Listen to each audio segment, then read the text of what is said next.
IFKS TV wordt mij mogelijk maken door hoofdsponsor Dauma Staal en Fischer Edelstaal en door ondersteunende partners en sponsoren.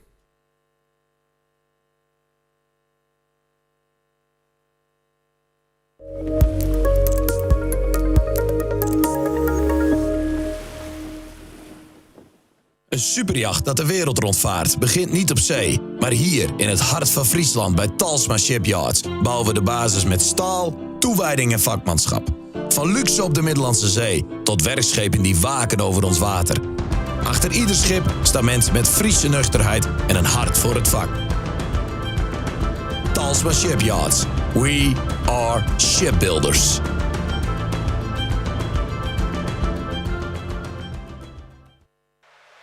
Grutsk. Wij zijn trots op ieder project. En het gaat ons niet alleen maar om het eindresultaat, maar ook de weg ernaartoe. Immers, om een droom tot leven te laten komen, moet je het zelf aanpakken. Op je eigen manier. Bij Kooi wachten we niet af. We willen de kartrekker zijn, ook in duurzaamheid. Want beveiligen is meer dan opletten. Het is verantwoordelijkheid nemen voor mensen, voor morgen. Het Kooistadion deed het voor. En voor iedereen die volgt, is de lat hoger gelegd. Kooi. Rest assured for a secure and sustainable future. Als je je bijl nooit slijpt, word je een oude man met een botte bijl. Als het te laat is, slijpt iemand hem voor je. Dan ontdek je hoeveel sneller het al die tijd had gekund. En dan doe je de verloren jaren inhalen. Wees geen botte bijl. Slijp je digitale gereedschap. Studio1.nl. Meidje die kleer voor het grootste zielevenement van het jaar. Van 1 tot en met 8 augustus brengen wij het Scootse ziel dichtbij. 64 scootjes, 4 klassen, in 6 verschillende plakken, 28 wedstrijden. Meidje het mooi, vanuit de kant, het wetter of weerstek best.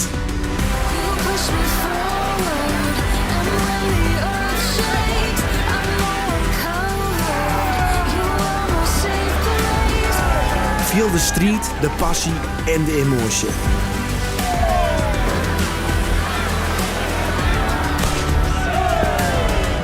Dit is de IFKS. Geef voor alle info naar ifks.nl en onze social media. Bouwen! Ja, dat. Bouwen. Wij bouwen. Zo bouwen wij woningen, kantoren, bruggen, fabrieken en scholen. We onderhouden en verbouwen. We restaureren en renoveren. En dat allemaal op een duurzame manier. Kortom, we geven letterlijk onderdak aan alle facetten van de bouw. Wij zijn Friso Bouwgroep. Plannen om buiten in te richten? Kom naar Hego Buiten, de buiteninrichters. De mooiste materialen, het beste advies en de juiste vakman. Hego Buiten, de buiteninrichters in Hommerts. Wij maken buiten mooi. Persoonlijk contact staat bij ons voorop. Vrijblijvende offerten laten maken of zelf inspiratie opdoen in onze showroom. Alles op het gebied van kunststof onder één dak. Alles wordt vakkundig geplaatst door echte vakmensen. Dakkapellen, kantoorramen, boeidelen, ramen en kozijnen, dorpels, prachtige deuren en goed deurbeslag. Vensterbanken, schuifpuien, kortom, deze toppers leveren duurzame kunststof voor jou. IDEMA, duurzaamheid uit Roerij. www.idema.nl.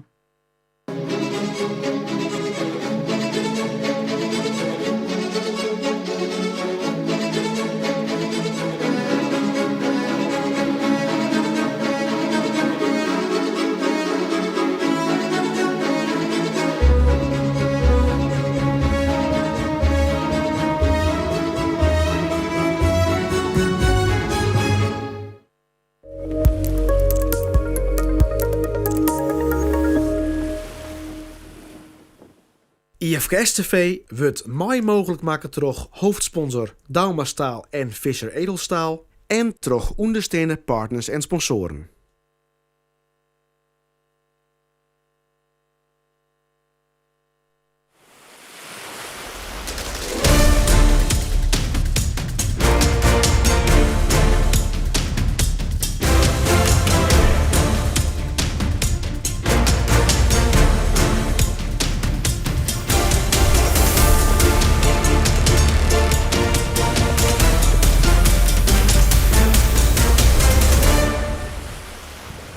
Dit al een mooi windje. Het is dag 5 en we zien je het 6, mag ik wel zeggen. We zijn al op de laatste dag. De eerste dag van 2 dagen zielen bij de Lemmer op Dieselmar. En we beginnen dadelijk met de C-klasse. Goedemorgen en welkom hier op Lemmer dus. Ja, Jens is ik al, Mart en Sjoerd. Ik ben even opstarten, Mart. Het is wat. Ze binnen al mooi onder het inzien. Ik zie even achterdij. We hinten krekkel even over het klassement van de C-klasse. Ja. Ja, de dageraad die springt er al een beetje uit. Ja, goeiemorgen trouwens, ja. De dageraad springt er nog net helemaal uit, want de vrije vogel die zit er bij. Dat scheelt, dus volgens mij zit er een punt tussen. En dan gaat het echt om het derde plakje, daar wordt het wat spannender. Want tussen de 12 en nummer 3 zit wel aardig gat. Er zitten 10 punten tussen. Ja. En als we dan naar het derde plakje zeggen, ja, dan binnen daar denk ik een stuk als 4 skippen die daar nog wel kans op hebben. Die binnen 4 punten van elkaar zitten. En maar nog 2 wedstrijden te zielen, wordt dat wel spannend. Kan er nog heel wat gebeuren? Ja. Ja, nou ik zie even waarom naar Juster. Toen vonden 2 man van boord bij de 3 haringen. Ja. Die kregen een protest van, verzoek om verhaal of protest. Wat wie er aan de hoorn? Nou, als ik het begrepen heb, hebben zij een protest gekregen van de wedstrijdcommissie. Zij hebben toen zij aan het zielen waren, bij zij 2 man verlen. En toen hebben zij oproepen met de marifoon om die 2 mensen weer om te brengen. En dat is in het handboek stiert dat net mooi. En dat je ze eigenlijk zelf op moeten helpen. Of in ieder geval de poging moeten dwan om dat ik te dwan. Nou, zij wil de fok laten zakken om de vaart eruit te helpen. En om de mensen weer goed aan boord te kunnen brengen. Maar ja, dat het voor de wedstrijdcommissie dan net genoeg wist. En die hebben daar protest in initiëren. Dat zij eigenlijk net genoeg dingen hebben om die mensen zelf op te helpen. Ja, en zij hebben dat ik woon. Wat wie het gevolg daarvoor voor de 3 haringen? Nou ja, dat weer het gevolg dat zij hun mooie 2e plak verlennen. En dat zij disqualificeerd binnen in de wedstrijd van Juster. Ja, dus Santje punten? Ja, Santje punten. En dat is wel een dikke klap. Want als hier zei ik mooi op een stevig derde plak sting. Ja. Ja, nou, ze maakt je daar nog steeds kans op. Want zij zit ik bij die 4 skippen die nog kans maken op dat derde plak. Alleen nog, dan hinden ze er wel een stuk beter voor sting. Ja, Sjoerd, zeggen we van de morgen dat protest weer heropend is. Wat het de 3 haringen nodien? Want ze bent er net meentjes. Nou, het is nog net zijn verzoek in zinnen om het te heropenen. Dat is het laatste wat wij jet hè. Dus dan kennen ze een verzoek in zinnen. Dan moeten ze aantonen dat ze bewijs hebben wat jij dan bijvoorbeeld net beschikbaar wie om hun zaak te bepleiten. Maar ik denk net dat het volle kans maakt. Want de regels binnen, je mag absoluut geen hulp van buitenaf hè. En eigenlijk hebben ze hunzelf wel een beetje in de fut zitten, toch überhaupt via de marifoon te vregen om hulp. Aha. Dat is eigenlijk al net helemaal hoe het jet. Dat is net de bedoeling. Nee, wat zetten ze nou in dat verzoek dan? Dat ze toch zeggen van we binden er net helemaal meentjes. Nou, ze het onder oren dat er in de Lietsa een soortgelijk incident is geweest. Dat heb ik persoonlijk net zien, maar dat schijnt dat er bij een scootje iemand op boord is van en die is ik net ophellen. En zij zei maar daar protesteer je hem ik net op. Waarom dan wilt je nu? Ja, ik snap dat dat wat oneerlijk viel, maar dat is jammer voor hun. Als een oor de regels overtreedt, dat budget net als dat Samarek is dan. Nee, zij hebben net pech, die horen hebben gewoon geluk. Ja. Jadder? Dat is gewoon hoe het jet.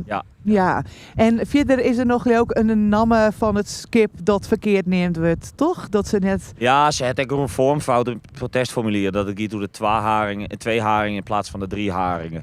Ja, het lijkt me net dat de jury, hè, want Dus dit is net een hege beroep, het is een heropening. Dus ik denk net dat de jury nou ook iets is van we hebben bij de eerste behandeling hebben wij dat inderdaad hoe de holles doen. Dus om dit feit wordt het protest aanwezen. Liek het me net, maar het ook kennen. Nee, precies. Nou, daar is een soort ondervinding mooi. Dus we binnen benieuwd wat het uitkomt. Ja, maar toen heeft van de morgen, leek als elke morgen, ik even contact met mooi waarman Jan Jonkman. Ja. Wat zei hij over Hewitt en over de wien? Nou, ik zit nou even achteruit te zien en dan zie ik een aardige bui aankomen. Maar we hebben een twa. En hopen dat hij een beetje steenbloedt. Hij zoekt van het noordwesten naar het zuidwesten taan. Nou, zal dat nou liek het is hij derk al aardig naar dat draait. Hij verwacht misschien een paar lietse steuringen. Komt net altijd rein uit, maar daar kan dan nog wel een beetje wien uitkomen. En dan zou er misschien een lichte lietse treien kunnen staan. Maar er komt zeker net volle meer. Nee, maar we zijn eigenlijk al een beetje verrast. Hoe volle er op het stuit steert? Toen ik vanmorgen het jouwere waren, toen dacht ik van, wordt het wel wat. Maar nou we hier binnen. En dat zei Jannik al in de Lemse baai. Ja, dan zit het op iets maar. Ik heb misschien wel een beetje meer staan dan verwachten. Maar zal het nou liek het hebben, krijgen we een mooie wedstrijd. Kunnen we gewoon zielen. Ja, de kinderbuik in zitten, maar dat hoeft dus net altijd te wezen. De zinnen, zullen we die nog? Ja, dat zou dan echt pas in de naaimiddag worden. Ja. Wij staan hier al maar de jas aan, want het is vrij fris. Het is vrij fris inderdaad, ja. En we hebben vanzelfs 2 grote A-wedstrijden, die van Juster wordt inhellen. Nou, dan kan er nog een Sintje bij komen, maar de wien die bloedt dan wel steen, want het is natuurlijk let op de middag. Ja, letter op de midden, dan zou er een beetje meer bij komen en dan zouden ze misschien wel naar die treien te kennen. Dus dat liep het wel goed. Ja. Maar voor het publiek die het nooit stroomt komt, even een goede jas mooi. Even een goede jas en in de naaimiddag dan kan de jas uit en dan kan je een beetje van de zinnen genieten. Ja, nou komen we richting de eind van de IFKS-weken. We zijn er nog net, we hebben nog 2 wedstrijden te gaan. Maar we kunnen nog wel wat zin in het klassement, we krijgen al. Maar als nou een boeten dat klassement just, waar is die echt op van jeetje, die het goed ziels is? Ja, als we dan daar hebben, dan denk ik toch wel Sander Meter, maar de vriendschap in de Lietse A. Als je een interview wat we hier hielden, dat ze eigenlijk net heel volle trainers hier misschien maar 2 keer traint iedere toer. Ja. Nou ja, als ik dan zeg dat hij 2 eerste plakjes, 2 tweede plakjes en een 6e plakje, dan kan hij je al kampioen worden. Ja, dan valt hij mij wel op. Ja, en Sjoerd, bij jij, als het even over alle klassen just en boeten het klassement om? Nou, het is denk ik sowieso in de B-klasse, waar eigenlijk op dit moment, dan noemen ze 1, 2 en 3 van voort uit de C-klasse, ik daar nou op de podium plakken staan. Op zich wel bijzonder. Het is natuurlijk in de Grutte A de vrouw Jantje die tot nu toe geweldig presteert. En we de orenfavorieten, misschien een beetje laten ouwwitten, al valt het ook wel een beetje mooi. En hier in de C-klasse, we hebben natuurlijk vorig jaar hebben die ook dient met het commentaar. Is het bijvoorbeeld de Aalen en de Singelier die vorig jaar beide begonnen binnen. En het is juist gewoon dat die echt stapjes maakt en nou heel steeds vaker wat meer in het middenveld zitten als achterin. Dus het is voor u ook wel leuk. Nou, wij groeien ook maar de C-klasse. Ja, je groei ik maar de C-klasse maar. Ja, zeker. Want we hebben hier in het begin nog wel over de Waaksdom. Als mogelijk favoriet, hoe gaat het daar mooi? Ja, we zien de hele week al dat die meestal net geweldig uit de stad komen en dan wel redelijk naar voren komen. Maar dan nog net echt de top 4 in. Aan de orenkant staan ze nou loop op de 6e plak. Maar ik nog maar 4 punten achter nummer 3. Dus zo raar liep het dat ik net. Nee, best. Ja, Mart, ik ga nog even, we hebben waarom op die wien. Want de size die kan even draaien, maar hij zit nou eigenlijk al redelijk. We hopen net dat hij draait, hè? Nee, hij zit eigenlijk al in de richting wat Jan zei waar hij naar Tasso draait. En dat komt er eigenlijk al bij. Dus dan hopen we dat de wien net de volle draait en dat we dan straks in één keer goed vinden binnen. Ja, want we zetten de wedstrijdcommissie daar ik weer druk van. Dan moet de baan weer roos. Dan krijg je weer uitstel en dan moet de baan weer verlijn worden. En dat moet ik al, want je wil natuurlijk een eerlijke wedstrijd zielen. Dus dat is wel heel belangrijk. Maar ja, het is wel de richting waar er nou bij komt. Dan krijgen we wel een heel iets cruiseraak straks vanuit de start bij. En dan wordt het straks wel heel druk bij de eerste ton. Ja, wat voor baan verwacht is dan? Omdat hij wat dwars je stiert. Als we nou even sjoggen, dan denk ik dat we een trijenhoek krijgen inderdaad. En dat is misschien ik wel het makkelijkst om mooi te verslepen mocht de wien wel een beetje draaien. Dus dan krijgen we een trijenhoek of een Olympische baan. Dan. Ja. Nou, ik ben heel benieuwd. We horen het in de gaten. Waar is de favoriete Hewitt? Mooi dit windje. Ja, dan gaan we toch voor de Vrije Vogel en de Dageraad. Vrije Vogel Dageraad. Sjoerd? Ja, dat denk ik. Hè, en wat misschien ook nog wel even hoe de wien interessant is, dat we hier wel best wel wat buien krijgen. En in de buien gaat de wien eigenlijk altijd naar rug staan en daarna natuurlijk dan weer waarom naar links. Mhm. Maar dat wordt wel een interessant niet. En zeker omdat we een kwarte baan hebben, een kwart eerste cruiseraak. Ja, dan is die rechterkant sowieso interessanter. Omdat je dan gauw op bakboord door de tonnen komen. Dus ik denk net dat we hier een heel soort kopperrinners Ginchen die onderin starten. Maar begint beleven. Nee, en nou, juist al mooi advies even ik voor de skippers en manning. En volledig gratis, hè, dit. Gratis is dit, kost het niet. Alleen elke morgen hebben we nou hier kerstfeestje en dan... en een vrijwillige bijdrage maar altijd. Nou, dat is hartstikke mooi. Er komt een donatiepotje voor Sjoerd Hofland en zijn adviezen hier voor de skippers en bemanning. Ik ben me heel benieuwd dat ze die een beetje volgen, maar de rest het goed in de gaten, dus dat zal grif goed komen. Heel veel het willen bij deze C-klasse, die het op Iselma de eerste wedstrijd hier bij de Lemmer.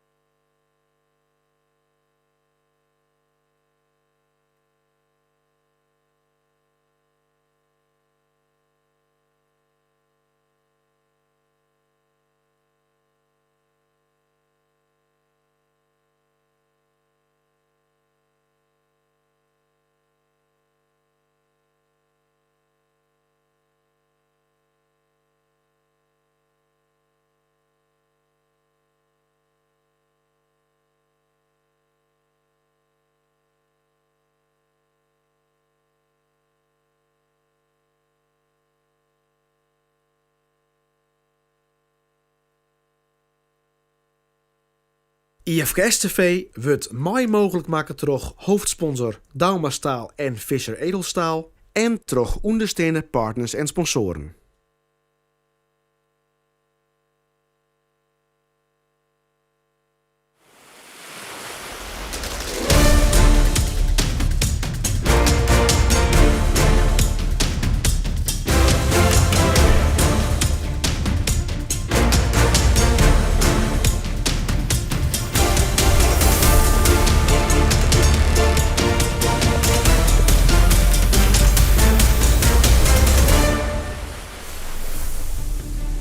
Ja, goeiemorgen.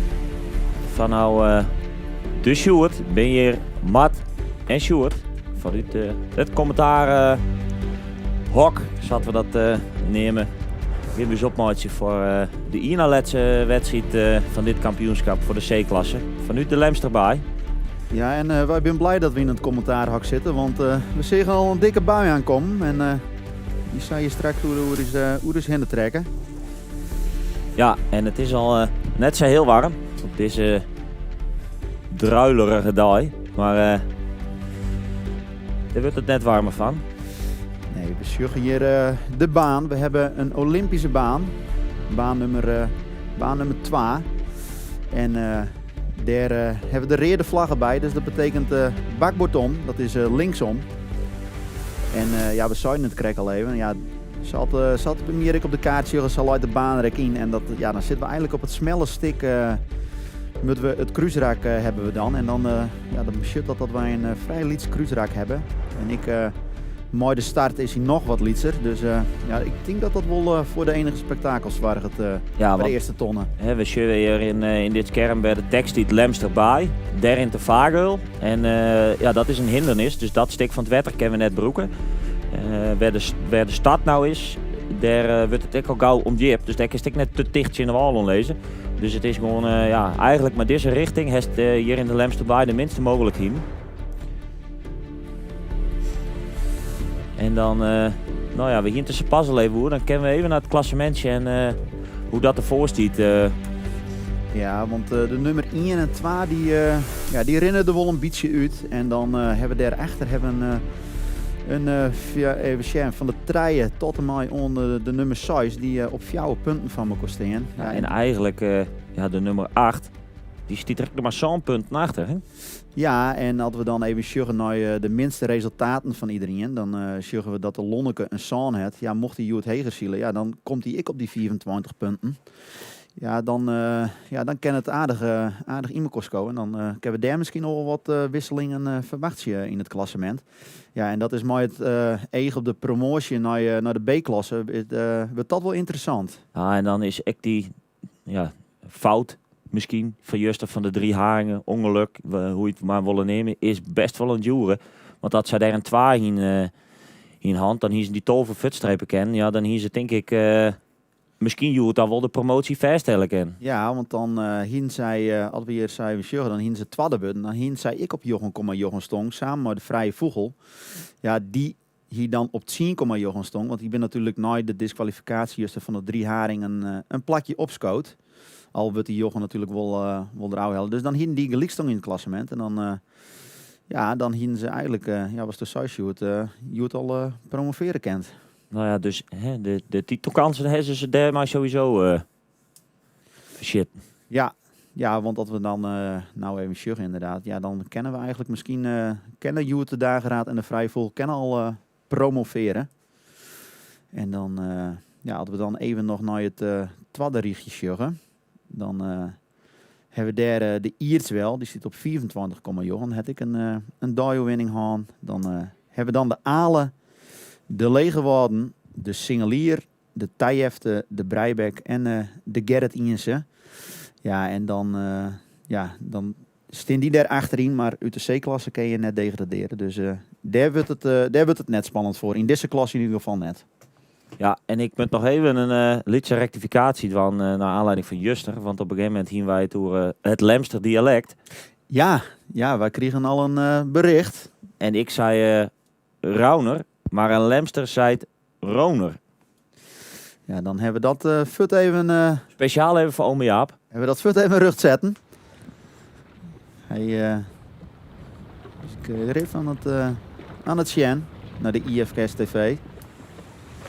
Dus weer wacht je op de 10 minuten. Die kan hier ieder moment komen. Ja, we sjuggen hier aan de vlagen en dan stiet het dan wel een brieske. Ja, dit is meer dan wij verwachten hier. Ja, hier hebben we hier de toeter, wie dat, voor de 10 minuten. We hebben de klok starten. En dan is het nou zaak voor de meesten om te zien waar zij willen starten straks. Ja, dan joegst dan al een licht advies krijg in de voorbeschouwing. Ja, we hebben een vrij kwad kruisraak, dus je wil natuurlijk op bakboord op die bovenboei komen. Als je nou onderin gaan starten, omdat het kruisraak zo kwad is, heeft vanuit de onderkant van de lijn ik maar heel kwad de tiert om die hechten te pakken, om er eventueel oestje op het verdel te draaien. Ja, daar is dit kruisraak gewoon wat te kwad voor. Bovendien is het heel iets wat buiig. En op het noordelijk halfrond giet in de bui de wien altijd naar rug staan. Na de bui giet het dan waarschijnlijk wel weer naar links staan. Maar als dat goed wist te timen, tussen de bui en terug, dan kerst er een soort voordeel uit, Helly. Ja, we sjuggen hier nou een lietsbuitje sjuggen weer oerloeken. Hoe de Lemsterbaai. Dus dan is het even sjen dat in die bui de wien dan net te volle draait. Want dan krijgen we misschien ook nog wel een uitstel van de start.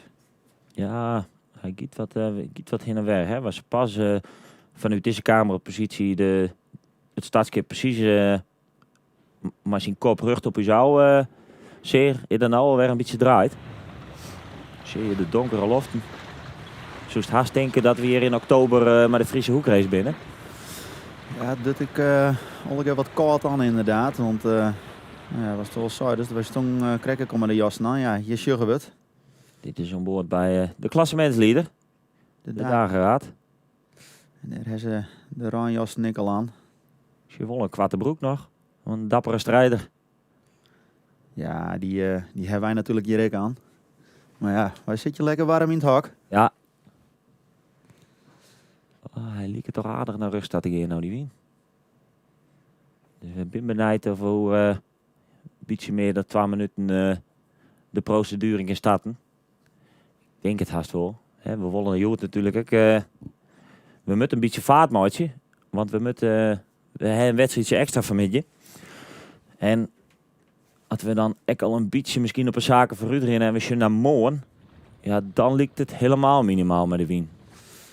Ja, want dan is de voorspelling dat er maar een 2 tot 3 knopen binnen. En dan wordt het wel heel moeilijk voor de wedstrijdleiding om hier een eerlijke baan erin te lezen. En maar genoeg wien die we waarschijnlijk net krijgen. Dus het moet goed gebeuren. Het moet goed gebeuren. Dus weer de TT-sjuggen. De Top en Twel, de 2 gebroeders. Die maken het nog kans op dat derde plakje. Zit ik op 4 punten van de nummer 3.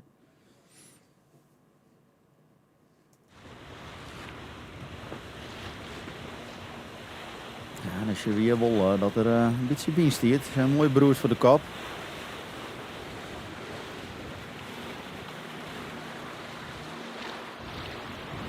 Ja, en de Top en Twelsters hebben zich rond het daar redelijk bewezen als sprinters. Ja, iedere keer zeker in de eerste wedstrijden, iedere keer een mooie start. Voelde dan wel een beetje bij waarom gedurende de wedstrijd. Maar ja, steen terug dat ze vrij constant binnen toch nog op een mooie positie om tot aan de laatste dag in mei te strijden voor de promotie. En we zien de man hier al met de vlagen in de hand staan. Dus we gingen om beginnen, gelukkig. Ja, en dan is het nog een lietse minuut tot de 4 minuten.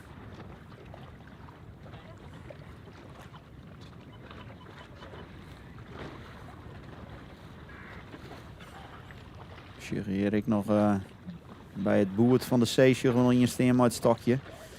Daar hing het tritsje aan om te zien dat de start goed in de wienbloed lezen. Ze helaas het schot komen. Dan draaien wij even het geluid van onze headsets een beetje bij waarom. Ja, want ik kreeg juist een tip van Jens. Die zei, je moest het geluid net te zacht zetten, want anders dan begint zelf ik steeds zachter te praten. Dus dan moest het geluid goed hut hebben. Ah, die man had ik een bult media ervaring. Hè? Die ben daar krek wat gehaider in als us. Ja, en dan zullen we daar... Dat wie hem, maar ik denk dat het geweer weigerde. Wat een losse flodder. Ja, nou maakt het dat... het is wel grappig dat dit even gebeurt trouwens. Want in de regels van het wedstrijdseilen staat dat optische signalen leidend binnen. Dus ondanks dat we net een schot herhand, wie het moment dat de vlagen omheen gingen, dat is altijd het moment wat telt. En het geluidssignaal is altijd ter ondersteuning. Nou is het wel vervelend natuurlijk, want als je een einde bij fut binnen, dan jij gewoon graag dat schot. Oké. Ja, en dan zullen we hier de beelden van nou de shoot zeggen we even. Ja, we binnen even naar de waarsomstandigheden aan het zien en dan hebben je zullen de Rijndruppels ik al en de 4 minuten. Ja, dan hebben we op dit moment helaas geen droombeelden, want als we daar een toetriëren en dan wordt het toch uitgesteld. En ik denk dat dit best wel te krijgen kan hebben uit het feit dat het geweer het net doet. Ondanks dat het dus niks zaait, hè. In principe zoals ik ons zou starten kennen, ja, is het natuurlijk wel vervelend. Dus de meesten op het startskip er druk mee bezig, maar... Ja, wat ik nog even zo zeggen, we hebben op dit moment helaas geen droombeelden, want zolang het ruimt, kan die helaas net de lucht in. Zeggen dat ik al bij onze collega's van de omroep. Ja, gelukkig ben we eigenlijk de hele week wel wat spaart qua ruimwetter.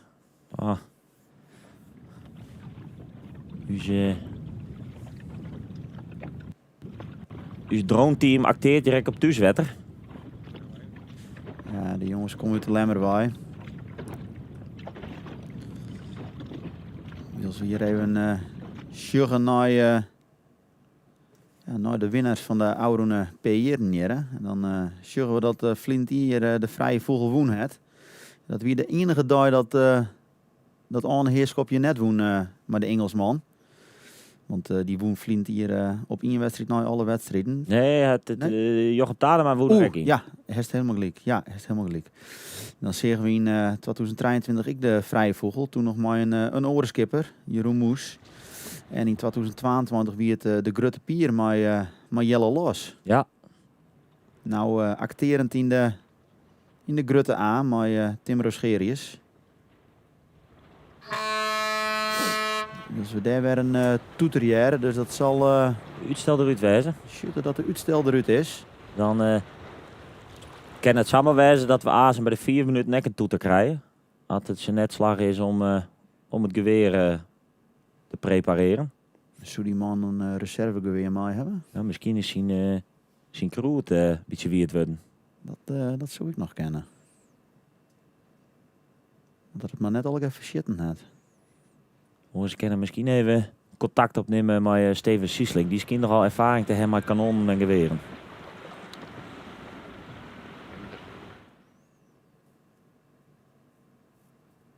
Ja, dan is het... En krijgen we dan straks de 4 minuten of... Ja, we gaan nou de 4 minuten niet. Ze steen klaar. Ja, dan aandacht zijn is vaak een minuut voor het volgende signaal, hè? Ja. Ja, dan jaren we daar een toeter en dan giet ik de vlaggen hier omheen voor de 4 minuten. Dus dan zitten we weer in de startprocedure. We hebben een liedje oponthoud aan.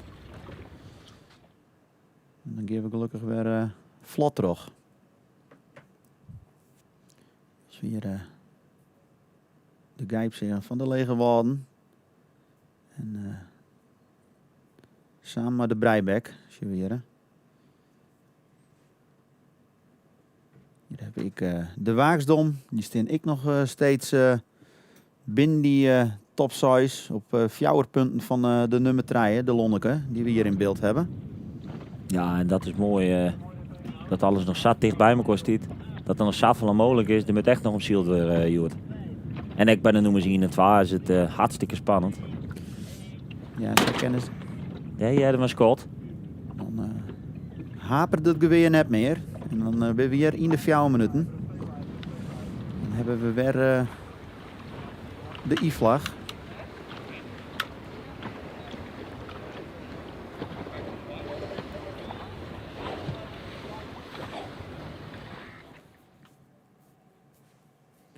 Dus hier gaan we juist er bij de Lietse A ik weet dat ze op een gegeven moment de zwarte vlag hezen. Maar die hebben we hier nog net. Nee, dat is eigenlijk nooit gebruikelijk om dat als in de eerste startcyclus te doen. Soms, meestal in de tweede keer beginnen ze daar pas aan. Ja, dan is het nou zie je nou een goede positie. Ja, het lijkt je bovendien al wat drokker te worden. Hè. We zitten op 3 minuten en de beelden die we hier zijn is links van de kotter. Of het staatsschip, moet ik zeggen. Dus dan ben dat de mensen die voor de rechterkant kiezen. Ja, nou binnen de 3 haringen en de vrije vogel die we daar sjurren. En die ben best wel mijn soort gang al onderwijs waarom dat skip. En het is nog 2,5 minuut. Ja, dat is best nog wel lang.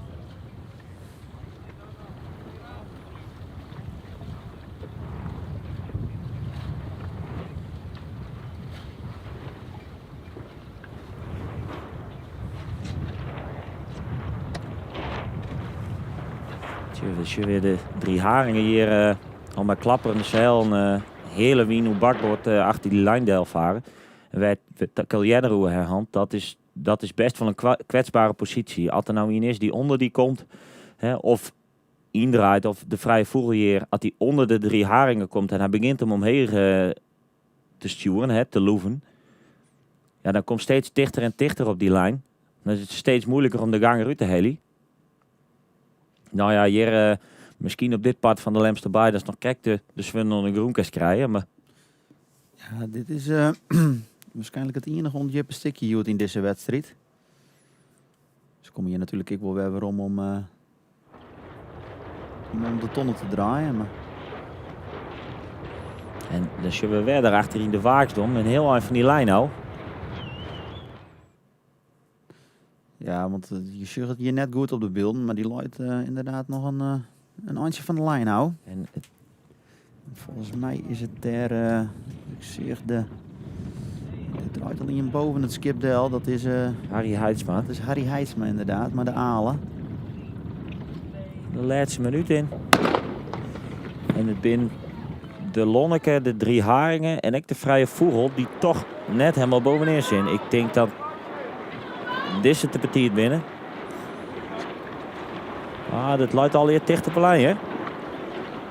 De oren tonnen helemaal. We jaren ik al meestal nu op omdat ze omheen moeten.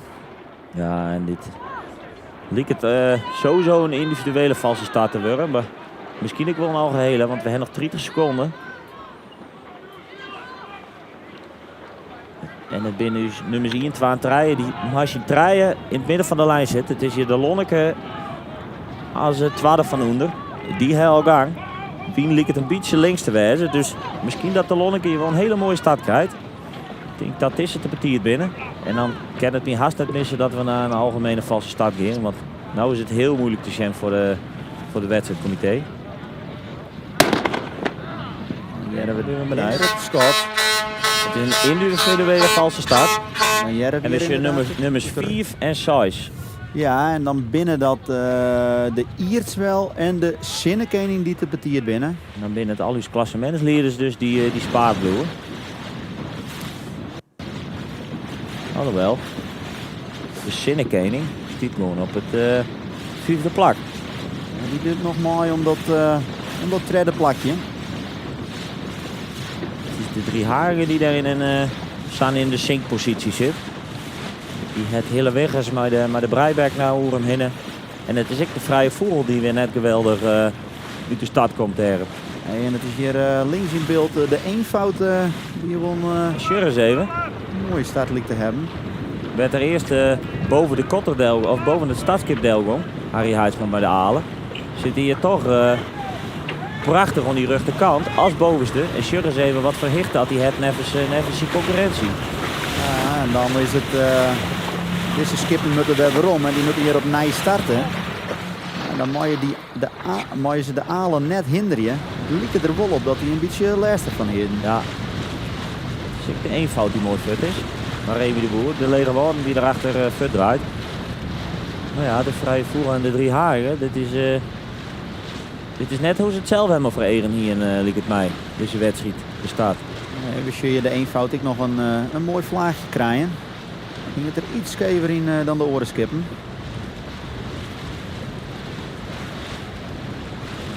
Dat is een mooi beeld. En dat ik de Vrije Vogel hier was, dan hier ik zo gauw mogelijk fut draait. Want er is nou een heleboel last van de eenvoud. En het is sowieso wel wenselijk om op bakboord op die bouillon te komen. Ja, want dat wordt er straks druk bovenin. En hoe komt het maar de Lonneke, die er helemaal onderin als Ina onderste is starten. Komen die azen voor het Vieldel. Hier hebben we de 2 gebroeders van Jan Overwiek. Die luidt al in die stuurboordklap. Die zal nou terugvaren en zien dat er op de leenlijn komt. Zodat er straks bakboord op de ton aankomt. Het is de dageraad die nou draait. Als de Lonneke daarop reageren, toch fut mooi te gaan. En dan liep het mij dat hij voor alles deel ging. Derek links in beeld de Waaksdom, die ik al draait is. Die zie hier de Breiberg, die draait ik mooi. En inderdaad was de size, de Lonneke die reageert er fut op. En die draait richting de stuurboordklap. Als die dan al boven die leelijn zitten of zou dat mooi vallen? Dat is even zien hoe we daar straks uitkomen. Maar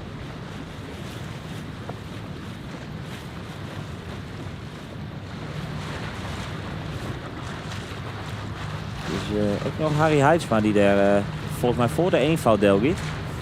ja, die heeft nog steeds in die bakboordklap. Moest op een minuut nog een rondje maatje, omdat er de startlijnen net kon helpen. En dan is het denk ik dus klassementsleider samen met de Lonneke die stevend op goede zaken voor het sprintklassement. Dus je hier de alen voor alle skippen nog delgen in. Zou je straks bij de dageraad uitkomen?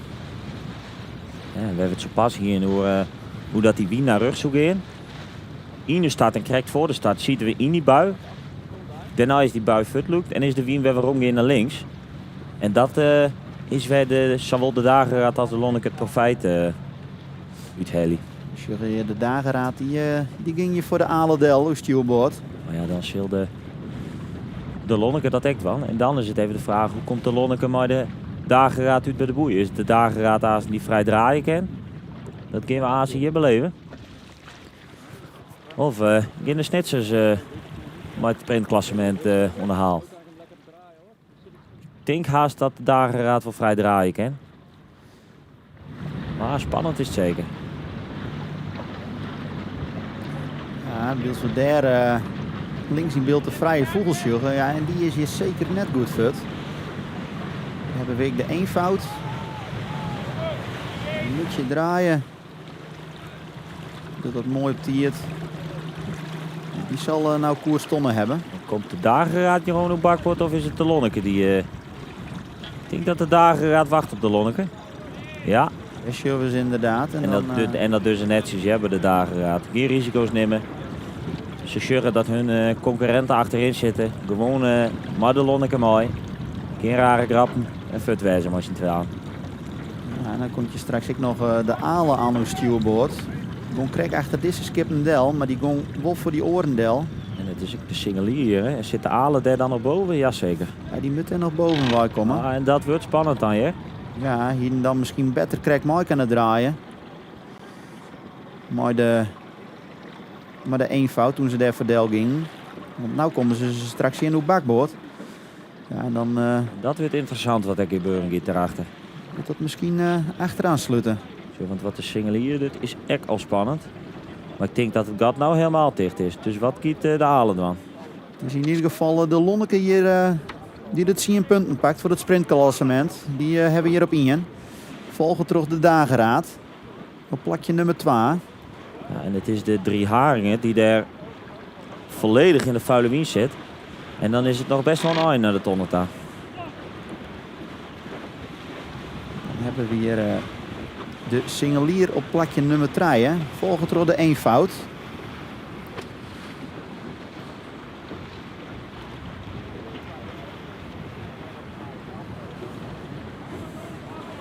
Krijgen we hier de waaksdom op plak nummer 4. Ik denk dat de 3 haringen die ton wel redt, maar ze staan zien dat de fok al begint in te vallen. We hebben de lege woorden op 6. En dan is het een beetje een scrabje hier voor de 3 haringen. Ja, die kan dat wel redden, maar en we zien bij de vrije voer een protestvlaag in het land. Noteren we hier de 3 haringen op nummer 7.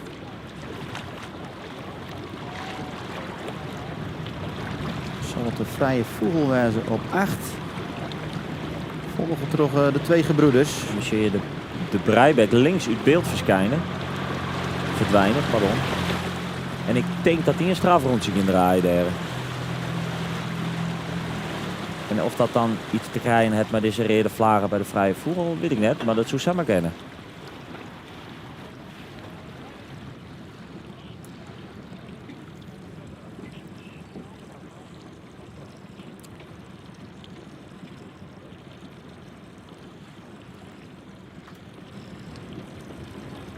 Op naar de geiboei die loopt ongeveer bij de ingang van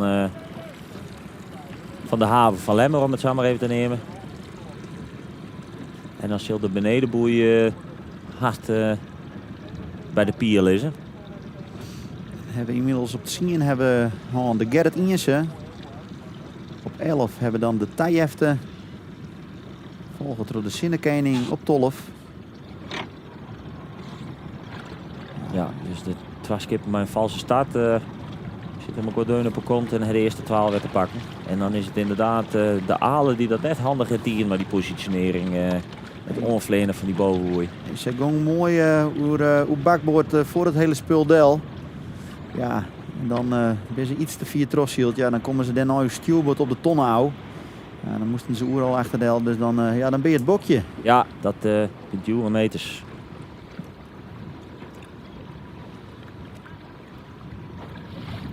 Noteren we op Fitje noteren we nog de iets wel. En dan de breibek hier op het laatste plak. Wielst de lonnek al bij de gijpton is. Die gijpen in een stuurboord. Ja, en nou is het zaak bij zo'n gijboei dat je even wat omheen sturen.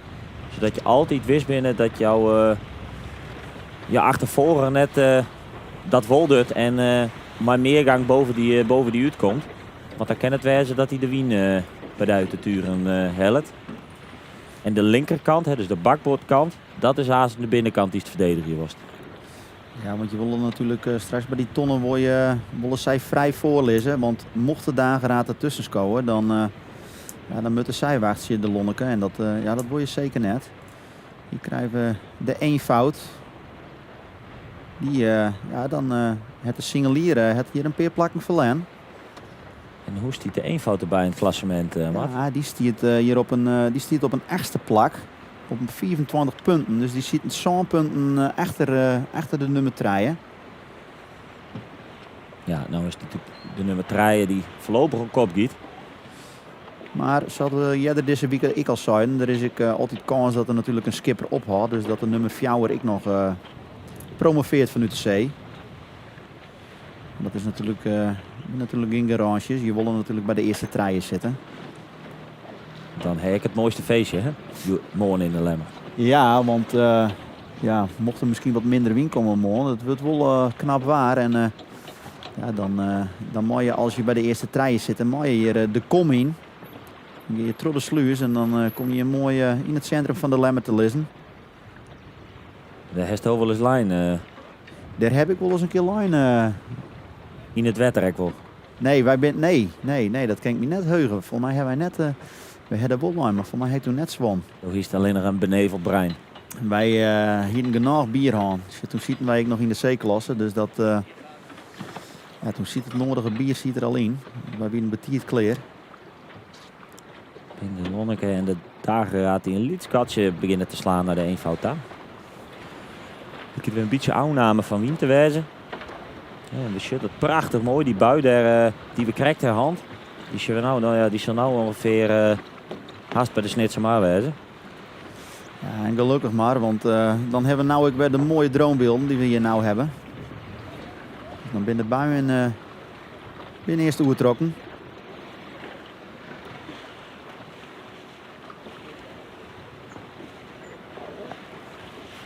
Ja, dus je daarachter wel alweer wat donkere loften. Dus de Silhaas en Griff nog een bui komen. En dan is het zaak om het timen van die windshift die daaruit komen. Het is zelden in ieder geval iets meer wind weer uitkomen. En als er dus dan zou er wat naar rug draaien. En zien we daar iemand zwemmen? Waar? Nou, hieronder bij de... Laat er iemand op boord? Ja, volgens mij laat er iemand op boord bij de tijhefte. Als je er wel in aan boord heesen. Dat is toch bijzonder met deze omstandigheden. Ja, dan is waarschijnlijk de gijp is net helemaal goed gegaan. Nee, dat zal dan de tweede man bij de score wezen, denk ik. Die trok de gijp even op een bepaalde manier verrast was. Ja, of bij het oerdrukken van de geek dat het skip in één keer ophoudt. Ja, dat ken natuurlijk ook.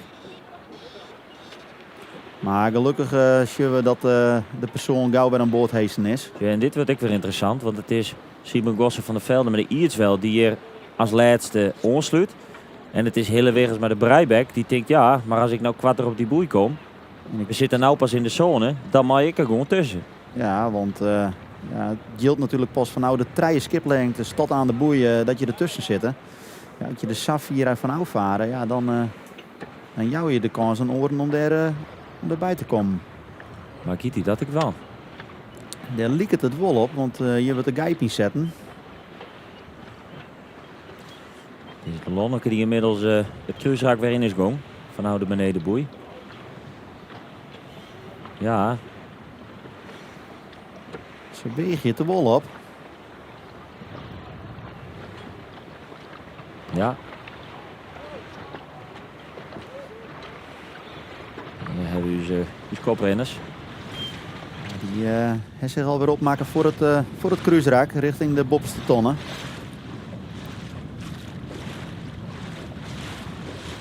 Dus weer linksonder aan boord binnen bij de dageraad.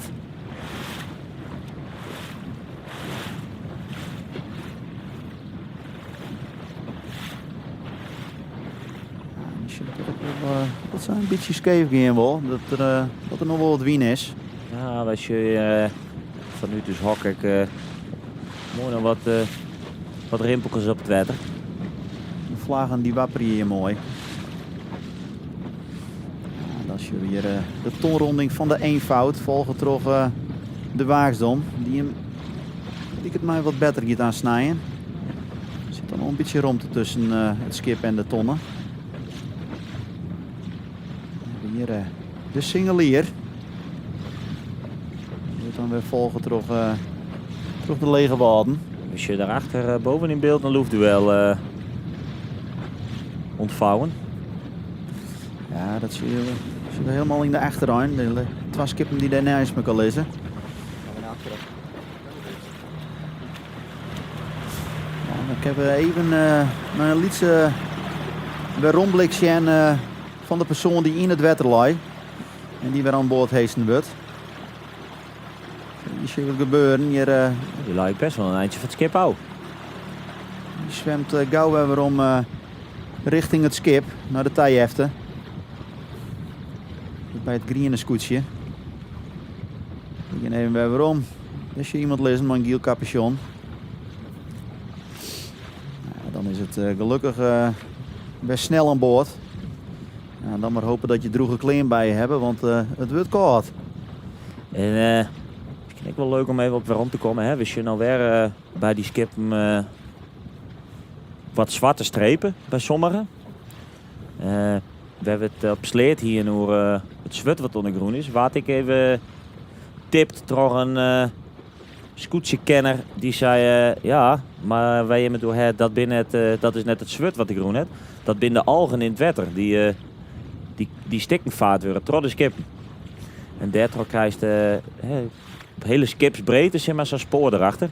En we zien hier wat beetje smellere sporen. Dus hier het zwart dan woldegroen. Maar had je echt een spoor krijgen hoe de hele lengte wat skipsbreedte, dan ben dat de algen in het water die kapot vaart worden. Maar wie dat een scootjekenner of wie dat een bioloog? Want dit klinkt wel... Ja, misschien een combinatie van beide. Oké. Ietsje Freek Vonk. Ja, maar we zijn een heel divers programma. Ja, dat is zeker weer.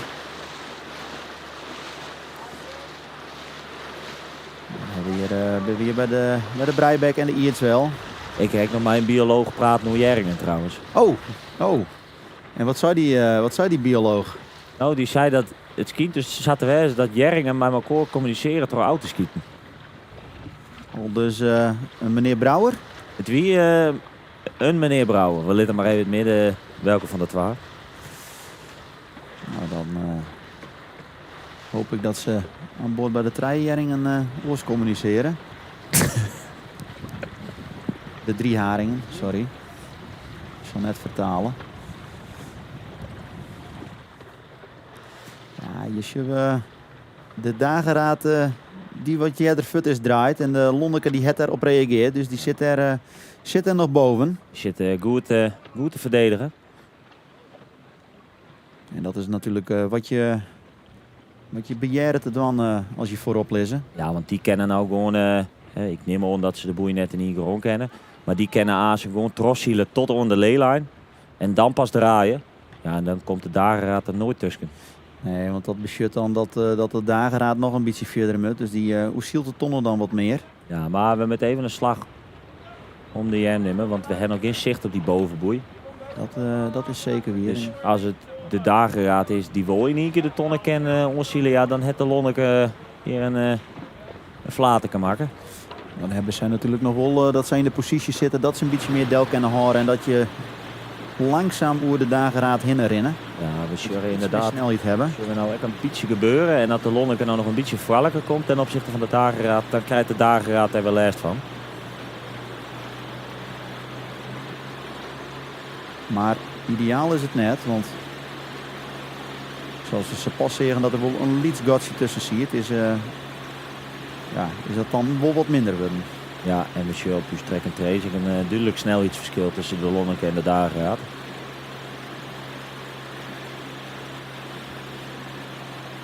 Maar ken zij die boeien niet gewoon? Ik ben aan boord bij de dageraad. Ja, hier hebben we de beelden weer vanuit de drone. En dan zien we dat ze beide de tonnen nog net helemaal berinnen kennen. Dus je wil wel dat de skippen daarachter een stuk heger hebben. En je giet de dageraad draaien en giet de Lonneke, dat vet mooi. Of denk je die nou, waar is ze dit misschien wel in één keer? Dan maakt ze mooi gat. Ah, dan moeten ze nog een hein omheen, denk ik. Ja, dat is even een oude wachtje. Ah, dat kennen ze weer. Hè? Ik bedoel, ze helpt zich wel die rond om ze nog een keer te draaien. Zonder dat ze maar de dageraad in de problemen komen. Maar Ze liet je het altijd beziekje. ja, maar ze zitten er 400 hier.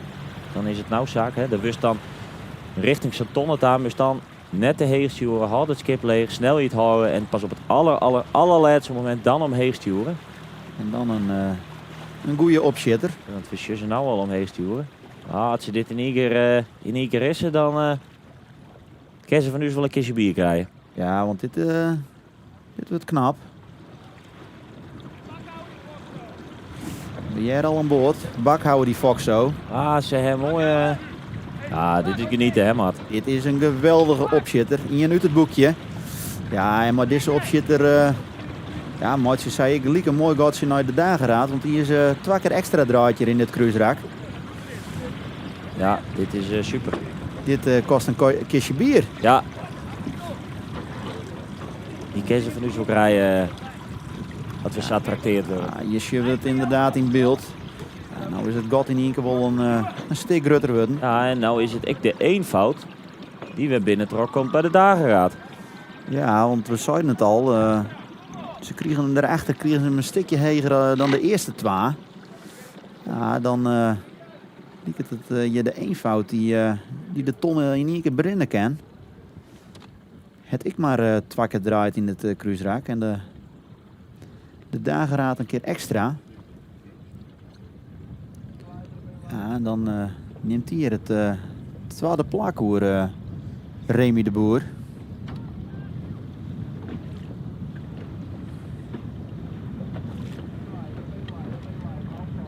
Dan zakt de dageraad een plakje naar achteren. En dan is het... dan is het je de eenvoud en dan heeft hij ten opzichte van de eerste tonronding zelfs al 2 plakjes pakt. Dan hebben we hier de dageraad op nummer 3. En dan, ja, dus zoals het net lopen, de waaksdom. Ja, en ik die scoot een plakje op naar voren. Was ze pas 5e. Ja, en mochten zij een beetje de lijn terugzetten van de rest van de weken. Minder starten, maar wel naar voren zielen. Hielden ze een iets betere start. Kwamen ze als 5e als bij de eerste tonnen. Ja, dan kan die nog wel misschien een bedreiging vormen voor de nummers 2 en 3 hier, Joet. Ja. Hier het scootje de single hier aan je gekomen. En dan is het weer de 3 haringen die daar in de smarige wier zit. En nog een heel naar die boeimut. Nou is het een grut en zwier skip. Dus dat drielt wel even trouw, maar...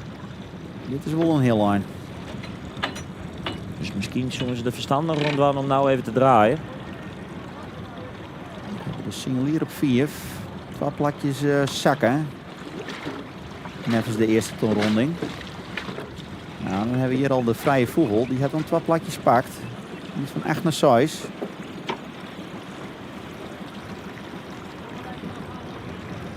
Ja, moet ik nog wel aardig naar voren om ons te jekje bij de dageraad in het klassement. Dat we zo finishen. We hebben hier de lege woorden. De 3 haringen zal dat oprijden, ja, maar dit kost een soort. Zaken. Ja, dit kost vooral een bultgang, hè.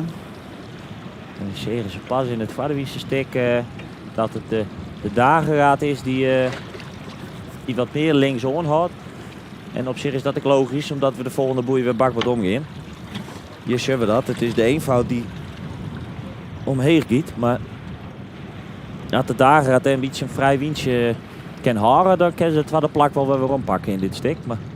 Ja, want we varen hier de Olympische baan. Dus we gaan nou weer van tonnen 1 naar tonnen 3. We zitten nu in het Voordewiense stek. Dus dat hier Thomas de Boer is, die hier als 8e om de tonnen gaat. Het een plakje verlennen ten opzichte van de eerste boeironding. Hier hebben we de 2 gebroeders. Jan Overwiek komt hier als Jochen om de tonnen. Als je pas ik op Jochen. Dan is het hier de Sinnekening op plak nummer 10. Ze komen wat naar voren aan na hun valse start.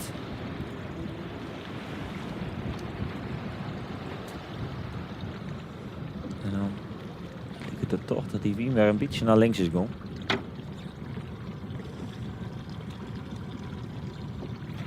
Komt hier aan varen de Taijefte.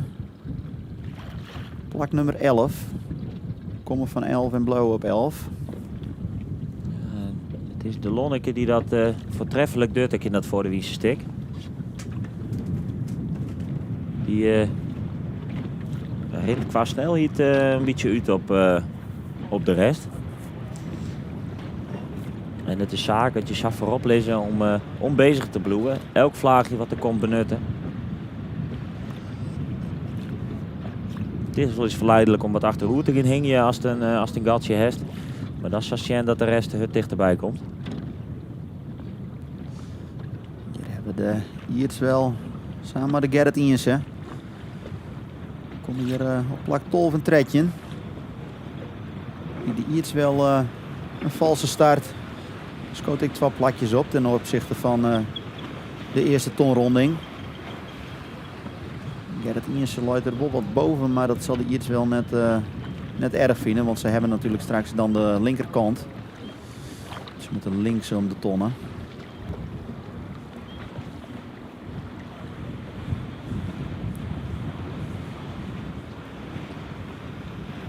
En dan is het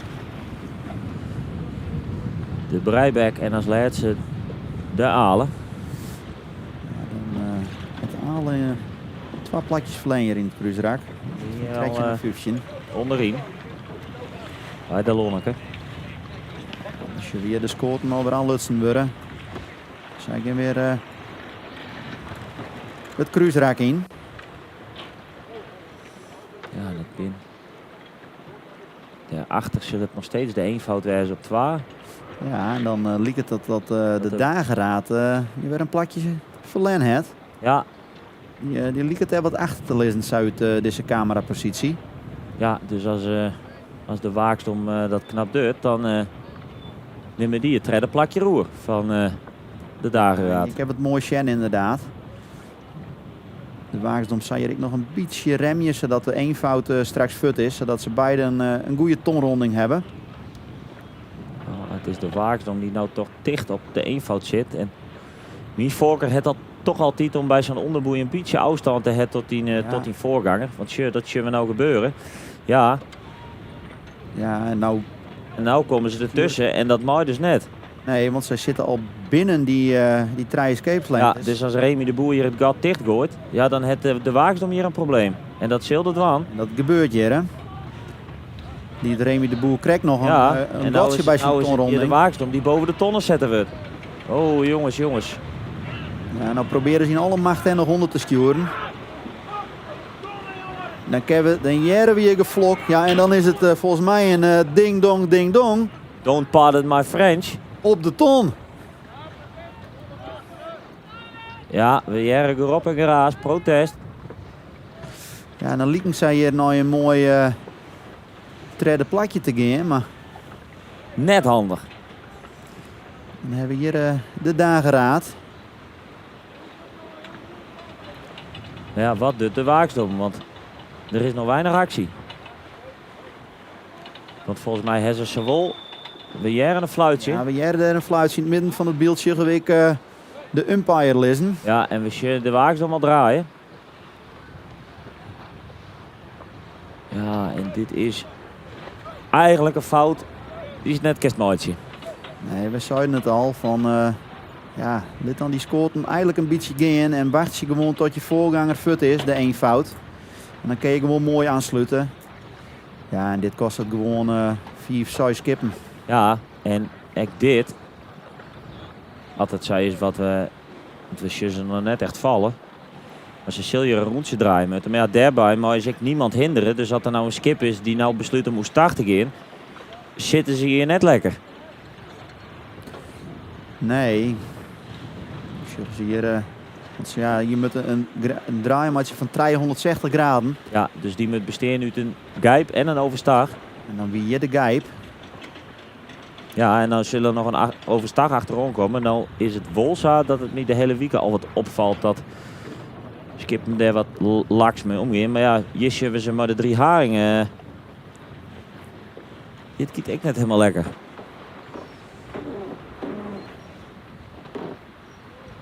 En dan hebben we zomaar even wat actie. Ja, dat hien wel een beetje, nou ja, net bij deze tonnen, maar we hien het al een beetje voorspeld dat, omdat we zo'n Lietse baan hebben. En een Lietse cruiserakje, dat het iedere keer wel wat spannend zou worden. Ja, dat zullen we hier dan, bij Noordertonnen zullen we het hier dan spannend worden. En het is de Lonneke die daar op kop een stik leger zielt als de eenvoud. Ja, je ziet de Lonneke hier inderdaad rechtsboven in beeld. Dan kan het wezen dat de eenvoud Azen die strook ook in vaart en hem volle minder krijgt. Maar had ik de Lonneke wie, dan hiek net volle lange wachten en hoe startgong. Dan maar profiteren, want als hij nou weer rommel wordt, ja, dan komt de eenvoud wel weer dichterbij.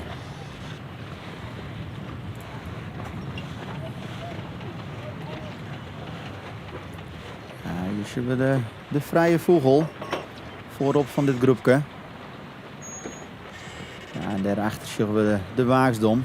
Ja, die heb je dan een 4 plakken verspillen. Ja, dat is wel heel zonde voor de wedstrijd die zij zielen. Dit is de Lonneke die nou hoe start giet. En ze zullen er even nog verdeel komen, maar ze hebben al wat meters verlen op ten opzichte van de eenvoud. Ja, dat is ook de waagsdom hier midden in beeld die je verder uit het clubje. Het zul je net missen dat de Lonneke die ton nou makkelijk weer in kent. Ze hem vast hoe zielt. Ja, en dan denk ik dat alles wat er achterom komt nog verder giet. Ja, niet hier is een situatie. Het is de Alen die je binnenloopt bij de Gerrit Iensen. En ik de Breibek laat hier tussen bij de Gerrit Iensen. Ja, dit is gezellig. En dan komt dus hier treien dik om de tonnen heen. Dan hebben wij hier de tonnen netje. En dan is je de reden vlaren. Ja, je schubbert en dan vaat ik de Alen hier dwars op de tonnen. En dan gaan we weg. Ding dong, ding dong, op het ton. En we jaren hier het fluitje van de umpire. En die is denk ik voor de Gerrit Iensen. Ja, want de skippen lieken hier ertussen te lezen. Dus dan moet zij net de oren skippen omheen dreuwen. Maar ze nemen hem aardig mooi. Hij zit nog steeds zo vast. Ja, en dan wil je hier terug een oor hier in deze positie draaien. Ja, dat betekent net dat je de tonnen mooi rijdt. Dus, wat een chaos. Ja, en dan ben wij samen de tonnen treien kwijt. Ja. Ja, en hij zit er nog steeds voor. Ze ging hier voor het skip draaien.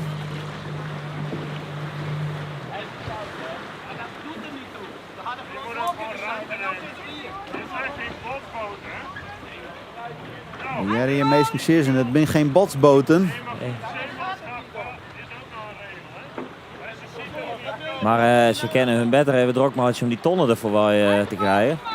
En nou hebben we geluk dat dit de toilet binnen.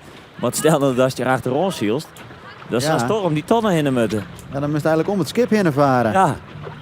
Maar ja, is die tonnen dan maar eens in te heli. Ja, want is de Breibek wel om de tonnen west? Nog net. Zoen ze het zelf wel in de gaten, hè? Ja, dan is dit wel een hele aparte situatie. het is de Lonneke die hier erom bedriegen dat is de plakzield. Ja, die heb je er helemaal geen last van. En ik zei hebben geluk, want we gaan nu weer naar tonnen nummer 2. Dus we laten tonnen 3 even buiten beschouwing. En volgens mij is Tonne Treien nou bevrijd. Ja, als we even naar de track and trace gaan, dan loopt hij inderdaad weer stil. En we zullen de alen daar bij wij varen. Maar die zal er toch even een rondje draaien moeten. Ja. Ik al weten, zij is zeker net fout, Liketus.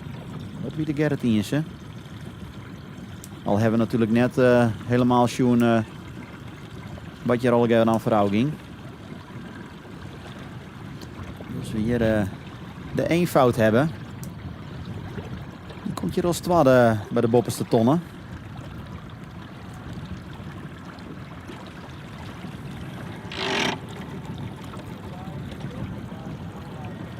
Dat hij daar volgend trode dagen raadt. En ja, dan liep het er de vrije voegelijk aan te komen. Op platje nummer 4.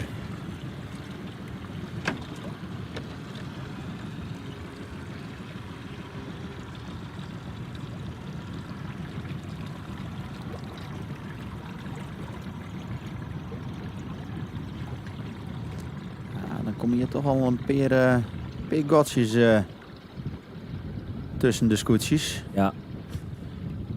Noemen ze hier 2 treien, die ben wel redelijk settled.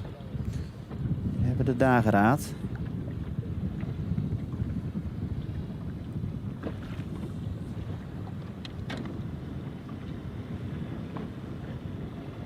Dus ik mooi de beelden links onderin. Hoe zij hier om de tonnen heen gaan. Mooi, maar niks van het skip maar de tonnenruitje. Moeten we weer even bellen. Ja, dan hebben we hier de vrije vogel al. En het is trouwens even vooromkomend op die situatie. Als de alen ter is hij rug doen. Dus als die tror, in dit geval wie dat de Gerrit Iense, op die tonnen is treun, dan worden ze vrij waard van een straf. Dus kan ze gewoon troszielen.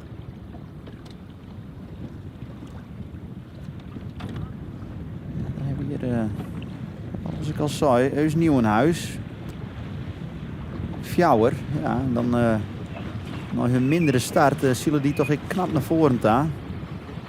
Ze pas nog op een zegde plak. Hier hebben we de waagdom. Hier voor een orenslag gekozen.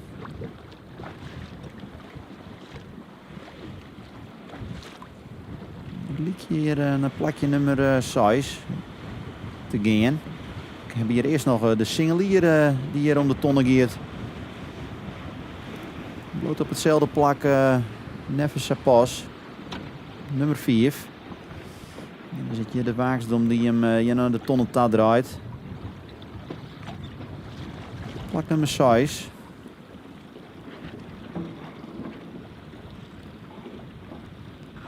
Dan komt er de 3 haringen aan.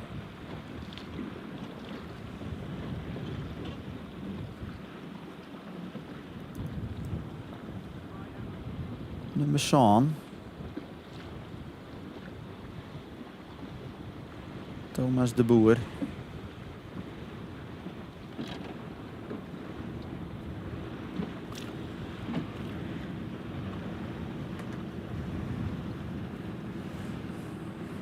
Wielst verzorgen dat je het A-garnituur der commentatoren aan boord bracht waard. Ik ga hier een ranjekje. De scootje Ayatollah van de Lemmer.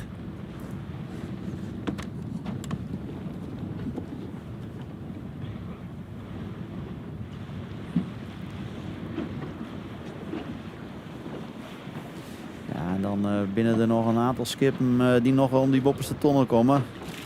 Dus hebben we de Sinnekening binnen de eerste alweer om de Gijptonnen heen.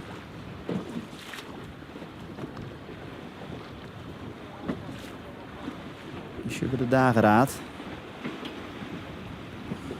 Links in beeld horen we mooi de tonronding in de gaten van de bovenboei.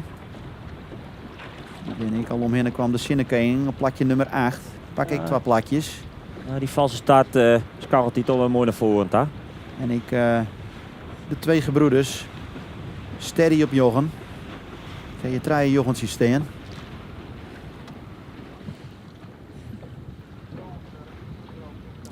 Dan krijg je een plakje nummer 10 de lege waarden.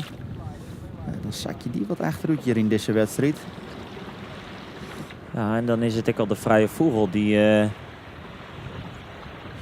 achter de dageraad zit. Ja, en dat is natuurlijk wel spannend voor het klassement. Ja, want elke klap is een daalder waard.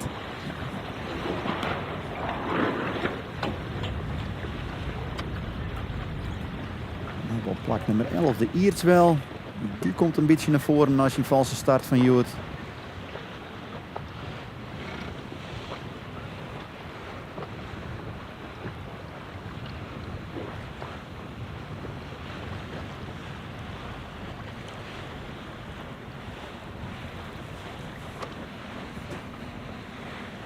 De Lonneke leek het gat wel aardig te handhaven. Nou, de Remy de Boer met de 1 fout. Tolf hebben de Tijefte Egbert Mulder. Zak het ik een plakje.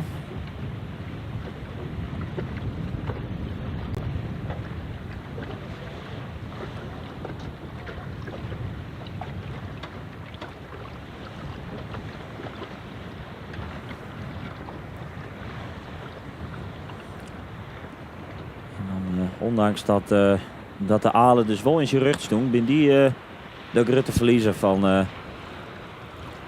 dit raak. Want die sluiten echt helemaal achterom. Ja, dat is toch wel schande als je dan... ja, het liep een minnenstart te wezen, maar... Het is ook een mooi oorlog verdeel, maar... Ik dat helaas net bewerkstelligen en moesten in de stuurboordklap helemaal achteraan sluiten. Dan hebben we de Gerrit Iensen, die noteren we op tredje. En dan zal er daar achteraan nog komen de Breibek en de Alen op 14 en 15.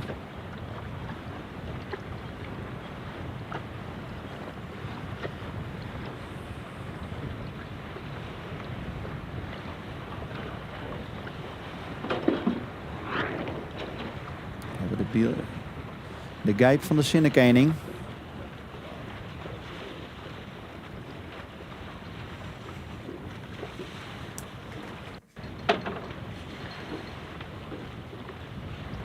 Dan is de Lonnek alweer om tonnen nummer 3 heen. En die zit alweer in het kruisrak. Ja, en die tonnen rijden die zal tot het wedstrijdcomité weer even op goede plak weer omplaatst wezen.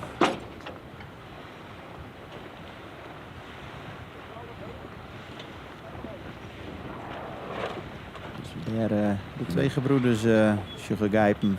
Denk ik dat we een kwartier dan wel een volledige omloop voorschoteld krijgen.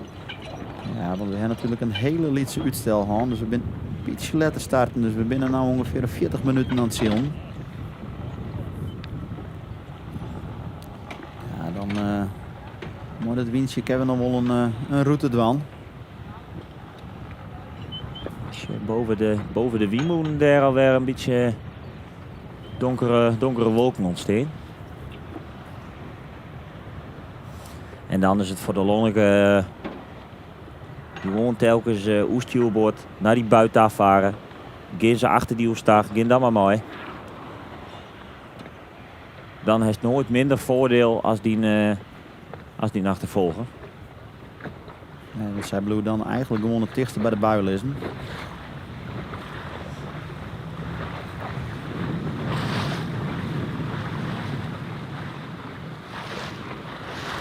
Tussen de wagens dan met de 3 haringen weer een loefdueltje ontstaan.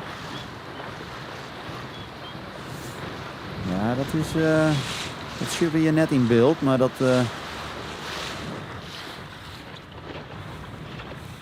dan hebben we hier de Lonneke. Ik heb toch een beetje wing bij te komen. En dan gaan we eens even weer omzien wat er nou precies gebeurde bij die benedenboei waar dat al eer wat miskwam.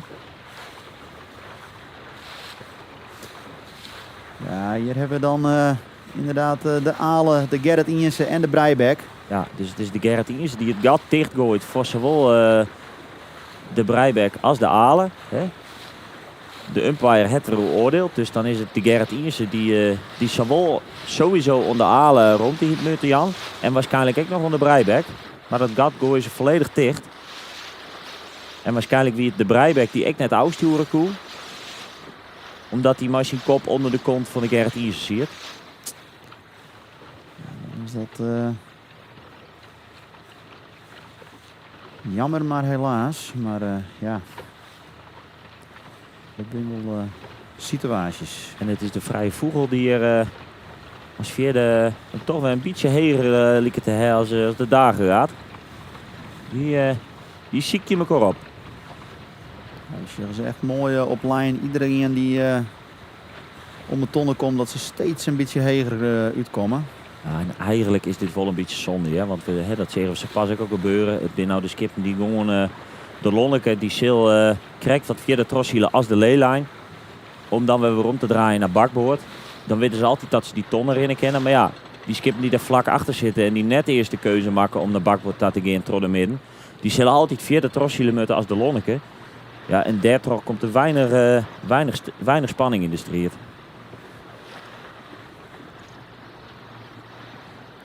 Ik snap het op zich wel van de eenvoud dat zij zeggen van we gaan net eerst die klap naar het midden, want het gat van hun, nou die twee erachter is ik net geweldig grut. Nee, die zouden pas morgen dat geen achter hun nek draaien. En dan ben je eigenlijk aan het aanvallen en aan het verdedigen tegelijk. Dan zouden zij die keuze maken, maar ja, nou ga je maar gewoon terug in het treintje. Ja, en ik denk dat de Lonneke haast op een punt is waar dat ze draaien gaan. Dus je wil onder in beeld de 3 haringen, die maken het wel de call om terug de wind te gaan. Kiezen wel eerst voor die bakboordslag. En het is ook de vrije vogel die giet. En de Lonneke. Ja, de Lonneke die zal ik een heel eind richting die leelijn al wijzen. Maar dan is het even de vraag wat doet de dagen gaat. Reageren die op de vrije vogel of die vertrouwen in hun eigen slag? Ja, want er zit natuurlijk...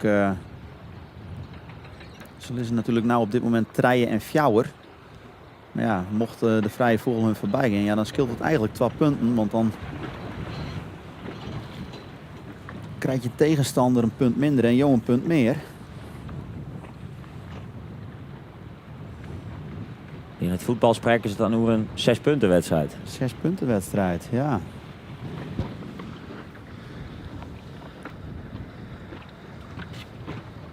Het is nou de eenvoud die Jerda draait is als de Lonneke. Dus de Lonneke is waarschijnlijk te 4 troshield. Maar ze wil nou maar meer gang richting die boei chasen.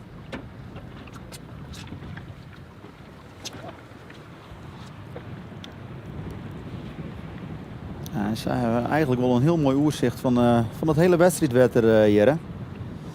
Alle treien de tonnen in beeld en alle scootjes. Als je er een scootje achter in beeld komt, maar dat is binnen al de meesten die inzielen voor straks voor de B-klasse. Of misschien zelfs wel voor zenuwachtige A-klasses.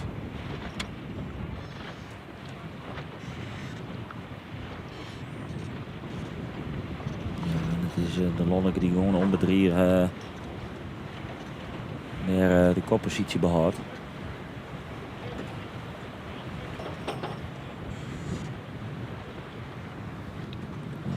Even de vraag hoe vier dat zij boven die lijn zitten. Want het is, dat je wel op je trek en trace, dat de lijn die de vrije vogel zielt heel oors is als de lijn die de eenvoud, de dageraad en de Lonneke zielen. Ja, omdat zij sowieso net die leelijn zielt, kan zij gewoon zo heel mogelijk onderwien.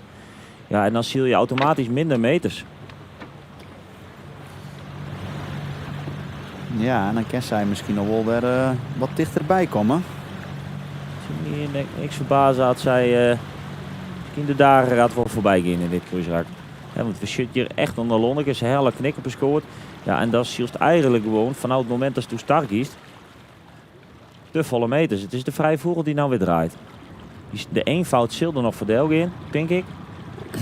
Maar de dageraad wordt het close hier. Ja, en het is hier de Lonneke Die de koppositie behoudt. Bloedje erop in. Ja, dat is toch wel knap van Nick de Jong. Stinderik goed bij in het klassement.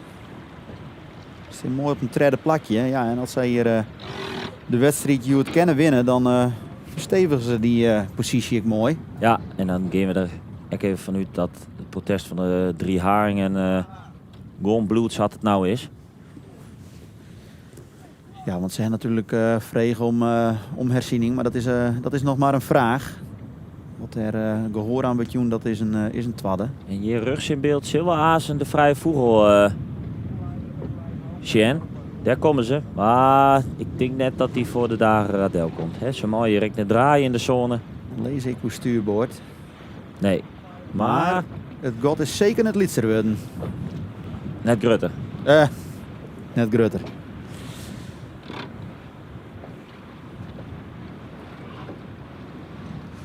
Ja, dan hebben we hier de eenvoud, die noteren we hier op nummer 2, Remy de Boer. Dan is het de dageraad op Traaien, Ruimby Beleenstra.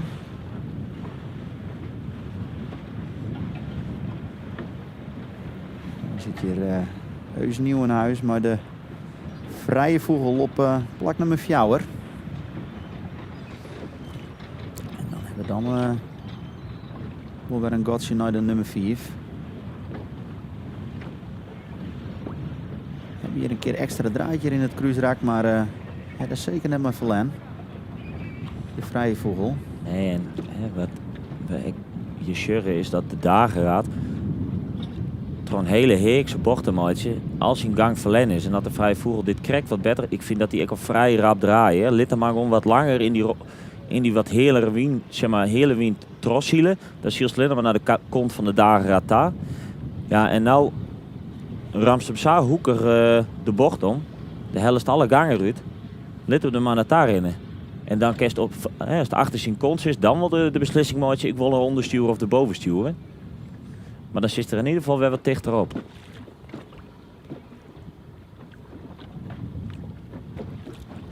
Weer een gratis vrijblijvend advies. Nou, inmiddels we komen haast wel op een punt dat het gratis er wel wat houden is, hè?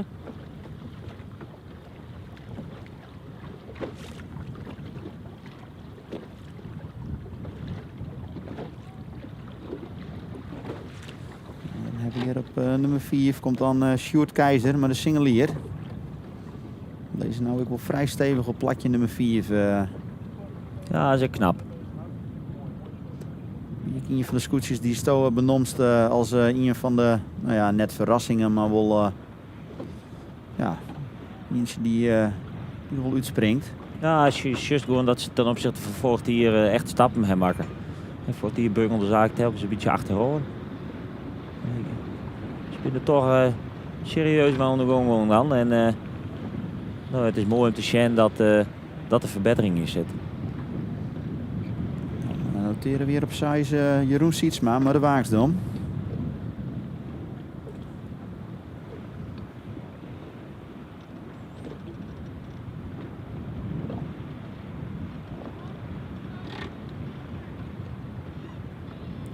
Als je dat even net, maar...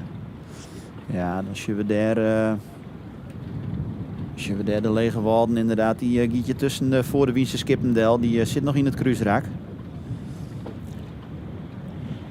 Dan hoe stuur wordt, hè? Deze Skippen van de Wien, die ziel al heel op bakboord.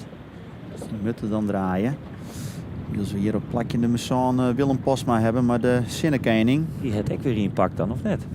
Ja, die ging van ten opzichte van de vorige toonronding van 8 naar Zaan. Dat liet je dan ten koste van Thomas de Boer, maar de 3 haringen.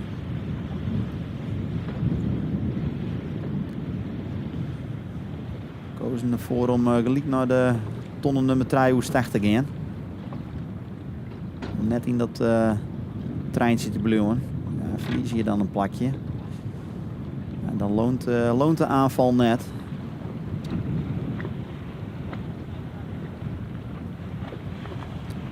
Het is echt toch wel knap, hè, van de vrije vogel. Hoe ze dan toch vanuit een 8e positie naar voren weten te skarrelen. En natuurlijk ook een beetje de geluk dat de dageraad wat zou zakken.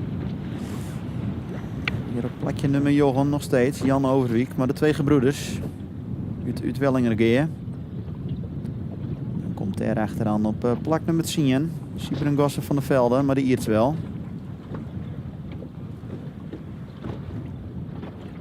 En ik die skarrelt staren naar voren, hè? Ja, die heeft weer een plakje pakt.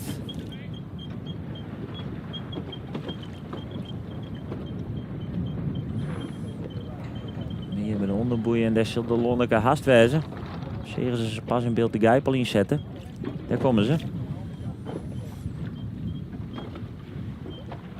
Dan is het zaak dat je hier nou mooi de ton aansnijden. Het wordt net heel hard, dus mooi kalm, mooi alles stadig, mooi alles goed op maat. Het halsje er weer wat meer in. Het onder ligt wat strakker. De skoten aan.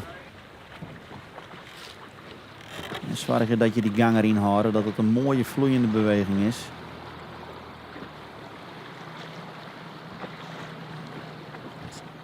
En hier de lege waarden. Die zal dan als Elden onder de tonnen komen. Verliezen weer een plakje. Walter van der Vecht.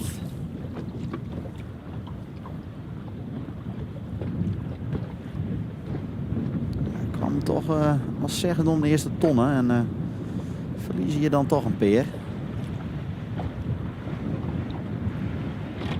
Ieder rakje ging die hier nog 2 plakjes achteruit.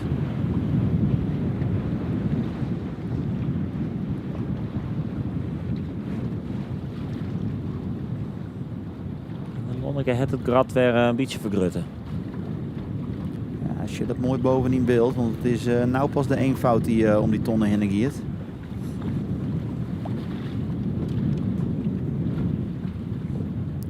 Komt weer een beetje wien bij, lijkt het. Ja, als je rugzak inderdaad de iets donkerdere wolken ten opzichte van links in beeld. Dan hebben we, bij de Boppense tonnen hebben we nog op 12 noteren we de Gerritinissen, maar Dick Bergheimer. Ja, vlak daarachter de Taaiefter. En daar inderdaad achteraan de Taaiefter, maar Egbert Mulder. En dan krijgen we dan de Aalen. Harry Heidsma. En dan is het denk ik de Breibek die de wedstrijd verletten heeft. Die is bijna net meer. Dan lijkt het er inderdaad op dat zij het wedstrijdveld verletten hebben. Zo komen trouwens die situatie bij die onderboei.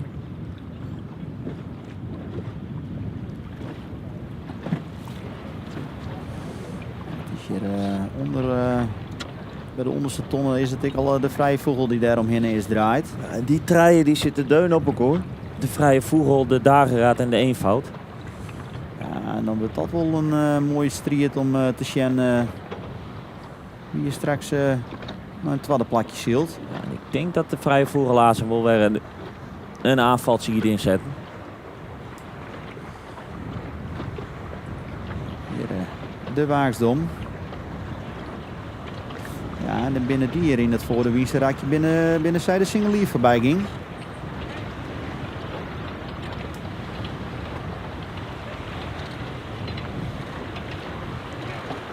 Scoorde die weer een plakje op. Dus denk ik de vrije vogel die daar de draai in zet. Ja. Ja, hier zie je het mooi in beeld.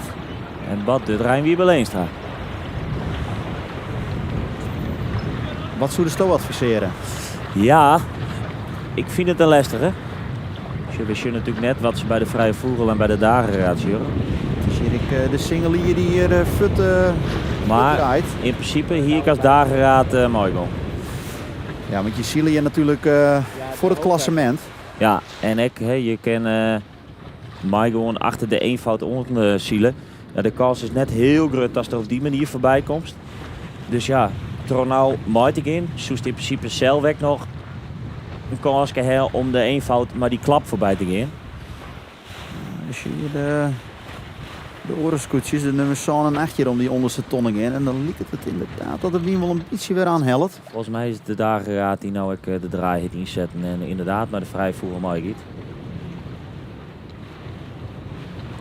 En is dat dan ik wat... Ja, dan was je de vrije vogel die dan gelijk weer weer omklapt. Die gaat weer naar stuurboord. Ja. Ja, hier is een mooi spultje aan de gang, hè? Ja, dus dat willen we graag even zien hoe dit hem dat ontwikkelt. Want het kan wezen dat ze nou best wel gauw dicht in de buurt komen van elkaar. Ja, dus dat is het spul tussen de nummer 3 en de nummer 4 in deze wedstrijd. De nummers 1 en 2 in het klassement. De vrije vogel en de dageraad. Die ben hier mooi op elkaar aan het draaien. Ja, dat zou kunnen betekenen dat de meesten die erachter zitten, op plakje 4, 6 en zo, dat die wel wat dichterbij kunnen komen. Hier draait de dageraad weg en zitten die dan boven de vrije vogel, denk ik nog. Ja, die zal hier boven de vrije vogel zitten. Dus die doet dit hartstikke goed. Het aanvaltje van de vrije vogel vet hem dadelijk pareren. Zou er weer achter gaan liggen?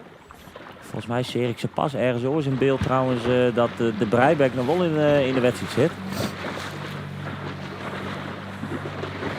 Hier hebben ze. Ja, hier hebben we ze. Die zullen ze achterliggen omdat ze een straf hebben om.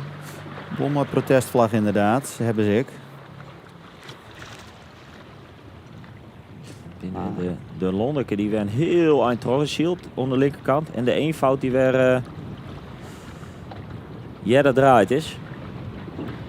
Hier binnen we bij de Lonneke. Ja, liet je toch wel weer een knikje op de score te hebben. En we hebben nog niks gezien van de finish, maar we zijn inmiddels haast een uur rond Siel al.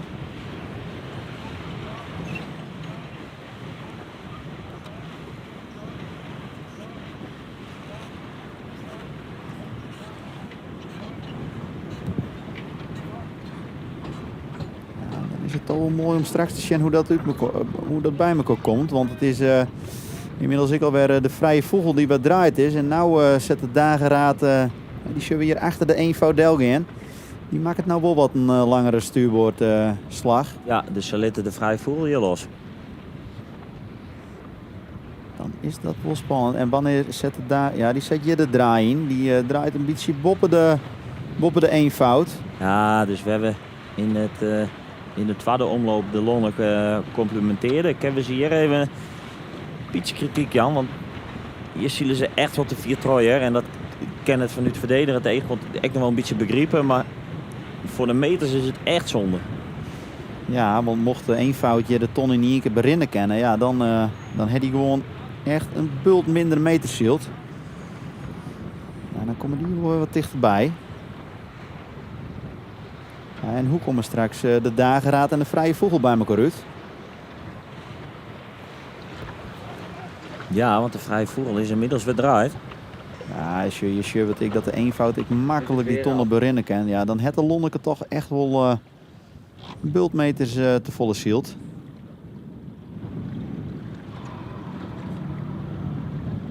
En is dat gotje weer wat lietser worden. En waar komt de vrije vogelaas in beeld? Daar komen ze. Daar komen ze. Ja, hier denk ik, ja, ze krijgen nou nog heger en heger, maar... Kom een wollo stuurboord. Precies, en de meeste in die zone kerst gewoon het volle minder recht als in de normale oestartmanoeuvre in het cruiserak. Dus nee, ze gaan hier net voor deel. Nee, zal dat risico ik net nemen. Maar het is complimenten waard dat ze het telkens proberen. Ja, dat valt ze inderdaad te prijzen. Dan schroeven we hier weer even de volgorde op. Dan is het weer op 1 de Lonneke. Op 2 hebben we dan de eenvoud. Volgend door de dageraad op nummer 3. En daarachteraan zal komen de vrije vogel. En dan krijgen wij hier terug dat we nog 2 keer het hele wiese stik duggen. En dat we dan weer naar boven het cruisje. En dat we dan de finish zullen krijgen. Dus misschien krijgen we nog wat spanning straks in het laatste cruiseraak. Ja, en ik denk dat we dan de meeste spanning kunnen verwachten in dit duel tussen de vrije vogel en de dageraad. Want op zich de Lonneke en de eenvoud die zullen hun positie consolideren. Het is de eenvoud die ik al de hele tijd sas hield. Hè, en die ben ik net echt in de positie om te vallen, omdat ze de dageraad best wel deun achter hun het telkens. Nee, die zal ik gewoon blij wezen met hun tweede plak waar ze nou liggen. En nou zullen we aan de Waaksdom op 5 en dan is het Willem Posmaal op 6 met de Sinnekening. Ja, Die het werkplakje pakt. we hebben hier inderdaad de Waaksdom. Die pakte dat plak ze krek al ten koste van de singelier in het voor de Wienserak. Maar nou ik in het kruisrak weet hij dat te behouden. Dus die is hier op 5. Ja, en dan was er 6. Ja, de Waaksdom op 5, toch? Oh ja, Ja. ja. Sorry. Ja. En dan inderdaad de Sinnekening hier op 6. En ik die het weer een plakje te pakken. Ja, en dan is het de 3 haringen op Zaan. Dan noteren we die hier op Zaan. Dan, ja, dan zielt de Sinnekening hier knap naar voren daar. En dan komt de twee gebroeders van Jan Overwijk hier hoe stielbord aan. Maar de singelier op bakboord. Ja, dit kan wel eens een interessant momentje worden. Ja, want door hij hem daar nog onder te draaien, lijkt het er wel op dat er dat gaat van. En kan hij dan die tonnen berennen? Het is de singelier die natuurlijk maar meer gang doorheen stoot. Maar die lijkt het gewoon goed te komen. Ja, en ze hinderen de singelier ook op geen enkele wijze. Hè. Dus dit is prima werk van de twee gebroeders. Ja, en dan krijgt hij hier, een plakje nummer 8. Ja, en dan is het de singelier die hier fjouwe plakken verspilt. Ik denk dat eigenlijk al in het voor de Wienserak. Die ging dan van 4 naar Jochen.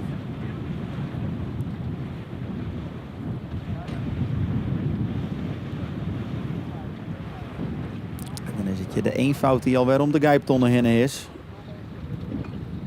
Op een tweede plak. Ja, dan ben je de dageraad en de vrije vogel die hier deun op elkaar liggen.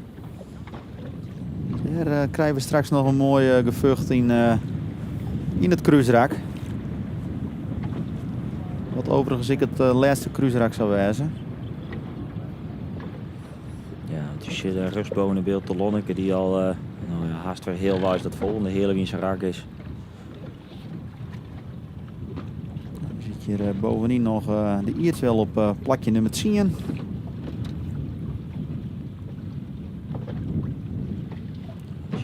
Vrij vroeger op deun op de kont van de dageraad. Ja, dan begint het spultje straks eigenlijk al bij die boeironding, hè? Ja, en als ik de vrije vogel hier was, dan hier ik nou al een beetje begonnen bij voorzichtig even een beetje beginnen te loeven en een beetje de tegenstander een beetje zenuwachtig maatje. Ja, want eigenlijk wil je dan je chinstander een beetje dwingen zodat hij een beroerdere tonronding heeft, hè? Ja. Dat hij er wat dichterop zit, dat hij En dat eigenlijk... zullen denk ik ook al een beetje gebeuren. Bij de vrije vogel en de dageraad. Ja, dan is dat misschien wel even een mooie situatie dat we die straks even in beeld kunnen hebben. Ik ken dat vooral goed zien op de track and trace nou. Ja, die pakken een hele oorline.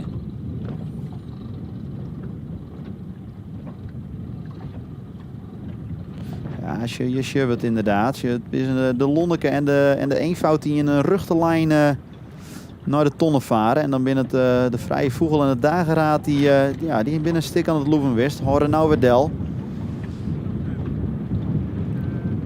En dan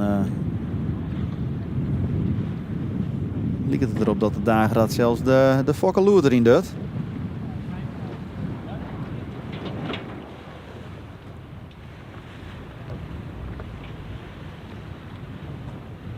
Dus we hier de 3 haringen hebben bij de gijpton. Volgen toch de 2 gebroeders.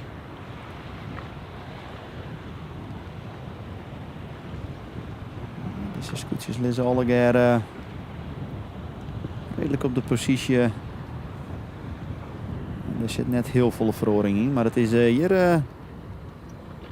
waar we actie hebben. Ja, ze hebben mooi wat meters meer maken.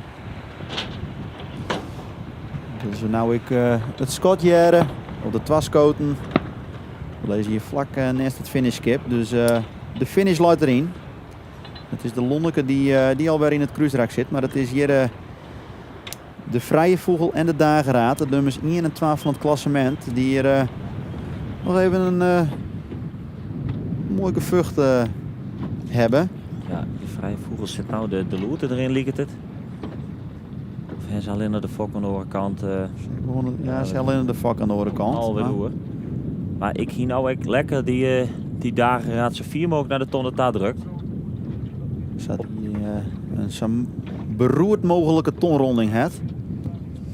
En dan zie je dat je dat zelf beter doet en dat je dan meer gang en wat meer hecht om die tonnen komen. Ja, om dan maar in een positie te komen dat de krek boven komt, dat ze geen last van heeft. En als dat volhouden kerst, ja, dan kan die tegenstander net draaien. En dan kerst hij met mijn hoek inwingen. Dus hier de tij even te hebben. Maar die R10 ze erachter.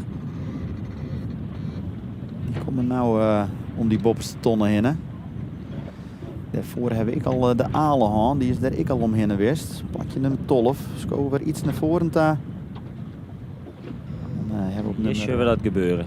Hoe komt die boeiranding van die Dageraad uit? Het lijkt erop dat de Vrije Vogel nog vrij volle rond lid. En hier zie je waar ik wel een beetje hetzelfde gebeuren. Ze zitten er vrij deun op, komen ze daar bovenuit. Ja, dat zullen ze redden, want de Dageraad is hartstikke boei. Dus ze kennen hem hier al een beetje omheen sturen. Zou misschien even maar het vakje klapperen dan. Of zetten ze voor te draaien? Dat denk ik wel. Daar lijkt het op. En wat doet de Dageraad?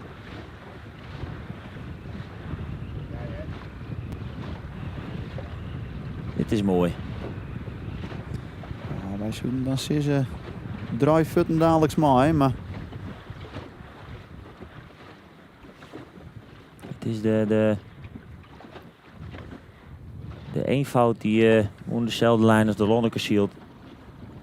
Zal zich net druk maken omdat het duel wat achter een plak vindt.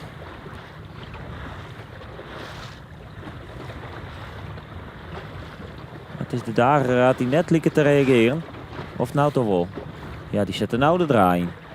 Ja, hier zie je het mooi inderdaad. Het is het witte scootje wat hier op uw zou komt. De Vrije Vogel die als eerste draait is. En het is ja, een beetje, je ziet het in de bovenboeironding zie je ik een scootje draaien. Dat is dan de Dageraad. Die komt je nou ook op uw zou varen. En dan reageren zij je toch op elkaar. Nou, dan is het toch wel een mooi gevecht. En daar gaat de Vrije Vogel weg. En dan zal de Dageraad aan weer de Vrije Vogel boven zijn turen draaien. Ja, en dit kennen zij natuurlijk ik net te vaak wel, want dan komt de waagsdom weer een stukje dichterbij. Ja, maar nou is dat op zich net zo heel belangrijk voor deze man. Nee, zij willen gewoon de Vrije Vogel beziekt gewoon om de Dageraad voorbij te gaan. En zet de Vrije Vogel de draai dan voor weer in. Ja, daar gaan ze. Ja, dit is geweldig. Ja, dit is mooi hè. De Dageraad, die doet dat ik feilloos hè. Het is net altijd even leuk van die tegenstander, maar in dit stadium van het kampioenschap moet je dit wan. Moet je dit altijd wan. Het is de Dageraad die nou net gelijk maar draait. Nee. Die hier nog net genoeg gang om voor het weer een draai in te zetten. Nee, maar die ging je wel de goede slag weer in. Dus het zou best kennen dat ze hem even nou wat langer tros zetten. Dit is weer links in beeld de Lonneke Sjugge. Die is al bedraaid naar de bakbordklap richting de ton. En de eenvoud heb erachter, die zit op dezelfde lijn ongeveer. Het is de Dageraad die nou inderdaad wel weer de draai inzet. Ja, Litsin stond er toch net los.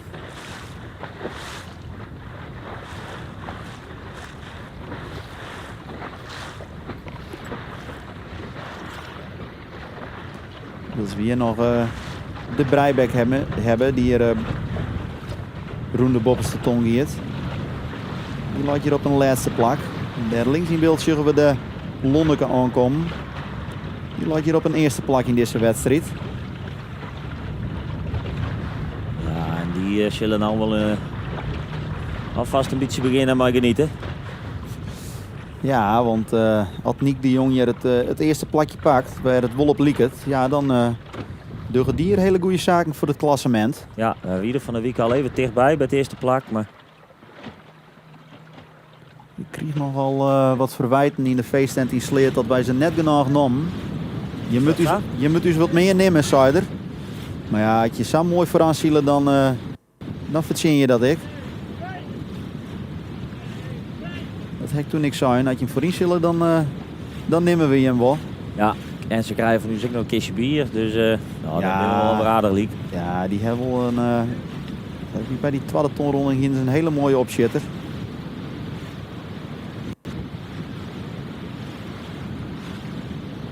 Dat is voor hun klassement is dit ook geweldig. We slaan nou echt een gat naar de nummer 4 razen. Ja, Bejer is hier al heel blij wezen. Sjug eens even.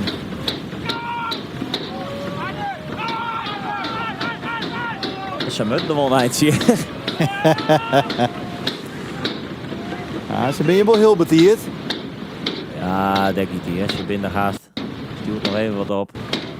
Daar komt hij. Ja, dan is daar het schot. En dan is het je Niek de Jong, maar de Lonneke, die hier de eerste wedstrijd hier op een lemmer wint.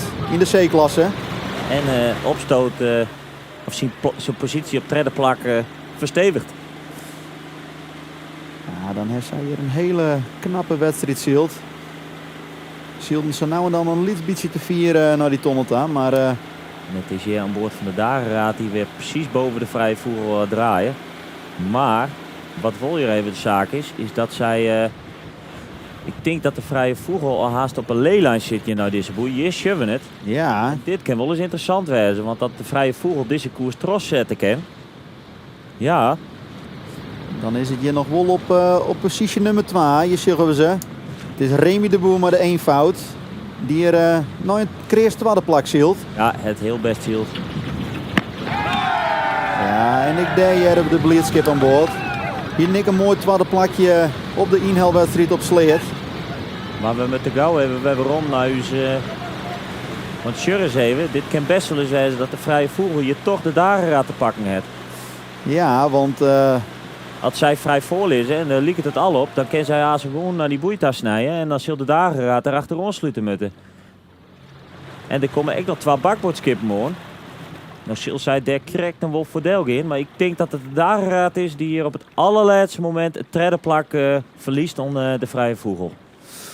Ja, dan is dat een hele knappe aanvalwist van de vrije vogel. Die hier iedere keer weer verdraaide. En nou wil ik net te volle speculeren, maar als het nou aansnekt op de zinnening en de waakdom binnen die daar op bakboord tussenkomen. Ja. Ja, en dat kan wel eens gebeuren. Ja, dan is het ik nog de dageraad die daarachter delmut. Oh ja, en neemt er dat risico. Het is hier in ieder geval Eus Nieuwenhuis, maar de vrije vogel die hier treden wordt. Ja, en wat is de gasmen? Komen die daar voordeel? Oeh jongens, dit wordt hartstikke spannend. Ja, hier komen ze, de dageraad. Ik denk dat het correct wel ken je, maar het scheelt net volle. Het scheelt zeker net volle.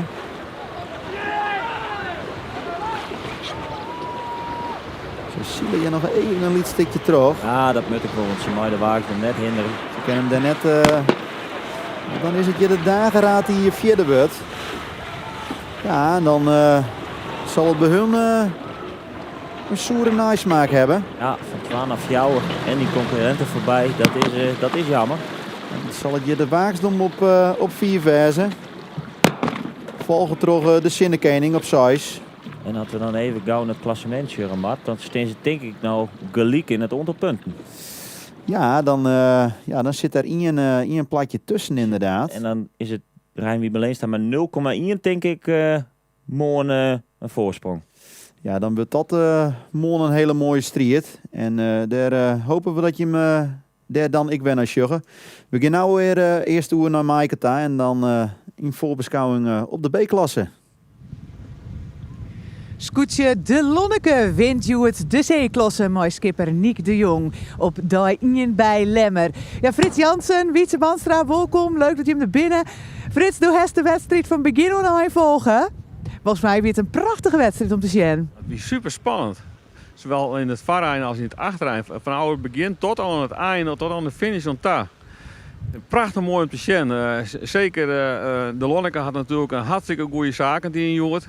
Ze hadden aanval van nummer 4, 4 en 6 hartstikke mooi pareerd. Maar nummer 4 en 6, de Thomas de Boer, Willem Posma en wie hoor ik alweer, Jeroen Sietsma, die hebben een hartstikke strijd in het middenveld. Ja. Zeker een Willem Posma, die ik nog een valske stad hier. En helemaal van het achteraan, helemaal tot ons 6e plakje aan het tashield is. Ja, super mooi om te zien. Wist ik een beetje grutsk? Nou, ik vind het prachtig mooi om te zien dat oude Huizen met Scootje, de zinnenkening, dat hij zo goed mij doet dit hier. Ja, voor de Lonneke biedt de eerste Daewinning. Ja, Wietse Banstra, dat maar voor die ik wel een beetje speciaal wezen. De oude team van de vrouwen Jantje nou eigenlijk. Die zielde op de Lonneke. Jij had dat een speciaal gevoel dat zij eerste binnen? Ja, dat is leuk. En ze met een markeertje, want het schipje kan het dus wel nog steeds wel. Het is nog net van hun. Nee, huurkoop, constructie leuk, maar... Ze ramden aardig goed op het dek hier voor de finish. Ze hebben nog net kocht, roep ik al. Ja, een beetje voorzichtig nog, maar goed, het hartstikke mooi dat zij nou een eerste plakje zielen. Ja, Frits, dat we even beginnen, mooi, nu neemt het ambitie, maar uit de start wij. Toen hingen we alweer een zwemmer. Ja, en die is ik weer aan boord kwam. Zelfs de hinnerswom. Zelfs de hinnerswom, dat is al je reglementair. Ja, het is wel aardig fris hebben we het hier, maar dat moet koud wezen. Ja, zeker. Zeker. Als die koude wien ik nog hoe de kleren heen komt, dan hoef. Ja, maar net ontdenken. Ja, verder heen we bij de ton. Ik weer 2 keer een ding-dong. Zat ze het mooi nemen. Wat voor situaties winnen dat? Hoe koer dat ze weer op het tonnen zitten? Ja, ze kniepen elkaar toch sinds maar in de romte om de tonnen een beetje eruit. En dan wordt het krapper. En dan op een gegeven moment dan is er geen romte meer. Dus ze namen de tonnen helemaal mooi. Ja, inderdaad. Als we nou bij de C-klasse zeggen van het voorzichtig naar het klassement. Heeft dit nog wat verloren in de C-klasse? Want het zit er redelijk dicht op elkaar, zeker het podium. De eerste treien die zitten zeker dicht bij elkaar. Zeker nou de Lonneke ik weer woen had. Maar de dageraad die ziet er ik weer keurig bij. Maar ik de vrije vogel natuurlijk weer. Ja. Maar Eus Nieuwenhuis. En de treien fjouwer die erachter komen, die zien ik weer dicht bij elkaar.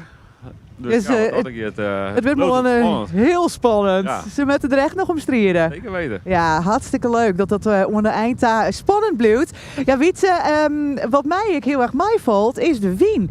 Die blijft is er aardig bij. Ja, ik ben heel mooi ben ik er al met waan. Ik wie betiert op. Ik moest nog uit het westen komen, maar heel tijd al als Sjen. Wat doet het? En ze voorspellen net zo vol. Maar toen ik hier in de baai kwam, toen weer het toch wel een mooi windje. Ja. Ik ben wel bang dat hij van een midje nog eruit valt. En dan dat we wat opklaren tussen. En dan dat we aan het eind van de midje pas weer winnen. Ja, ik heb hier geheime bronnen. Hè. Ja, dus is het alleen nog maar best in die telefoon bezig. Alle waar methodes die komen erbij. Dan komen ze hier maar woorden ons en occlusie. Wat is dit alle jaren? Ja, dat is als het warme front het koude front inhelpt. Ja, ik snap het zelfs ik nog net. Ik ChatGPT nodig om alles te begrijpen.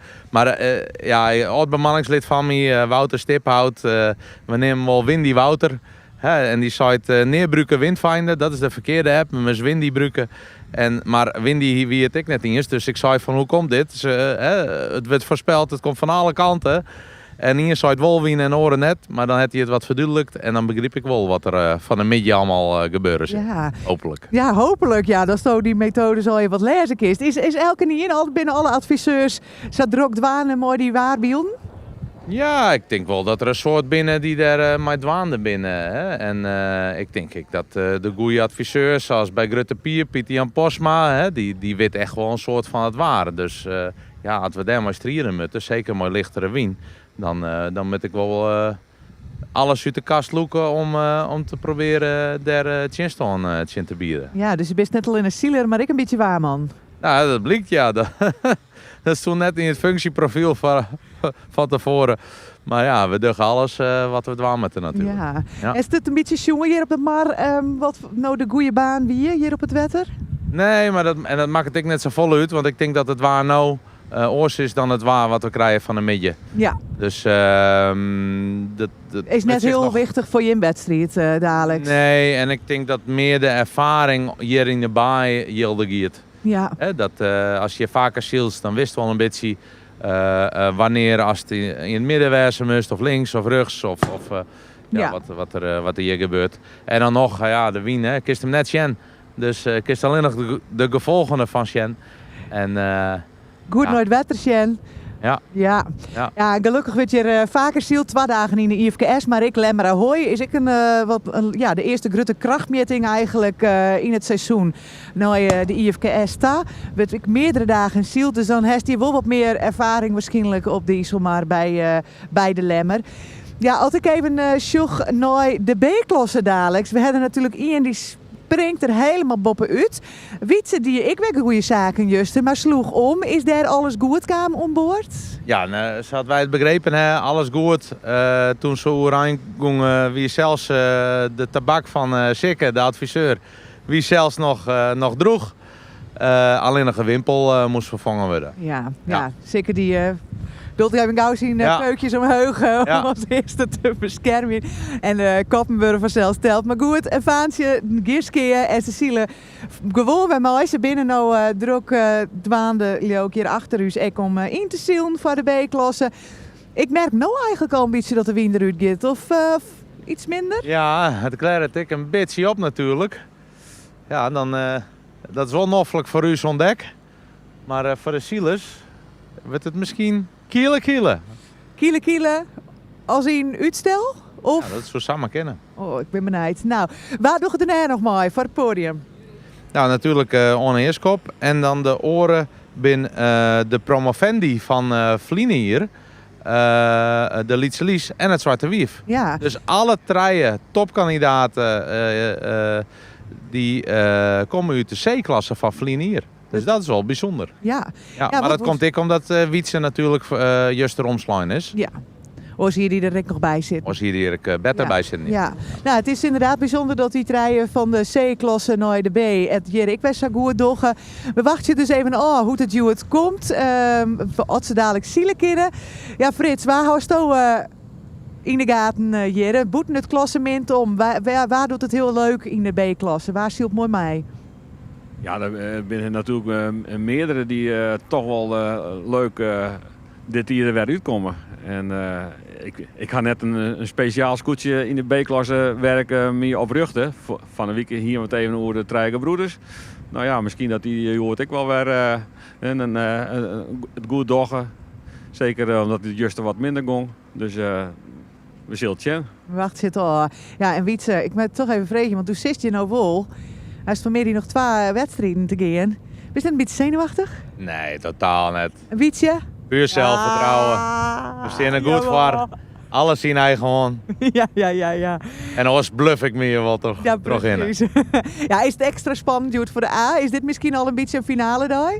Ja, die komt eens een beetje te betierd natuurlijk. Maar ja, morgen stiert er ik net zo volop voorspeld. Dus misschien is Joet wel de finale daar. We wachten het al. Eerst die B-klasse. Je hebt lekker het commentaar van deze wedstrijd hier. Ik ben benieuwd hoe er baan erin komt, maar dat zul je hem Griff dadelijk uitlezen. En dan krijg je hem weer mooi in beeld te zien. Dan zullen we dadelijk hier eerst naar de B-klasse. Lemmer Dijingen.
IFKS TV wordt mooi mogelijk maken door hoofdsponsor Dauma Staal en Fischer Edelstaal en door ondersteunende partners en sponsoren.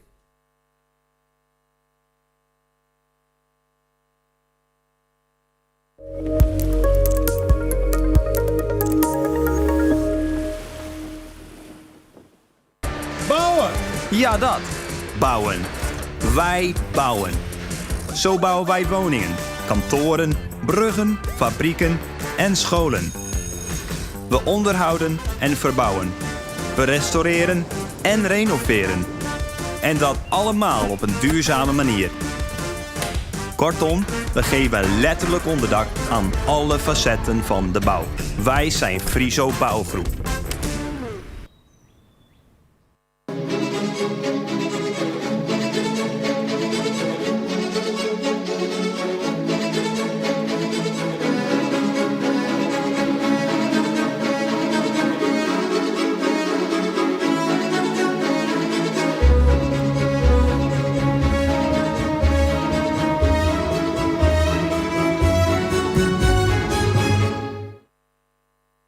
Persoonlijk contact staat bij ons voorop. Vrijblijvende offerte laten maken of zelf inspiratie opdoen in onze showroom. Alles op het gebied van kunststof onder één dak. Alles wordt vakkundig geplaatst door echte vakmensen. Dakkapellen, kantoorramen, boeidelen, ramen en kozijnen, dorpels, prachtige deuren en goed deurbeslag. Vensterbanken, schuifpuien, kortom, deze toppers leveren duurzame kunststof voor jou. IDEMA, duurzaamheid uit Roenrijp. www.idema.nl. Grutsk. Wij zijn trots op ieder project. En het gaat ons niet alleen maar om het eindresultaat, maar ook de weg ernaartoe. Immers, om een droom tot leven te laten komen, moet je het zelf aanpakken. Op je eigen manier. Bij Kooi wachten we niet af. We willen de kartrekker zijn, ook in duurzaamheid.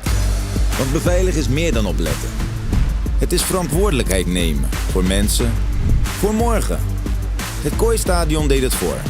En voor iedereen die volgt, is de lat hoger gelegd. Kooi. Rest assured for a secure and sustainable future. Op zoek naar de scheepswerf van Noord-Nederland? Welkom bij Multiship Holland. Vanuit Harlingen verzorgen we onderhoud, reparaties, refits, straalwerk en coatings voor een breed scala aan schepen. Van robuuste werkschepen tot exclusieve jachten. Dankzij onze moderne faciliteiten en een hefcapaciteit tot 100 ton kunnen we snel schakelen en efficiënt werken. Heeft uw schip vakmanschap nodig? Neem vandaag nog contact op of ontdek wat wij voor u kunnen betekenen via multishipholland.nl. Slimme water- en funderingswerken. Daar ligt de kracht van Stienstra en Van der Wal. Met vakmanschap en toewijding bouwen we op en rond het water. Van steigers en damwanden, bruggen en tijdelijke voorzieningen. Wij houden van een uitdaging en denken in oplossingen. Dit heeft geleid tot onze eigen innovaties. Onder andere op het gebied van ankers, trillingsvrij aanbrengen van damwanden, funderingen en onderwaterverankering. Specialist in water- en funderingswerken. Vandaag en morgen. Alles onder één dak, dat is Campernet. Als dealer van Hymer, Carrado, Erima en LMC vindt u bij ons een ruime keuze aan nieuwe en jong gebruikte campers. Maar ook voor onderhoud, reparaties en accessoires bent u van harte welkom. Zo heeft u alles voor uw camper onder één dak. Alles zien? Kom naar Drachten.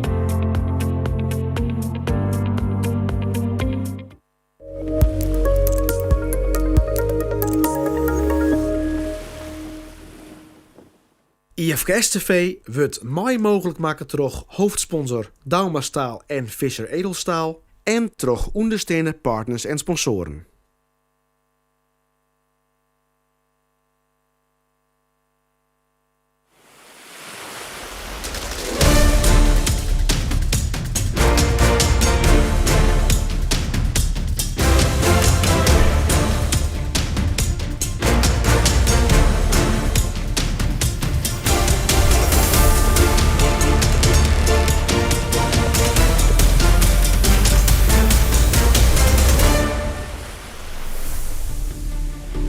Een hele goeie morgen. Alweer vanuit de Lemmer, de baai van Lemmer voor Lemmer 1. De B-klasse van de IFKS. De Iepen Frieske kampioenskippen Scootjeszielen. En we maken ons op voor de ene laatste dag van ons kampioenschap. In de Lemmer varen we uit een Olympische baan. En we gaan bakbord linksom, de klok in. We beginnen vanuit de start en dan gaan we naar de boppentonnen, tonne 1. Dan gaan we romwien naar boei 2 en romwien naar boei 3. Dan weer naar de boppentonnen en vanuit de boppentonnen dan gaan we direct naar boei 3. Plat voor het lapje, loeten ze erin. En dan gaan we weer opkruisen naar boei 1 en dan gaan we weer de appelflap in, appelflap frikandel. Zo nemen we het wel, zo kunnen we het onthouden. En dan kunnen we eens focussen op een hele mooie wedstrijd, hopelijk Joert. De B-klasse, nou Frits, het is spannend, of net? Ja, weet je, we hadden dezelfde baan als van de morgen bij de C-klasse. En dat had ik in dat we bijna het 4 minuten schot krijgen. En wat je we even op. Daar ridder. Ik druk uw klokje in. Nou ben wij in ieder geval op tiert. Ja, de rode vlag zijt bakbeton, de witte cilinder zijt Olympische baan en de blauw-witte reed geblokte zijt 4 minuten. Dan ben ik benijd of wij weer de buitenomvlag krijgen, dat is heel wel. Maar ik al de zwarte vlag gewoon. Ja, ik zeg hem al. We hebben hem al in de hand. De gele Japanner, die hem al in de hand. Ze duggen aardig de skippers. En ja, hoe zit het veel erbij, Frits? Hij heeft het hele klassement opschreven, alle uitslagen gewoon nota. Nou, ik hoop dat we kreks een mooie strijd krijgen als Van der Moon in de C-klasse. In onze gearvetting hier we dat al een beetje verteld, hoe mooie strijd dat weer. En dan zie je in het klassement, dat noemen ze 1, 2 en 3. Dan binnen promovendus van inderdaad van vorig hier in de C-klasse, dat die inderdaad al aardig losging. De trein warp had nog een beetje aansluiting. Dan hebben we de 4 minuten scot. En vervolgens komt er een heel groot middenveld. En ja, daar is ik nog van alles nog te heljen. Ja, het is spietig natuurlijk dat de Grutte Geert juist er omgang is. Die had daar toch een DNF, did not finish, zandje punten. En dat is wel een hele minne voor zijn klassement, omdat je kan het zien hier op Starem. Maar ik denk wel dat de eerste treien die herinneren een beetje uit. Daarna heeft de treien dwarpen, Gruttegeert, Treigebroeders en misschien de verwisseling die nog wat waan kennen. En misschien het tweede blad van de B-klasse onderin. Daar is het natuurlijk ook super spannend bij de B-klasse. Ja. Want ze willen net graag naar de CETA, want dat is wel heel betierd. Ja, het is wel dat nummer 14 en 15 section toch wel een god gaan naar nummer 13. Dus het is zaak dat van die treiskippen dat ze nou in het VAR aankomen om toch dat god te beslechten. Er zijn nog 2 dagen de kans om uit die degradatiezone te komen. Maar ja, tegelijkertijd zal Gerrit Sienstra van de Eeuwkje, die zal toch ik net graag naar de C-klasse willen. Ja, jij trekt net, hè? Nee, het skip, 12-voudig kampioen, maar Jeroen de Vos in A-klasse jet iets. En ik denk dat Willem Kramer er ik alles aan doet om daar net in te komen. Ja. Want er is eigenlijk nog een verrassende gast aan boord. Adviseur Willem Zwaga van Lauwert bij de SKS. Ja. We zitten op dik 2 minuten. De skippen zitten, die kiezen toch wel aardig voor het startskip nou. Het is daar aardig druk. Rug onderin zeggen wij een oranje ton. Dat is de pin. Daar moest ik starten. Maar kennelijk vinden ze dat net zo gunstig. Van het mooiste is ik degene bij het startskip dat die er goed uitkwamen. Ja. Dus misschien had ze daar ook al een beetje naar schoen. Misschien heeft ze daar wel. Maar nee, dat is net weer. Want de Gasper en Nick de Jong, maar de Lonneke, die begonnen wel een beetje in het midden van het veld. Maar die starten wel meer onderin, hier het idee. Als het nou een minuut is en Lloyd Eger die leidt er al stil bij het startskip, vrij heeg, zeil helemaal los. En dan ben ik benijd of hij net heel dicht op de linie zit. De rest van het veld is nog net helemaal naar de linie daar. Er binnen nog wel een groepjes die lezen 4 van de startlinie af. Ja, en waar vrij is onderin Enne de Vries. Maar de treien dwarpen. 1 minuut hebben de Utestriet. Die giet al een beetje van de linie af. Die denkt dat hij te dichtbij is. Die wil een beetje afvallen. Of hij wil een beetje gang maken.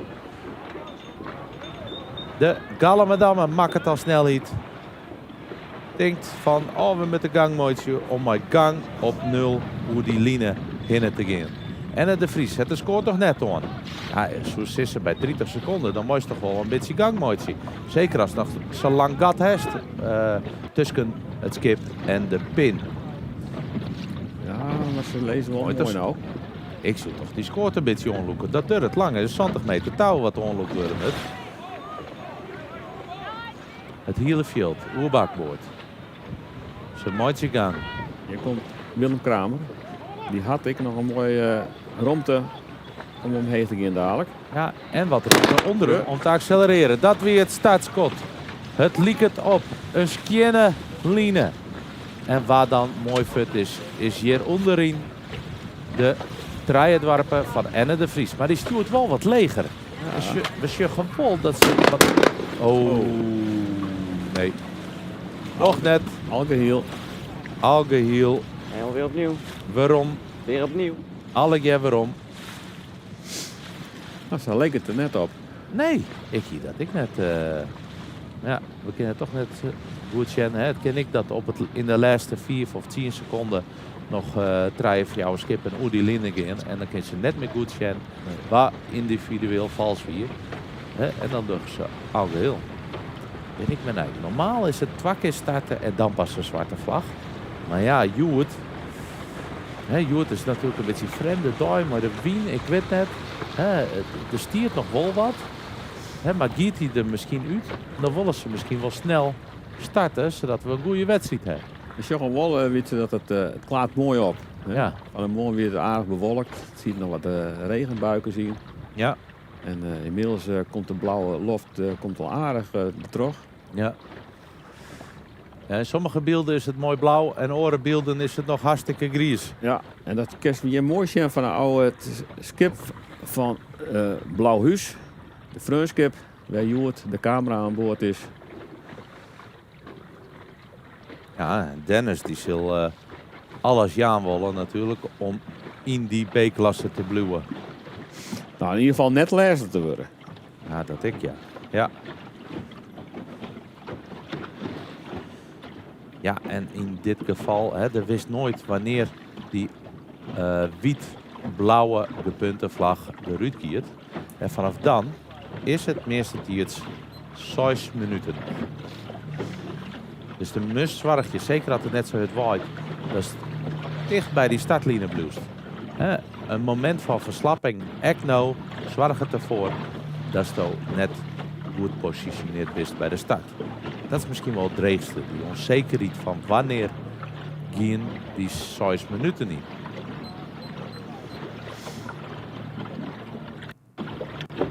Het is wel mooi bij de IFK's dat je in al die wedstrijdklasses al je zo'n promotie-degradatiesysteem hebt. Ja, nou. Dan bloedt het in de hele competitie gewoon heel erg spannend. Voorin wordt promoveren, achterin wordt net degraderen. En Daan van der Meer, ja, die zit in het middenveld. 34 punten zit er. Ja. Dus ja, die ken nog ik dan wel best nog wel een sprongmeidje in het klassement. Ja, als ik in het middenveld zou zitten, dan zou ik gewoon gaan voor een dijprisje. Dat gewoon een alles of niets. Heeg risico. Maar als het goed uitpakt, dan is het in ieder geval een mooie dag. Daarom. Ja, hier hebben we de uitslagen van de oude jaren. Vorig jaar die jonge Jan met Bart Westerhof, de grote winnaar. Arjen de Jong met de Grietje Obers in 2023. 24 de wedstrijd hier net Trogong. En in 22 wie Tim Roosgerius nog op het woord wief, de winnaar. Nou ja, Tim die zielt inmiddels in de A-klasse. En de oren twee inmiddels ik. Dus ja, misschien zei dat ik wel wat. Als je Joert winnen, dat je misschien toch wel een grote kans hebt om in de A-klasse te eindigen. Ja, alle treien binnen nou skippers in de A-klasse. Dus misschien zei dat wat. En daar is het toch wel om te dwanden in deze klasse, in de B-klasse. Ja. Om toch bij de grote jongens van de A-klasse uiteindelijk te komen.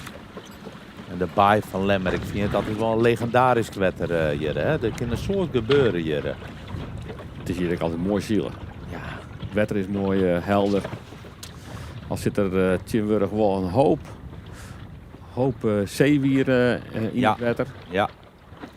Zeker aan de kant bij het strand en bij de dik zit een hoop... Ja, Oeral hier. Oeral is wel wier. Dus heb je een demonstratie loop ik van trekker-eigeners. Ja, de vlag op de kop. Ik weet net wat ze zissen willen. Als uw aandacht even loekt.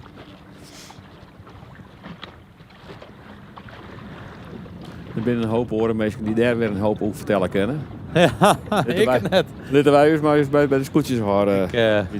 Ja, schoenmaker, houdt u bij uw leest. Hè? Hier hebben we de pin in beeld. De onderkant of de linkerkant van de startline. En de skipper binnen al een beetje heen en weer aan het varen. Soms ik al timen. Hoe lang duurt het om van de ene kant naar de andere kant van de startline te varen? Ja, dan heeft het een beetje informatie. Dan kun je een beetje vooruitzien van waar kom ik uit als ik nou terugvaar? Of moet ik een slagje mooi? Ja, en waar is het gunstig om te starten? Ja, ten opzichte van de pinnen. Ja. Hey. Bovenboei. Ik jij dat toeter. Dat is dan de aandacht. Dan is de algeheel valse startvlaggen eerder uit. Dat zal betekenen waarschijnlijk dat we haast 4 minuten hebben voordat we starten. En dan hoop ik dat er net skippen binnen die te 4 fut vaart binnen. Want ja, dat is wel makkelijk hele wien. Hè? Er was een beetje uitrest. Er was die jongens bij de Grutskoort en de Fok. Was het even rustig aan. Totdat het de echte strijd begint. Maar ja, dan kist ik wel eens in die gemakzucht te 4 fut varen. En dan is net meer op tiert om die koer te positioneren voor de start. Wat wel goed tegen is hier Zwarte Wief, Gallemedamme en de Trijgebroeders Utegediek.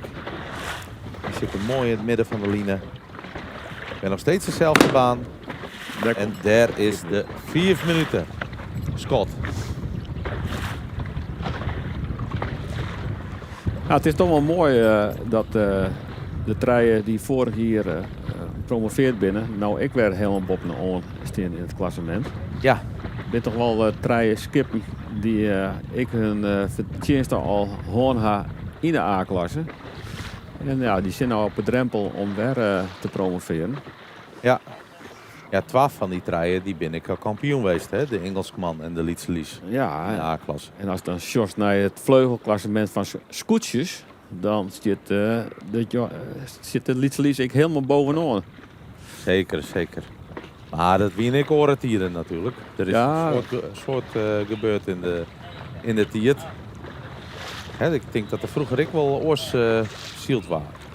Ik denk dat er ik wel gruttere verschil wie in die tiert. 4 minuut, nog steeds buitenom. De gele vlag, maar de zwarte stip. De Japanner. Gaat erin. En dat betekent dat als er een skip te betiert staat, dat is dan buitenom de pin of buitenom de tonnen bij het startskip. Waar tussen terugvaren moest om goed te starten. 3,5 minuut. De meeste skippen binnen nog op het oerstjeurboord. En proberen soms, maar wat meer of minder gang, hun plakje te vinden om aanst oerstag te gaan. Dan eventjes te blabberen En dan op die gang te mooitje. Om op 0 met gang hoe die line te gaan. Ja, wat doet het algemeen is waar men toch hoe bak wordt starten. Iets. Ja, bak wordt starten.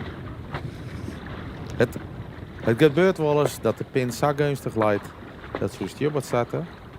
Of dat er een skip hoe stuurboord achter het hele veld langs gaat. Dan hebben ze vaak een minder start. Want er dan net de volle skippen binnen bij het startskip. Dan kist er achterlangs en dan ben ik helemaal vrij. Soms zit die kant van de baan beter. Ik jij hier al wat geraas. Oh, oerbakboord komt Jelle los met de scherkel. En die heeft voorrang. Dwars door het veld heen. Ja. Ze willen naar de Pinta misschien. En ben alle je stuurboordskippen. Oh, dat komt met Bas Krom. Komt dat goed met Bas Krom? Maar is er nog achteruit gehoord. Ja, er moest op betocht wezen natuurlijk.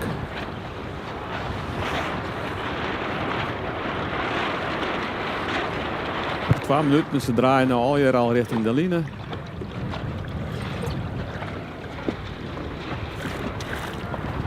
Nee. Of er nog wat uitkomt. Ja, als het bakboord is, dan heeft ze recht natuurlijk. De mus als stuurboordskipper moest er op betocht wezen dat er een bakboord komen ze. Wietse Heerskop en Bas Krom lezen al hoe bakboord. Zullen nou de rondteziekje onder hun. En het is wedrok. We zien hier links de indringtonnen. Dat is een hindernis. En tussen de indringtonnen en de starttonnen van het startskip mooi een scootje net komen.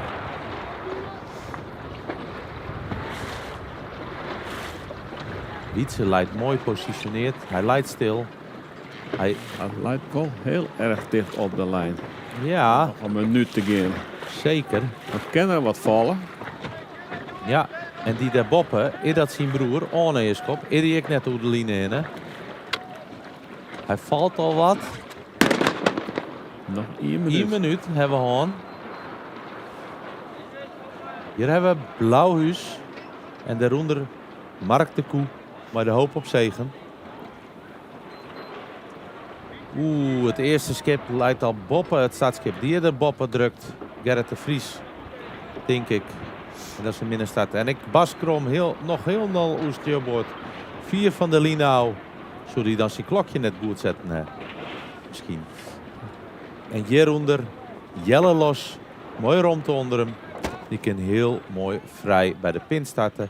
En daar boppen de Trijgenbroeders van Eger van de Hoef. Het lijkt het wel of Willem Kramer de indrington op de kop had. Dat wordt correct sissen. Ai. Dat is net de bedoeling. Wils we nog maar een paar seconden had. De scootjes mooi in ook gang. Ja, Jelle Los is toch wat te let bij de pin. Maar hij is nog steeds mooi vrij. Eger van der Hoef is ik mooi vrij. Maar mooi nou echt wel omheen sturen hier. Want Oski is 4ste leeg. Sjuggen wij dan een skinneline. Nee. Het is weer algeheel vals. Algeheel. Dat wie nou wel duidelijk te zien, hè? Ja. Vooral bij het startskip winnen ze al vrij betiert, winnen er al 2 oerdeline in, liek het. En ik denk dat Willem Kramer daar goed mee wij komt. Ja, dan winnen meer die er goed mee wij komen.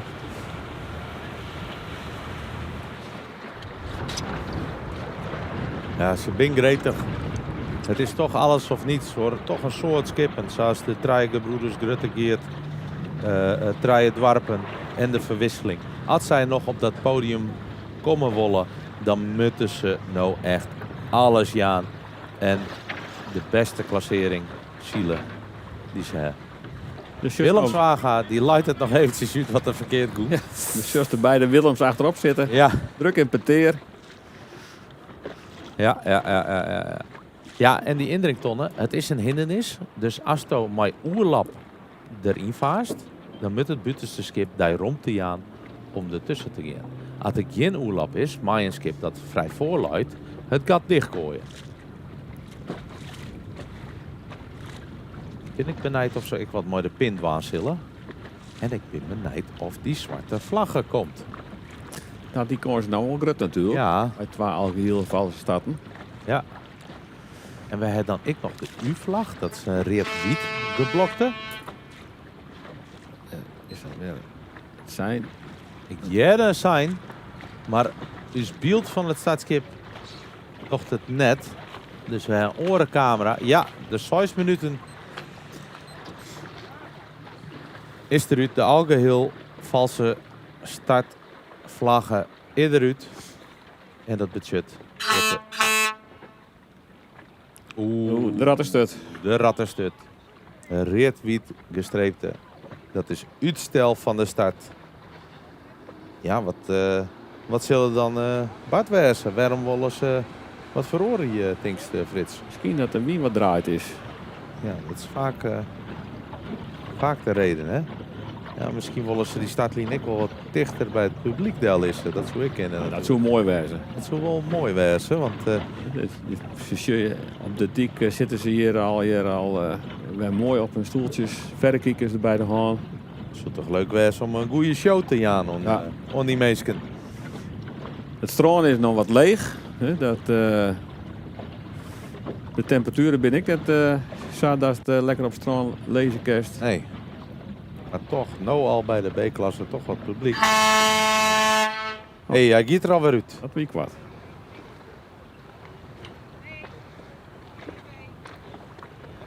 Dus we jaren op de achtergrond Saskia Oelissen, mooi haar team.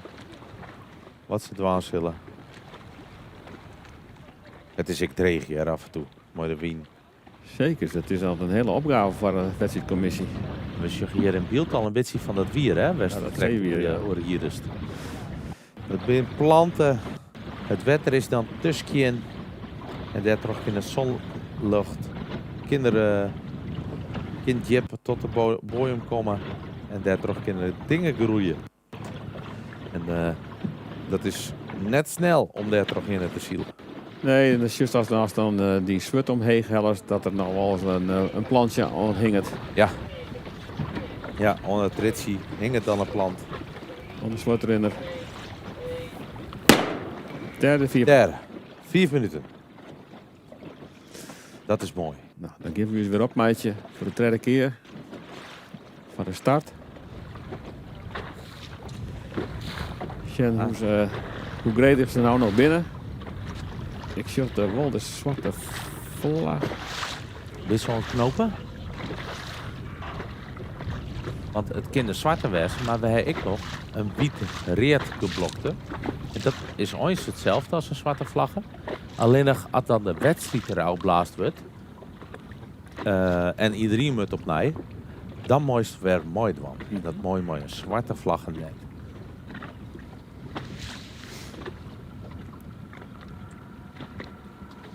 Ik ben benieuwd.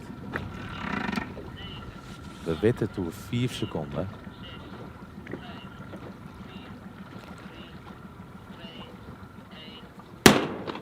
Ja, daar is hij. We zeiden het al. Dat zal ze leren. Ja. Ik ben benieuwd of die start nou oors wordt.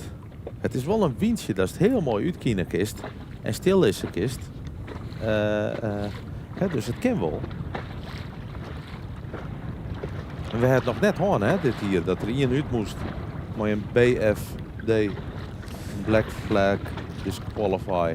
Dus als je op de Frunskip dat ze nog een keer wel aan pijlen binnen. Want ja, hier bij de start is het nog net al te jip. Als we daar starten binnen, dan gaan we al gauw naar de jip dat daar net meer hoeft te pijlen. Ja. Bij de girl. Richting de girl. Dan gaan we toch al gauw naar een 12,5 meter jipte. En de polderdiek. Ja, dat het hier altijd vreemde effecten, hè, Frits? Soms loopt de wal. Soms heeft het wat thermiek. Dat het laan erop warmt als het wetter. Dan loopt hij wat. Maar kijk, wel skifting aan toch het midden. Dat het hele veld nog de ene kant op voer. En ik in mijn eentje een enorm goede vlaag hier. Ja. Ja, het is hier net alleen nog de wind. De hartstikke direct een beetje met de stroming inderdaad. Hoe de wind vanuit het IJsselmarkt de baai inkomt. Maar ik met de sloers en het gemaal. Dat kan al je invloeden hebben op de snelheid van die skip. Maar dan ziet er een vlag op het kemaal, toch? Ja, spuien of spuien binnen, dat klopt. Ja, dat is wel noffelijk om een extra setsie te krijgen de goede kant op. Ik heb nog net zo'n de vlaggen. Nee. 2 minuten hebben we gewoon. Voor 1 minuut giet de zwarte vlag naar onder. En dan ben ik benijd. Had ik op de trekker-trace Frits, dan liep het al alsof ze meer afstand tot de line hebben. Ja, ze zijn al voorzichtiger. Voorzichtiger. Ja, niks is zo teleurstellend als bij de Boppetonnen te jaren van ja, je wien te bediert. Houd er maar mee op. En dan is de hele wedstrijd toch ietsje van het wetter. Van oude kant. Hier is de concurrentie lekker ontzettend. Prachtige loften hier, hè? Ja, het is een prachtig mooi diorama, zei ik maar, het gemaal op de achtergrond. Zeer karakteristiek van de Lemmer. Het Wouda-gemaal. Wauw. Onheilspellend. En dan toch net zo volle wien. 1 minuut hebben we al. Hier, Boppien leidt de Treigebroeders. Mij daarachter, de westenwind. Paul de Koe, maak het meer een gankje eronder. Hier, weer en de Vries met de treien dwarpen die een pin staat, mooitje wol. Die maakt het al een beetje gang. Hier daaronder ik nog een skip. Hij wil de vaarbluwen, de verwisseling denk ik. De verwisseling krijgt wel wat loefrug naast. Hier hebben we de Treigebroeders. Aardig wat vrijheid onder hun. Ik ben benieuwd hoe ze dat gebruiken zullen. Of ze dan de snelheid mooitje zullen. Hier de Lietse Lies. Dat had Mark ik, alleen dat Mark die remt het nou wel een beetje. Ja, en we hebben nog maar 15 seconden. Ik zou zeggen. Mooi toch wel een beetje op gang komen. Onie scoorten. Waar wel gang het is hier. Orne Heerskop. Het gang.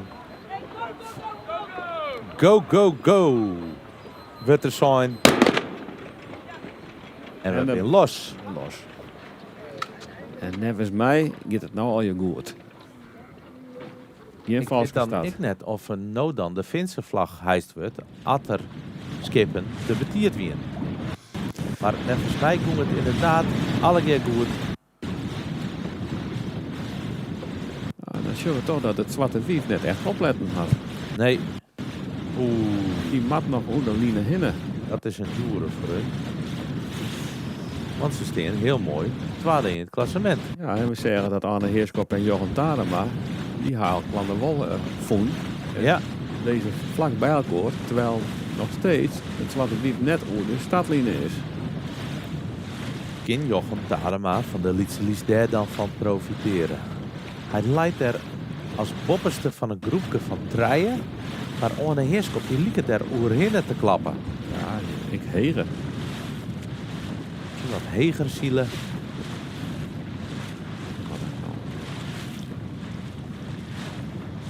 Ik ben benijd. En wat we... Inmiddels is het Zwarte Wief weer onder de stadline. En de vreunskip van Blauwhuis is als eerste naar stuurboord verklapt. Het derde vrije wien. Ik zie het Fortendaak de vrije wien. Wat draait Jere? Dat is de... Zie ik dat ze nou al hier al een beetje gaan. Ja. De Vries had als eerste derde de klap maken. Ze willen een rug staan. En de Vries, die draait ik. Maar dat wordt dat wordt spannend, maar de Grutte Geert. Een Timmermans ega. Hij denkt dat er de vallen mat, want hij kent het net van. Nee. En als er dan valt is, dan komt er het volgende skip al weer in. Ja. En daar zullen er ik achter Delmatten. Dan wil hij wel heel graag bij stuurboord daar. Want het fancy scootje uit de strijd, met Gerrit Huisman, die leidt over het bakboord. En dan zus je hier toch helemaal bovenin, Willem Kramer, heel verdienstelijk lezen. Ja, hij stuurt het heger als de skeerkel. Hij heeft mooi vrije wien. Ik denk dat hij aardig goed uitkomt. Maar nou is het, waar is meer wien? Is dat links of rechts van de baan? Ja. Ik ben benieuwd.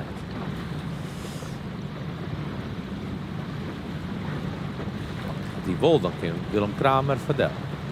En zoals Justus zegt, dat de gebroeders Heerskop elkaar net onderoen. Al je vlak bij elkaar, nummer 1 en 2. En nou is juist dat Orne de ene kant van de baan kiest en Wietse de andere kant. Wietse heeft toch een beetje les, denk ik, hè, van Dokkum. Nou al, daarom draait er nou ja. ik. Ja, hij wil vrije wien hebben. Hij draait. Het lijkt het alsof er wat minder wien komt. De wien gaat er langzaam een beetje uit. En Gerrit Huisman draait mij. De had Wietse wat klok mij. Dat hij net boven hem draait, ja. En Willem draait nou ik. Willem Kramer, geef ik mij. Stoelbeslag. Net zoals voor de Skeerkeldel. De Skeerkel draait ik. Dan willen ze alle keer naar Stjubota en om bakboord bij die tonnen te komen.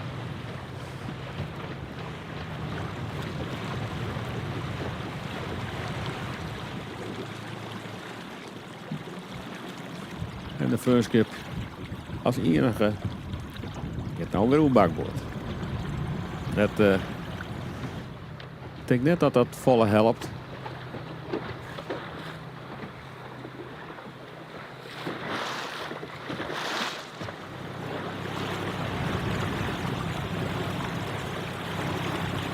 Hier gaat Orne Heerskop weer naar bakboord daar. Dan kan hij de ton al aan. Skip kan wel heen rennen. Ja. Maar nou een verkeerde karmootje is wel dreig. En hebben we hier dan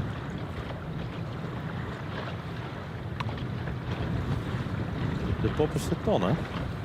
De Utrechtstrie te pauw hier.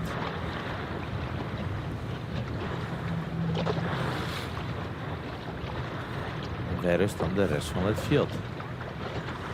Die skippen die jaren naar stuurboord gingen, die hebben een langere slag op bakboord. Hier hebben we Orne Heerskop, de klassementsleider, het als eerste die kar maken om naar de boppentonnen te gaan. Maar als dit nou zou Joost Wietse, dan zal Willem Kramer daar wel goed uitkomen. Bliksem en just dan toch de hand van Willem Zwaga hierin. Want ik denk dat Wietse, ik dan wel. Oh.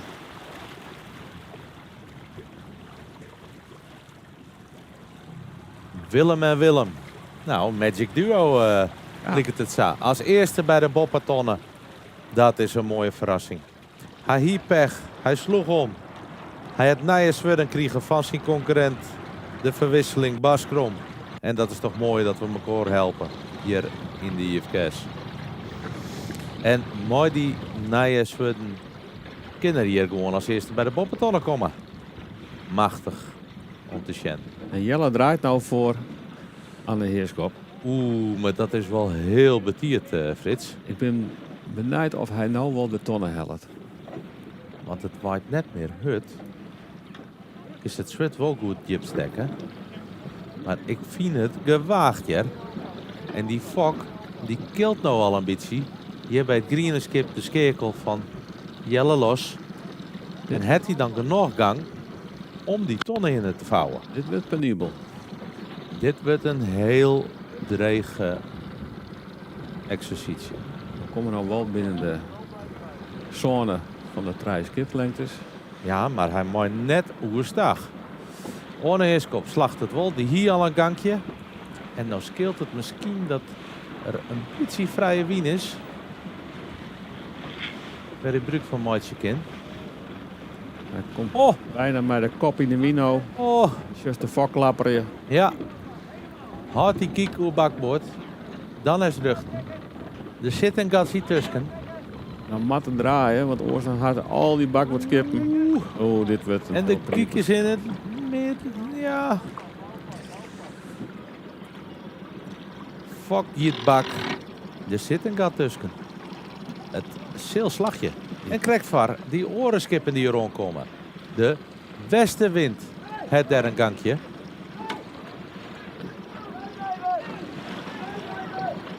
En zo'n rappelkorrel aan. Want Gerrit wil ik rond te hebben bij de tonnen. Dus ja. Westenwind mat daar ik weer vrij van blijven. En hiermee creëert Orne Heerskop wel een mooi gat al. Ja. Dadelijk bij de eerste tonnen.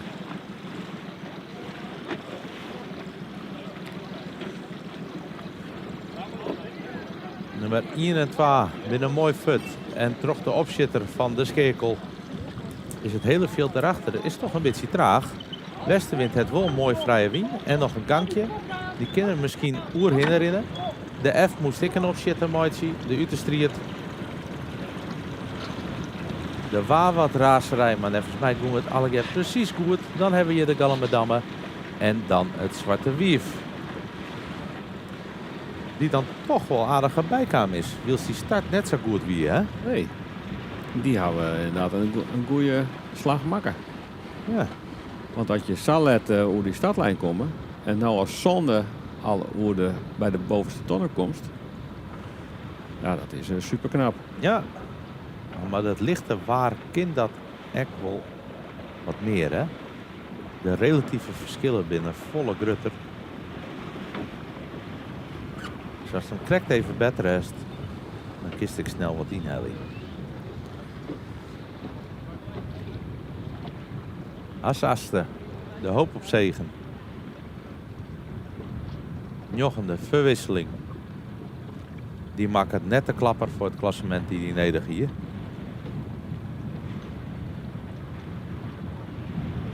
Direct als de grutte geert.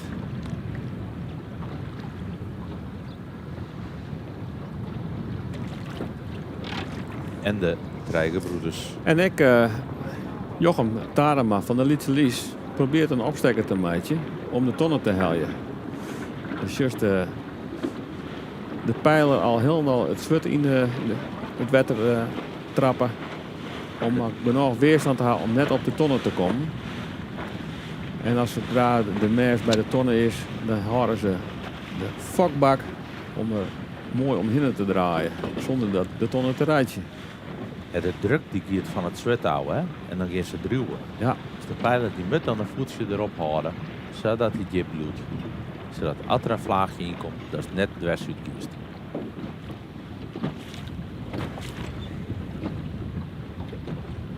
Ja. Hebben we toch wat verrassing. Mooi, de Lietse Lies onderin. Het Zwarte Wief in het middenveld. Engelsman op een tweede plak. En Dokkum op een heel mooi eerste plak. En Dokkum lijkt mooi voor. Dit is dreig, hè, dit rak. Want we sjuggen je Trijgenbroeders, ze gaan mooi gang. Maar ja, dan moest ik binnenswersen bij de guidetonnen. Kies je voor vrije wien of kies voor positie aan de binnenkant. Dat is het dreig van deze baan.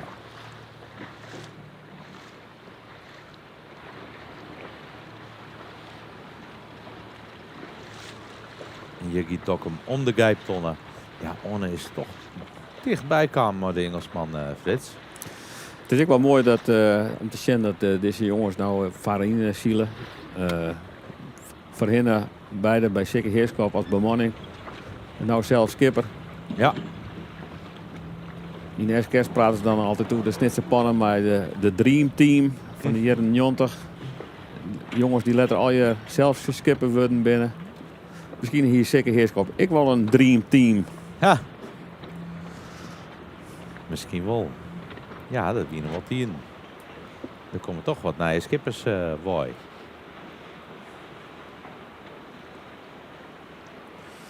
En ik denk dat Arne Heerskop wel erop gebrand is om toch Willem Kramer nog te pakken. Want ja, dan zou er een clean sheet gaan met overwinningen tot nota. Een skienne side?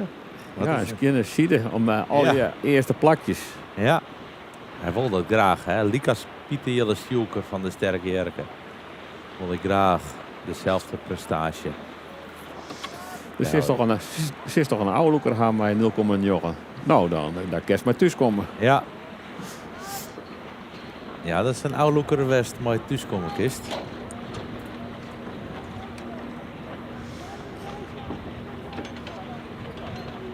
En dan hebben we toch hier de westenwind die als tredde om het tonnen giet. Achterlangs jaren we hier al. Maar volgens mij zitten nog net zo volle skippen in de zone. Behalve hier de GD en het Zwarte Wief. Mark de Koe die zal daar achterom gaan. En Robert denk ik, chin al die orenskippen. Achterlangs, ik lis vrij voor. En sil dan de Uterstriet het oondoor om het tussen te gaan. Of wachten ze. Of zullen ze wachten? Nou ja, dan varen ze ik haast de zon uit. En dan mooi Wietse Heerskoppen tussen. Oeh, dit is een mooie... Dit is een hele nieuwsgierige situatie. Die we even beschermen moeten. Want ja, Wietse Heerskop het rucht op wooi. Maar de verwisseling. En de verwisseling op de skekel. Dat betekent dat de Grutte keert als eerste mooi. Maar ik mooi de F. Wie de F in de zone of net. Dan heeft ze daar misschien ik nog rugknop. Nou is zo binnenst. Maar ze zullen daarop wachten. Wietse keert erachter wel. Ja. Het wie een twijfel. Dan kiest hij voor safe. Maar hij helpt toch wel aardig wat plekjes op lieken te zijn. Hij pakt hier maar wel de verwisseling. Ja. En de skekel. Maar komt daar toch wel leger te lezen als Gerrit Huisman uit de Striet. Die een mix of helemaal aanhoren wil. En daar komt de trein op door, dus denk ik misschien nog wel als winnaar uit. Die had de trein skippen rond de jong. Kan nou heeg oorsnijden. Kennis je dus controle. Of gooit Wietse het gat dicht. Hij liep het aardig wat rond tussen te zitten. En ze heeft volle mee gang. Maar Wietse komt rond, die stuurt hem omheen. De mat Egelhoef van de Hoef, mat mij. Die moet mij omheen. Die moet mooi loeven. Maar hij kent er zelf nog verdel.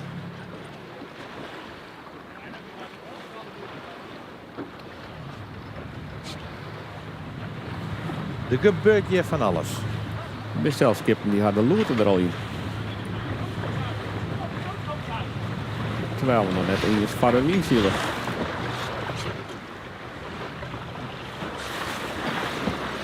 Precies dat, Frits. Zelfs pas bij de tonnen. Ja. Nou. Dan giet die wien toch een beetje in de werk. Dan is die misschien een beetje rommen, de wien. Oeh, waar wordt je boppen de tonnen drukt. Het is de eeuwtje van Gerrit Stienstra. En die looi al op een vijfje in de plak. Ai. Ding dong, op de ton. Jou maar een trap. Ik zoek ik ergens lelijk op wezen.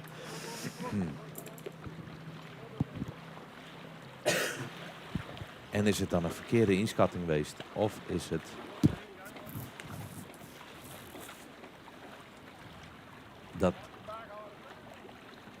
Dat is gewoon probeerst. De mus wat proberen. De lijst achterom. Alles of niets. Deze wedstrijden die bepalen. En de lijst in de B-klasse boost of net. En de lijst al helemaal stil. En dan mag ze nog draaien. Ja. En dan verliest nog meer. Dan is het een keer gijpen. Hier hebben we de onderwiense ton. Het lijkt het alsof Orne Heerskop een beetje heger uitkomt als dokken. Kunnen ze het dan volhouden? Het is maar een liets kruisstrakje. Dat is wel jammer, hè? Als er weer wat draait, dan kan de wedstrijdcommissie een wat langere baan inlissen misschien. Het is nog maar een liets kruisstrakje. En mooi, een Olympische baan. Dan is het vaak gewoon hoeken. Dus de vaart gewoon oerstuurboord. De zielstrog tot de boppertonnen, het west van die is. En dan Gieserij. Tactisch zit er wat minder in. Willem Kramer die vaardig hier vierde in het klassement. En had nou toch wel wat achterstand om de eerste trein die ik promoveerd binnen. Dus het is wel mooi dat er nou eigenlijk toch maar een beetje farine ziet. Ja. Ja, we hebben wel eens een discussie. Hè.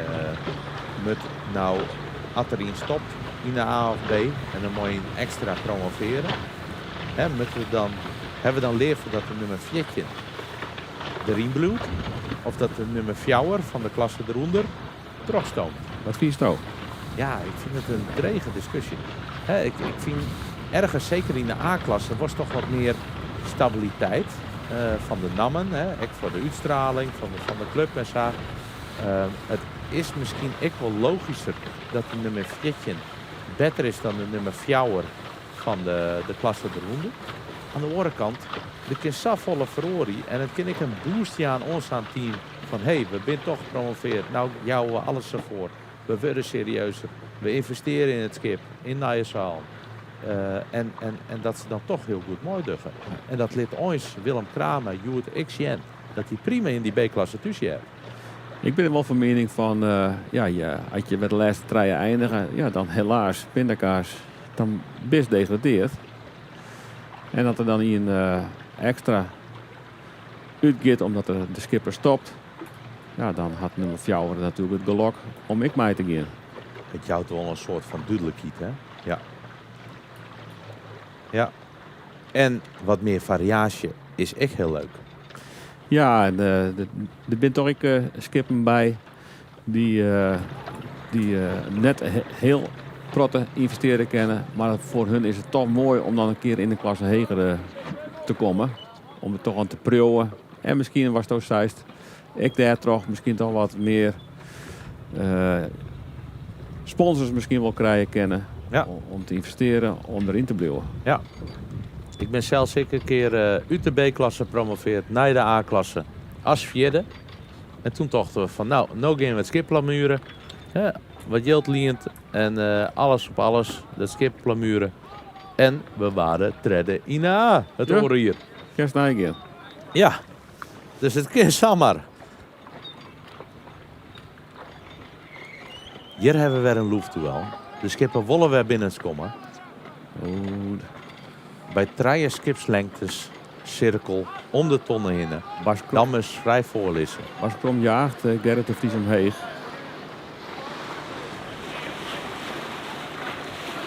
Hier zien we dat heel mooi in beeld. Ja. Bas Krom jaagt. Daar is de ton al. Gerrit de bijna. Vries het dan oerlap op Bas Krom. Met een mattendak op de rekking houden met de trein warpen. En liek het dat het schip hier helemaal links, dat die buiten de zon is. Dat is de skekel. Dat is de skekel. Maar ja, dan mooi Gerrit de Vries mooi ertussen. Echt bij de trein het warpen liek het. En zil de verwisseling. Ik denk dat de trein warpen heen gaat. Komt Gerrit de Vries dan nog om een tonnen heen? Wie de Gerrit de Vries dan op tiert? Of net? Ik jij protest. Ik. Dat zil de trein het warpen was het Shin Gerrit de Vries. Zullen we eens even jaren of het fluitje van de jury jaren? Ja.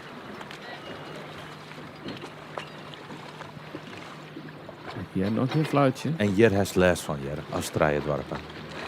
Ik zie een kerel, mooie rode vlaggen. Daar is de umpire. Die zal een beslissing nemen. Ja, dan heb je het fluitje al. Rode vlaggen. En hij wist naar Gerrit de Vries. Ze heeft geprobeerd. Ze moest ik wat proberen. Maar ze ben fout. Ja, en Get al. dan moest ze zo snel mogelijk die straf nemen. Hè? Want door hinderstik de trein het warpen dan. Dat doet hij gelukkig. Het mat in hetzelfde rak. Ja. Het is wel zo eerlijk, zou Gerrit dat nou ik doe. Vottendaags dan maar. Want inderdaad, anders dan had het hele rak, had het rijtwarpen de les van.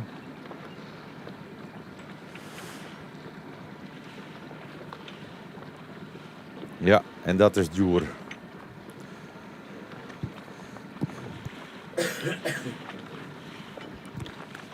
Hier het kind, dan hier die in één keer een heel soort skippen passeert.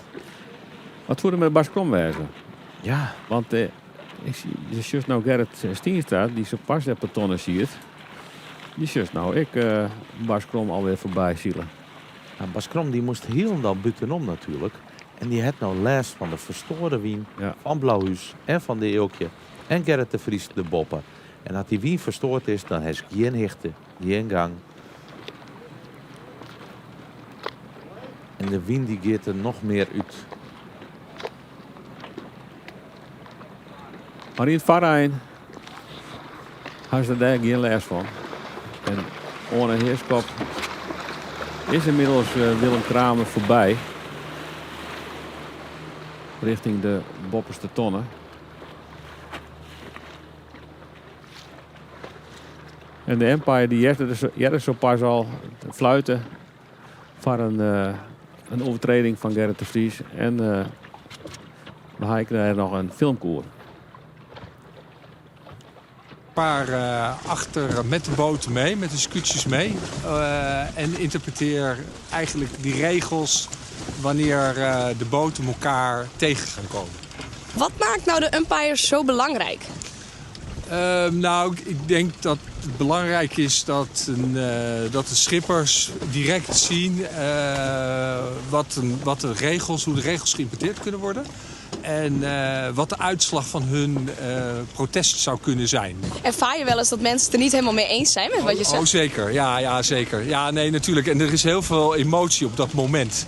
Dus er wordt heel dichtbij getagd en boten raken elkaar. En dan is er best wel even emotie. En als ze dan een vlag tegenkrijgen, dan merk je natuurlijk dat ze dat niet altijd eens zijn met je. Wij reageren alleen maar op het moment dat de schippers protest roepen en een rode vlag tonen. En dan hebben wij 3 opties. Dan hebben we een groene, waarbij we eigenlijk zeggen er is niks aan de hand. Alle regels zijn, er heeft niemand een fout gemaakt. We hebben een rode vlag. En daarmee zeggen we, er heeft iemand een fout gemaakt en die wijzen we dan aan. En dat kunnen er ook meerdere boten zijn. Ja, dus het kunnen meerdere zijn. Zelfs degene die geprotesteerd heeft, die zou een rode vlag kunnen krijgen. Er is altijd een risico. En dan hebben we een zwart-witte. En de zwart-witte is, wij hebben de feiten niet goed kunnen vaststellen. We hebben wat gezien, de feiten niet goed vast kunnen stellen. Als je wil, kunnen we een getuige bij een protestcomité zijn. Maar als je echt met 2 echt hele goede umpires bent, dan pakt er iemand 1 boot en iemand aan de andere boot. En die zegt, ik ben dit aan het doen. Ik geef de rechten en de plichten aan van de andere boten. Dus op het moment dat daar een aanvaring of er gebeurt wat, dan weten wij eigenlijk al, als we het goed doen, wie fout was. Doordat we eigenlijk dat hele spelletje hebben gespeeld. Nou, inmiddels had de Engelsman bij Orne Heerskop de Bopperste Tonnen roen.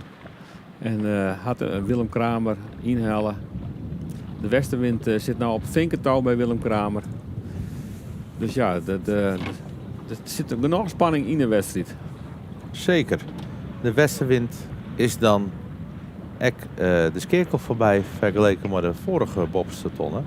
Mooi tredde plakje, dat kan ze aardig goed gebruiken in het klassement, denk ik. En Willem Kramer hier Dokkum, ik denk dat ze van tevoren hier tekent voor Rien. Orne is een klasse apart, maar Dokkum, mooi de pech van de weekend. Nou op een mooi tweede plakje. Als ze dit maar beet houden kunnen. Ja, en de westenwind is natuurlijk ook een skip wat we voorheen wel in de A-klasse zield had. Die ben helaas in 2024 degradeerd. Dus die ben al voor die dwanden om er weer in te komen. Nou ja, deze wedstrijd doen ze goed mee. We kunnen het vaderwienserak in. We skippen boeitrijen. Of boei 2. We gaan rucht voor de wino. De fokgieter loevert. Er is geen gijp tonnen. En dan kissen we elkaar een beetje oud dekken. Maar het veld lijkt wel aardig 4 uit elkaar. Dat ik benijd ben of ze les van elkaar hebben of net. Of het veld een beetje dichter in elkaar herinneren. Dokkum die giert al. Die het al gijpt. Die wol de orenkant. Misschien leidt er wat meer wien. Misschien wil hij binnensbluwen. Bliksem. Is dit de Gallemedam, hè? Dan is er al. Net al vierde plakje. Net was de vorige route weer nog 6e. Huh. Waar is Gerrit de Vries bleun? En waar is Jelle Los bleun? Gerrit Huisman van de Utrecht Street. Ja, Gerrit Huisman, sorry. Ja. Er gebeurt er toch nog wel wat in dit kruisrak.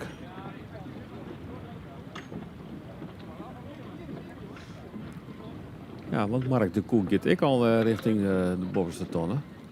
En die had daar maar ik een goede slag maken. Ja. Had hij dan een tussenslag maken? Maar Mark die krijgt natuurlijk nou wel les van die bakbordskippen. De matter, de just hem al vallen. Dat is jammer. Ja. Krijg dan krijg een meter te kwart om de Vadel te kennen. Ja. Maar hij gaat wel heel rom achter Del, vind ik. Dat kan ik wel wat strakker. Maar Jochem Tarema, die had ik kezen om vanuit het strand richting Vattendak, richting het kanaal, in plaats van het gemaal te zielen. En die had nou ik vrouw het tolde plakje, leidt er nou 5e. Zo. Dat is echt net makkelijk, hè? En die komt goed van de skip uit. Dus ja.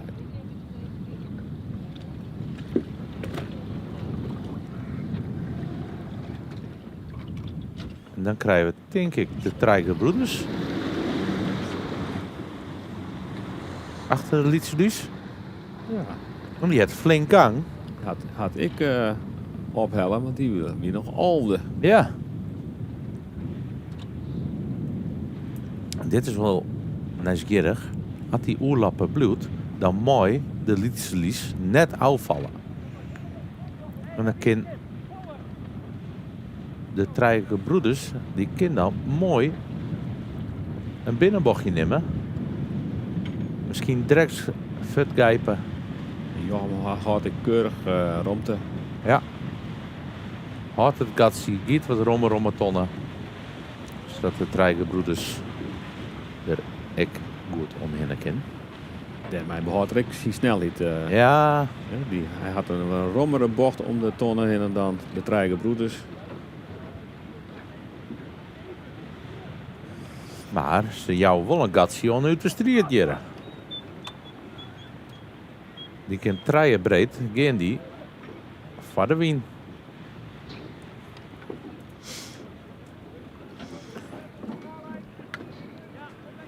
En vlak daarachter Sjewek, de Grutte Geert, met Wietse Heerskop. En adviseur Sikke Heerskop.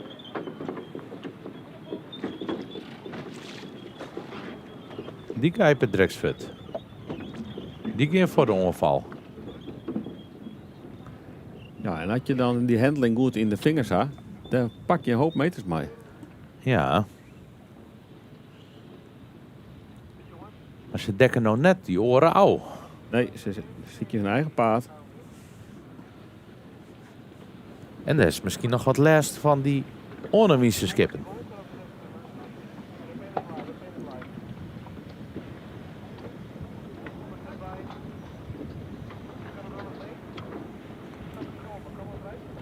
Als je nou Gerrit de Vries, die gaat ik al gijpen. En de Treigerbroeder gaat ik gijpen. En de Lietselus gaat ik gijpen. Ja. Misschien komt de krek wat meer wien van links. Of ze willen verdedig je op die Grutte Geert. Die toch wel wat inhellen het liek het nou, hè?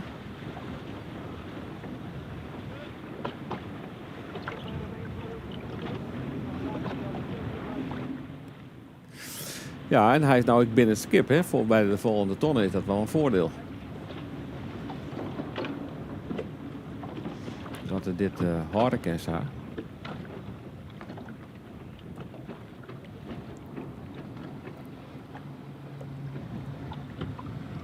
Hij heeft een gankje. En dan komt hij ook bakboord misschien aan. Had hij nou een beetje uitkrust. Dan heeft hij straks aanst die bakboord. Dan kan hij alle keer ik nog een beetje op zijde schouwen. Waar toch hij zelf een mooiere ronding heeft. Of zo toch dat meest ruchterskip de vrije wien hè. Dat hij de verdel kan. Maar dat ligt er waar, maakt het alles uit. Er was net remje, er was gang houden in het schip. Want het duurt heel lang om weer te accelereren. En hebben wij het nou zo pas verkeerd opschreven, Wietse? Of eerder wat oorzaak nog aan bij de skekel? De skekel, ja, die had hier natuurlijk... Die light thread. Ja. En we zien hem nou pas richting de boeizielen. Er is wat goed verkeerd gaan.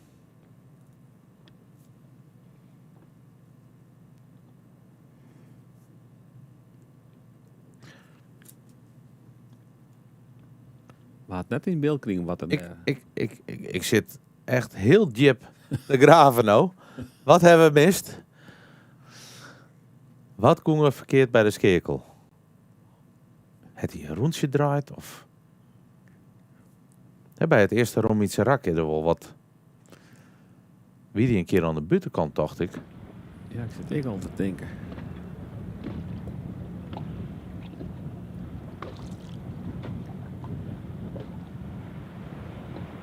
Maar goed.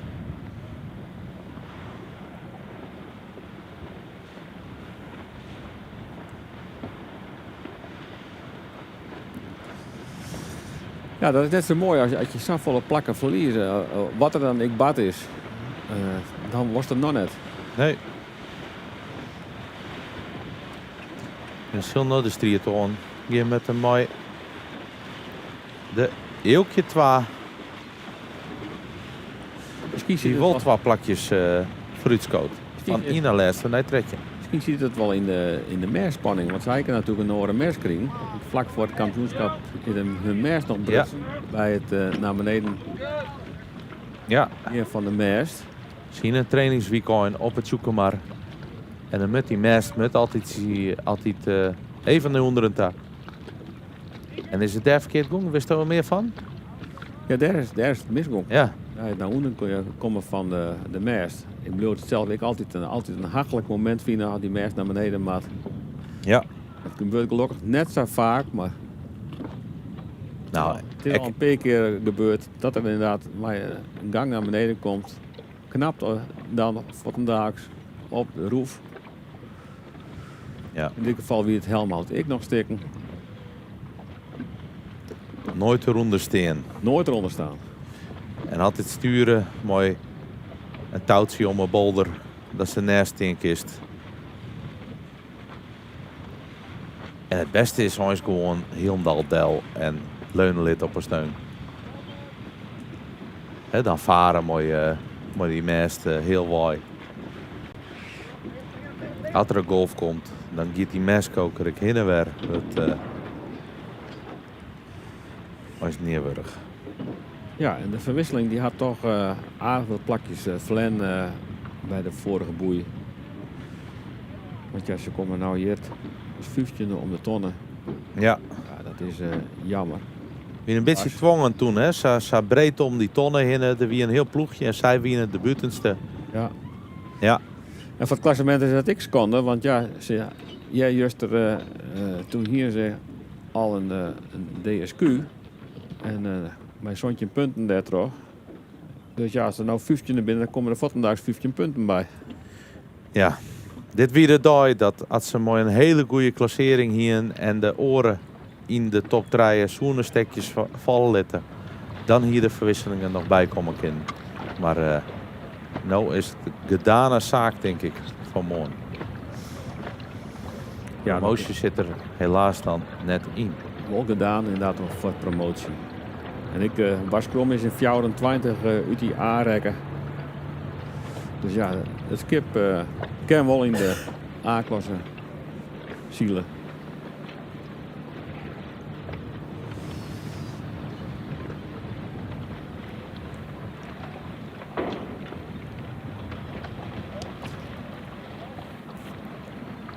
Je weer bij de belpetonnen. Bij de ondertonnen. Zullen je weer sensatie krijgen. Die we krijgt ik hier. Het waait misschien net zo hut. Maar daar terug wordt de spanning alleen nog maar grutter, ons. Ja, en het is nou wel interessant om te zien, Wietse. Want de Grutte Geert die gaat er nou omheen. Hè? Dus maar dat vottendaags had de Lietse Lies had er nou inderdaad inhalen.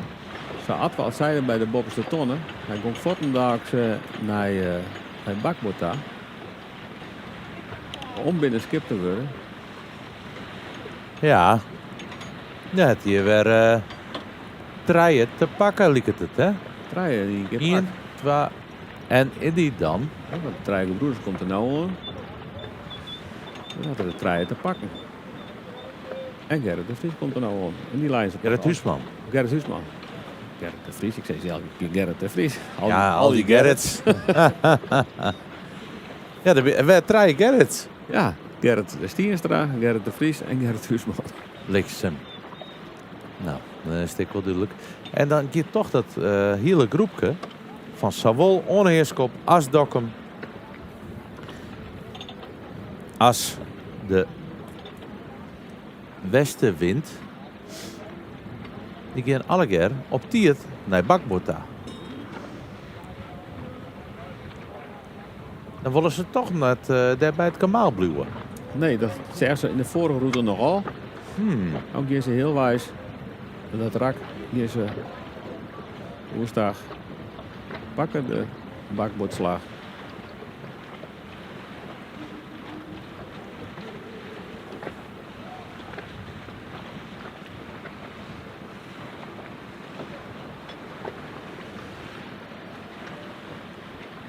Hier gaan ze. Ik had betierd naar Bakbota, oren zetten, terug op stuurboord. Dan is het toch nog wel een nieuwsgierig kruisvakje. En de giest daar rugs, giest ik wat meer naar de droegteta, hè. Dan is wat minder zwitstekken af en toe. Wietse Heerskop die zet hem terug. Lietse Lies zet hem terug op stuurboord.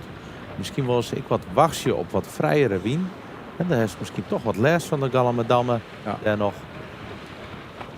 Daar klapt de fok al van Wietse. Draait de wien daar dan.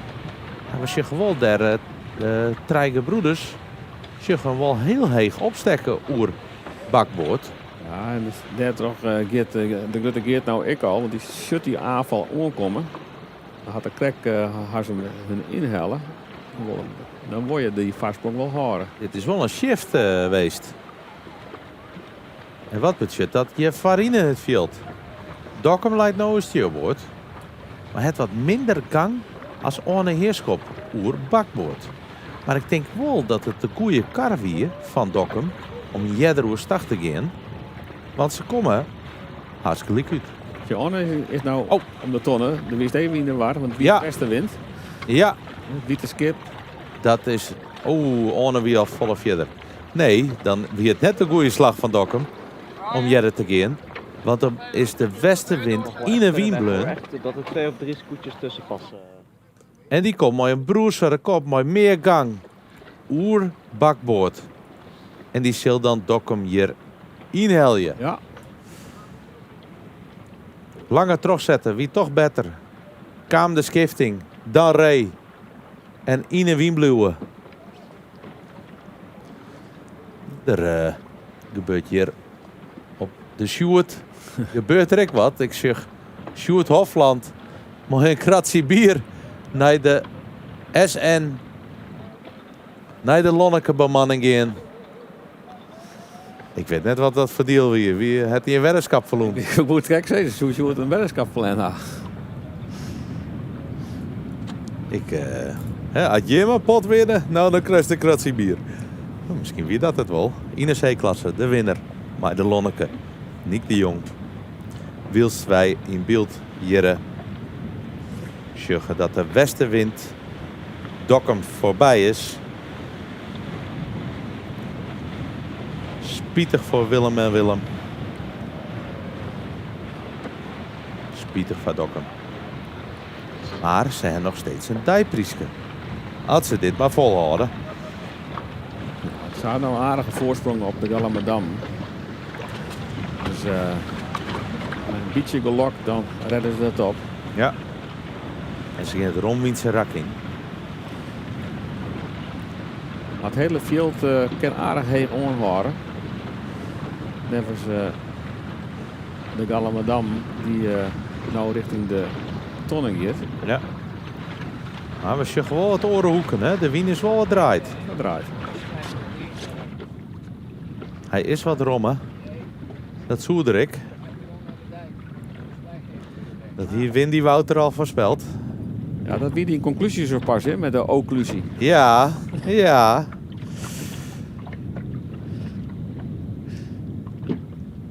Ja, als toen het waar begint, dan is de aardige Bob een keer met nedig om dat goed te begrijpen. Want ik probeer het al haast 30 hier. Maar ik vind het nog vrij dreig. Om het goed, echt goed te snappen. En verder dan een paar scootje-wijsheden kom ik net.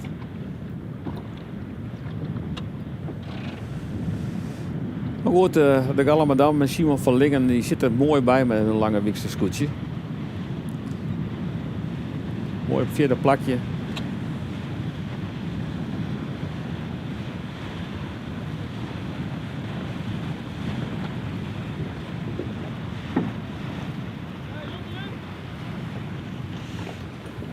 Dokkum komt wel in de buurt van de westenwind daar. Hè? Westenwind leidt wel binnenst. We zijn wel gang bij Dokkum. Ja. Hij jouwt hem nog dat tel. Dat kunnen we nog een mooie street verwachten. En we komen hier met een scootje bij de tonnen. Die kan hem net helpen. Die maakt nog een klapje maatje. Die had het heeg oorsnijden. Ja. Met nog twakkerij.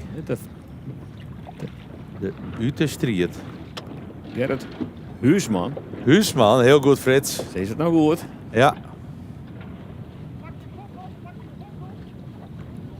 Die is wat jadder goen. Die hier wat meer profijt van de skifting dan misschien. Ja, want daarbij had er wel 2 plakjes pakt. Hey, en Drexverrij. Ik al herst nog net de snelheid die het was. Snel weer. Maar Eger komt er allemaal een gankje aan. Is hij dan op tijd? Het gaat om centimeters. Het lijkt het al een keer goed te gaan. En uit de street leidt stil. Eger kan een mooi gankje onder terug.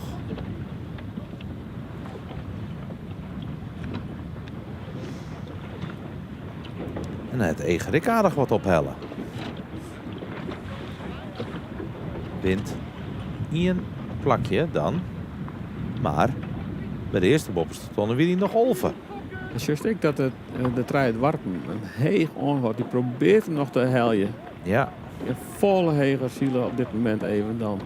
De Grutte Geert. Maar ik ben bang dat ze toch nog stagmatten. Ja, die fok die valt al in. En als je zit dan nog onder de tonnen. En als je dan oerstagmatten, ja, haast dan al rond er nog. Want Mark die komt er ook al, Mark de Koek komt er ook alweer aan. Zo, daar gaat de trein warp. Ja, hij gaat er. Dit wordt even penibel. Want nou moet er vallen. Om vrij te blijven van Mark de Koe. Want Mark leidt ook bakwoord. Oeh. Vallen, de witbakbord erop.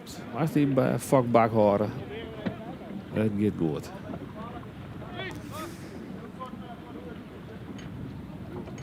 Dan Zwurdeman. Just dan die met de kop naar die tak komen. Oh, dan moet het nog meer vallen. Want ja, de volgende skip komt er ook alweer op. Ja. Ja, ik zit altijd sinds Zwurdermannen. Denk om die zelf. Lit het zwart maar zakje. Maar gerne maar vet. Als het penibel wordt.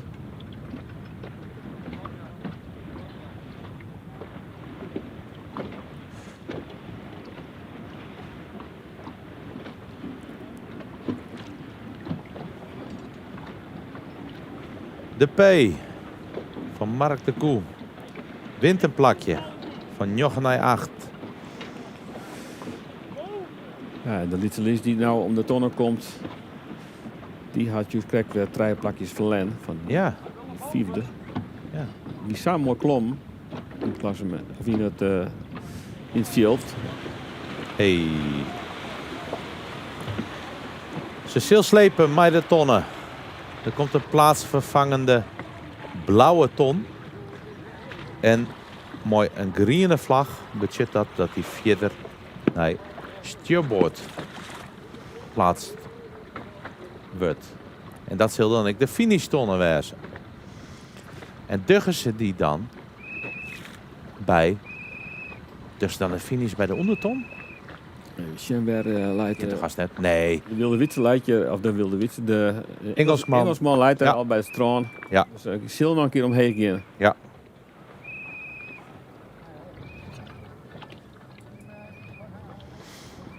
Gaat helemaal bij het gemaaldel. Net bang voor de wierplanten. Net bang voor de ondiepte. De winkel naar rugst. Dan verwacht hij misschien dat hij nog wat verder naar rugst gaat. Of hij verdedigt gewoon totdat het schip achter hem gaat. Dan pas gaat hij mooi. Hier een opzitteke van het zwarte wief. De truiendwarpen moet nog even wachten. Voordat ze afvallen kunnen. Ja, die wind gaat echt naar rugst. Hè? Als je hier bij de boppentonnen al Safir de scoort uit dwank is. Zij het al gebeuren, hè? Ja.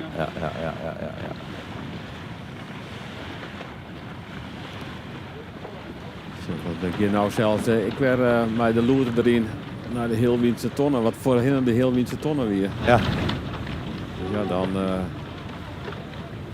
zei dat al genoeg.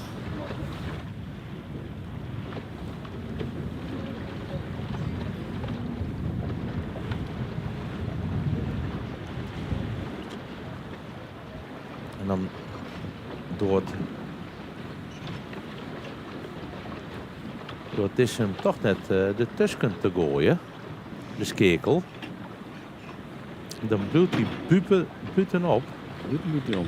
En zo is dat er wie nog meer van achter komt. Dan kun je er ook wel tussen doeken. Hij heeft wel meer gang.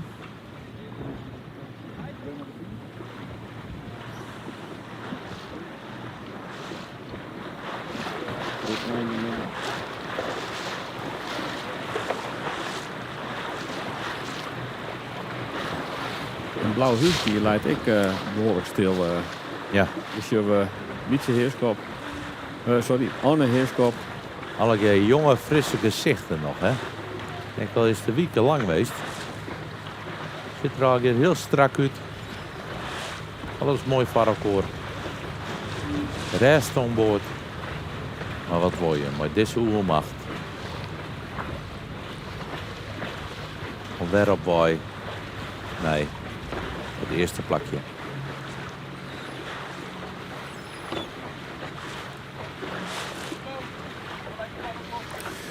Ja, en daarmee had er nog steeds als outrek een 0,9.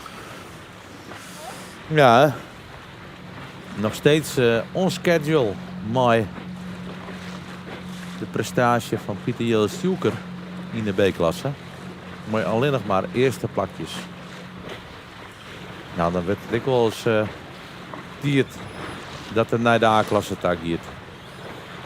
Om mij de orenkanon te strijden. Hij wie er waarschijnlijk vorig jaar ook al aan. Maar er moest nou iemand die 2 klassen nog eventjes terug. Dus juist op dat skip ik 2 witte streepjes. Die 2 witte streepjes, daar zit het meetnummer in van het skip. En die duiden de laadlijn aan vroeger van het vrachtskip. Tot daar mocht het skip in het water zinken en net meer. Die streepjes zitten op 30 centimeter onder het leegste punt waar het water het skip ingong. En dat eikmerk, waar het meetnoemer in staat, ja, is zo wichtig om de skippen te herkennen en de afkomst te onderzoeken. Is dit nou de finish wezen, die 2 oranje tonnen? Normaal is dat de startlinie. Het lijkt het niet net. Normaal is het tussen de blauwe tonnen dan en de dreg het finishkip. Nee, ze gaan naar boppen langs, gelukkig. Ja.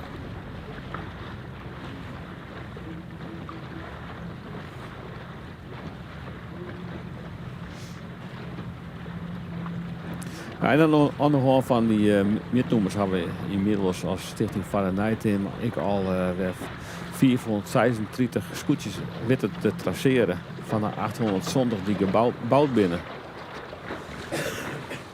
Dus toch al dik 60% wat we weer voelen hebben. Hoeveel procent is er nou vertrekken? Sorry?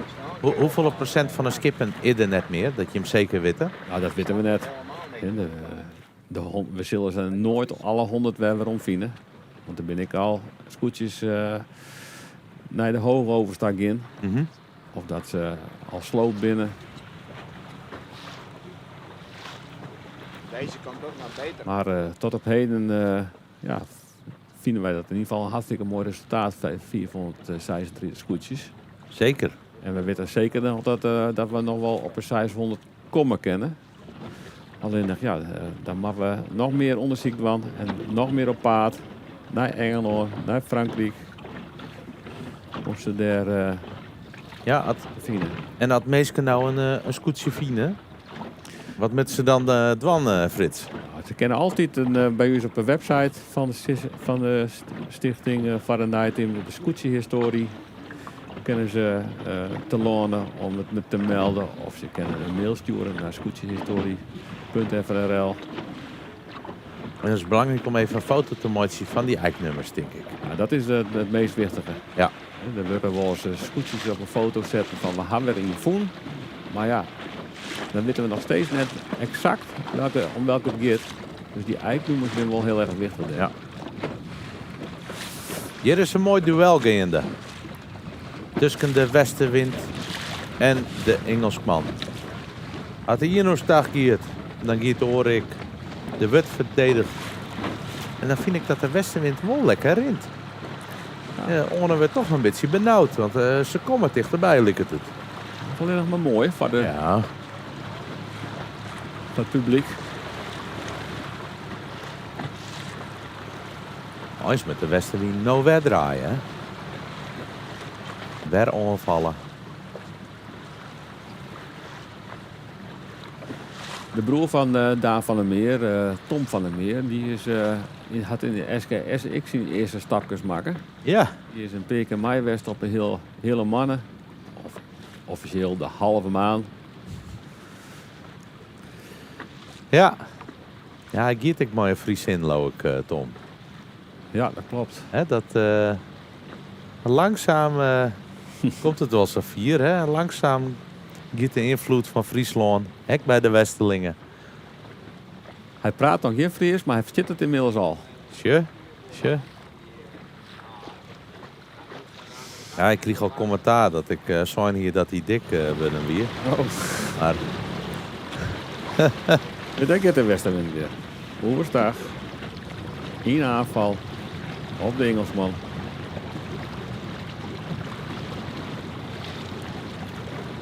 En dan zal Orne eventjes wasje en dan de boppa klappen. Om zeker te weten dat ze net voorbij gaan. En eens met de westenwind, dan drekst weer oestag. Dat is nog zo volle mogelijk vrije wind te houden. Maar de westenwind die doet hier een aanval en een verdediging tegelijk. Ze klappen boppen dokken. Dan ben ik benieuwd. Wat? Orne Dwarsel, ja, die giet ik al. En dan vind ik dat de Gallemadamme ik nog dichtbij komt, Frits. Ja. Dat is wel mooi voor Simon van Lingen. Dit is net de hegemonie die we wend binnen van Orne Heerschop. De rest wordt toch ik beter. Misschien heeft het ik te mooiste dat we wat letter in een week binnen. Misschien heeft het te mooiste, maar de wien die toch wat nu verdut. Dit zie je in een werk hier misschien. Maar het veld rint in elkaar. En de wind giet eruit.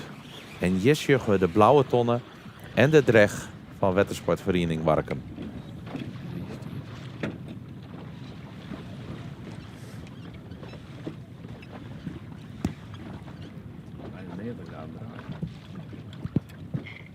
Ja, de wien is echt flink draait.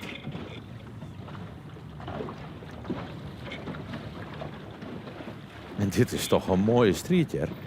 En de westenwind die giet een beetje hudder. Als die winddraaiing goed schoon hast. En dan zus nou hoe spannend het in één keer wordt. Want Simon van Lingen leidt er op bakboord. En ken Willem daar nog verdel.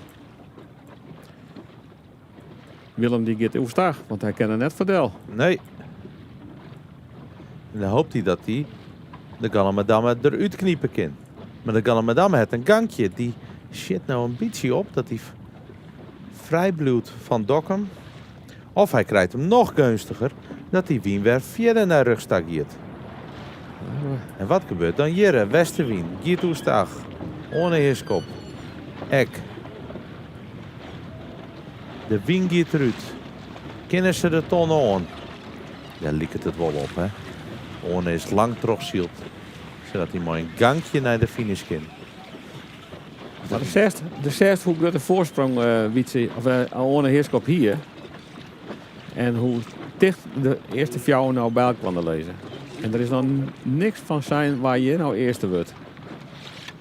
Want het lijkt het wel of er wie weer wat draait. Ja, en de shustik op tv, de iets meer spiegelwetter waar de vrouwen skippen nou in zitten. En een beetje links ervan zit wat meer wien, lijkt het. Die wien die zil als eerste bij de westenwind en Ohne Heerskop komen. Ohne kan ik langzaam een beetje afvallen, dan wordt het ook makkelijker om een gangje te mooi te zien. Maar toch deze laatste winddraaiingje komt het voor Ohne beter uit. En maar ik voor Willem komt het nou ik beter uit, want die kan misschien nou de tonnen bezielen. Dat er nog krek voor Simon van Lingen door de finish komt. Dit is een mooie street, hè? Ja. Dat het toch dichter bij elkaar komt. Dus wie nog weer draaien. En als hij nou nog meer draait, dan kan Willem daar de tonnen net heljen. Draait hij weer waarom naar links misschien?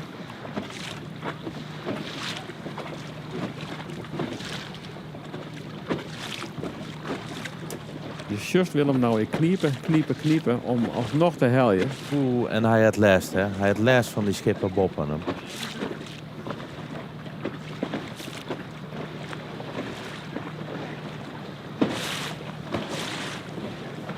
Ik waar hier hield net op te zetten, Wietse. Ik denk dat het toch Gallemadamme wordt. Nee, de winnaar. Joert. Ohne Heerskop. Mooi de Engelsman. Hij viert al uit. Hij valt al een beetje oud. Gewoon een gangje mooi zien. Ja, ze binnen er weer van. Ik word al op het dek klapt.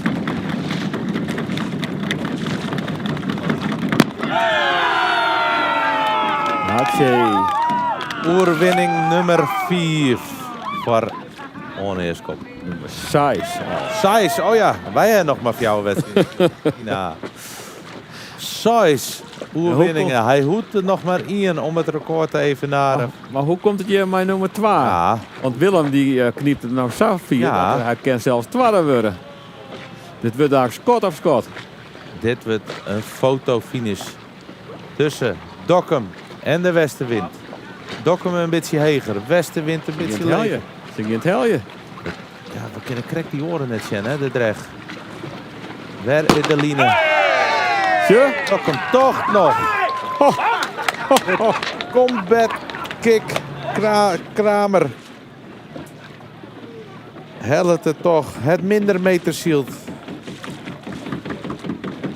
Westenwind te volle in gevecht. Mooi, de Engelsman. En toch ben ze...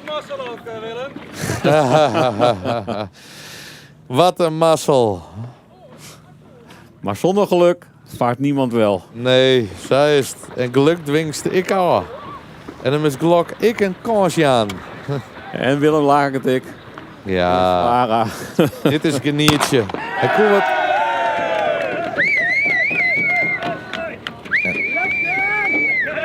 Wie in het laatste rakje Saffel en Wien draaien. Ja, zees het dan maar, hè. Ja, maar een goede zieler, hè, die shutten toch, of die kan toch een beetje rekening mee houden. Ik vind het ik dreig, maar sommigen kennen het wel. Ik heb Willem lang net mooi van Grutte glimlach zoen. Nee, het is lang geleden inderdaad. Ja, bij SKS hield natuurlijk. Daar weer er wat... Daar zien we de mondhoeken de andere kant af. Nou, leuk dat hij dan bij de IFK's weer een beetje geniertje kan. En dit wie ik wel een hele mooie race vond ik, Frits. Zeker weten. Zeker weten. Zeker op de laatste stuit wie het hartstikke spannend. Ja. Daar wie het in de C-klasse eigenlijk de hele wedstrijd wel spannend weer. Wie het hier in de B-klasse op het laatst toch heel erg spannend. Bij de eerste fjouwer. En het is nou even wat je op nummer 4. Nou, er is nog een van de familie Jansen die Marciel toch, Frits, in de IFK's. Ja, mijn zoon die had dezelfde zenuwen als Dodi Harst. Die hield op de Grutte Pier. Ja. En die leest een beetje in de strijd met hem, hè. Ja, hoe is dat? Wat jij ervan? Ja, ik heb alleen nog maar mooie geloeden en ik brede glimlach elke dag op de zicht van hoe mooi het gong is en hoe mooi het al je werkt aan boord bij de Grutte Pier. Dus ik ben heel benieuwd hoe dat vanmiddag gaat. Ze maken natuurlijk 2 wedstrijden van een beetje, dus we hopen dan natuurlijk al jaar dat de wiener wat inbloedt. Ja. Dat het daar een hartstikke mooi strijd wordt in de A-klasse. En hebben ze er vertrouwen in? Of, Ja, ze binnen 100 punten zeker van dat ze de ST pakken zullen. Ja? Ja? Oké. Ik ben benieuwd. Nou ja. Nee, maar het is wel hartstikke mooi dat het daar ontzettend spannend is. Zowel bovenin als onderin. Ja. Klassement. Ja. Nou, wij hebben natuurlijk wel 2 skippen die een beetje wat meer punten hebben. Maar de strijd van nummer 14 is wel echt super spannend, ik nog. Ja. En Boppie natuurlijk ik. Sterke Jerke, Grutte Pier, Vrouwen Jansje. Familie Jansen is ik een drankspultje trouwens. Oh. Ja, dus dat wie het wet van de dag. De kerst ik dansen bij Jans. Ja, zeker. Ik ben wel eens in de arena geweest. De Trijgenbroeders 5e. En daarmee Nimoaski. Ik ben hier voor het laatst. Morgen hebben we finale dag, dus dan zal ik daarop focussen. Ik voel machtig om commentaar te gaan. Tiergetank. Frits, Tiergetank. Ik te danken, Wietse. Het was hartstikke leuk om met die samen te werken. Vond ik. Heel leuk. Dus we kennen hiermee terug naar Maaike. Scootje, de Engelsman, mooi skipper Orne Heerschap, beste bemanning, wint Juwet de B-klasse alweer. Ja, Jens, Sieber Gossen, mooi dat je me binnen. Jens, verrassing? Nee, maar het is super knap. Ja, het is echt knap. Ja, dit weer helemaal alle kanten nu. De wind ging alle kanten nu, de baan is zwak in verlijn. Het verder wiens raak, wat de rest nog zielemunt, het in nou een ander wiens raak wordt, dus alles leidt op een kop. Nou, je dan onder alle omstandigheden de goede dingen doen dan. En dat heeft de hele week al niet. Dus dan is dat helemaal dikke prima. Ja, als we even bij de start beginnen. Daar kwam Willem heel mooi uit. Ja, kun je dat even vertellen, hoe dat ging? Ja, nee, die hier hartstikke mooi. Die weer onder op een lijn. En het is best wel riskant, want je geen bak wordt om. Dus als je daar wij komen wollen, dan moet je eigenlijk zijn dat je er afkrijgt voor binnen afwerkers een gatje krijgen. Maar ze winnen romp voor de rest die stuurboord uitging. Dus je hinder de romtik. Ja, toen winnen ze best wel een stukje los in het begin. Hebben we het over het scootje Ebenhij is er ook bij. Ja. En er zit een dubbele Willem op, joh. Team Willem, ja. Willem Zwagers zit achterop. Dat is leuk om te zien dat het toch juist er al wat SKS jongens bij de Lietza, maar hier en daar. Dus dat is binnen tekent een liefhebber. Ja, allemaal leuk. Dan zullen we even naar de orenscootjes die daar binnenkwamen in het begin. Want daar binnen al wat wisselingen west. Waar had het echt heel goed die jaren? Nou ja, westenwind kwam heel goed op. Die wie in het begin al met Willem Kramer, mij vooruit. Anne wie het redelijk gauw hielden ze te pakken. Die lui als tweede bij de eerste boei. De Gediekster jongens zitten erbij. Gallemedammen, wie zit er goed bij. Maar het ging gewoon heel apart. We zullen nou een keer heel weer naar de finishtstation, wat eigenlijk een cruiserakket te wezen. Dus als je heel kritisch wezen willen, dan kun je zeggen, goh, ja, hoe eerlijk wie dit en hoe wedstrijd wie dit. Aan de andere kant, je moet onder alle omstandigheden de beste optie eruit pikken. En dat degene die wonen het dat niet. Ja? Nou zeggen we in deze baan dat de laatste rak naar de finish staat. Even krijg wat oors wie als de baan die we heel tijd vat ha. En we zullen ik een blauwe tonnen lezen. Ja. Wat betekent dat? De blauwe tonnen, dat is het vervangend merkteken. Die mij ze gebruiken wanneer de wien inderdaad, zoals nou eigenlijk 80 graden omswitcht hast. Dan kun je de blauwe tonnen gebruiken om daar een vernijde baan te lezen. Dan in de eerstvolgende merkteken in de blauwe boei. Dan kun je de rest van de boeien weer op het plak lezen zoals de wien nou is. Alleen het wordt best wel uitdagend, want hij is nou verder terugrommen naar een richting die er net was. Dus heel strik ik elke keer weer. En van de Grutte Geert. De Grutte Geert, ja. Nou, Justerik, omslaan wie net aan de orde, maar toch mooi gevoel denk ik voor de jongens. Ja. En met de wieselaars weer een beetje krimpen waarom. Maar ja, daar kom ik wat buien aan en dan hing het aardig wat aparte lucht boven die zomaar. Dus het is... Ja, maar krijg even wat het doet. Maar de voorspelling wie dat we helemaal geen wien hebben, nou ja, er is in ieder geval wat. Ja. We kunnen in elk geval zielen, ja. En dat koe van de morgen ik in de C-klasse zien we een gasten van de Velden, van de Iertswel. Morgen is er bij Bist, dus is dadelijk het commentaar met van de Lietse A-klasse. Hartstikke leuk. Zeker. Maar van de morgen eerst in eigen wedstrijd. Hoe zus daarop we waarom? Nou ja, dat wie net zo hele best. We hier een valse start. We moesten draaien om de startskip heen. En we opnieuw moesten starten. Dat er alleen we les bij de bovenwiese tonnen. En uiteindelijk hebben we dan nog een stukje wat skippen pakt. En ben we uiteindelijk nog aan de winnen. Het is wel heel spietig, want ja, we hebben even wat ons skip sleutelen. En we hebben hem nou wel weer onder praat. En hij roent het. Ja. Dus jammer dat het net zo'n slagje wil in de resultaten. Ja, dat is dan de start wat minder is. Maar best dan net wel heel tevreden dat het nog zo vier vooruitzield heeft? Ja, tuurlijk, daar ben we hartstikke tevreden over. Absoluut. En dat zei ik dat het skip dan wel weer goed rint misschien? Ja, en het skip roept van een week hartstikke hard, want we op Heeg winnen we eerste. Alleen daarna hebben we het net weer herpakken kunnen op een of andere manier. Nou, je hebt in elk geval een 0,9 inderdaad. Wat toch je hem nou in het klassement na deze wedstrijd? Wordt het in Ouwloeker of heeft hij nog net niet? Voor mij hebben we die Ouwloeker juist er al bij Helm. Voor mijn 11e plakje toch? Of het China-plakje, sorry. Dat is Ouwloeker. Ja, dus hoe zit het er nou voor? Dat weet ik net. Ik heb er net pensioen, dat moet ik aansnemen. Ben je daar een beetje mee bezig? Of heeft daar iemand oors voor in een... Nou, uiteindelijk wel in de rest van de weekend weer mee bezig. Maar het wordt net elke slagje, dus we hebben het nou eigenlijk wel wat een hersenslijn. Ja, dan gewoon op die zelfzielen of zit morgen nog een paar op ziekje? Nou ja, we gaan morgen sowieso vrij zien. En we gaan morgen een heel soort gasje aan. En als je hem, we hebben een eindje. Is het podium nog in zicht? Dat weet ik net. Daar heb ik nog net naar zien. Was ik net eens in? Nee. Ik weet niet hoeveel punten afstand we hebben, maar het lijkt het me sterk. Ja, nou, misschien kan het nog teruggaan. Het zou mooi wezen. Succes in elk geval mooi in die wedstrijd. Dankjewel. En dadelijk eerst het commentaar. Ja, Jens, toen hiest het al een beetje oerbaar, maar ik wil er toch nog maar even wat meer op ingaan. Want we vernemen, ik wil de vlaggen die beginnen wat te hingen. Ja.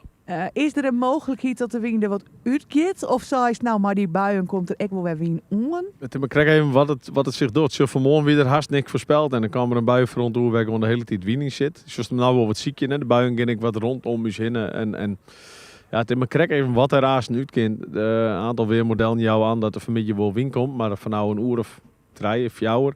Het zou best wijzen kennen dat we nou de periode van stilte misschien nou wat krijgen.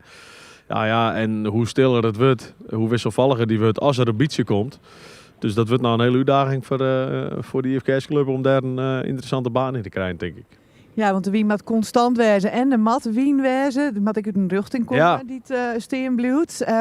We hebben misschien dan een uitstel met de Lietse A. Hoe net natuurlijk, had er nou aan het onderzoek. Maar we hebben van de media ik nog 2 Grutte A-klassen te zien. Want hoe let mooi we starten. Volgens mij, maar dat weet Sibren Gassen beter dan mij misschien. Volgens mij hebben we dat zo de starten. Uit mijn hollen.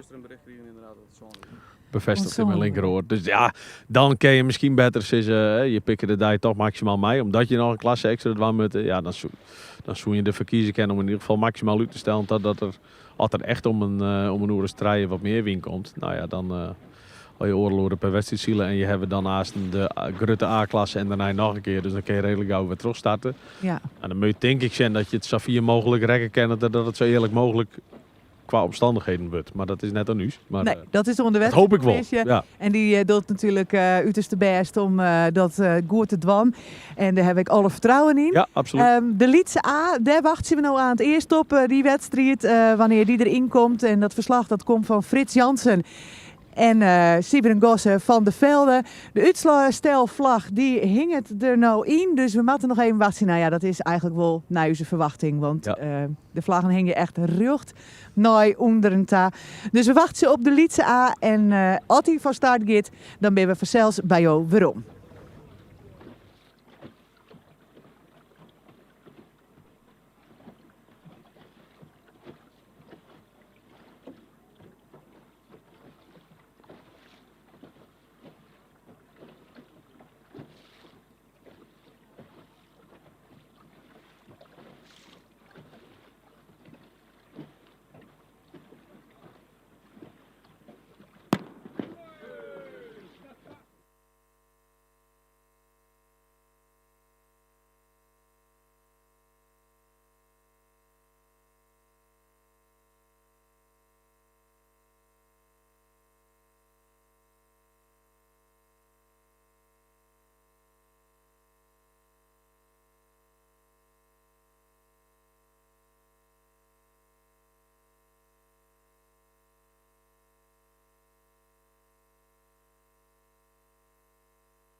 IFKS TV wordt mooi mogelijk maken door hoofdsponsor Dauma Staal en Fischer Edelstaal en door ondersteunende partners en sponsoren.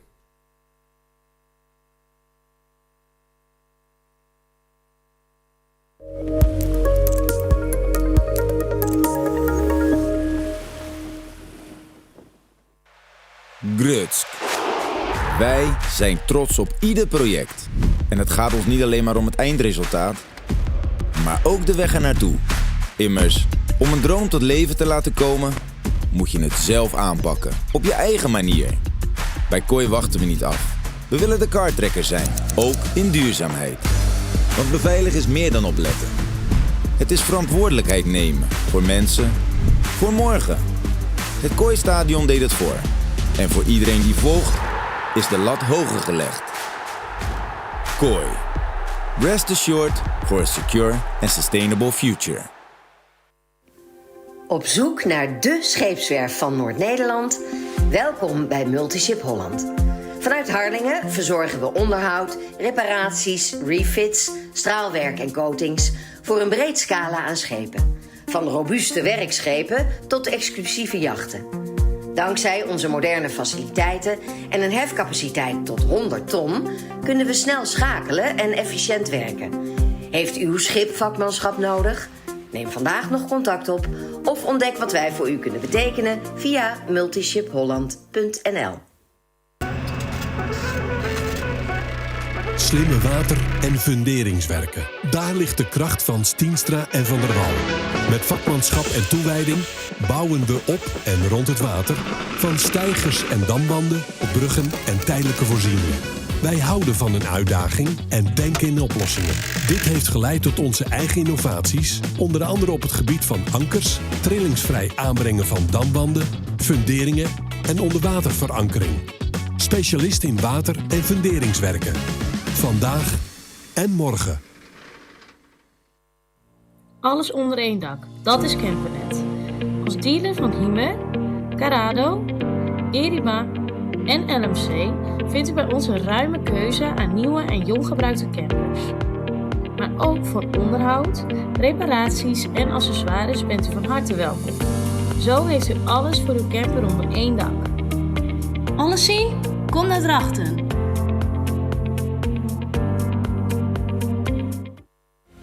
In de haven van Harlingen, waar zwaar werk de routine is. Al 20 jaar staat KTF klaar voor hijswerk en transport dat niet vanzelf gaat. Van bruggen tot windmolens. Van scheepskasco's tot superjachten. Kranen tot 500 ton. Speciaal transport door heel Europa. KTF Harlingen, waar kracht en vakmanschap samenkomen. FOV. Jouw leverancier in kwaliteitsverf, coatings, non-paint en elektrisch gereedschap.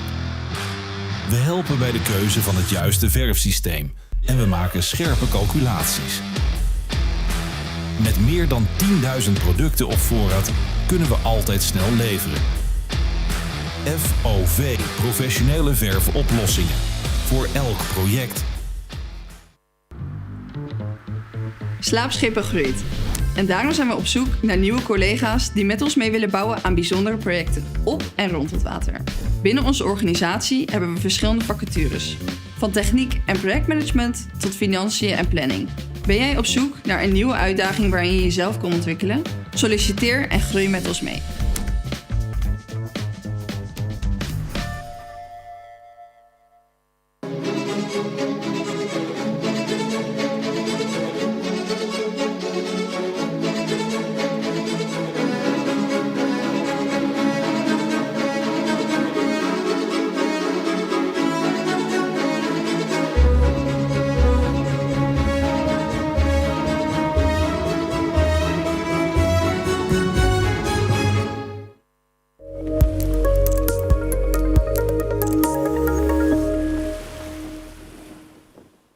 IFKS TV wordt mooi mogelijk maken door hoofdsponsor Dauma Staal en Fischer Edelstaal en door ondersteunende partners en sponsoren.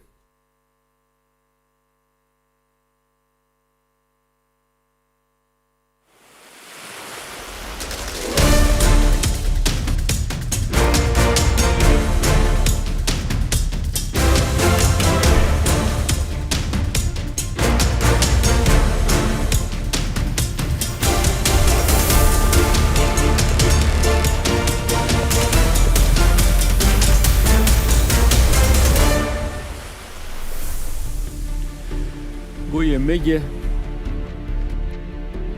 Wij zitten hier Jood voor de Lietse A, Opperlemmer, de 6e wedstrijd in de Rieren. Mijn naam is Frits Jansen en naast me zit Simon van der Velde. Wij zullen Jood je verslag dan van de wedstrijd. Op dit moment hebben we nog net een baan, uitlijn. De wedstrijdcommissie is er nog met wanden.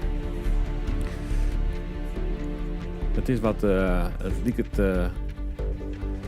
wat bewolkt al hier. Af en toe komt het zintje er een beetje terug in. We hopen dat we van een beetje net krijg zo'n mooie wedstrijd hebben als in de C-klasse en in de B-klasse. Ja, de wind die draait nog steeds voor mij alle kanten op. En de wedstrijdcommissie is er ook bezig om er een fatsoenlijke baan in te lezen. De startlijnen luidt er volgens mij ook nog net in. Nee.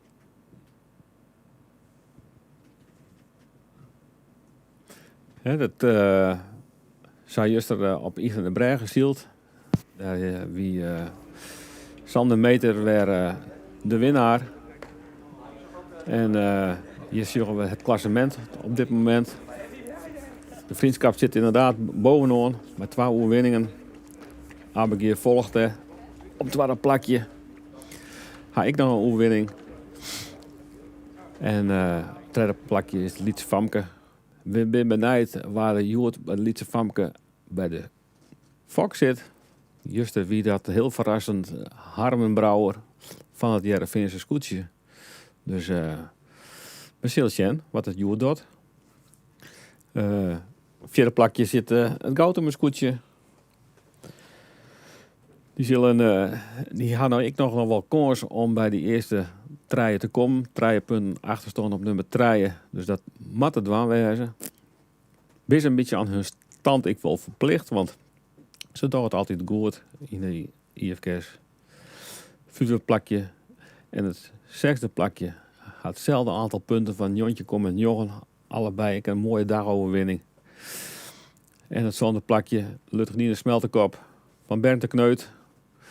Dan wordt de afstand tot de eerste size al wat grutter bij zo'n punten. En het 8e plakje met Gele Posma, dat ik dit hier goed maai.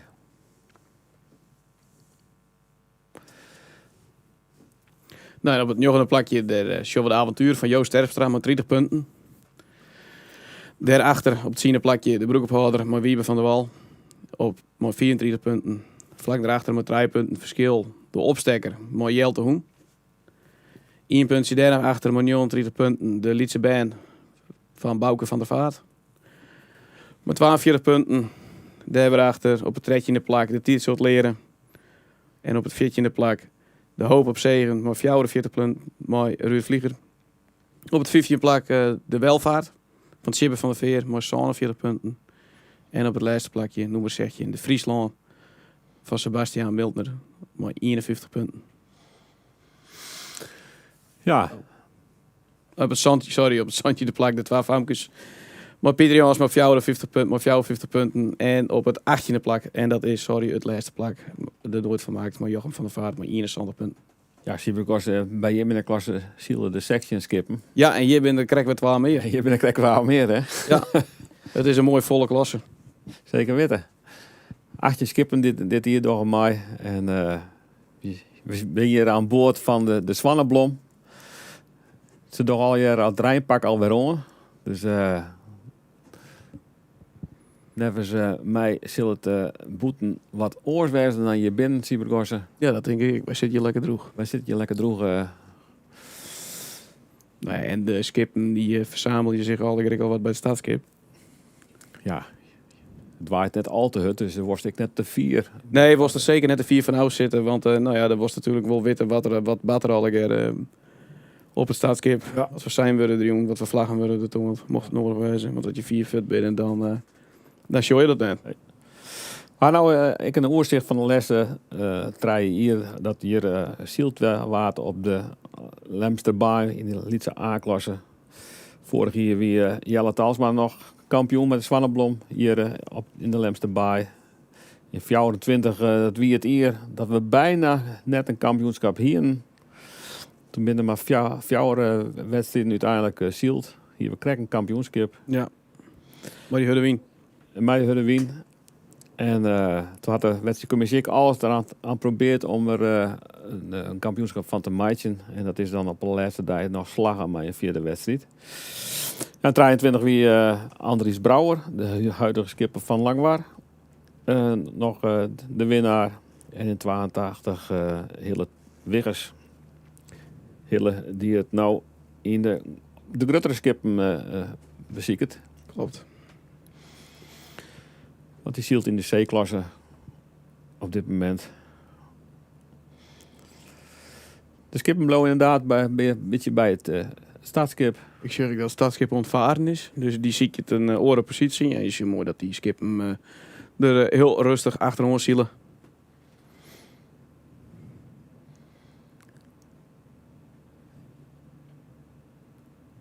Ja, het startskip is inderdaad aan het varen. We zeggen dat ze pas ik al in de B-klasse dat op het laatste moment de wind ontzettend draaide. En dat maakt het voor de wedstrijdcommissie ik net makkelijk. Ja, dat is heel lastig. En dat is voor deze skippers aanstek hartstikke lastig. Want mocht midden in de wedstrijd de wind draaien, dat je daar ook weer op anticiperen. Ja. Dat weer bij hem in de C-klasse wat minder van de moon. Nou, we hebben hier vanmorgen inderdaad een vrij constante wind. In het begin weer die wat lichter. En later begon die wat om te heljen. En toen kregen we een mooie constante wind. We toch een hele mooie fatsoenlijke wedstrijd te hebben. Ja. Ja, het beeld is een beetje skier. De Rijn, dat en gaat net goed. Dat toch zullen u zijn drone even net in de loft wijzen.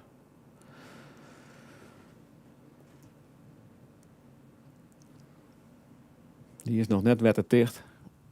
Dus daar moeten we die mooie beelden van die drone maken we nog even op watje. Dus hoop dat dat in de rin van de tijd wat beter wordt. Ja, het is een waarschuwing op de buitjes dat die voorbij binnen. Hoe zei ze dat ik altijd hier op Alemmer? Het is meer waar op Alemmer. En mooi waar op jou. En mooi waar op jou.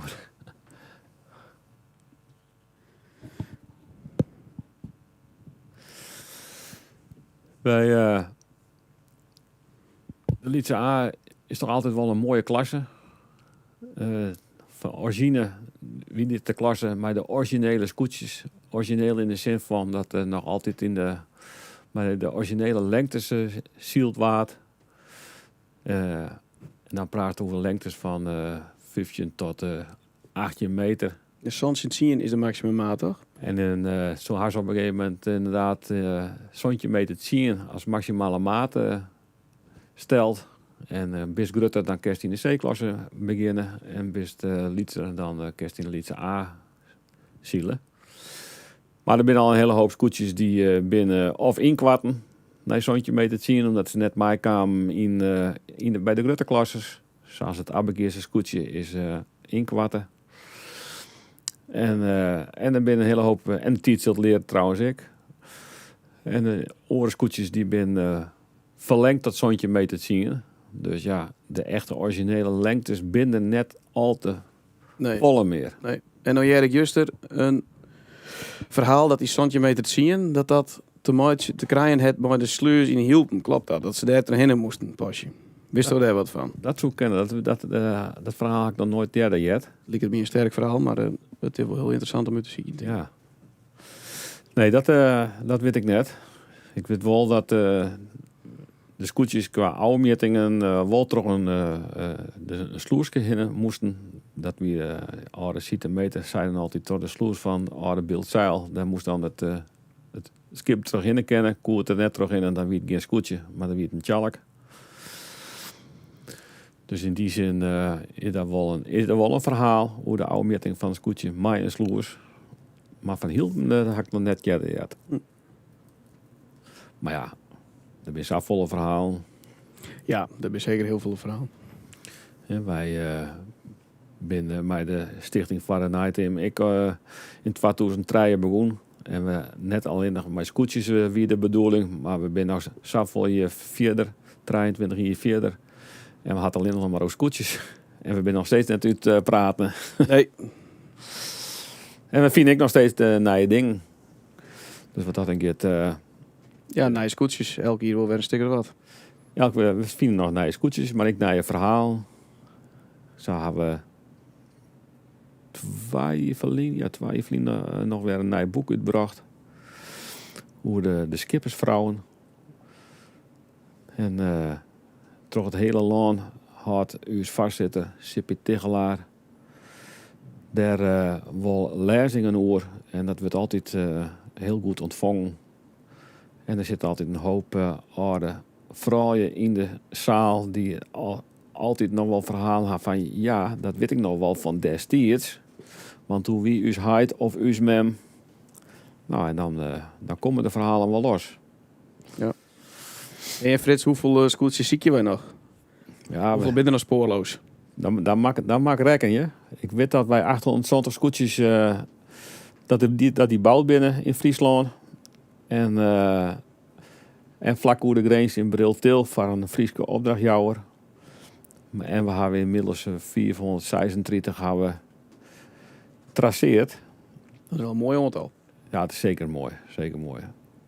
Dus dan kunnen we de meesten wel oproepen om goed hun eigen iepen te houden op vakanties in Frankrijk. Altijd. Duitsland, Engeland. En Nederland ik. En had je dan een scootje zorgen? Ik had ze pas even verteld bij de B-klasse. Verslag van de B-klasse. Dan is het eiknummer wel altijd heel wichtig.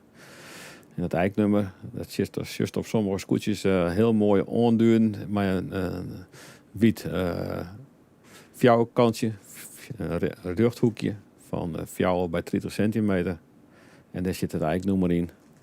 En die zust altijd op het treden van de lengte van het skip. Zowel van de voorkant als de achterkant. En als we dat eiknummer hebben, nou ja, dan weten we al gauw waar het skip gebouwd is en in welk jaar het gebouwd is. En dan begint de ziektocht naar de historie van het skip. Ja, dan kan het beginnen. De rattenstut hing het er nog steeds in. Dat betekent het uitstel. We zorgen druppels op de lens. Dus het is net altijd mooi waar. Ze komen wel vooruit, dus er staat wel wien. Er staat wel wat wien, ja.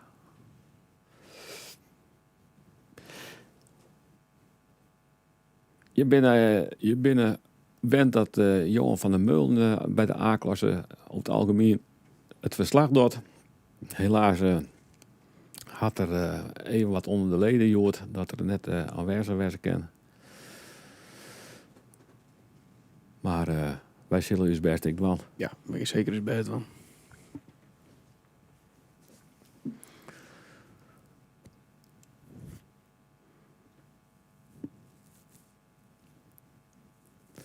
Ja, het laatste scootje wat we vonden hadden, dat is natuurlijk ook altijd een hartstikke mooi verhaal. Dat is de Roerdomp. De Roerdomp, scootje wat op Boedesvlaat gebouwd is. Het laatste scootje wat ooit van de vracht gebouwd is. Mooi skip. In Jontje 33, klopt dat? Jontje 33. En ja, daar ging altijd het verhaal dat het skip naar Afrika ging weer. En Gerard Pietersma van Jenne Woord, die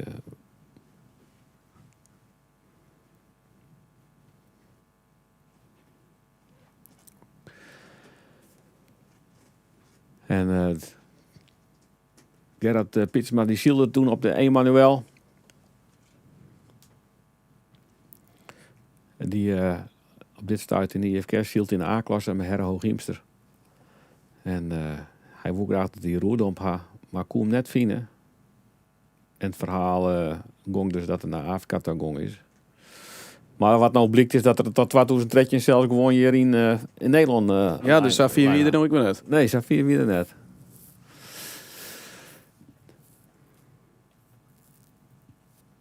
De wien is wat onstabiel. Op dit moment dat de wedstrijdcommissie kan er nog net een goede baan inlezen. Het kan wijzen dat het over 10 minuten al gebeuren kan.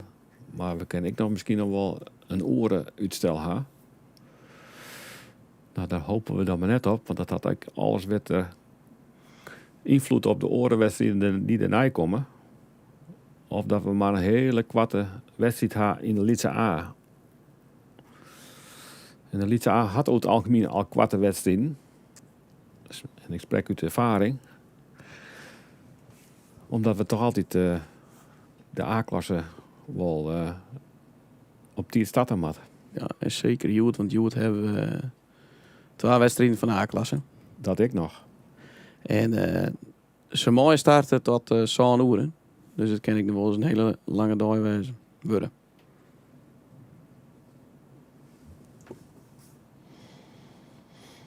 Dus ja, het is de hoopje voor de Lietse A-klasse dat er nou als het al wel een mooie wien opkomt. Een mooie stabiele wien.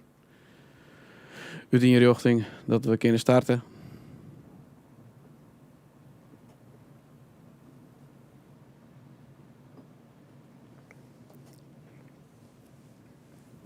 En de sjos toch in het veld dat sommige scooters die herkrijgt en wat meer gongen als de oren. Dus betekent ik dat op sommige plakken volle meer winst die dat op oren plakken. En die je laat stil in de oren, die komt aardig fruit, maar een mooi gonkje. Kijk, het in het oorzicht ik mooi zien, Siebergos, hè? Van daar werden donkere plakken op het wetter binnen. Ja, daar stiert altijd en krijgt hij wat meer wien. Daar zitten wat vlaagjes en op de lichtere plakken daar is dan geen wien. Ja. Zat de Sjen, als je het raampje zo begint er steeds meer erin. Ja, dat jaren we nou ik wel een beetje. Ja. Nou ja, wij zitten wat dat dan hier nog goed. Hoog en droog.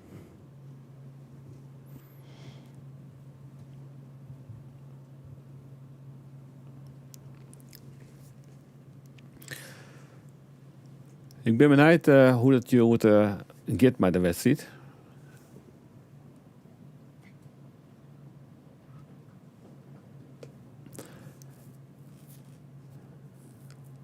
Of de Sander ik zien derde oerwinning pakt. Maar dat zullen we beleven. Ja. Als de wedstrijd de wedstrijdbaan daar inleidt.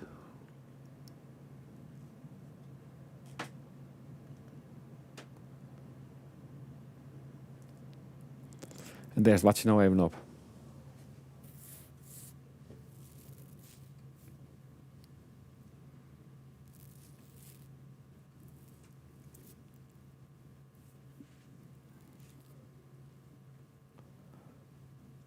Dan kom je het al mooi wat wien ontzetten, zat de Sjen.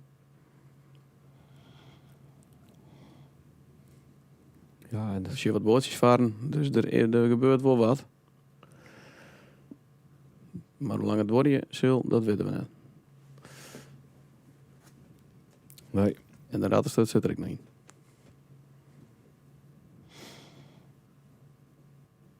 Aparte naam van een vlag, rattenstoot. Ja, waar komt het eigenlijk mooi?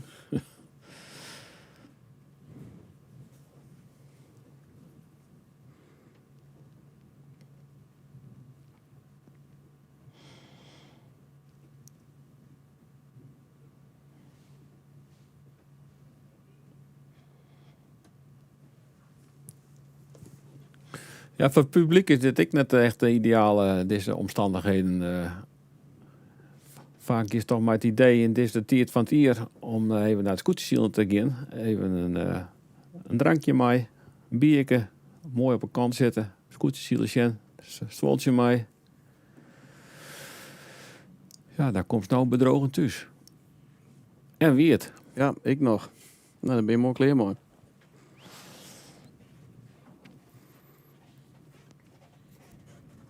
Ja, op het beeldje zien we de track and trace. De wind die komt een beetje uit het zuidwesten.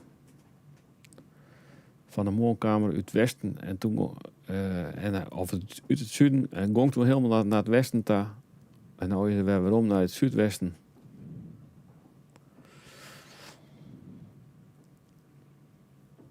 Skip en blauw al je wat bij elkaar nog steeds. Weet je wel, ik net de 4 van de stadskip voortvaren. Ja, zeker. Hier komt een mooi drukveldje jongens zetten.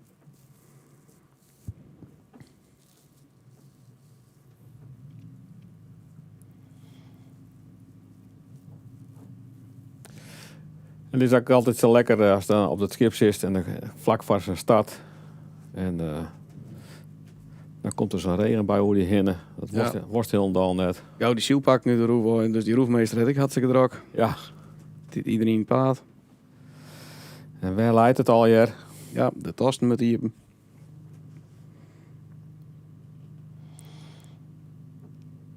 Het lijkt wel of Joost Terpstra Ja, die had even een privévlaag had. Het er een mooie vlaag.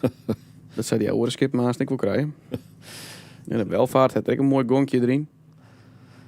Zou je Joost net de motor even in het wetter gaan? Dat zou kennen, maar ik zou de welvaartshow die heb ik een aardige gong erin. En die oorskippen bekrijg ik ook gewoon. Ja, dan is voor die skippers ik wel lastig, want ik kan best wijzen dat ze alles stropt en trimd, oud-trimd hebben op die lichtwaarstand. En dan begint die wien te hellen, ja, en dan zei je toch wel even wat verhoor met de. Nou, heb je nou wel even de tijd omdat die rattenstut erin zit. Ja, maar je net weet hoe lang het nog wordt. Ja. Want dat weten de skippers op dit moment ik net. Nee, hier is juist al een vakje naar beneden gegaan van de Lutgerdina smeltenkop.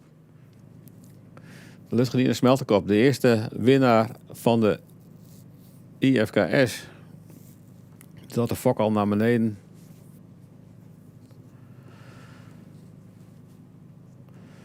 Nico Hoek, wie toen de skipper. In jontje 82. 82. Is het zilveren scootje, is dat ik net gebaseerd op de Lutgerdina smeltenkop? Ja, lokaal. De hoofdprijs van de IFKS, de wisselprijs.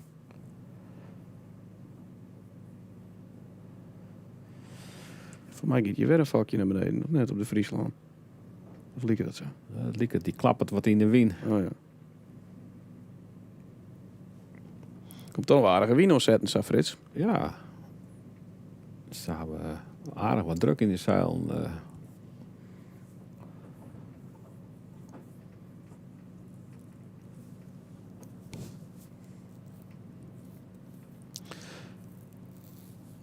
Nou, hier is de Lutgerdina, het vakplaat. Die wint er ook aan de wisseling. Er zou wel een midwaarvak op komen.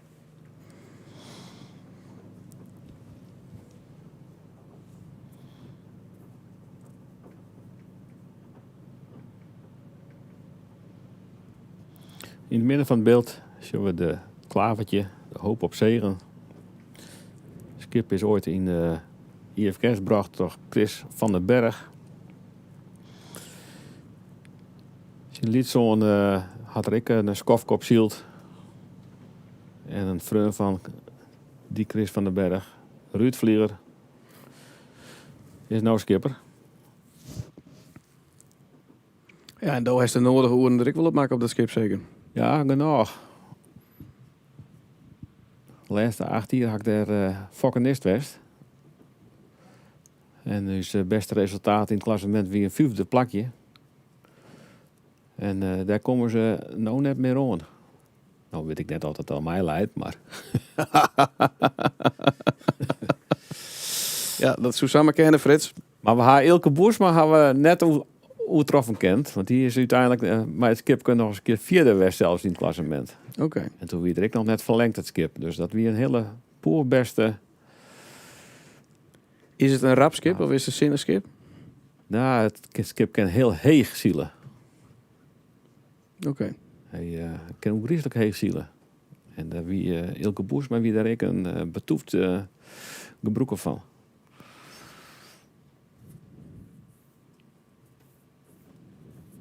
En dat gaan wij ook wel die in de oude jaren.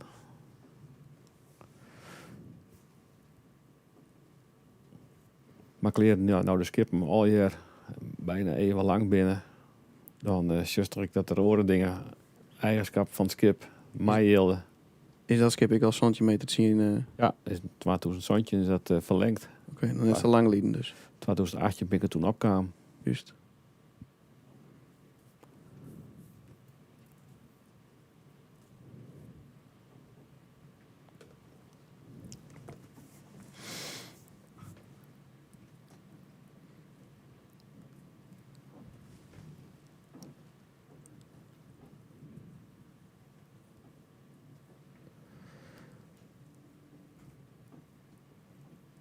Nou, het Gautemer scootje is het scootje wat we hier in beeld hebben. Het groene scootje. Met Diana Visser. En Diana had haar omke Albert Visser. En we hier zien ook krek dat de Lietse A uitgesteld is tot nader order.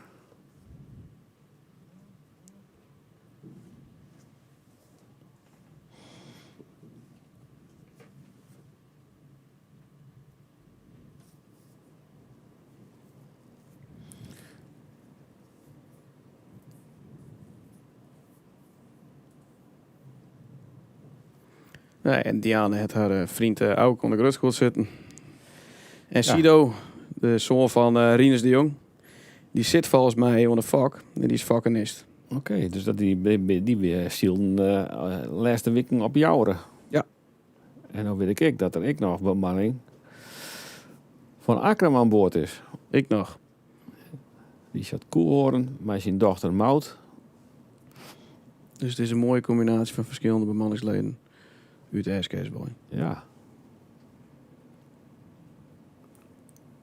En Johannes Tigelaar, ik van Akram, zielt er ik op.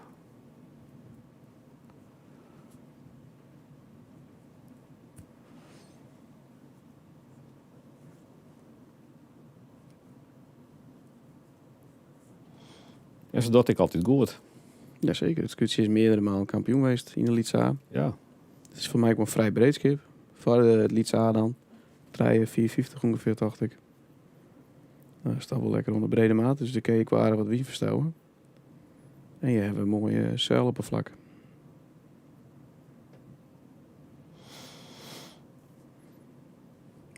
Andries Brouwer is er wel een 3 keer kampioen bij West.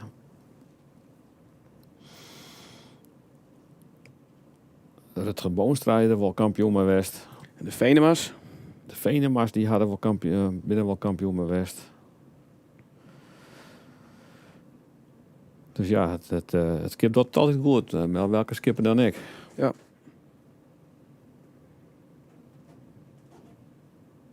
Nou, en Diana wie vorig hier 12 ook goed, hè? In de Lietse A.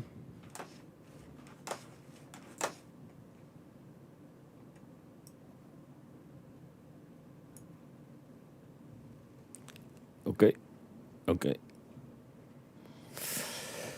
Ja, dus nou ja, totdat de wedstrijdcommissie er een baan in krijgt, zullen wij even watje en komen wij dadelijk bij hem weerom.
IFKS TV wordt mooi mogelijk maken door IFKS TV wordt mooi mogelijk.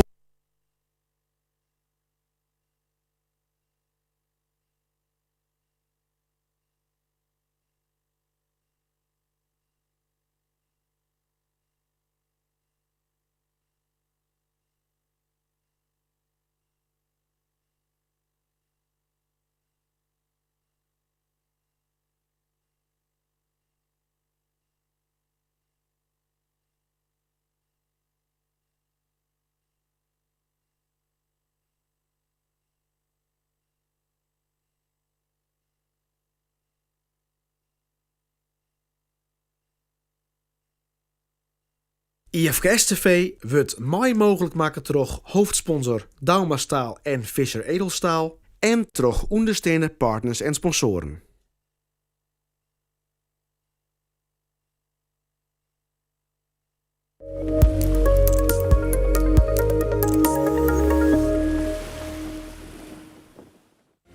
In de haven van Harlingen, waar zwaar werk de routine is.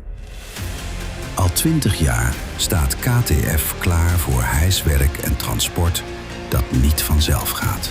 Van bruggen tot windmolens. Van scheepskasco's tot superjachten. Kranen tot 500 ton. Speciaal transport door heel Europa. KTF Harlingen, waar kracht en vakmanschap samenkomen. Meidje die kleer voor het grootste zielevenement van het jaar. Van 1 tot en met 8 augustus brengen wij het scootsenziel dichtbij. 64 scootjes, 4 klassen, in 6 verschillende plakken, 28 wedstrijden.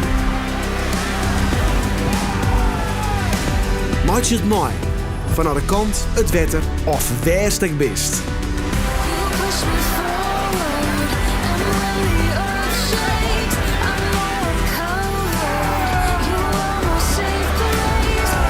Feel de street, de passie en de emotie.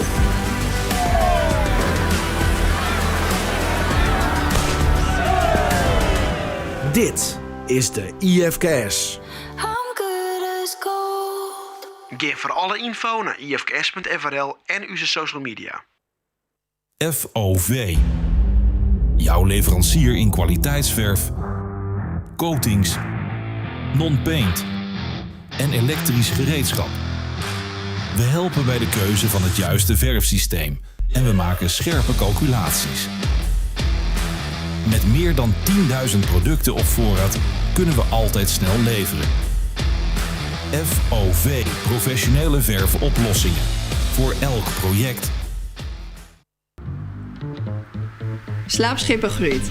En daarom zijn we op zoek naar nieuwe collega's die met ons mee willen bouwen aan bijzondere projecten op en rond het water. Binnen onze organisatie hebben we verschillende vacatures. Van techniek en projectmanagement tot financiën en planning. Ben jij op zoek naar een nieuwe uitdaging waarin je jezelf kan ontwikkelen? Solliciteer en groei met ons mee.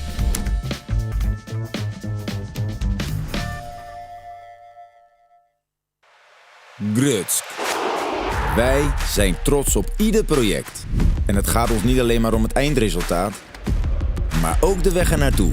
Immers, om een droom tot leven te laten komen, moet je het zelf aanpakken. Op je eigen manier. Bij Kooi wachten we niet af. We willen de kartrekker zijn, ook in duurzaamheid. Want beveiligen is meer dan opletten. Het is verantwoordelijkheid nemen voor mensen, voor morgen. Het Kooistadion deed het voor. En voor iedereen die volgt, is de lat hoger gelegd. Kooi. Rest assured for a secure and sustainable future.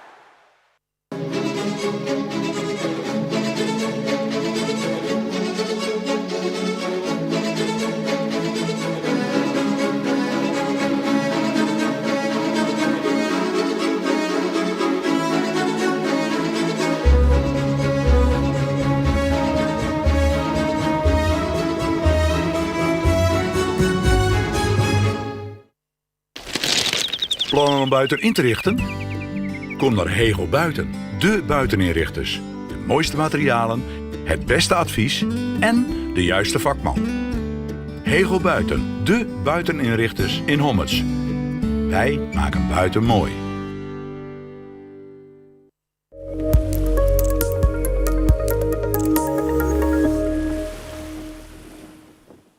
IFKS TV wordt mooi mogelijk maken door hoofdsponsor Dauma Staal en Visser Edelstaal en door ondersteunende partners en sponsoren.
IFKS TV wordt mooi mogelijk maken door hoofdsponsor Dauma Staal en Visser Edelstaal en door ondersteunende partners en sponsoren.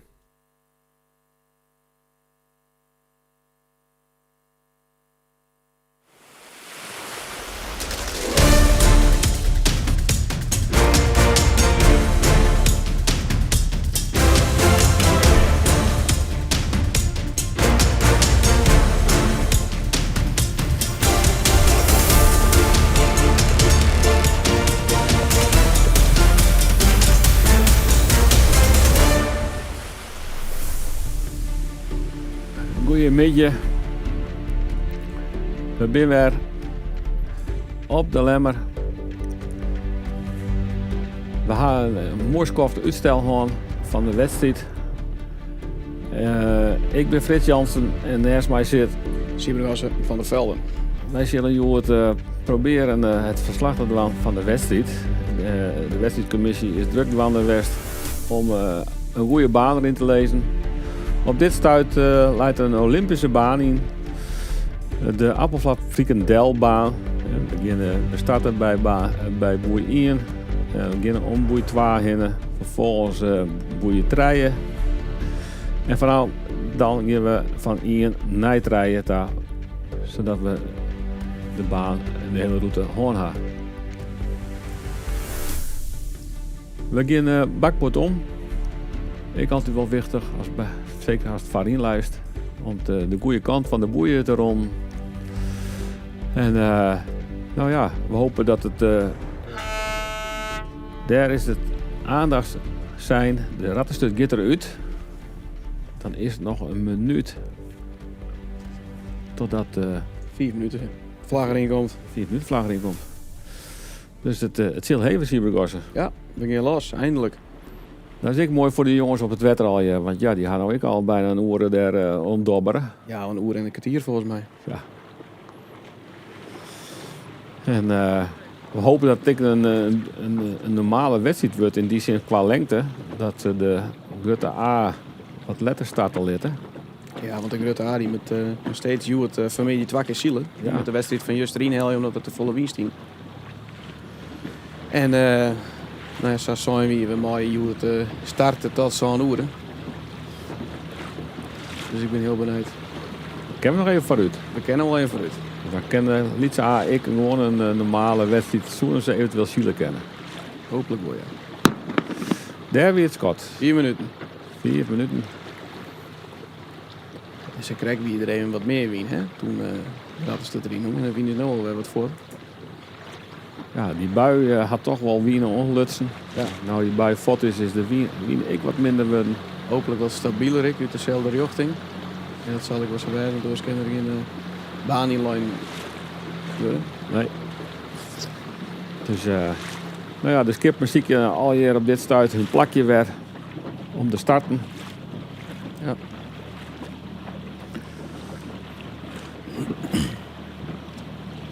Altijd een heel wichtig moment om een goed plakje te vinden. Want ja, voor een goede wedstrijd is eigenlijk 80% is wel een goede start, is wel heel erg belangrijk. Ja, dat is zeker heel wichtig voor een wedstrijd. Zeker in Friesland is er ook heel veel jongen. Als ze bij je terug de winnen doen. 4 minuten. Ja. Nog niet. De vlaggen van de boetenomregel. Komt de betiert over de lijn, dan mag boeten of om het vrachtschip, of om het stadskip, of om de pinnen, waarom en dan weer starten. Ja, moest net dippen.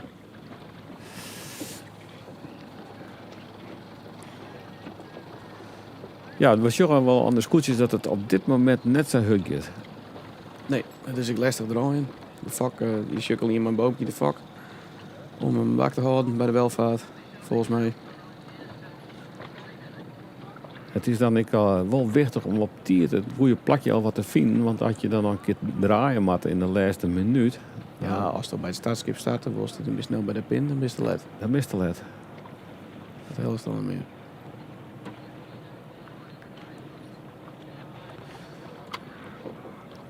Nog 3 minuten. We zien nou toch al een peerskoetjes, die lezen eigenlijk al wat de 4 in het achterijn. Ja, dan lees ik al een heel soort op de lijn. Kom er dan maar weer eens bij uit het achterste line.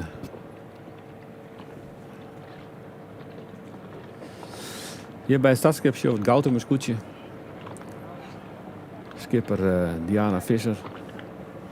In dagelijks leven ik beroepsvader. Ja, op een zeesleper voor mij. In de offshore. Zit ik overal op de vraat. Ja, dus overal te vinden. Overal thuis. Overal thuis, ja. Ik een bekend skip. Zeker. Lietse Famke, zie ik het de onderkant van het veld hierop, de onderkant van de startlinie. Ja, maar nog 12 minuten. 12 minuten. En ik zie nog steeds een peerskoetjes heel 4 van de lijn al lezen. Ja, ik denk er nou rond om erin te draaien. Maar waarschijnlijk lissen ze al onder de zoon. Het is een wietskoetje wat er leidt achterin.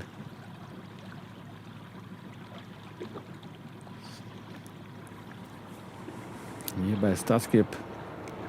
Op een keer moet ik nog indraaien. Die moet achter Gautemer scootje del. Ik ken er net meer voor. Dit ligt waar. De broekophouder weer het witte scootje wat helemaal achterin lijdt. Dus ja, mijn oor om een minuut te gaan. Is dat wel heel dreig.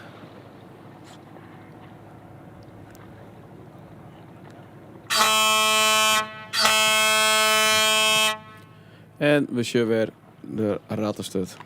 Nou, het erin huizen. Daar had een broekophouder gelok.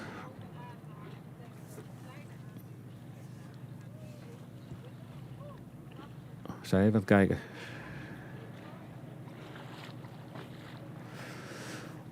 Er hing het nou nog een extra vlag erbij. Een blauwe-witte vlag.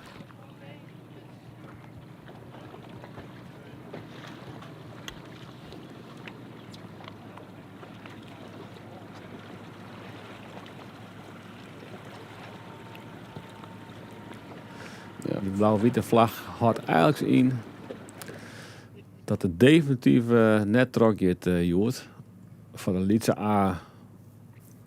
Dat is wel heel erg spietig. Heel erg spietig. Maar ook het zou wat besjoen is een hele verstandige beslissing van de wedstrijdleiding. Want op deze manier kan er net een elke wedstrijd zield worden.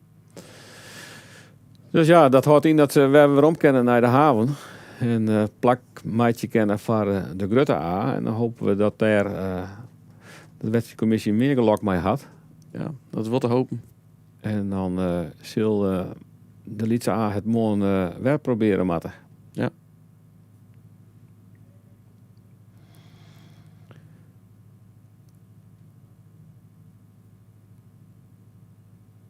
Ja, de shows is ook weg duidelijk, hè. Dus ik geen gang in elk skip. Nee, wie is helemaal vat.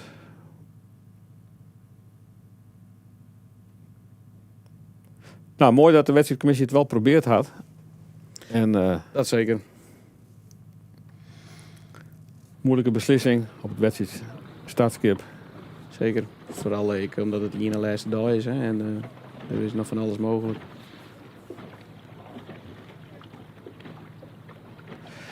Wij sluiten deze uitzending af van de Lietse A. Morgen gaan we weer proberen. En hopen we dat je me al jaar dan ik weer binnen.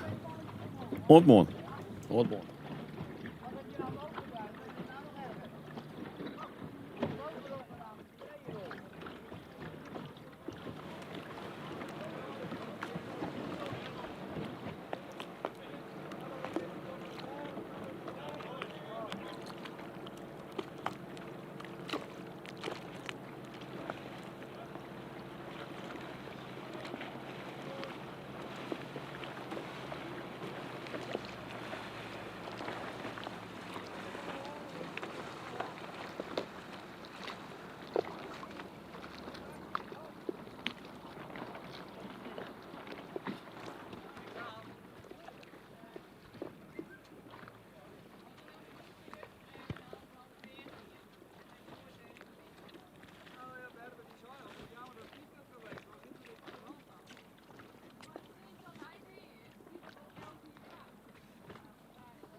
moeten naar de... Maar we gaan naar Shoot Mike ophalen.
De Lietse A-wedstrijd is afgelost, maar in de B-klasse hebben we een kampioen. Anne Heerskoop en de Engelsman Lok Beenske. Ja, hartstikke dankjewel. Ja, wie het appeltje-eitje?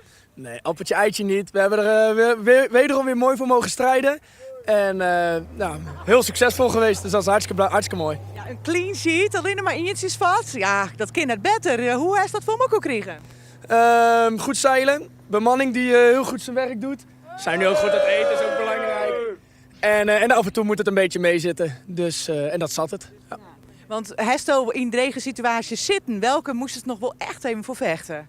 We hebben een paar keer gehad dat we af en toe dan net stuurboord voorlangs konden. En als dat net niet lukt, dan ziet zo'n wedstrijd er al heel anders uit. En we hebben in Sloten nog even moeten knokken met de Treij Dwarpen. En vandaag met Willem. En die heeft een prachtig mooi tweede plekje gezeild. Daar ben ik ook heel trots op Willem. En dat was de week. Ja, want je hebt die Gerrit Zielt, hè? Willem Kramer en Do. Ja, Willem en ik hebben allebei bij SICK aan boord gezeten. Samen met Bind, die ook bij Willem aan boord zat. En nog een paar van onze ploeg. Dus we kennen elkaar vrij goed. Heeft ik wel eens even mooi een spanning in de buk zitten? Want het liep eigenlijk heel makkelijk te gaan alle jaren. Ja, het lijkt altijd makkelijk, maar het is niet zo makkelijk als het eruit ziet. Nee, wanneer zie je dan mooie stieve beeldjes? Nou, sowieso het laatste kruising naar de finish. Dat was echt zenuwslopend. De wind draaide echt een heleboel. En ze kwamen ook echt heel dichtbij. Ik denk dat we binnen 1,5 minuut met z'n vieren gefinished waren. Dus dat was echt wel even spannend. Ja. Nou bent nou kampioen. Het liep het er heel lang op. Ik weet nou even net uit te hollen hoe het klassement ervoor zit. Maar dat je mooi de treien, diegene die het promoveert binnen uit de C-klasse, ik in de top treien binnen in de B-klasse. Hoe kan dat? Ja, goede schippers, een goede lichting, laat ik het zo zeggen. Goede schippers en een hele goede lichting. Nou, geniet van je winning. Jim gaat in elk geval volgend jaar naar de A-klasse. Ja, en dat is dus nou al een uur, denk ik. Jazeker, we kunnen alvast even naar de concurrentie kijken. Dus we gaan een mooie middag tegemoet. Nou, gefeliciteerd. Geniet ervan. Lok Beenske. Dankjewel. IFKS TV wordt mooi mogelijk maken door hoofdsponsor Dauma Staal en Visser Edelstaal en door ondersteunende partners en sponsoren.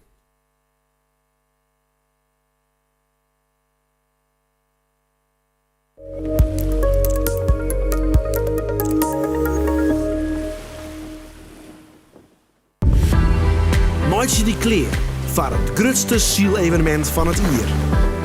Van 1 tot en met 8 augustus brengen wij het Scootseziel dichtbij.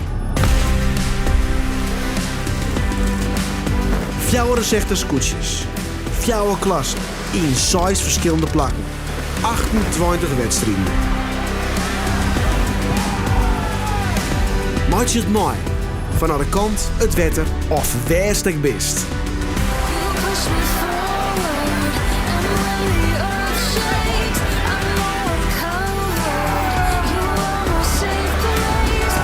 Feel de street, de passie en de emotie.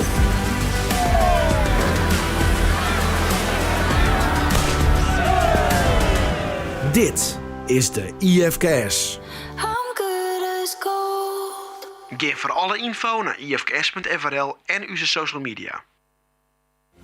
In de haven van Harlingen, waar zwaar werk de routine is.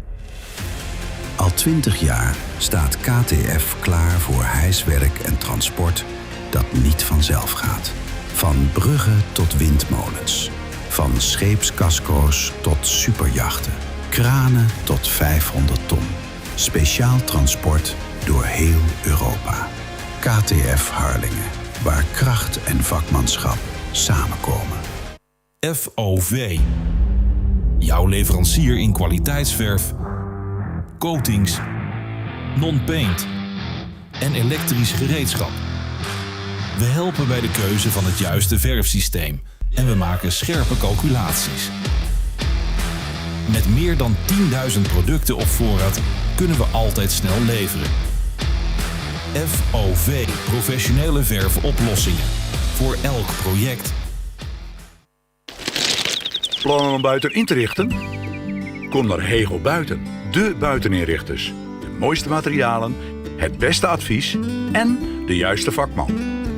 Hego Buiten, de buiteninrichters in Hommets. Wij maken buiten mooi.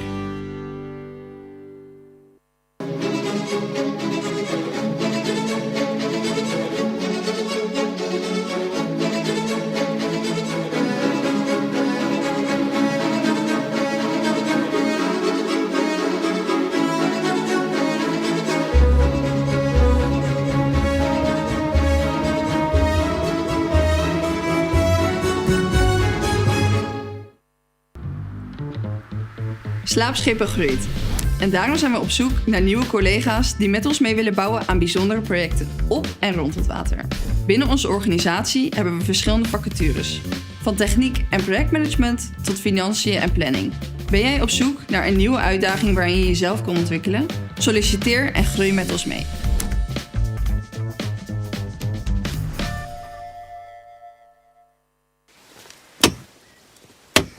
Als je je bijl nooit slijpt, word je een oude man met een botte bijl. Als het te laat is, slijpt iemand hem voor je. Dan ontdek je hoeveel sneller het al die tijd had gekund. En dan doe je de verloren jaren inhalen. Wees geen botte bijl. Slijp je digitale gereedschap. Studio1.nl. Slimme water- en funderingswerken. Daar ligt de kracht van Stienstra en Van der Wal. Met vakmanschap en toewijding bouwen we op en rond het water. Van steigers en damwanden, op bruggen en tijdelijke voorzieningen. Wij houden van een uitdaging en denken in oplossingen. Dit heeft geleid tot onze eigen innovaties. Onder andere op het gebied van ankers, trillingsvrij aanbrengen van damwanden, funderingen en onderwaterverankering. Specialist in water- en funderingswerken. Vandaag en morgen.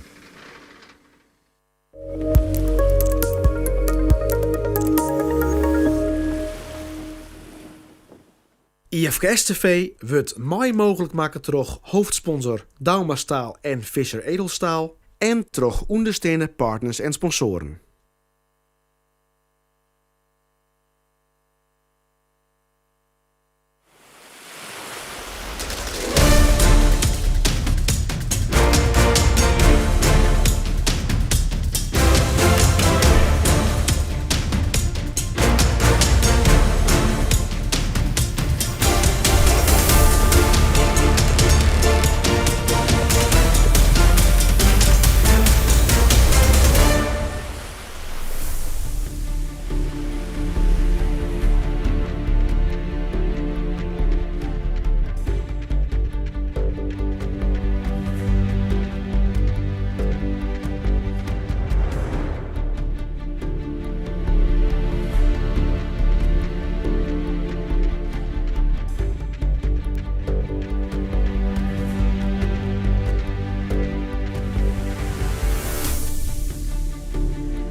IFKS TV wordt mooi mogelijk maken door hoofdsponsor Dauma Staal en Fischer Edelstaal en door ondersteunende partners en sponsoren.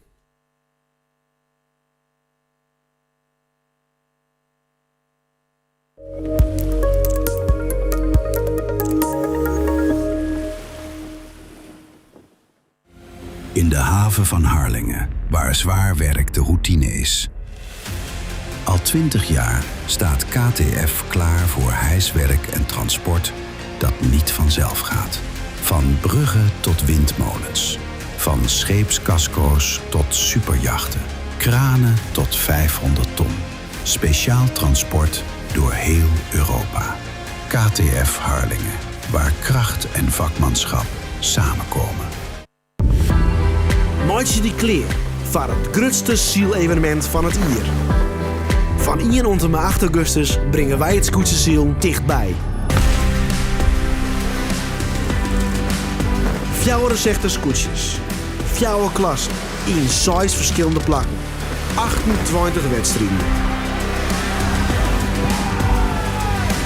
Meidje het mooi, van de kant, het wetter of weerstek best.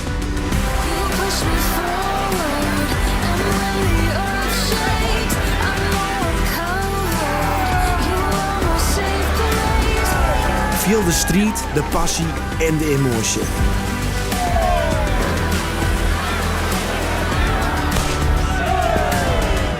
Dit is de IFKS. Geef voor alle info naar ifks.frl en onze social media. FOV.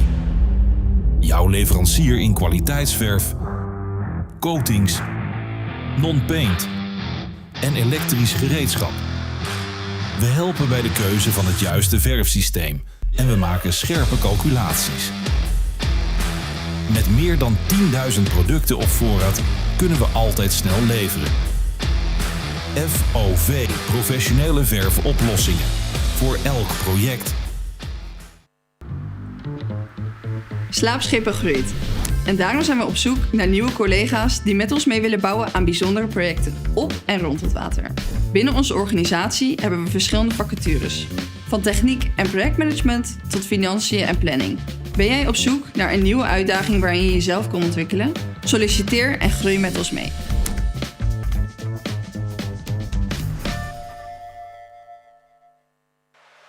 Grutsk.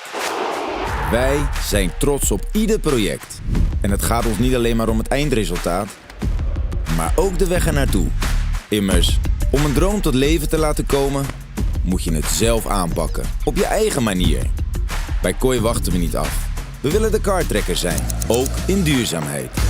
Want beveiligen is meer dan opletten. Het is verantwoordelijkheid nemen voor mensen, voor morgen. Het Kooistadion deed het voor. En voor iedereen die volgt, is de lat hoger gelegd. Kooi. Rest assured for a secure and sustainable future.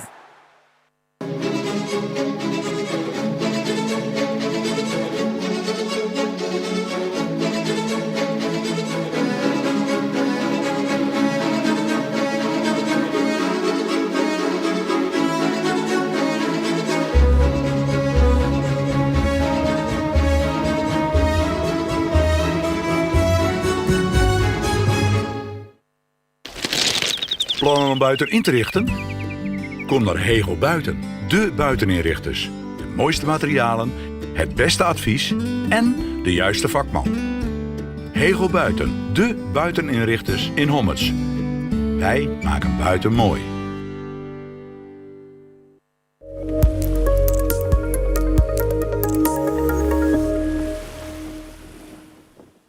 IFKS TV wordt mooi mogelijk maken door hoofdsponsor Dauma Staal en Fischer Edelstaal en door ondersteunende partners en sponsoren.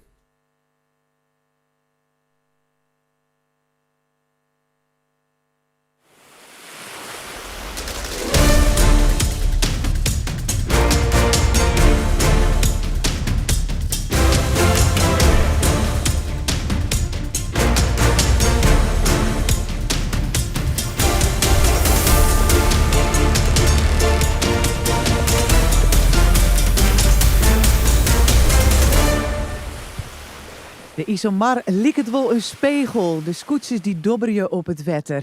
Maar er staan 2 wedstrijden op de planning voor de Grutte A. Hoe komt het? Mooi het scootjesiel hier op Lemmerien. Ik praat erover met Jens Jongsma, Sjoerd Hofland. Sjoerd, komt er nog wien? Ja, zeker. We zullen lezen. Maar het komt hier maar net. Het komt hier maar net. Bij Justo de wien. Ja, vanuit de IJsselmar komt er wel wat. Maar het is heel minimaal. Ja. Dus de voorspelling is wel dat er wat komt. En we zullen wel wat opbouwen. Maar als het dan weer een beetje opbouwt, dan verdwijnt het ook alweer vrij gauw. Dus ja, we zullen wel wienmolen draaien in de vjetten. En de wien liekt het hem nou echt weer, as we speak, een beetje op te bouwen. Maar ja, de vraag is of hij constant trok komt. Ja, want dat is ontnota nog net het geval. Nee, zeker net. We hebben al een aantal keer een hoopvol momentje hand. Maar dan weet ik vrij gauw weer gebeurd. Hoe komt het dan? Want we hebben 2 wedstrijden op de planning staan voor de Grutte A. Ze mooie zielen ont mooie zo'n uren. Past dat al in dit schema nog? Ja, zeker. Ze zullen er alles om doen om er nog 2 uur te persen. Want een kampioenschap met 4 wedstrijden. Even op de zaken voor u en dat het morgen echt net trok is. Als we naar de voorspellingen sjurren. Ja, zullen ze er alles om doen om toch 2 keer te zielen nog, Joert. Ja, want een kampioenschap met 4 wedstrijden gaat kind. Maar dan is het een beetje een ongevoel om de kom in te gaan, lijkt het mij. Ja, zeker. Je wil gewoon een complete serie zielen. Dus ze volgen ook wedstrijden. Ja. Al 2 besjuggen naar de hele dag. Van de morgen om de kwartier om jongen, koer de C-klasse gewoon finishen. Hoe wie die wedstrijd? Ja, dat wie eigenlijk tussen haakjes de enige normale wedstrijd eigenlijk. Zonder hele grote draaiingen. Wie een hele leuke wedstrijd. De Lonneke van nou eerste moment om kop. En het dat ik de hele race keurig volhouden. Daarachter wel wat wisselingen zien. En zeker het duel tussen uw klassementslieden. Dus wie heel spannend. Ja, dan wie ik nog een verzoek om een protest te verjepen van de 3 haringen. Om vanwege bemanning die het op boord vallen wie in Juster bij de wedstrijd. Hoe is het daar mooi? Ja, daar hebben we nog niks. Hoe jij het? Zoals Van der Moon al zei, ik denk net dat wat uithelt. Mocht dat wel zo wezen, ja, dan leidt de strijd om het derde plak weer helemaal iepen. Want dan komt de 3 haringen weer, denk ik, weer om op het derde plak. En gaat de Lonneke weer naar het 4e plak. Ja. Jens, als wij weer gaan naar de B-klasse, we hebben een kampioen. We hebben een kampioen. En toch wel redelijk overtuigend. Huh? Absoluut, ja. Ik ben al even bij hem aan boord geweest. Arne Heerschap en zijn bemanning. Maar de Engelsman is kampioen in de B-klasse. Ja, dat maakt het dus helemaal net meer uit. Als ze morgen nog een wedstrijd zielen of ze komen het eens opdagen. Dat is gewoon uitspelen. In kannen en kruiken. Ja, je alle wedstrijden eerst eindig je dan voor jou een hele punt, heb ik geloof ik. Ja. Nou, dat is net volle. Daar komt de rest net aan. Nee, absoluut net. Hoe liep het voor de rest bij het podium derde? Ja, het zit nog steeds volgens mij de treien die Vliegen promoveert binnen naar de B. Die staan nog steeds in de top treien om nou ik weer te promoveren naar de A. Dus dat wordt morgen nog wel spannend. Wie daar eventueel aan jekje nog ken. Het gaat tussen de start van de middenmoot en de top zit wel een puntje of 8 tussen. Dus dat moet er echt wel rare dingen gebeuren. En omdat toch wel redelijk vaak dezelfde in de voorrij zitten. En dus vooral dezelfde in de achterrijn. Ja, Siel Stern net zo heel gauw een ziende plakje of plus. Maar goed, we hebben een eus van de week ik zoen. Het kan samen. En hoe minder wien, hoe wispelturiger alles wordt. Dus dat, maar kijk even hoe dat uitpakt. Ja, want ze hier eigenlijk Joert nog wel een drege wedstrijd. Hè? Vooral in de laatste rak. Gebeurde er vooral van alles mooi waar. Ja, verder wien we Anne wien en oorsom en heel wien door de finish. En in het begin wint het nog wel redelijk. Alleen nog steeds gewoon, dat weer de voorspelling. Hij ging geen de wij, de morgen ging erom. Nou ja, dat gebeurde precies in die wedstrijd. Ja, dan heb je een keuze om hem eruit te knallen of om hem zo goed mogelijk finishen te litten. Nou ja, daar hebben ze verkozen. Dus, en uiteindelijk moet je blij zijn dat het voor de top geen verhoring geweest heeft. Want ze het wel woon. Dus dat, we willen een aparte wedstrijd om te zien, maar ja. Ja, want hoe is het als je in het middenmoot of achterom ziels, dan moest toch nog wel bij die finish komen. Hoe zielt dat als dat woord is? Dus ik denk dat het vrij deprimerend is dat de eerste vanuit de onderboei heel wien naar een finish zielen, terwijl je zelf in een verder wiens rak achterin lezen. En dat wordt heel wijd, dat verder wiens rak wordt dat een kruisrak. Dan denk ik, jongen, wat ben ik hier aan het doen? En de win volgens mij op een minuut of 2 na de laatste ziet krijg binnen de tijdslimiet. Nou, dat zei ik al wat, 20 minuten. Dus dat wie wat rommelig. Maar de Zwarte Wier heeft zijn outtrack zielt. Die staat nog mooi op de 2e plak. Maar goed, die had nou ik een oud-trek. Dus vanmorgen dat nog zo'n wiebelige pad wordt. Dan kan er zomaar eens verschoning in komen. Ja. Want voor de verduidelijking, als je als eerste door de finish gist, dan heeft de rest nog 20 minuten binnen te komen. Hè? En dan is het net finishen. Klopt. En normaliter is dat net een probleem bij normale omstandigheden. Maar en de wien voel fut in het verder wiensrak. En dat de wien draaide daar, dat werd een ander wiensrak. Dus dan, in plaats van dat je gewoon in je lijn daarheen zullen kennen, wordt dat nog kruisen. Nou ja, nou je dan zo'n wispelturige winnen dat ik af en toe fut valt. Ja, dan ken het ik wel met momenten waar ze daar sterk lissen bloeist. Ja, dan is het wel een sneu verhaal. Ja. Geven we naar de Sjoerd, want we gaan naar de Lietse A. Toen wie er even geen wien zat Joens al. En toen wie er opeens een heel soort Rijn. Mooi wien. Ja. Hoe wie het voor de Lietse A? Nou ja, die hebben wat ontdobber geweest. Alleen daar hebben ze al vrij gauw de stekker uitlutsen uit die wedstrijd. Wat op zich wel een goede beslissing is, ja. Want die hebben al, dat is ik met de gedachte natuurlijk dat ik Rutte aan nog 2 keer moet. En ja, die hebben een wedstrijd minder, dus dat krijgt dan even prioriteit. Voor het klassement wel interessant, want het is Sander Meter die daar maar de vriendschap op een dusdanige voorsprong stiert. Dat als ze nog maar 1 wedstrijd zielen, dan is er al kampioen. Alleen nog, ja, er is nog geen uitsluitsel of ze morgen 1 of 2 wedstrijden gaan zielen. Mocht er wel een 2 erbij komen nog, ja, dan zult die nog voor strijden moeten. En onze kennen de kurk van de fles. Ja, dus die zitten wel even met een apart gevoel op het achterdek nou, denk ik. Ja, we zijn even bij zijn west, maar de boord even van praatje en die winnen wel vrij kalm onder. Hè. Die zeiden, we zitten wel en we beginnen vanuit dat we de morgen nog voor moeten. Dus een gezonde houding, denk ik. Ja, Sander Meter dus op de vriendschap.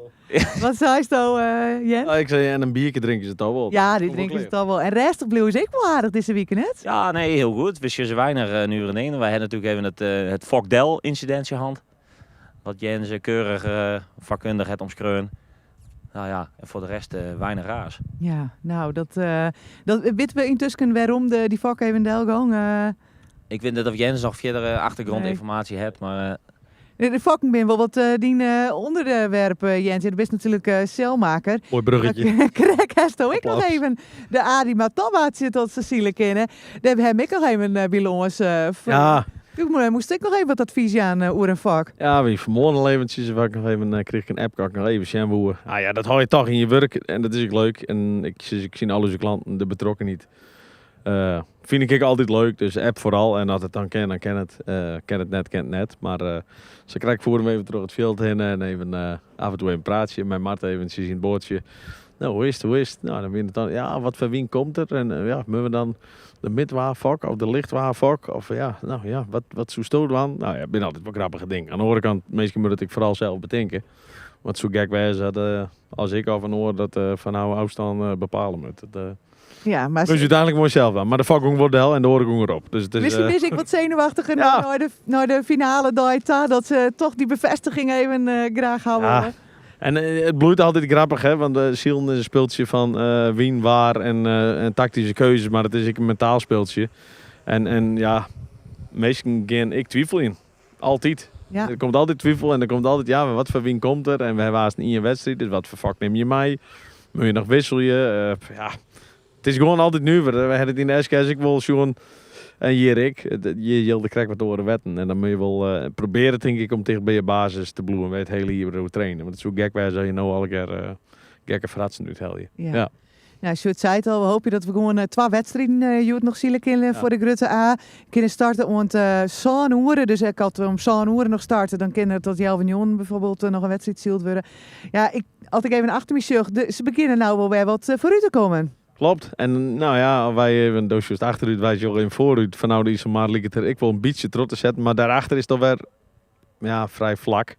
Ja, het zou wel, wat mij betreft wel echt kicken wezen. Als ik gewoon zei, om 4 verzaan, we doorgaans een wedstrijd en om 4 verzaan zitten we ze nog een keer fut. Het is toch ik wel weer... ik weet niet dat iedereen dat leuk vindt. Maar het is toch wel leuk. Het is wel kicken. Hoe is het mooi de zenuwen daar aan boord? Nou ja, zoals het op die skiplijst en je zit mooi even en iedereen in zijn eigen rondte, dan ging je wat om. Maar nou, je ziet wat in de rondte. En je wacht je eigenlijk alle keer op hetzelfde. Dus die zal wat actiever wezen en die zullen eens even nog een cruiserakje zielen. Maar je wil ik weer net de 4 bij het speel bij, want dat het winstje er 1 keer is. Dus zal ik voor het beginnen. Dus ja, ik denk dat er wat verschil is. Die leidt wat lekker op dek en die wacht het wel uit wat er komt. Maar Je moet wel proberen je scherp te houden. Hè? Ja, als het in één keer er is en zo shit die uitstel eruit en we gaan los. Ja, dan moet je wel aanstaan. Ja. Continu. Ja, en dat is wel dreig mooi deze wind, denk ik. Ja, en de warmte stekt wat op. Vanmorgen toen we weer in het Zielpark en de Zuidwest erop. En nou zie je Simmeke God, het wordt wel warm. Dus je moet ik weer even op je eten letten en even goed drinken. Het zijn alle dingen, je moet net verslappen in je routines. Belangrijk. Ja. Nee. Sjoerd, hoe is het om 2 wedstrijden op een dag te zien in plaats van 1? Is dat oors? Nou, het is net per se oors. Het is wel, ja, je kent je voordeel uit heli. Je zust wel vaker dat mensen, zeker in gruttere wedstrijdseries, dat mensen als ze 2 keer op een dag zielen. Vaak 2 keer een redelijk gelijk resultaat zielen. Er zitten wel eens uitzitters bij. Maar het is juist wel vaak, ja, je kan soms wel spreken van de vorm van de dag, zeg maar. Dus als het minder gaat de eerste wedstrijd... Nou, dat budget net bijvoorbeeld, of altijd heel goed als het in een soort van flow zit? Of... Ja, nou, en toch, het lijkt erop dat we Azen toch een lietswindje krijgen. Nou is het nou wel heel onvoorspelbaar, dus ja, wat dat betreft ken ik net de volle season. Maar het is een zaak van de concentratie houden en je na die eerste wedstrijd toch weer resetten om in dezelfde voorbereiding eigenlijk weer om die tweede wedstrijd te beginnen. Dus net na die eerste denken van dit wie dit en we zullen wel even. Ja, zie je hem vooral naar de mar als er wien omkomt en of zie je hem ik naar bepaalde waarsystemen, methodes online die je hem erbij pakken? Nou nee, wij bellen eigenlijk altijd even, maar Maart die weet het eigenlijk altijd wel. En Marty belt bij Marjan Jonkman. Precies. En die weet het ik weer. Nou, dus dat is heel mooi. Nou, ik ben benieuwd. Je horen in ieder geval de mar in de gaten, de wiemoen, die in de vier te stenen. En dit is een beginner toch wel weer wat te draaien. Nou hopen dat het steen blijft. Ja, en we zien ze pas al even hoe die blakte die achter dit windveldje luidt. En heel voorzichtig kennen we misschien wel zien dat daarachter wel weer een beetje winst. Ja, maar dat is wel heel erg koffiedik kijken. Ja, dat is natuurlijk een beetje, of net? Ja, nee, je ziet wel een bewolking hebben. Onder je rechterkant lijkt het zich wat een buitje te ontwikkelen. Nou ja, daar kan wat wien uitkomen, maar dat lijkt het wat meer hoe de provincie zelf te trekken en net echt hoe de mar. Dus we kennen wel wat zien, maar het is nog net echt heel constant op. Nee. Heb je hem nog adviezen, tips? Ja, goed smarren en drinken. Goed smarren en goed drinken? Ja, wetter, ja. Voor wetter. iedereen die nog zielen met wetter. Voor de oren. Wat oors. Ja. Wat oors lekkers. Jens, was er nog iets toevoegen daarom? Ja, ik hoes mij met de groeten van dat ken. Nou, nee, we gaan het aan zien. De boeienbootje leidt weer een beetje op zijn plak, dus ze gaan heus wel oriënteren. Zodra het enigszins kan, zullen ze het wel proberen. Ik denk dat het wel kan. Sjoerd denkt dat het kan. Dan gaan we ervoor, hè? Dan gaan we ervoor. Ja. We hopen dat we dadelijk starten kunnen met de Grutte A-klas en dat we 2 wedstrijden zien kunnen. Ja, we horen je hem op de hichte. Dus blijf vooral volgen. Zoek nooit de livestream of lekker op het strooien. Zodra de wedstrijd begint of dat er een teken voor is of de nieuwe updates binnen, dan komen we vanzelfs bij die waarom. En dan hopen we dat we dadelijk beginnen kunnen met de Grutte bij de Grutte A.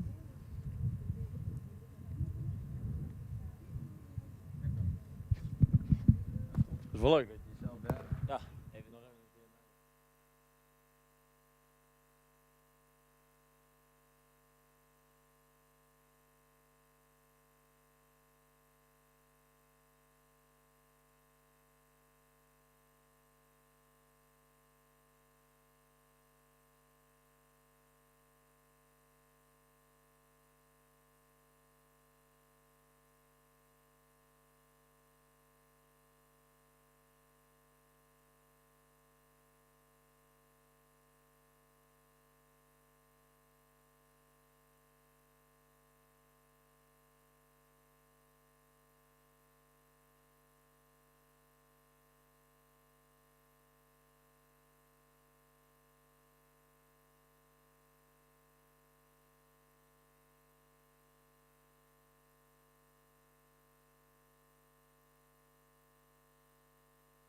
IFKS TV wordt mooi mogelijk maken door hoofdsponsor Dauma Staal en Visser Edelstaal en door ondersteunende partners en sponsoren.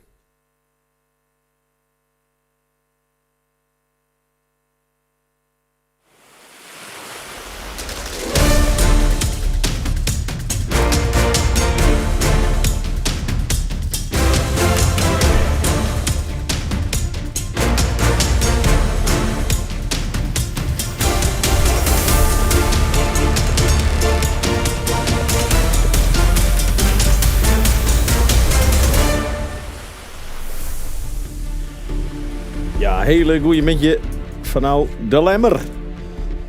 We gaan hopelijk zijn naar de eerste wedstrijd van de Grote A-joer. Hing het even nog uiteraard een beetje van het windshow, maar het begint echt wel een beetje erop te zetten. Als het goed is, hebben we al een baan welke we zullen gaan. En hoe mooi is dat hier over stiert. Het wordt een op- en delbaan, bak moet om. We hebben miljarden schoen, maar toch nog even meenemen. De gate onderin, we gaan starten. Nee, boei in. Dan de spreader boeit 2 en dan voor de wind door de gate. En dan krijg je zo lang als dat iedereen het leuk vindt. En Sjoerd Hofland, hier naast me, welkom ik weer. Ja, dank. Leuk. We maken schrik wel weer de terechte opmerking, dat is zo vaker deze weekend. Maar ze moeten ik een beetje tempo meidje, hè, als het er nog 12 euro willen. Ja, zeker, want als we een beetje naar het teacher, het is nou 11:05. Als we voor Saarnoeren nog een keer starten moeten, dan moeten we de gang erin houden. Dan moeten we er tegenaan. Dan moeten we er tegenaan, Jens. Zo is het, jongen. En als je hier zo pas op het banenkaartje de baan lezen. Ik denk dat er aas in de praktijk een beetje meer in de lengte van de bylight. De Wiener is wat westelijker. Maar laten we voor het begin van deze wedstrijd eens even naar het klassementje, Jens. Ja, dat is er al. Prachtig. Ja, we hebben dus nog maar voor jouw wedstrijd schild, hè? En dus geen houdloeken. In tegenstelling tot bijvoorbeeld de B-klasse die er al 6 schild heeft. En dus we hebben nog geen houdloeken. Dus alles stelt voorlopig nog als volle met mij. Dat kan een duidelijk beeldje aan, maar ik wil wat een vertekend beeld. In ieder geval sterke jerken zullen er adviewt zullen hopelijk voor hun een 11 houden in. Dus dan krijg je weer een hele hoge stand van zaken. Maar zoals hij nu is, de vrouwen Jantje op 1, Grote Pier op 2, sterke jerken op 3 is de top 3. Daarna een liedgotsje richting een aantal eronder. En de Raderhoek knap op een 8e plak. De Go op 6. Met toch wel jongens die mooi aanjekje en in de middenmoot van de vloot. En als we dan naar het tweede deel van de kaart gaan, dan kan ik even zien wie de eventuele lastige posities onderop hebben met een sek vol punten. En die erop tinken moeten. En terwijl wij tijdens het klassement jaren dat er een toeter ging en de uitstelvlagen eruit. Dat betekent dat we hoe een minuut alweer de startprocedure in. Ja, dus dan kunnen we nog krek mooi even de stand van zaken onderin meenemen. Jongen Jasper, Jorgen, deviatie, Jim de Koopmans, de soesjes erin mij, hè. Maar ja, dat is helaas zelfs voor mij. Ja, ik ben wel mij West, maar we hebben net starten. Onderin is het om plak 14 hebben we de jonge Jan op 46, Emmanuel op 46 en de Oorheid Laborijk op 46. Even voor de misschien iets minder bekend binnen mijn systeem. De onderste treien zullen degraderen naar de B-klasse. Vanuit de B-klasse gaan de treien omheeg, maar ik treien naar beneden naar de C-klasse enzovoort. Dus er is volop strijd, zowel boven als onderin. En de middenmoot met zijn plakje, ik moet maar zetten vinden. En dat is ook het leuke onder dit concept, hè? Er is altijd strijd, zowel bovenin als onderin. Je bent nooit verleden en dat maakt het hele effect wel heel leuk in deze competitie. Dus dan gaan we even naar de mar, denk ik. Ja, hier hebben we de vlaggen in beeld. 4 minuten zijn is inmiddels geweest. Dus op verzoek van Sjoerd Hofland mooi naleeft de giet schild worden. Ze gaan het in ieder geval proberen. Ja, en dat moet je kennen. Als je nou zeggen naar hoe de Wiener maar hoe de waarheden vormt. Dus dit een mooie, hebben we toch in één keer een mooie steady windje gekregen. Ja, en in de hoek, hè, wat volgens mij redelijk goed uitkomt, maar hoe er wijzen moest. Of in ieder geval de voorspellingen wien. Terwijl we hier... En ook wat het mooiste is hier in de Lemster Baai, denk ik. Ja, dit is, wat dat betreft is het ideaal. Je hebt altijd even aan beide kanten de dieken die wil wat loeken, wientechnisch. In de midden is het weer een beetje oors. Het is alleen nog even de vraag tot hoe ver kom je in de breedte van de mar. Terwijl hier de I-vlag omheen giet. Dus vet dadelijk opletten voor iedereen. Buitenom waarom we het van de week al vaker het seizoen altijd je voorkomt en je leest in de midden, makken we een keer echt wel aan de beurt op die manier. Die staat in de midden, koer net fut. Ja, dan is de wedstrijd eigenlijk voor een toppositie wel clear. Ja, zeker had je dan net op een delbaan varen, dan is het heel dreig om erbij te komen. Ik heb er zin in, Jens. We zitten nog op trein in een minuut. Ja, en we krijgen toch even, met alle respect voor iedereen, een paar hele mooie gerechten al aan op het menu. Maar ja, ik vind wel wat hebben dat we nog, als alles volgens plan gaat, dat we hier nog 2 keer het hoofdgerecht op ons bordje krijgen. Ja, nee, dat is hartstikke mooi. En ik ben vooral heel benieuwd naar de vrouw Jantje. Ja. Witte die het hoofd koel te houden en de lijn trot te zetten? Of gaan we toch, kunnen we nog wat spanning in het klassement verwachten? Het is nou de eerste wedstrijd, zullen zij nog steeds boven ons staan. Want ongeacht wat ze zielen, dat mag je uitloeken. Ja. Aan de andere kant, stel je varen werden in zo'n situatie. Ja, dan ben je een heel eind. Dan ben je een heel eind. En dat is voor de jongens natuurlijk ook wel interessant. Hè? Want we hebben totaal overwaard type als oude ronde dagen. Dus daar zal ik wel inschakeld worden. We zullen hier onder andere de Grutte Pierrugs in beeld. Die had het wietentuig erop. Het licht tot midwaarzeil. Echt wel uitrust voor deze omstandigheden. Bewuste keuze voor de jongens om daarin wat te doen. Dus daar ben ik verschillende keuzes in. En dat in mijn krek even wie daarnaast het beste pienspelen heeft. De sterke Jerke die vrij let achter in de trein onsluit. Zil dus net helemaal als bovenste starten. Dat je weer en de Grutte Pier net die liet ze toch bewust meer de kaartenmaatje voor de positionering onderin. Terwijl de vrouwen Jantje voor de Jeste Madder zit, haast bovenin het skip. Het is denk ik die jonge Jasper die als eerste de draai maakt. Of is dat de Striebe? Ik het de Striebe, want de jonge Jasper zit voor mij redelijk onderin. Dus dat zullen inderdaad, de jonge Jasper ziet je stuurboord. Zult inderdaad de Striebe wijzen boven. Striebe op 1 minuut 50 die vrij betierd is. Lees het denk ik nog oorlogskepslengte van de Linau. Maar dan ben je op 1 minuut 40 vrij betierd. Ja, en je wil net meer gang hebben als dit. Je hebt het aan het knisperen van de vakjes. Ik word dat ze al een oordoekje erop hebben als oude ronde dagen. Het materiaal is wat lichter, dus het is al iets makkelijker vol te varen. Als het windje erin komt, zit het zichzelf wat makkelijker zetten. Dus dat is binnen allerlei keuzes. We zullen de pier hier onderin al indraaien. Dus die kiest echt heel bewust voor die onderkant op een line. Ja, dan gooien ze denk ik het gat dicht voor de sterke Jerke. Ja. Striebe dus helemaal bovenin. Ja, en dan moest er echt om denken dat ze geen gang maken. Nee, shit, dit doet de pier heel netjes. Er ligt er niemand om. Maar goed, het is nou nog 1 minuut. En die tiert die zullen ze het al even vullen met richting die pin. Ze liggen vrij hele wien dicht op een lijn. We hebben zien dat dat een moeilijke positie is. Ja, en rem je in zinstelling tot wat wij bij de SKS maaien, mijn putsen en dingen en autobanden en wat er al een keer bij komt. Dat is hier niet geoorloofd. Nee. Dus ze zullen het echt met hun eigen kracht en dwan met. De sterke Jerke die daar dus nou boven draait. Boven de Grutte Pier. Ik denk dat de eerste bij het skip er al haast toe heen is hier. Ja. Dat zijn de Makkemers. De Striebe eronder en daaronder de vrouwen Jantje. En het lijkt dat deze hele boel zich nog steeds echt wel een beetje opsluit naar boven daar. Het is mooi om te zien dat ze al hier gretig binnen. Absoluut. Maar nog een 15 seconden is de Grutte Pier die het gaat gewoon helemaal dichtzielt naar de onderboei. Vol op snelheid en als daar best. Doen ze volgens mij hartstikke goed. Ja, het is Jeste Madder die hier in de midden bovenin omheen komt. Maar het lijkt mij dat die te betierd binnen hier. In ieder geval een aantal, zo'n je zit. Ja, we krijgen Futten dadelijk een algehele valse start. Dat is jammer. Maar goed. En dan zou ik zeggen, Jens. Zwarte vlag. De zwarte er maar in. We moeten gang houden. Ja. En spektakel kan op meerdere manieren. Dus alle hens aan dek. Dat wel jammer, hè? Want je verliest hier net al in de... Wat tiert mij, maar ik even... het windje wat er is, die wil je dan niet benutten. Maar het we toch even zien hoe dit hem dat ontwikkelt van nou die line. Als je de Grutte Pier helemaal onderin. Ja. Wie liet het wat meer van links te komen, die hier daar wel heel mooi fut west. Ik zit het inderdaad op. En in de midden wie het Jester Maar die er ik gewoon uitsprong. En ik denk dat de man van de ST hier net ontzettend rauw komt binnen. Nee. Ik denk gezondheid. Ja, dank u. Ja. En dan gaan we ze weer even opnieuw opladen. En dan is de eventuele grote vijand op deze dag wordt daarnaast de factor tiert. Ja, nou is het wel zo. Stel nou dat we om het is 4 uur 4. Maar het is dat we voor 4 uur in ieder geval starten binnen. Ik heb van 4 tot 6 zielen. Ja. Ik heb even 10 minuten een bakje koffie. Hè. En dan vet maar weer, dacht ik. Een liefst borrelnutje. Voor de smaak. Maar dan moeten we wel weer. Ja, is het wel goed. Hè? Wat zout. Ja, absoluut. Want vanmorgen kwam weer aan boord wie het...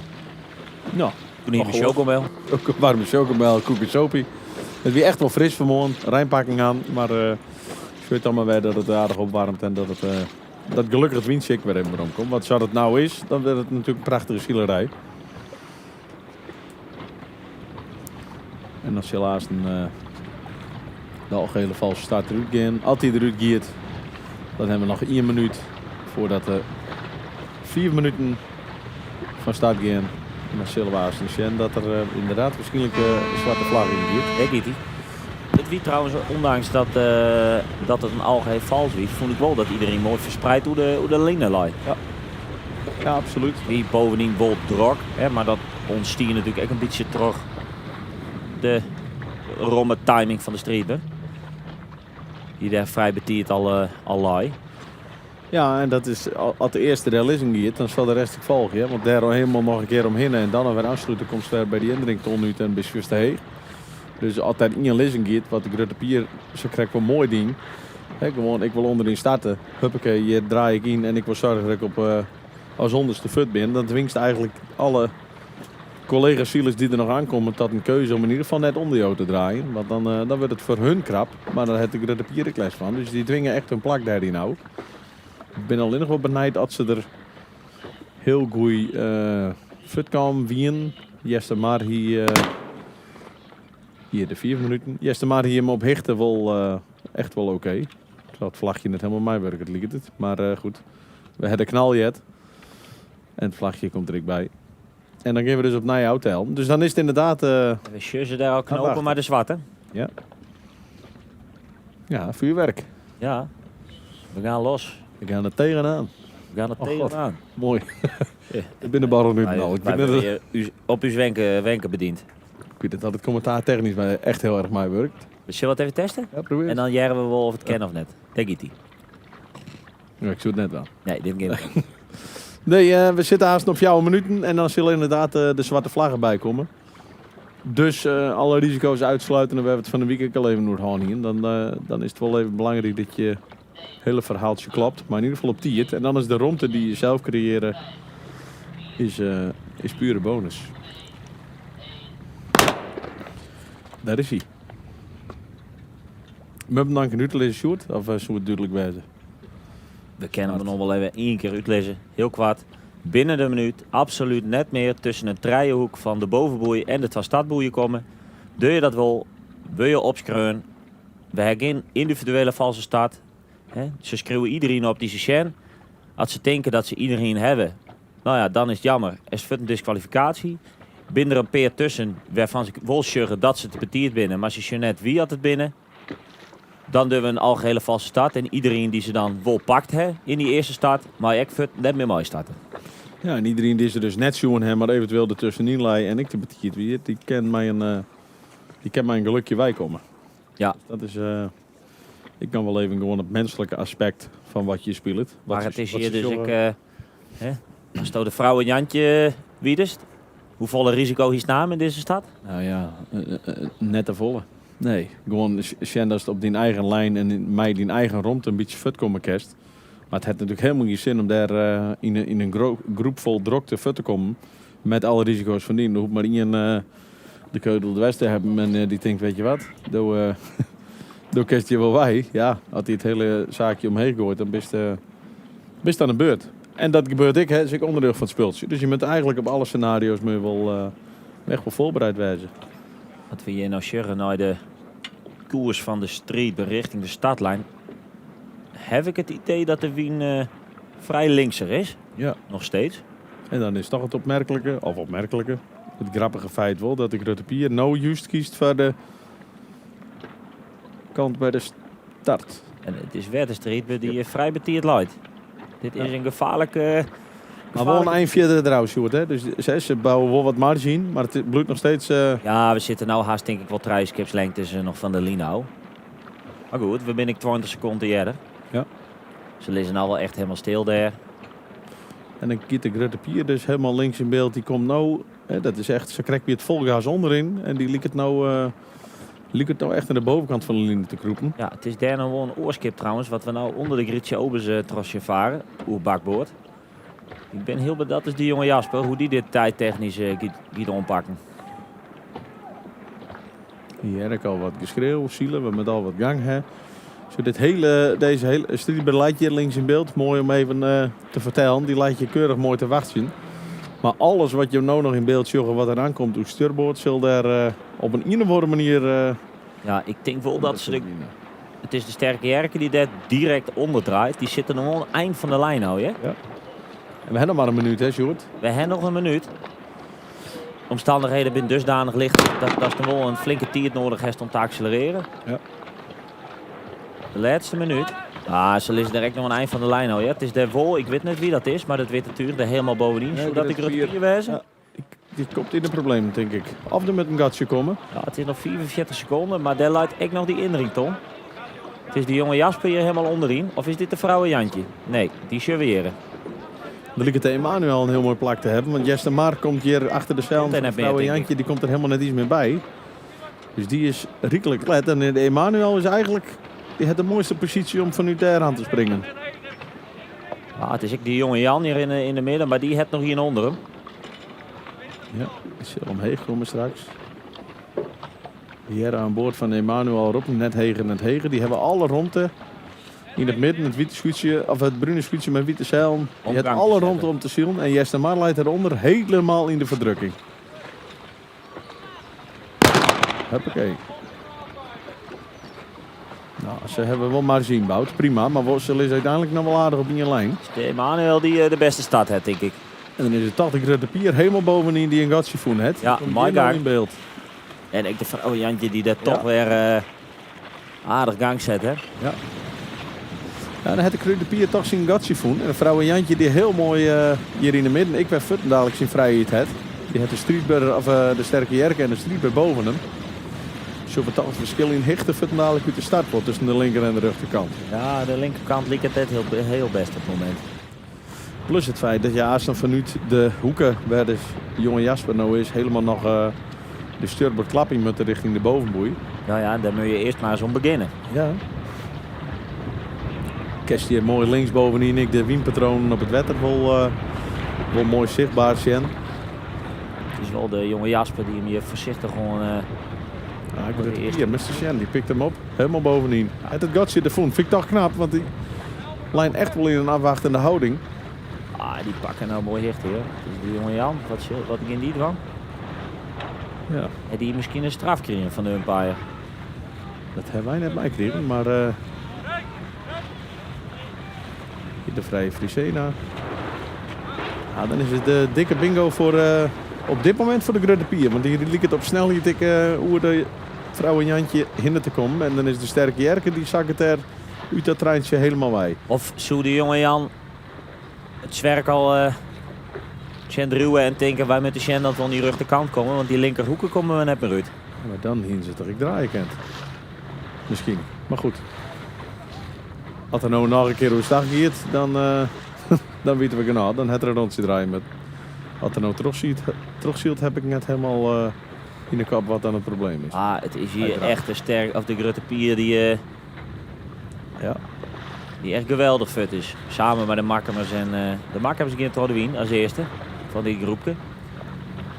Ja, de sterke Jerke heeft het probleem. Die komt helemaal, die valt uit het treintje met de ST. Met notion dat er enigszins oplijnen kan richting een volgende klap. Maar echt lekker fut komen giet die ik net. Dus voor hun is het even de vraag. Terwijl de Grutte Pier... hoe sta ik dit? Hoe sta ik dit, ja.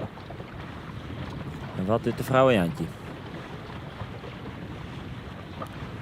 Grutte Pier kiest dan voor de slag naar de dik. Het controle op Makkem. Zien in principe directe achtervolger. Ja, en ik denk dat de vrouw Jantje... Als ik hun wie hier hem net helemaal trots zetten. Hoe is het mogelijk? Denk eens al. Mogelijk.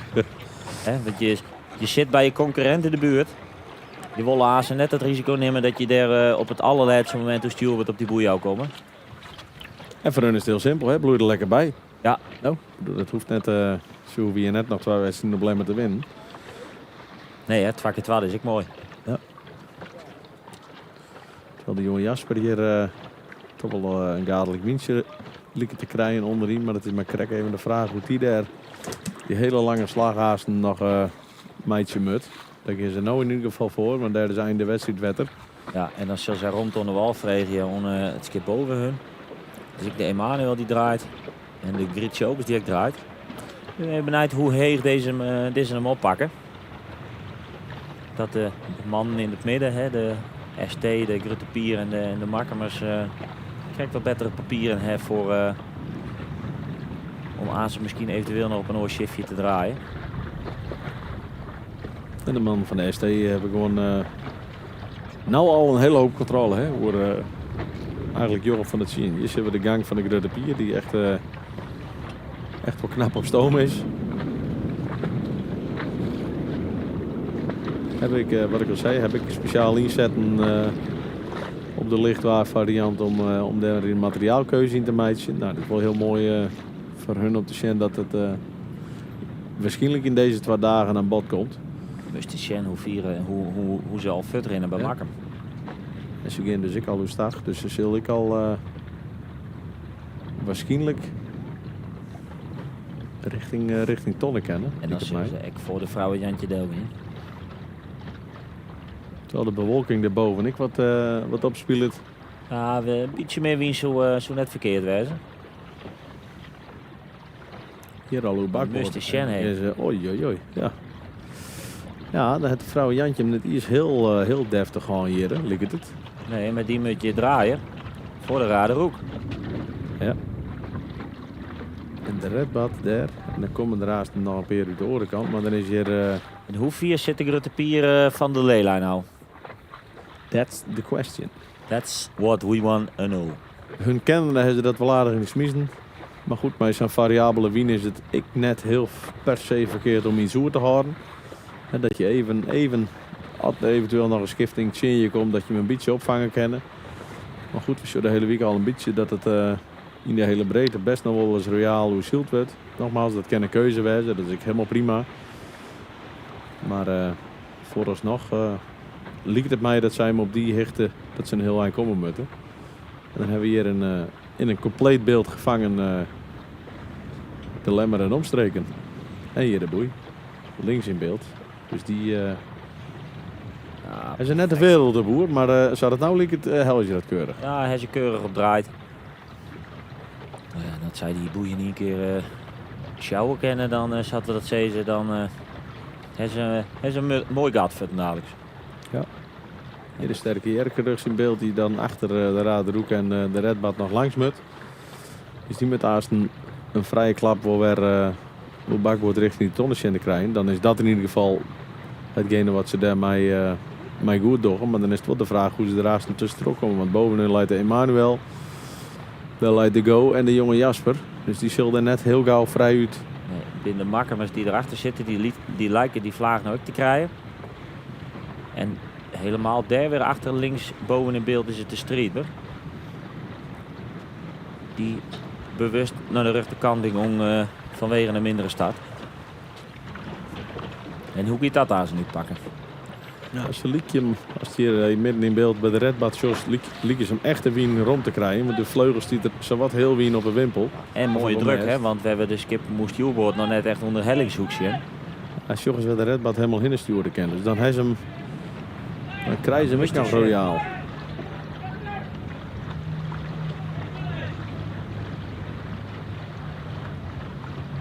Sterke jerken die daar nou ook op deze lijn draait. En die sil die ton in één keer bezielen kennen, dat mist me net.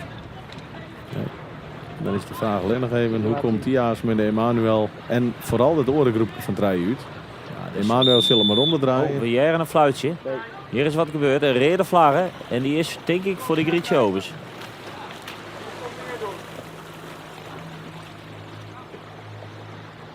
Ja, Die is er helemaal in het labyrint met zijn twaan. De Raderhoek en de Grietje Obers.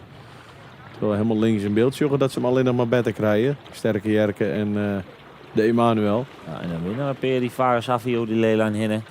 Ja, die zal net als eerste trein bij de bovenboei komen. Maar wie er vol als eerste bij de bovenboei komt. En ik vind het wel indrukwekkend. Want het is echt een heel lijn. Dat is de Grote Pier. Timbro Scheuries en bemanning. Ja, dat is echt heel knap. Ja. Ja, dit is een gat... Mijn eigen postcode. Je kent het boekje Shoots in One-Liners. Ik online in de webshop. www.ifks webshop. Kun je hem bestellen. Zeker. Hij had er nog meer. Want hoe komt de vrouwenjantje uit mijn Makkum? Makkum krijgt druk, hè? Ja. En een goede vlaag in je richting. Dus vrouwenjantje, gewoon erachter Del stuwen. Neem dat risico nou net. Hij is hier niks te winnen, maar alles te verliezen. En misschien draait er hem op die hier te wel onder. Sterke Jerke hier in het midden van het beeld. Die had de gang ik al. Dus het zo, Ik dat. En ik ben even benieuwd hoe dit ontwikkelt bij die Makkum en die vrouwenjantje. Want het is link, hè, dat draaien in die zone. Ja. En dat liet je ze altijd waan. En ken dat dan Makkum. Makkum liek het wat toe te hebben, maar Makkum kan hem natuurlijk ook gewoon Del sturen. Ja, en dan hebben we hier de redbad. Nou, het zij heger moeten sturen als onder wien. Ja. Heren, wat garage. Het liek het nooit te vallen, hè. Maar het is even, de umpire er al bij. Ik denk dat het wel cool is, hè, maar... Ja, het is Salink. Ja. En het is natuurlijk nou ook in die laatste fase wel een beetje een speeltje van om elkaar te denken. En als je elkaar ergens wat duurdelen kennen, zou ik in het litten worden. Maar vooralsnog liep het dit helemaal goed in. Dan liggen ze dan weer op het tweede plakje. Ja. Dan hebben we de redbad op treien. Over het van de pol. Stoek verlieden hier nog tot op de laatste dag op degradatie. Miendijk. Ja, weer een spannende strijd toen. Dan hebben we de Sterke Jerke.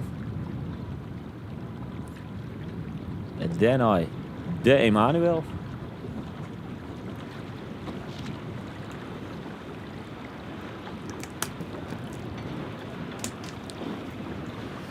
Als je weer toch al wat meer wien komen. Ja, heerlijk. Na de Emanuel. Daar links in beeld de jonge Jan, ik in beeld bij de bovenboeironding, maar die mij of het gemak even een beetje vierde. Dan hebben we de Redbad, de Sterke Jerke op 4. De Emanuel op 6. De Strieber op 7. De jonge Jasper op 8.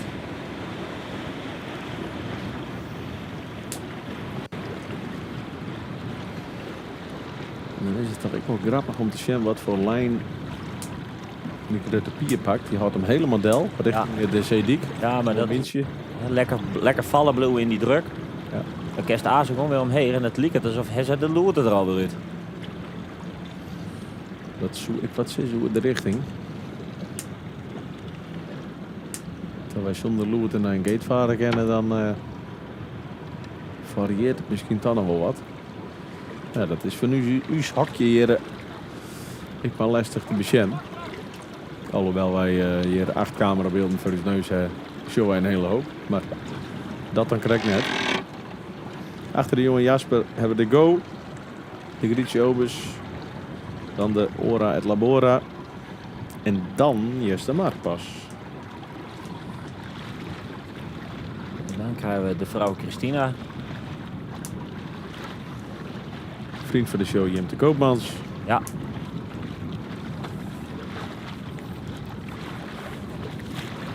Moeilijk is de cruiseraak, Jens. Ja, en er zit nog wel wat lengte in. En het is toch wel dat de variatie in de slagen, zeker met een wisselende wien, dat toch wel aardige verschillen met zich meebrengt. En dan is de eerste er vet dadelijk een heel lijn uit. En de laatste vet dadelijk een mooi protje achter. En dan denk ik toch dat de Raderhoek, ze krijgen het protest krijgen net. Want die lijn naast elkaar. En de Grietje Obers en de Raderhoek. En de Raderhoek rijdt nou echt een aardig eindje daarachter. Dus ik kan me net aan de indruk onttrekken dat ze krijgen het protest kregen net, denk ik. Ja, en net de Grietschovers dus. Exactamento. Want dan hebben we Aasten de jonge Jan hier nog achteraan. En de vrije Frisena als... ja, hier deze loerten dus ik nou net in. Ja, een aantal vol. Naar die wimpels. En je er aardig dwes op. En hier is het helemaal duidelijk. Je ziet gewoon hele wien in dit Vaderwiense rak. En wat betekent het dan voor het Annewiense rak, Aasten, Sjoerd? Dat ze weer dezelfde kaar zou kiezen. Of tenminste, hoe zij binnen eindigen. Die bakbordsklap onder de stuurboordskant van het kruisrak. Ja. Wien is volledig naar rug draait. Dan is het uiteindelijk voor de organisatie ik nog een mooie opdracht om daarnaast nog een kruisrak in te lezen. Of in ieder geval misschien de vervangende blauwe tonnen een plakje te aan. Dat mij nou, hè. Want het kruisrak is nou vrij van deelname. Dus ze zoenden wat in verrooien kennen. Maar dan met het hele zootje met hoe de kap haasten. Ja, en daar heb je net heel volle tijd voor. Dan ben je er wel op bouwjaar, hè? Zeker. Want die vleenen wat heen en weer in bij zijn wedstrijd. Hier dus de loefduels. Of loefduels, maar in ieder geval het positioneren naar de onderboei. Logische keuze zou absoluut wezen om haast de linker tonnen te pakken. Dus juist iedereen wordt redelijk snel en fel voorsorteren op die linker tonnen. Hier hebben we hem al. Zijn vlag C, maar een groene vlaggen, dat betekent dat de nieuwe bovenboei verder naar het stuurbord leidt. En dat is dus, zoals Jens zei, de blauwe boei. Dus dat is eigenlijk fantastisch geanticipeerd op de schiftingen. En het is trouwens wel heel erg in het voordeel van de Grutte Pier. Hè, dat alles daarachter rondom gestuurd is. Terwijl zij Futtenladers goed die leegte herpakt voor de wien. Kan dan nou rustig omheen sturen. Lekker in die druk bloeien varen. Ja. Want even voor jouw beeldvorming, de club nou is maar sterke Jerke Emmanuel, helemaal rugs in beeld. Dat is het 2 skippen naast elkaar. Ja, die Silesan allemaal rijden om. En ja, het is een hele simpele uitlees dat de koploper kan gewoon de rug de lijn varen. Zeker met Sangat. Dus die giet in principe alleen maar meer uit erin. En de rest zal gevechten met elkaar krijgen. Maar dat mocht er geen gekke dingen gebeuren, zal dat gevecht aan de neus van de Grutte Pier in ieder geval voorbij gaan. Ja, en Jishewek, die boei zeg maar voor de lemmer. Ja, dus hier skip je helemaal rugs in beeld, helemaal omheen gaan, of binnen dat de 2? Binnen 2, dat binnen Emmanuel en de sterke Jerke. Sterke Jerke. Ja, dat is alle keer het gevecht om een positionering richting de ton. Dus je het ken langer uit, hè, omdat het nou in principe de jongens die varen met een rommelvak op die gate aan. Dus de kerst hem wel wat jipper voor omzetten om bij die boei te komen. Maar het binnen nogal wat meters was de Oesielst. Het is helemaal geen lijst van de Grutte Pier. Mooi al werkt kruisrak. Ja, er liep het toch echt stabiel meer wind te komen. Als je nou denkt, wat dit dan voor fluitje de hele tijd, dat is dus bij elk schip de vlag en de groene vlag voor de baanwijziging. Dus dat fluitje zullen we wel even terug in hier weer. We kunnen wel iets naar achter. Dat als service aan de zijlegs. De vrouw Jantje op 2. Ja, die dan ken ik de Pier nog zo het zielen, maar die lacht in zijn vuistje. Ja, die zitten hier prima. En zolang het die vrijbloeien van hun achterbloeiers, dan zullen ze dat ik net erg vinden.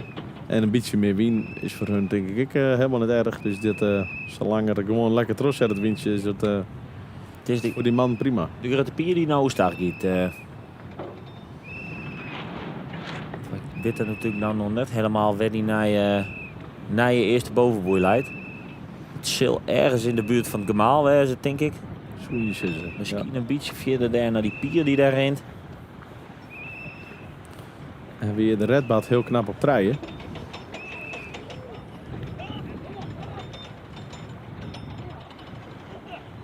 Ja, en die koe moet op zich wel broeken om uit de degradatiestress te komen. Ja, die stiet nogmaals, zonder aftrek in het huidige klassement zit hij er maar 4 puntjes achter nummer 14. Wat betekent degradatie. Dus dat zijn een beetje dezelfde uitslagen. En in dit geval uit het beter. Maar dat is wat Jim te begin van de week hier. Gewoon 1 of 2 potjes hebben dat is in de vooreind ziel. Dan is dat voor dat soort mannen die strijden om degradatieplakkingen. Dat puur goud. Ja. En dat is hetzelfde voor de Emanuel die hier op 4 leidt. Klopt. Herre stiert maar een aantal punten. Herre Hooghiemster als iets broers maar een tredje en een viertje. Dus dat doen ze goed daar. Het is de jonge Jasper die hier de andere kant uit gaat. Omdat ze ons te volle skippen voorgegaan laten moeten in die gate bij de orenboei. Ja. Dus je wel duidelijk wat de voorkeur hebt bij iedereen. De eerste maar gaat er ik voor.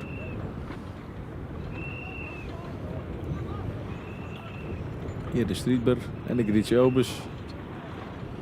Waarop ik echt zien kennen dat de wien wat dan neemt. Fok los jij hier al. Die wil zich echt positioneren om er in ieder geval tussen te kennen.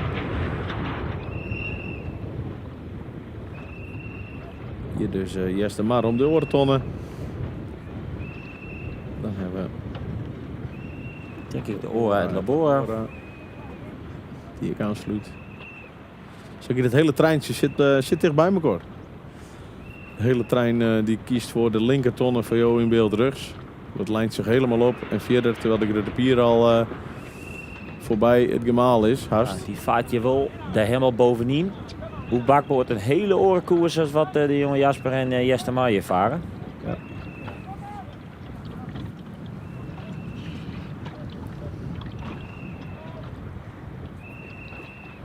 Die liggen dit gewoon heel erg makkelijk en vooral het te bezielen. Dus dat is voor hun is dat prachtig. Het is inderdaad even wat voor richting. Hè. Het zal daarnaast een richting het gemaal wel wat variëren qua wien. Jochem van het zien keer krijgt hem wel aardig goed vanuit die hoeken met deze richting. Hing je hem met de wedstrijden van Snits op Lemmerik en daar biedt er als maar naar de wal, daar komen we eigenlijk elke keer. Of zie ik het zo gek? Nee, zeker. Ik zie het even te malen, want het is, dat viel alweer als een eeuwrietling. Te malen, ja. In mijn grijze massa. Stoomgemalen. Ja. Stoomgemalen. Hier heb ik de pier die daar inderdaad toch nog een klap dwam uit. Dan is het de jonge Jan die hier als allerlaatste door de gate gaat. Trek en Trace heeft helaas een beetje storing op het moment. Maakt het voor u soms wat lastig om te zien welke skippen wat het binnen. Maar we doen uit is de best. Volgens mij heb ik voor de liefhebbers een ronde door de beneden gate. We hier de grote pier op in.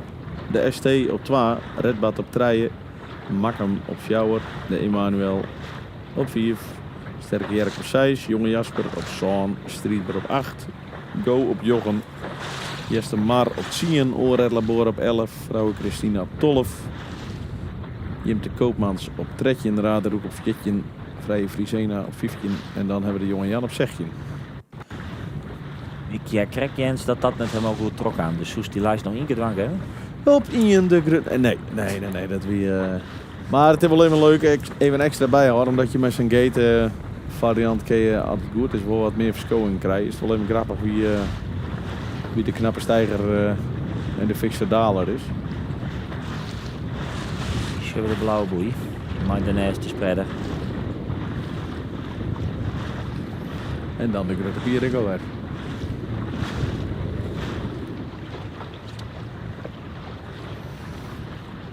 Ja, dan is dit voor de pier is dit een topdij.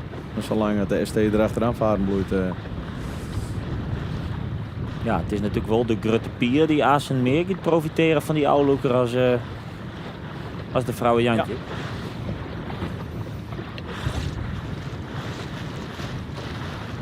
Net had ze de fut voorbij binnen, maar... Hier de vrouwen Jantje die nog een keer draaien moet. Komt dan eventueel de Redbad. En Makkem daar nog enigszins bij in de buurt. Dat zal wel tafvallen. stuk mooi hè, die oestagen met deze wien. Het pikt het eigenlijk vet en dadelijk wel weer mooi op. Skip gerint ik mooi, eet ik mooi, leidt ik mooi in het wetter. Ja, als je dan de willen hebt en je zit in zo'n soort van flow, dan is ik alles mooi. Dan is elke klap raak. Hier de vrije Friesena rust in beeld. De oude Zelder rust.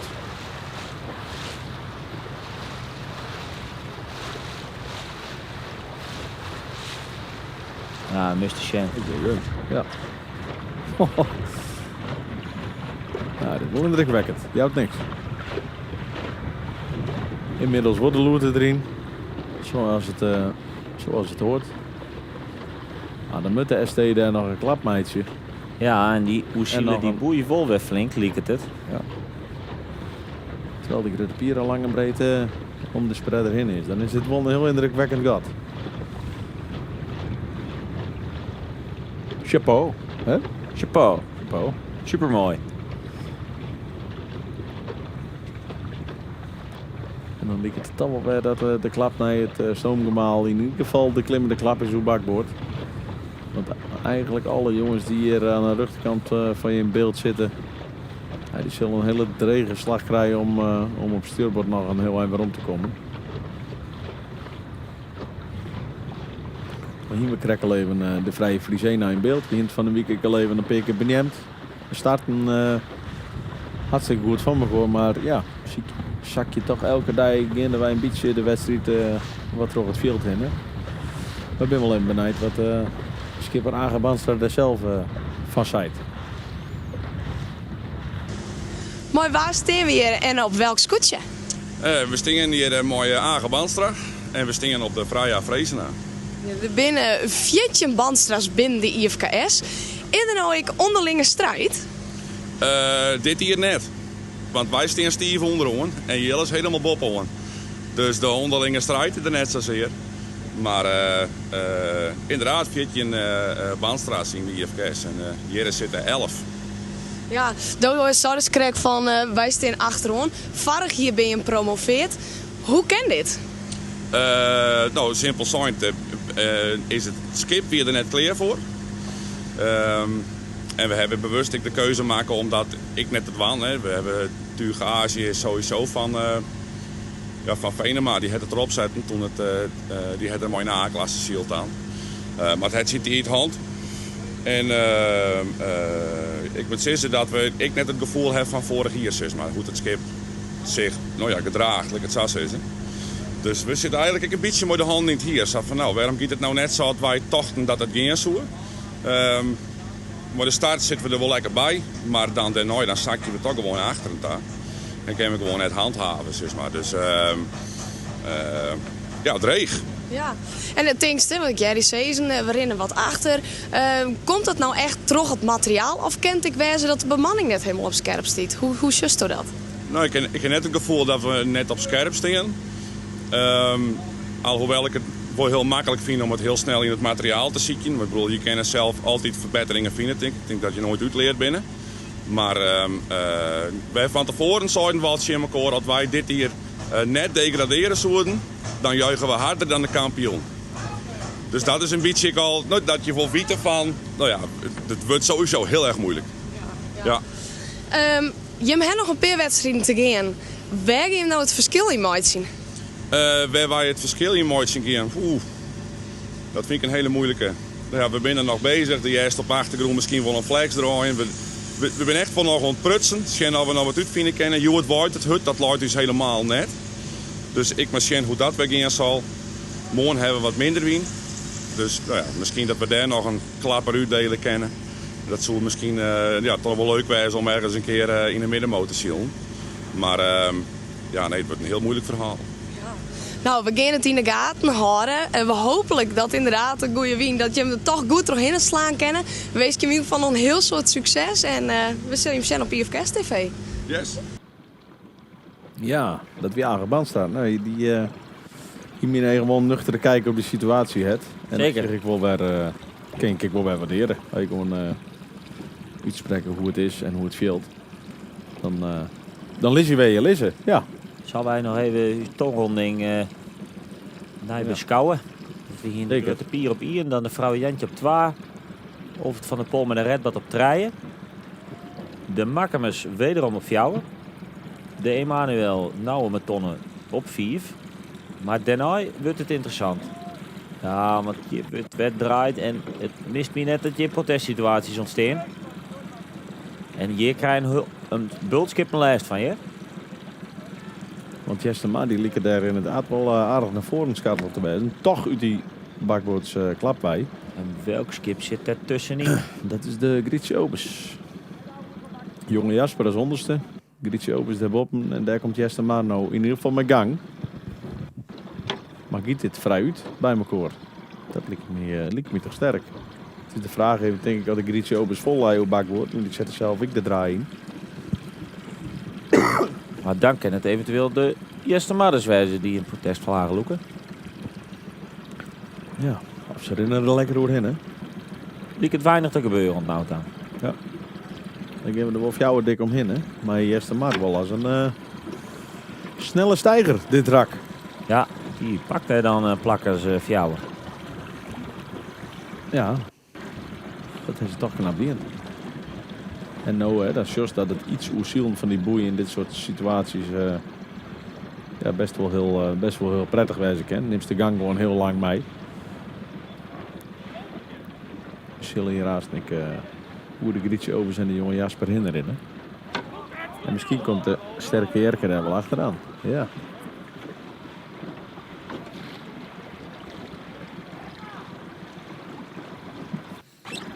Ja, die liggen hier helemaal stil. Wat doet de Strietberg? Zou die dan proberen om daar binnen te komen? Die liet het toch zich te bedenken en aan de bovenkant langs te gaan.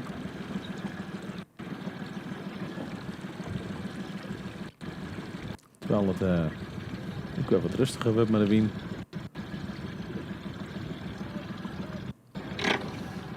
Dan hebben we dus achter de Emanuel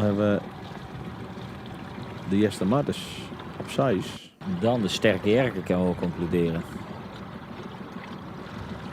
Jonge Jasper, Grietje Obes, Strieper, vrouwen Christina, een plakje pakt. Dan is de Go, ondanks alle wisselingen, die vaart al 3 boeirondingen op hetzelfde plak. Hij shot de ene keer die ene farm, de andere keer de oren, maar bloedt zelf constant op hetzelfde plakje. Ja, dan krijgen we de Ora et Labora van Sietse Broersma. Die is een plakje afzakken. Ten opzichte van de gate.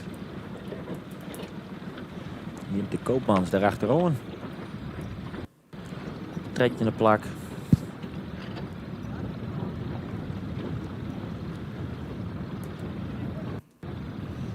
Dan wordt het voor Simon Kalsbeek met de Rader ook nog een uitdaging, lijkt het. Terwijl zijn vrienden van de Grote Pier weer bij de benedengate binnen. En dat oerzicht, dat is wel eens even lastig. Oh ja, dat zou mij dichtbij op een boordje jongen. Maar het ben best lange rakken, hè? Zeker in de lengte van de baai. Dus dan je houdt wel even aan, hier prachtig in beeld, hoe vier de hier of het is. En hoe vier de oren achterlijdt. Maar het middenveld lijkt ook gewoon heel compact en dicht bij elkaar. Dus daar zit nog alles 3 in. Ja, en het is interessant wat er gebeurt. Die Grietje Obers liet het de sterke Jerk mooi te nemen naar de stuurboordskant van het Vaderwiense rak. Dus de rest van de veld is gematigd naar de bakboordskant gaat. En dan zou ik toch zeggen, verder zou ik net te vol op rug zwollen. Nee, zeker net. Maar de tendens van de wien in dat cruiszak naar die rechterkant. En kan je er dan een sterke Jerker zijn die hier nodig wat aan dan? Nou, net volle. Ja, smeken dat die Burman zich betinkt en uitzakkert, maar die game wel 4 naar rugzak. Ja, dan komt de Ora et Labora daar ik nog links van. Dus die, net dat ze daar heel volle wien hebben. Moet net heel volle wien sprutsen. Het wimpeltje van de ST hing het naar beneden. Dus dat betekent voor de wien is sowieso net in principe met deze wien net de snelste koers, die is vast. Maar dan denk ik dat we haast naar een schrikbarend gaat wederom geen uitbouwt en wel terug de Grote Pier ten opzichte van vrouwen Jantje. Want hierin al in maar fut en het zit al lekker in het Anneminse rak weer. En dan is het voor de wien is het heel leuk om te volgen hoe dit aasen in elkaar schoot. En waar aasen een vlaagje ontstiert en wie dat als eerst pakt en vanuit welke kant. Met allerlei ingrediënten best rekening mee houden moest. Ja, de Makkermans samen met de Emanuel en de Jester Mar. Die nou een beetje, die ben we weer omgegaan. Die ben we om naar het min van het Vaderwiese rak. En het is ik de redblad ervoor die precies hetzelfde doet. Maar hier is het behoorlijk stil. Ja. Kist haast een schilderijtje van Meidje. Voor de kunstliefhebbers. En dan zit het lekker achterom te zien. Ik heb een mooie zien hoe dit gijpt voor de wien. De loert aan bakboord erin. Het is natuurlijk de kunst om zowel grutzeil als fok op dezelfde manier en in hetzelfde tempo ook in te litten. Maar in dit geval het zeil is al wat jetter. Dan wordt de loert er hier uitpikt. De fok is aan de andere kant. Dan draaien ze de loert helemaal. Terwijl daar een ippon wordt maken op voordek. En dan gaat de hakken waarin het in de hoge leuvel van de fok. En nou heeft zij die druk te pakken, hè? Ja. En dan gaat de fok weer naar buiten. Ja, dan is het inderdaad een belangrijke keuze voor hun geweest om in die druk te bloeien. En als zij derde druk op rug vinden, dan is het misschien ook nog wel zo dat sterke jerken min of meer niet geheel vrijwillig de goede kant op dwongen wordt. En dat hele groepje is heel wel aardig in elkaar vleien, denk ik. Redboud had het nog steeds mooi hier onder in beeld. Die is ook nog aardig vrij van die groep. En hier in de midden de ST en aan de buitenkant zul je de gate waar ze omheen moeten op de linker of de rugtonnen. Het bloed continu turen en sjennen. Terwijl we hier voor de wien helemaal aan de linkerkant van het beeld een sterke jerkje met de go. Liet je mij die toch een windje te hebben. Ik alleen dat lastig te sjennen op Jipte. Ja, ik denk wel dat die er nog wel een aardig nou, sowieso net voor die orengroep zit hier. Omdat het hele veld de zeil en ik haast door bakboord heeft, zal het misschien ook iets meer variatie in de gatekeuzes zitten.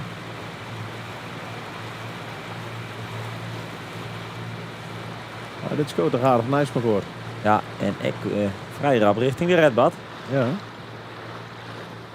En dus voor de redbad ik lastig, hè? Want er komt een heel gediende aan schippenmacht hier aan. Het windje komt van achteren, dus dan moet je zelf maar weer hopen dat je daar ook nog wat van oren horen. Terwijl de ST toch nog hier voor de bakboord stond hier. En dan leren wij dat er scoten binjet en dat zo betekent dat de finish erin leidt. Ja, of te vangen, maar dat hopen we net. Nee, het is 10 of toren.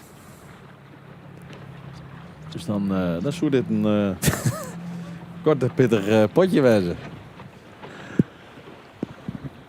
De ST hier through the gate, Anne Wien.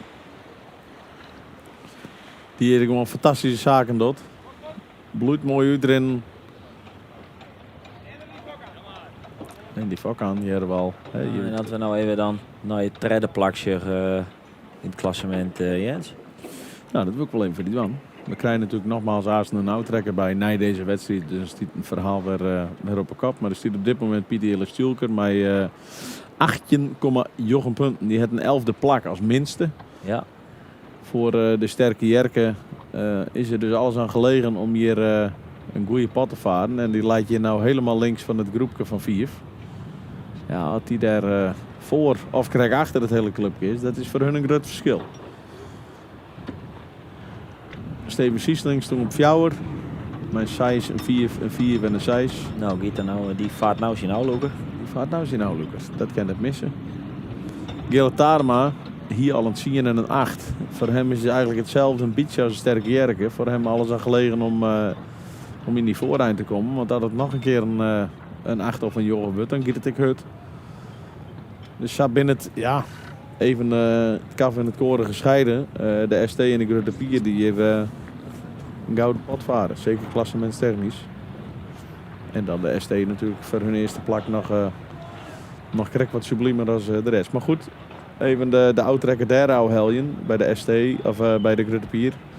Die houdt een 3 en een 2 uur. En dat zou dan een eentje erbij komen. Ja, dus dan is dat gat net heel groot. Nou, Dat is net heel groot.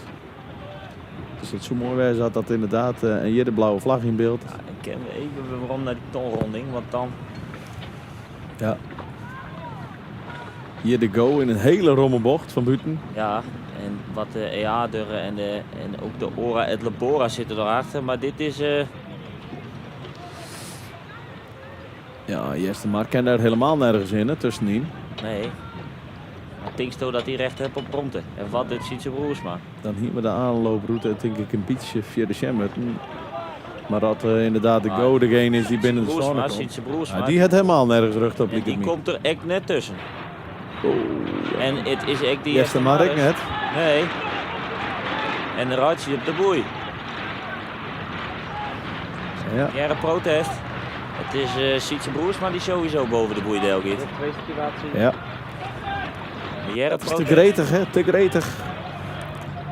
Saai jammer. En hier is de Grietje Obis die protesten een paar keer onropt. Ja, en in mijn optiek, we hebben het natuurlijk net helemaal goed zien. Hier is er maar der wel ruchten. Ja, daar gaat nou een oordeel komen, denk ik. Sietse Broersma moet in ieder geval de boei nog een keer ronden.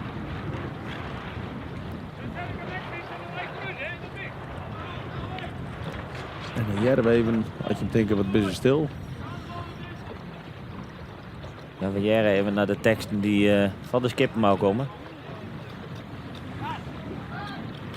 Ja, in ieder geval geen fluitje. Nou, mij Sietse Broersma in zijn gijp. De rest net hinderen. Ik weet net of hij de boei het raken, Jens. Of dat hij er alleen nog bovendel is, shit. Volgens mij had er hem ik raken. Oké. Ja, want daar komt Arabans gewoon. Ah, en dit ken ik niet helemaal. Ik ben met van Sietse Broersma het jure punten. Toch iets te happig in de situatie. Wil jij een fluitje? Een fluitje. Wat gaat er gebeuren? Dan gaan we dat in de gaten houden. Wie hier haast nog een rondje draaien gaat. Of mut. En tegelijkertijd moeten we ook weer hartstikke focussen. Want er komt volgens mij al bijna een finish on. Ja, bij de Grote Pier. In die categorie, we kunnen niet alles. Mooi om te zien, hè, de wienbaan door de mar. Ja. Het bouwt echt leuk op naar een mooi windje. En dan krijgen we haast een darmpotje. Dit is... oh man. Het is bijna Studio Sportdagen, hè? Botje op schoot. Ja. Wat heb ik een mooi leven eigenlijk, hè? Ja, het is lang het gek. Nee. Het is lang het gek. Helemaal boven in beeld de Grote Pier. Met de witte turen. Herkenbaar. Die opgiet naar de finish. Ja, zult er nou haast wijzen. Nou nog een keer door de wien. Ze is er inderdaad haast wijzen. Daar gaan ze al. Met een klap op het dek. Wat verdikkie, dat is hij al. Super mooi voor de man.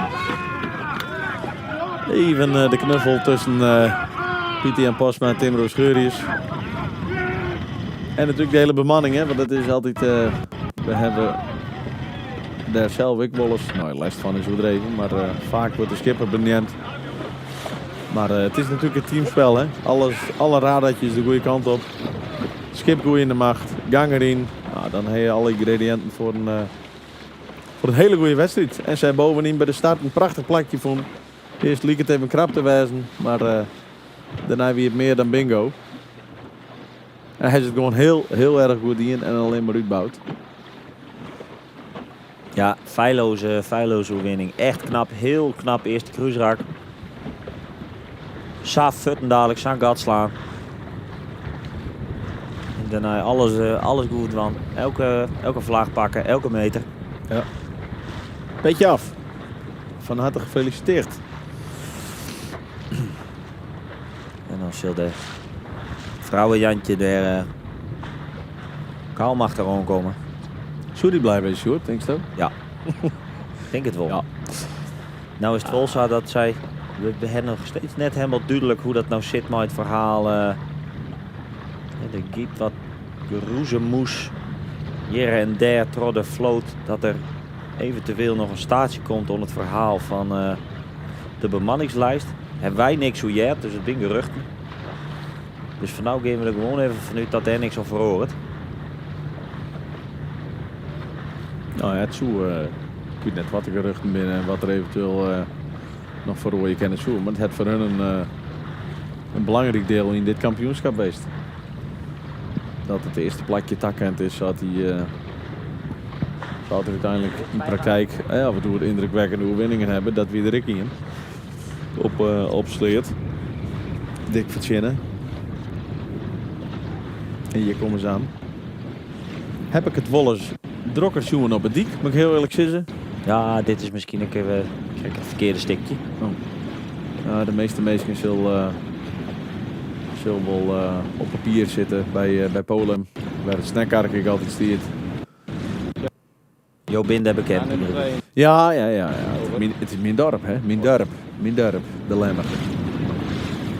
Dat windje toch ik aardig aan het hele... Ja, lekker.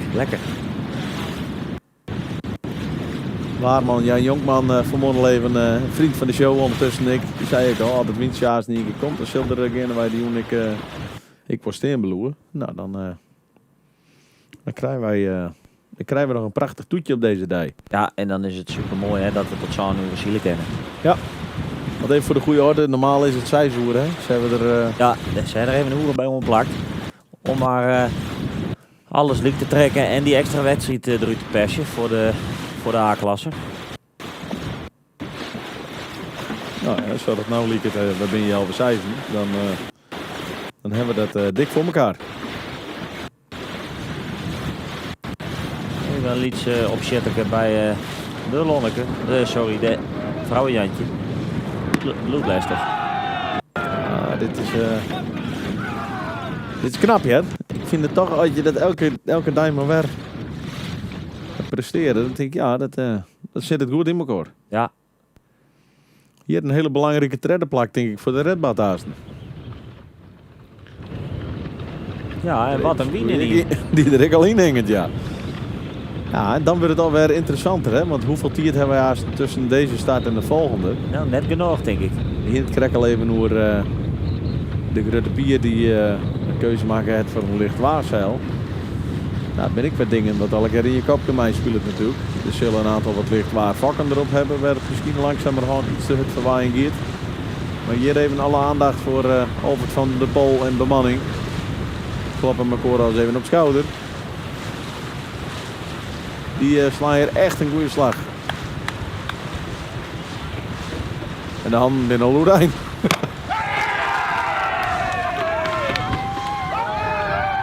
Ah, dat is dan mooi.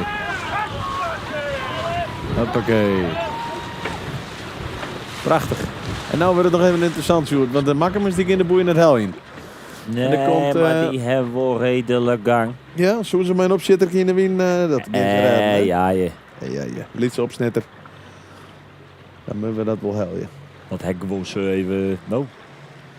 Nog 1 keer even omhoog en dan gaan we er tegenaan. Ja, die gaat dat mooi hel in. Ja, en dan is het de sterke Jerke die daar nog tussen draait. Jij Jerke het fluitje van de technische commissie. Dat is geen protest. Nee. Dus ook geen baanwijziging. De Emanuel krijgen we Denai. Hoe belangrijke punten sprutsen. Zeker. De Jeste Madders. Hoe belangrijke inhoud heeft sprutsen. Zou het iedereen zijn belang in deze wedstrijd? Ja. Dus we hier de Redbad, dan de Makkemus, dan de Emanuel. Dan de Jeste Madders. Sterke Jerke. Je Strietber.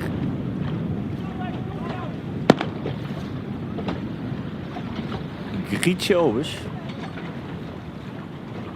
Die redt dat nog op. Tussen draait. Ja. Ja, maar wat gebeurt er nou? Want als de jonge Jasper opsturen moet, dan kan dit alsnog problemen veroorzaken voor de Grietje Overs.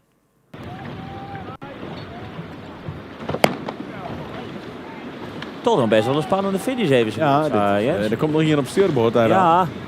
Dat is vrouw Christina, denk ik. En die met Belisian en de jonge Jan. En je hebt de Koopmans met de deviatie. Nog even een wisselingje. En dan hebben we hier links in beeld komt daar de Raderhoek nog. Ja, en wij moeten ook even de gang erin houden, Jens. Ja. Want wij gaan even naar uw Maaike. Scootje de Gruttepier is eerste worden in de eerste wedstrijd van de A-klasse. Mooi skipper Tim Roos-Geurius en zijn bemanning. Nou is dit Mart Huisman. Ja, we praten deze wedstrijd even na. En we zullen alvast even van Ruud. Tim, die roen ontzettend uit. Hoe kon dat? Ja, nou dat wie eigenlijk wel een beetje verrassend. Want een minuut voor de start luidde er nog net heel lekker bij.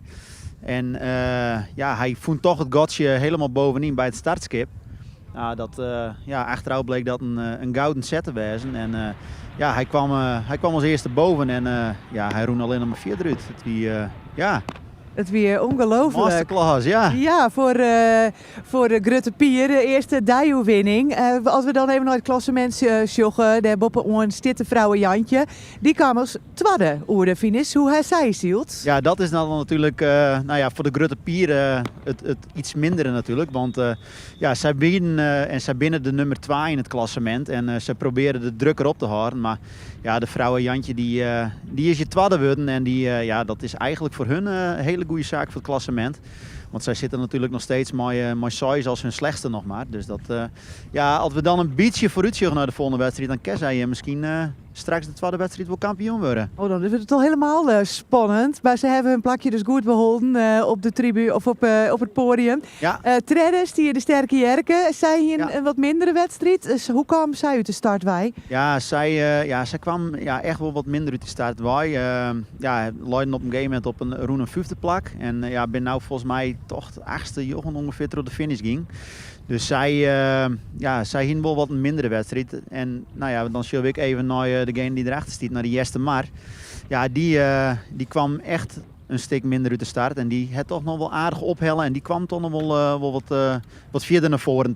Ja. Vind ik voor de sterke Jerken eindigen. En daar wordt het dan wel weer wat spannender. Hoe heeft Jeste Mar dat ompakt? Hoe ben zij oer de Margang om die oorenscootjes in te hellen? Ja, ik denk dat ze op een gegeven moment toch wel wat meer de vrijheid zochten. En dat de sterke Jerken wel wat meer last hadden van die orenskippen. Dus dat is eigenlijk een beetje wat hun naar voren bracht. En voor de wien zitten ze misschien wat meer in de knel, hè? Ja, op een gegeven moment zeggen we een loefduel met de Jeste Mar en de Grietje Obers. Die elkaar eigenlijk volle meer rugs naar het veld, eigenlijk links naar het veld uitging. Dan krijg je de les van een winnarorenskip die willen een rugtelijn naar de tonnen varen. Ja, en dat gaat wel ten koste van een pitplakken. Ja. We hier even heel lang geen wien. En nu hebben we wel wien. We zullen zelfs wat skippen al hingen. Dus zo is het kind wezen. Als ze heel gauw het zeil naar onderen nog, dan wissel je ze nog? Ja, nou als we binnen Jens en ik kregen even een bootje al bij Delvaart. En toen gingen we even bij de Gruttepier langs. Ja, en die het licht wateruur erop. Dat ken dat wel tot een windkracht 3. Ik ken dat wel blauwe steen. Ja, dan kreeg de laatste skippen die naar de finish gingen. Ja, die begonnen er al wat meer in te hingen. En ik weet net hoe lang ze hebben tussen de wedstrijden. Maar ja, ze kennen misschien nog een keuze om het tuig te wisselen. Al wie net de voorspelling dat er nog heel volle bij zou komen. Dus dat is. Het zijn allemaal wel keuzes die eventueel je holle shit als je aan boord van het scootje zit. Ja. En dan zielt het ook weer oors. Ja, dat zielt zeker weer oors. Want begin het krijg ik even nur de ounces. En dat is gewoon. Het doek is gewoon een keer zo licht. Dus dat wanneer het minder waait, dan stiert het volle, dan gaat het volle sneller in zijn vorm staan. Ja. Die het hebben, ja. Ja, nou, we zijn benieuwd dat we nog orentuigen dadelijk joggen. De baan die waard ik even verpleetst, omdat die wind net heel constant weer. Dat wordt dan een blauwe ton in lijn. Dat hebben die ik wel gewoon als merkteken van dat wordt dan verpleetst. Hoe binnen die scootjes al je daarvan op de hichte? Nou, dat wordt wel heel duidelijk aanjoen hier terug de wedstrijdleiding. Dan luidt eigenlijk bij de onderste ton, bij de spreader. Daar luidt dan een boordje met een vlaag erin. En ik nog met een rede of een groene vlaag. Of wanneer ze het, eigenlijk de ton meer richting badboord hebben verplaatst of richting stuurboord. Ja, en dat wordt dan wel bij ieder scootje wordt weer apart weer floten. terug de wedstrijdleiding en zodat ik echt alle keer op de hichte binnen. Ja. Dus, dat dienen ze goed en dat wist iedereen. Ja, toen we eigenlijk nog de tweede wedstrijd beginnen van de A-klasse. De Wien, daar hebben we het al even kwart de hoorn bloed. Waarschijnlijk wel wat zou steen. Misschien dat ze nog wat verrooien, deze baan. Laat die de vierde goed in? Denk je dat we die nog een keer krijgen? Nou, als je nou wil dat de Wien eigenlijk nog wel weer een beetje verder draait is. Dus ik denk dat ze hem wel wat verplaatsen, maar ik denk de op- en delbaan die zal er wel inbloeien. En we hebben nou wel even tussen de orenwedstrijd. Dus, want we moeten tot zo'n hoe ze mooi starten. Maar ik denk wel dat ze hem zo snel mogelijk hier achteraan duggen. Ja. En waar is nou het meeste eager om er nog voor te gaan? Nou, ik denk toch dat ik de sterke Jerken nog wel even wat zien wil letten. Want die willen toch gewoon op dat podium blijven. Maar de Grutte Pier, nou krijg ik maar hun winning. Die ging er ik vol voor. Maar de vrouwen Jantje, die giet je nou maar het beste gevoel, denk ik, die tweede wedstrijdje U10. Ja. Want die ben nou echt op kampioenskoers. Ja, zeker weten. Jeste Mar en Strieber, die kennen er ik al. Ja, die hebben ze al hier nog komens op dat podium. We zullen het zien, dadelijk, de tweede wedstrijd van de Grutte A. IFKS TV wordt mooi mogelijk maken door hoofdsponsor Dauma Staal en Fischer Edelstaal en door ondersteunende partners en sponsoren.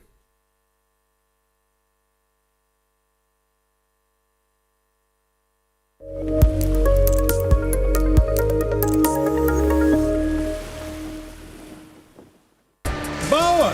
Ja, dat. Bouwen. Wij bouwen. Zo bouwen wij woningen, kantoren, bruggen, fabrieken en scholen. We onderhouden en verbouwen. We restaureren en renoveren. En dat allemaal op een duurzame manier. Kortom, we geven letterlijk onderdak aan alle facetten van de bouw. Wij zijn Friso Bouwgroep.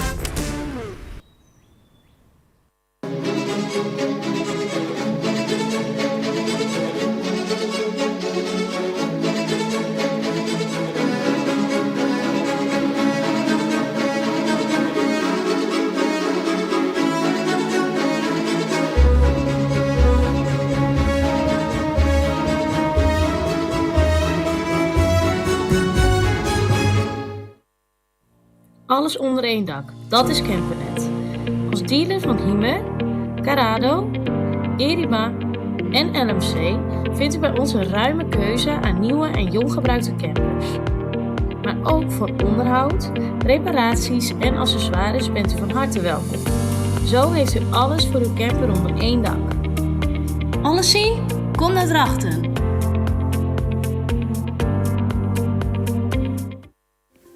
Op zoek naar de scheepswerf van Noord-Nederland? Welkom bij Multiship Holland. Vanuit Harlingen verzorgen we onderhoud, reparaties, refits, straalwerk en coatings voor een breed scala aan schepen. Van robuuste werkschepen tot exclusieve jachten. Dankzij onze moderne faciliteiten en een hefcapaciteit tot 100 ton kunnen we snel schakelen en efficiënt werken. Heeft uw schip vakmanschap nodig? Neem vandaag nog contact op of ontdek wat wij voor u kunnen betekenen via multishipholland.nl. Slimme water- en funderingswerken. Daar ligt de kracht van Stienstra en Van der Wal. Met vakmanschap en toewijding bouwen we op en rond het water. Van steigers en damwanden, op bruggen en tijdelijke voorzieningen. Wij houden van een uitdaging en denken in oplossingen. Dit heeft geleid tot onze eigen innovaties. Onder andere op het gebied van ankers, trillingsvrij aanbrengen van damwanden, funderingen en onderwaterverankering. Specialist in water- en funderingswerken. Vandaag en morgen. Als je je bijl nooit slijpt, word je een oude man met een botte bijl. Als het te laat is, slijpt iemand hem voor je. Dan ontdek je hoeveel sneller het al die tijd had gekund. En dan wil je de verloren jaren inhalen. Wees geen botte bijl. Slijp je digitale gereedschap. Studio1.nl. In de haven van Harlingen, waar zwaar werk de routine is. Al 20 jaar staat KTF klaar voor hijswerk en transport dat niet vanzelf gaat.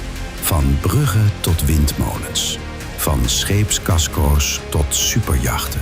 Kranen tot 500 ton. Speciaal transport door heel Europa. KTF Harlingen, waar kracht en vakmanschap samenkomen. Grutsk. Wij zijn trots op ieder project. En het gaat ons niet alleen maar om het eindresultaat, maar ook de weg ernaartoe. Immers, om een droom tot leven te laten komen, moet je het zelf aanpakken. Op je eigen manier. Bij Kooi wachten we niet af. We willen de kartrekker zijn, ook in duurzaamheid. Want beveiligen is meer dan opletten. Het is verantwoordelijkheid nemen voor mensen, voor morgen. Het Kooistadion deed het voor. En voor iedereen die volgt, is de lat hoger gelegd. Kooi. Rest assured for a secure and sustainable future.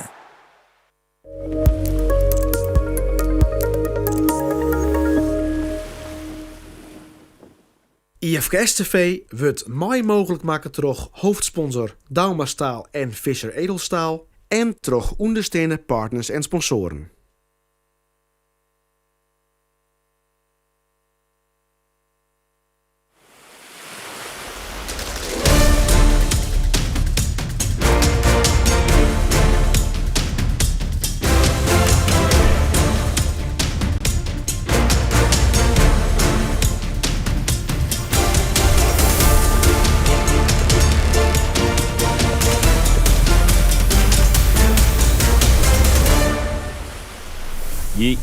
Ja, goeie, daar ben we weer. Na een kwarte pauze.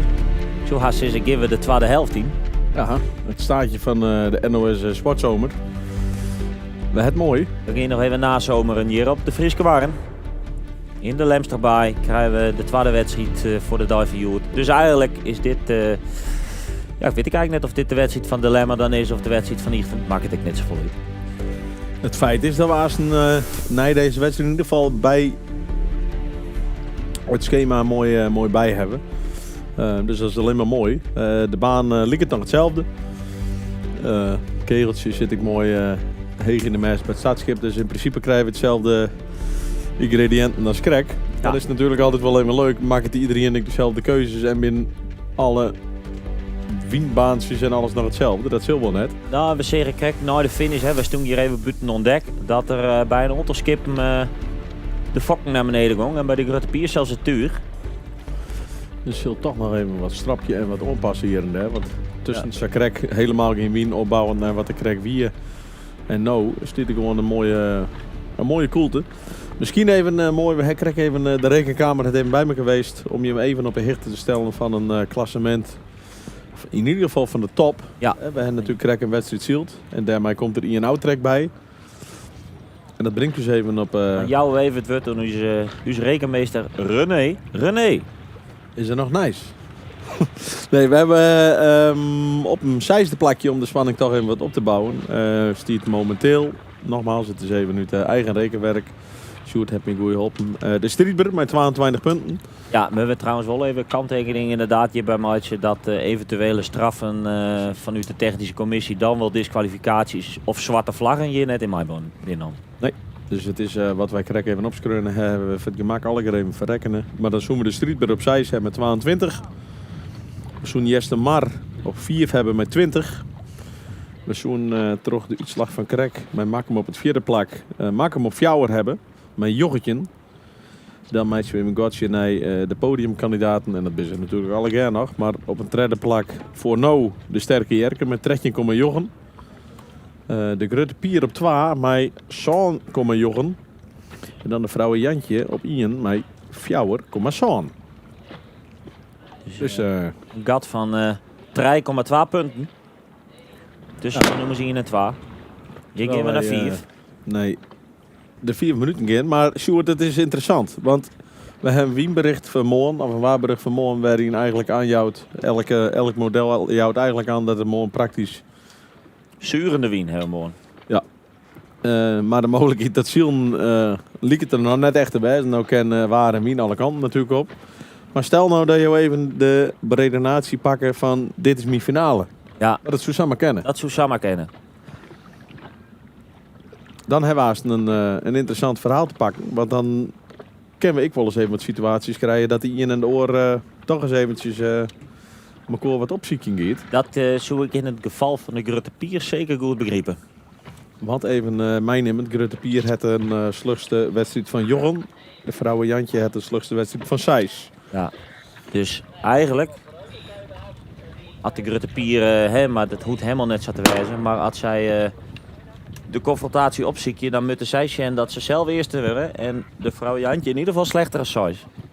Ja, terwijl we starten maar gewoon weer de buitenomregel. Dus de zwarte vlag net dadelijk vanaf het begin. Nee, we maar ik nog een uur en een kwartier starten. Hè? Precies. Dus we zoenden zelfs nog, we kennen die vanmorgen. Of wat hebben we het wel? Ja, nou, dan hebben we alles compleet. Ja, kennen wij ook naar huis. Dan gaan we de comic in met je dan door het feest ik vet en morgen nog een keer.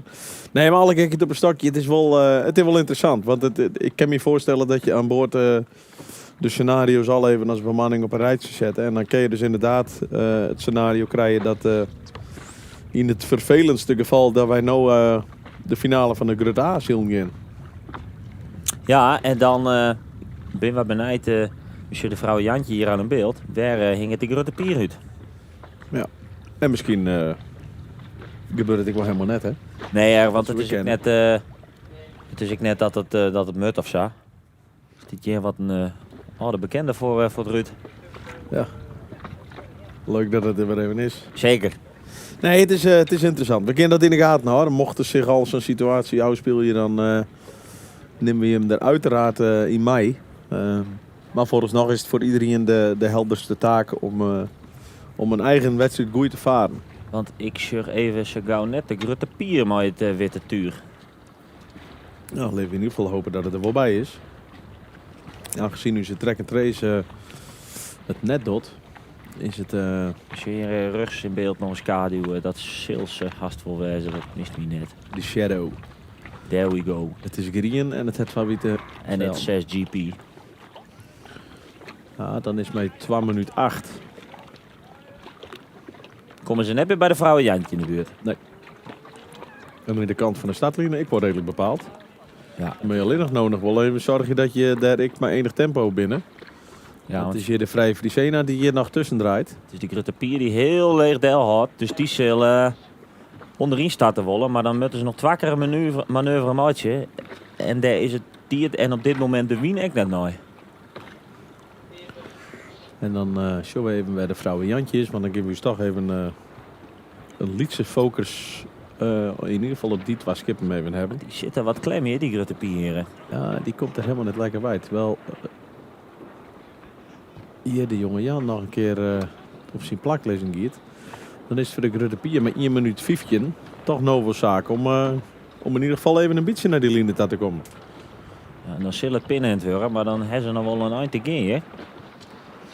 Nou ja, je komt er en leeg uit en je hebt nog in gang en je moet dan een keer draaien.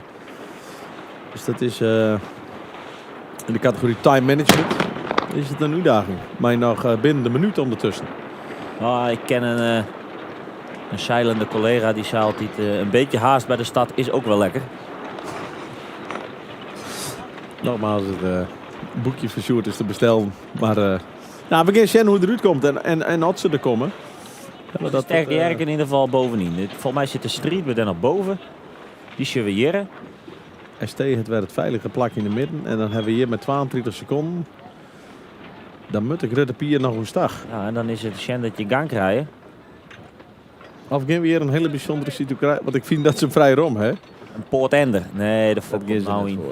Dat gaan ze net voor. Maar goed.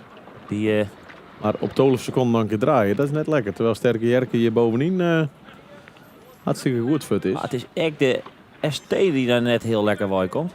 Die is wel vrij linksig, maar dit is net wat je wil uit je voor het kampioenschap zielen. Nee. En nou is het één ding, ligt het wel redelijk aan de hand. En dat is dat er echt wel onderin leidt. Maar dit gaat zeker nog een aantal tellen durven voordat de Grutte Pier door de lijn is. Ja, en als je hier nou wel even katapulteerd wordt uit die stad waar. Ik verstond die heel min, Sjoerd. Nog een keer? Als je hier wel als een raket uit de stadblokken komt, Jens. Ja, dan is er onderin Dan is er onderin is het wat te wijzen waarschijnlijk. Dan is de vraag wat ze op gang komen en dat ze daarbij komen. That's the question. En I think no. Nee, dit liep het net heel denderend. En als je even waar de ST is... Zit de klem onder de deviatie. Ja, maar het windje dan wel redelijk vol langs. Ja, en dan is de Marek. Zoen je toch sissen dat normaal sprutsen... De Gruttepier komt nou pas hoe de stadline, hè? Ja.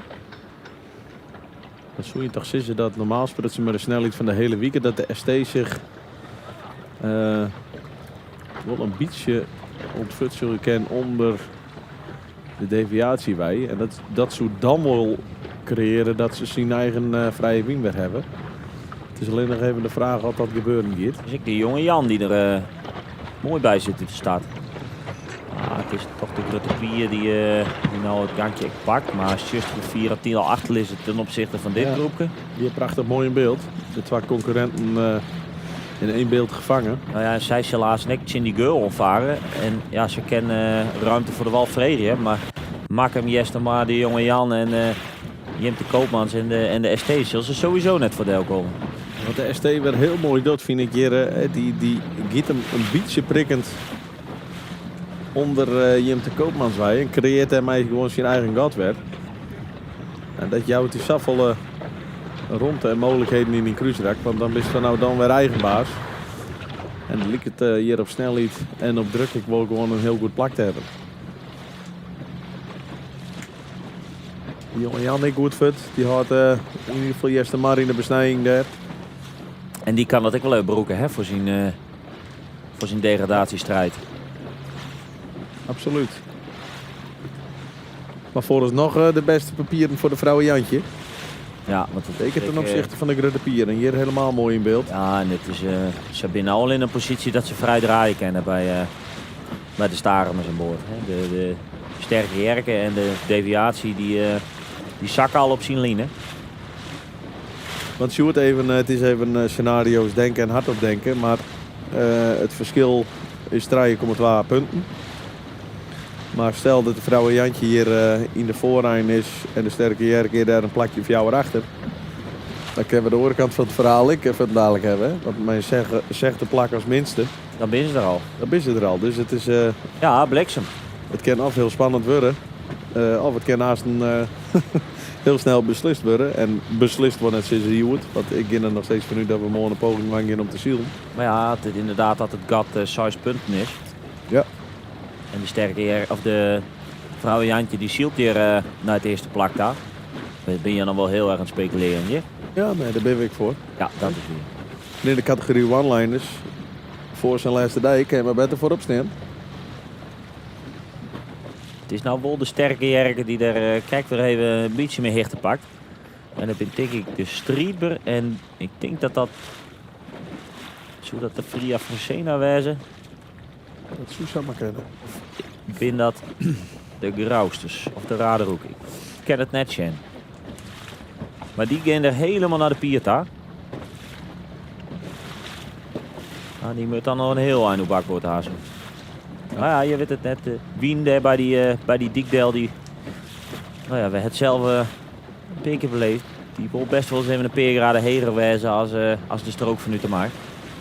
Terwijl we hier in het midden, iets rugs van het midden van het beeld zorgen dat de sterke Jerke onder de jonge Jan draait. En derde Geliek, de vrouwen Jantje, die de boppen leidt, mij draait. Pure controle. Ja, en de Gruttepier die zit er de Gruttepier, want die heeft alles hier in de macht.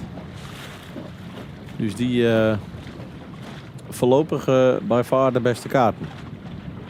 Hier ben we helemaal aan de overkant van het cruiserak. Dat wie dus de redbad. De enige die is net niet hem, dus maar die zit er vast bij. Het is voor u zeker een lange dag. Ah, zeker. Hier aan de rechterkant de oren uit Labora. Je ziet zijn broers, maar die krijgen even de fout in bij de onderboei. En omdat je dan 2 wedstrijden achter moet varen, we krijgen al even een verhaaltje. Zulke dingen met eigenlijk net in je kop hing je in blue. Hè? Je moet eigenlijk naar je wedstrijd, naar je begin, naar je start en er weer vergaan. Ja, en in de Strietber en de Redbad die hem toch wel vrij rom, hè. Maar ik denk dat die te 4 fut binnen om in de buurt te komen bij de eerste treien. Maar dat die krijgt dat windje wel even krijgen. Ja, en dan zullen we de grote pier hier nog een keer door de wien gaan. Dus die gaat nog een keer door de kant op. Dat is net uit luxe. Nee, dat is inderdaad net uit wilde. Dan is het natuurlijk wel nieuwsgierig om te zien. Ze krijgen gewoon zo'n heel lijn uit en weer het alleen maar uitbouwen. Nou is de vraag of ze die topsnelheid die ze krijgt zo goed wie in de vrije wien. Ik in de duels creëren kennen en daarnaast toch mijn paar kansjes proberen om er tussen terug te komen. Ja, ik vind het toch knap zijn ST. Dat ligt gewoon weinig tot geen fouten daar. Ja, en we zien dat Dino in de klimmende slag zit. Hè. Dus de Rietber en de Redpad, ze pas nog heel heeg op bakboord. Zakken er helemaal uit nou. In dat kader is deze klap voor de grote pier misschien nog wel interessant. Dat je er toch aast in de klimmende klap komen. Ja, je vaart jezelf wel klem, hè? Je vaart jezelf klem. En hoe klemvaren sprutsen. Ze dwingen ik nog in door de wienaars daar. Helemaal in het hoekje. Hier de Raderhoek. En inderdaad links daarvan de Strietber en de Redbad.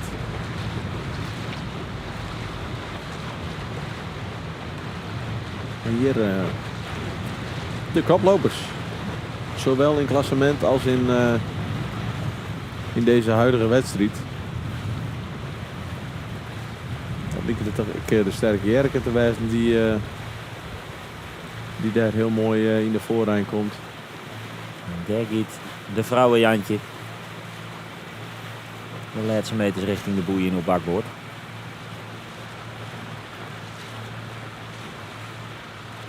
Ja, nou is het voor hun haast de zaak om het mooiste scenario uit te bouwen naast een voor de wien. Vetten dadelijk een godmeidje kennen. En als dan het godhuis wat ik er de pier hiervoor hier, als er een god heeft, ja, dat is gewoon extreem lekker varen voor die vervolg. Dus dit is voor hun sterke Jerke trouwens die verder jonge Jan langs gaat. Ik denk dat uw nummer zien aan het rijden worden. Dat was toch wat te zitten. Ja, door ik nou alles wat ik heb, en dat is net zo vol op in te zetten. Nou, ik waardeer het wel, die volledige inzet. We hebben naar boerronding 1 van wedstrijd 2. De vrouwenjantje. Bloot ook een bijzonder skip, hè, om te zien. Ja. Het vorige hier al een hele hoop belichten. Maar het hele schip totaal herbouwd, vernieuwd. In de vaart gebracht.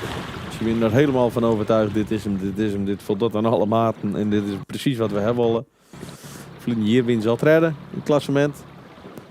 En nou,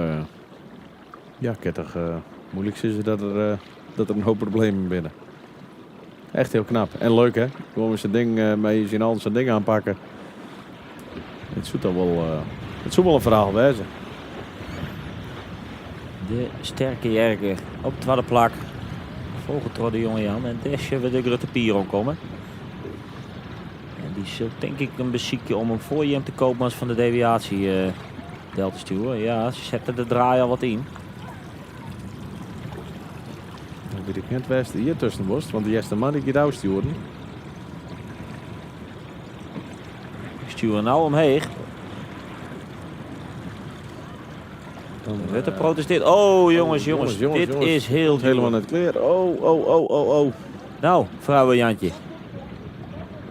Oh. Kijk in je.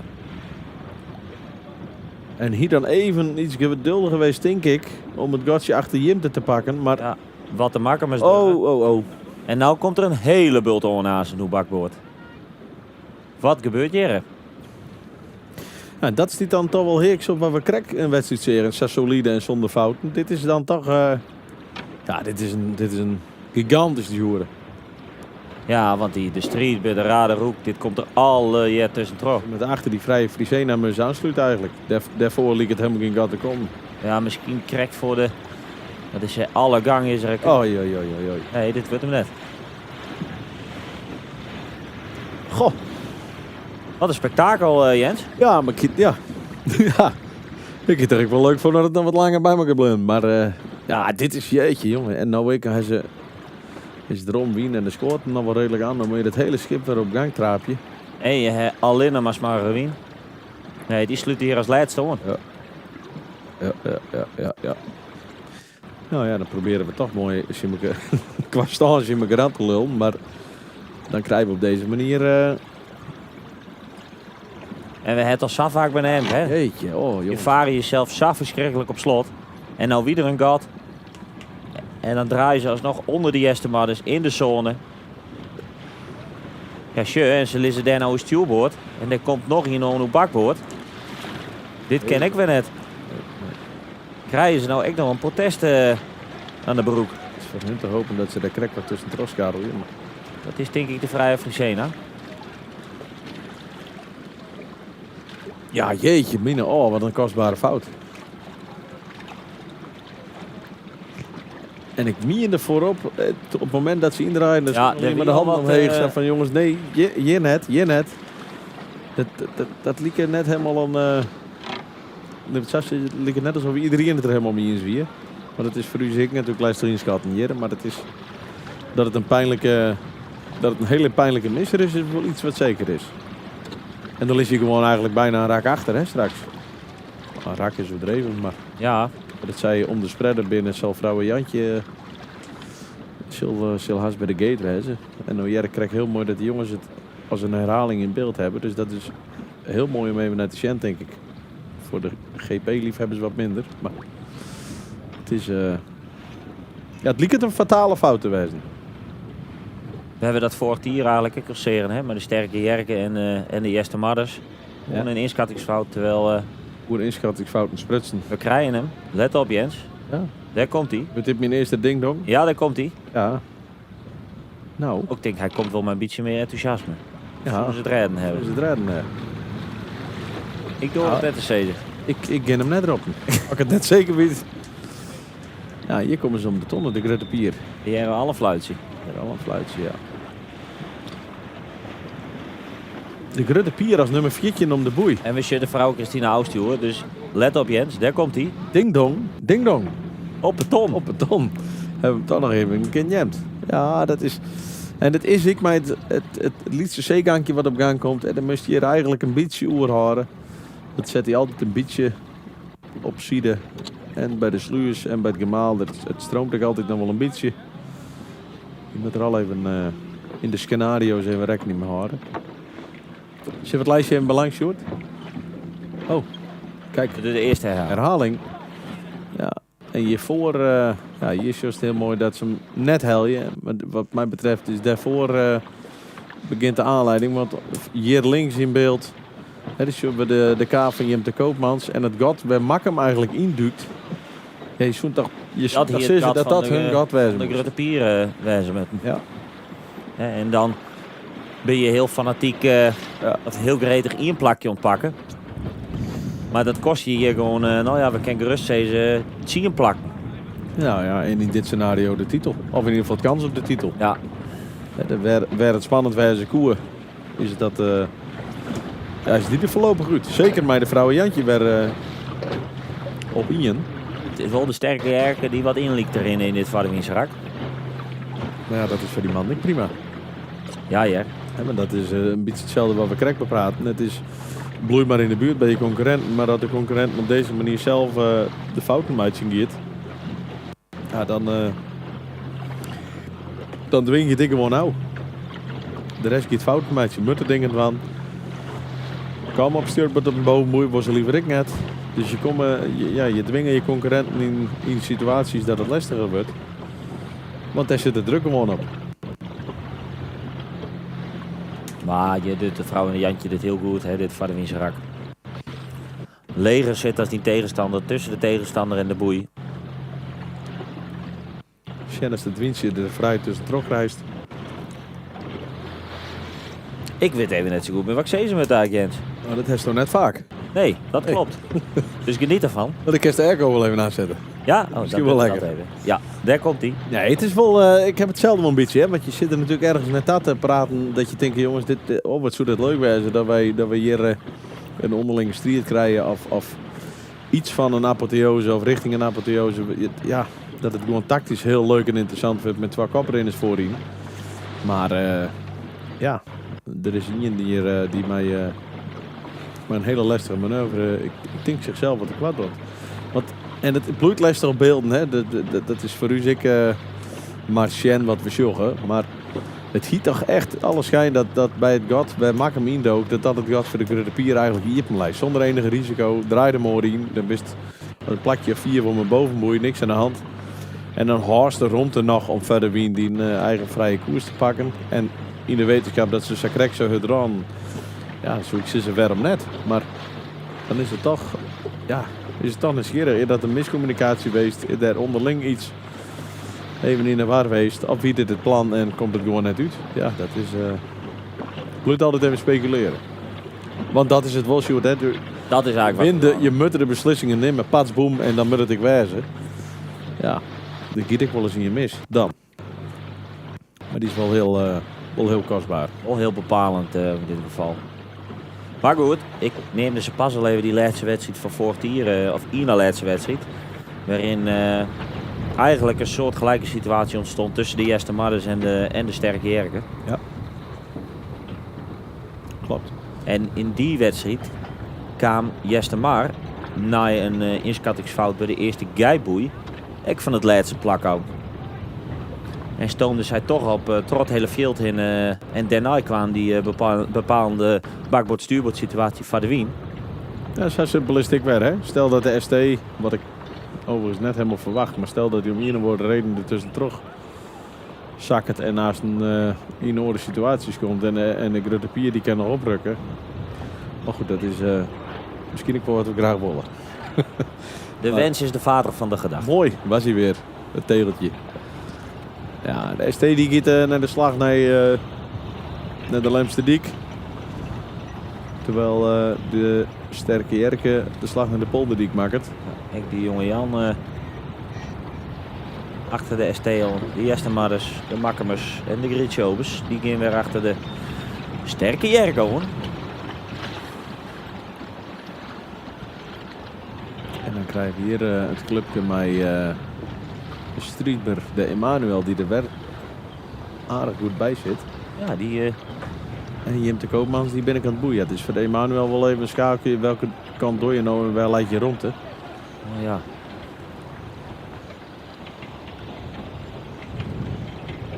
Zo ik ze de Strietber als eerst van dit clubje. Maar dat zal net alles schillen. En dan hebben we Jim de Koopmans op de overkant. Dan de Emanuel. Maar daarachter ons hebben we de Raderoek en de jonge Jasper komen. En krijgt de Raderoek genoeg ruimte om de Emanuel vrij te varen. Want die komt hut omheen. Hier. Ja. Niet dat goed? Ja, die jipte natuurlijk net helemaal goed. Nee, en dit komt net goed, want die drukt een derde tussen. Ja. En dat mag net. Ja.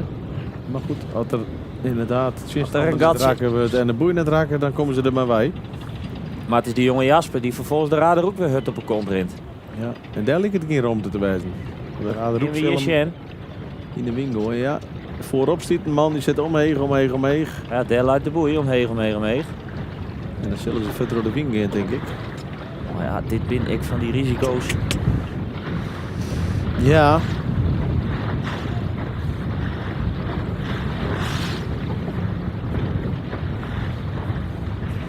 Dan heb ik mijn lijstje wel helemaal in de war. Emanuel wie ik. Dan hebben we daar de Raderoek. Jonge Jasper. Maar op de orenkant. Hier week nog een aantal. We proberen het al even in bij te houden. Maar het is, er gebeurt wel dusdanig wat. Dat ik het altijd even mij te schroeven is. Vrije Frisena die nou om een boei gaat. Ja, dan zal de Grutte Pier de orenkant uit de wijzen. Het voordeel voor hun is dat er wel iets meer ruimte in het veld komt nou.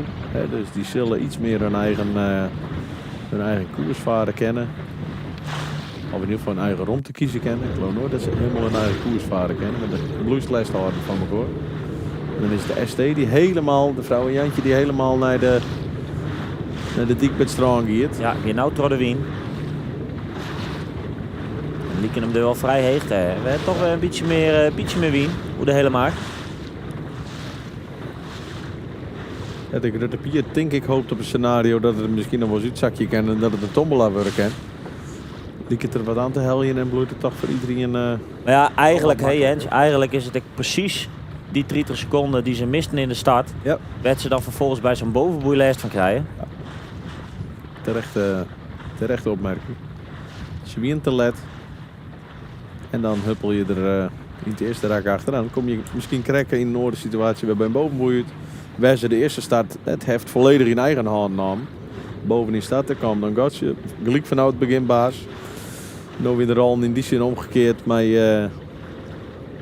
een vrouw Jantje.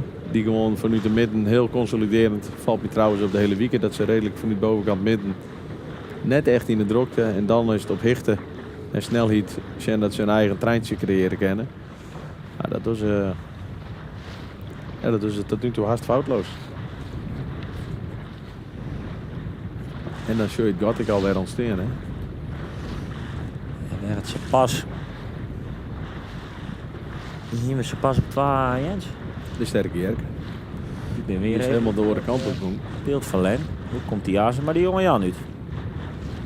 Want het liep het als via de wimpel van de vrouwen Jantje zorgen dat er alleen nog maar rommer wordt vanuit die hoeken. Ja, jonge Jan liep het wat heger te varen.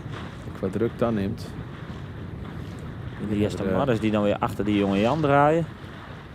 Hier de redbad, hier de grote pier in beeld. Die leidt nu alweer in de leid van een oor. En dan zit de sterke Erke dus nog verder naar links zitten. Maar die man ziel in de stuurbord klap gewoon even waarom, zus. Hier de sterke Erke in beeld. En wij komen die dan uit ten opzichte van het kapgroepje. Want ze krijgen inderdaad de stad om die bovenboei.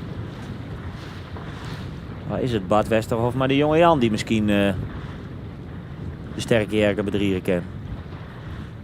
Ja, dat zou ze maar kennen, hè. Als het naar het moment van shift en draaiing just. Het is de Grutte Pier die weer midden in het beeld weer een klapmaatje zeggen. Striebe die daar verdelscoot.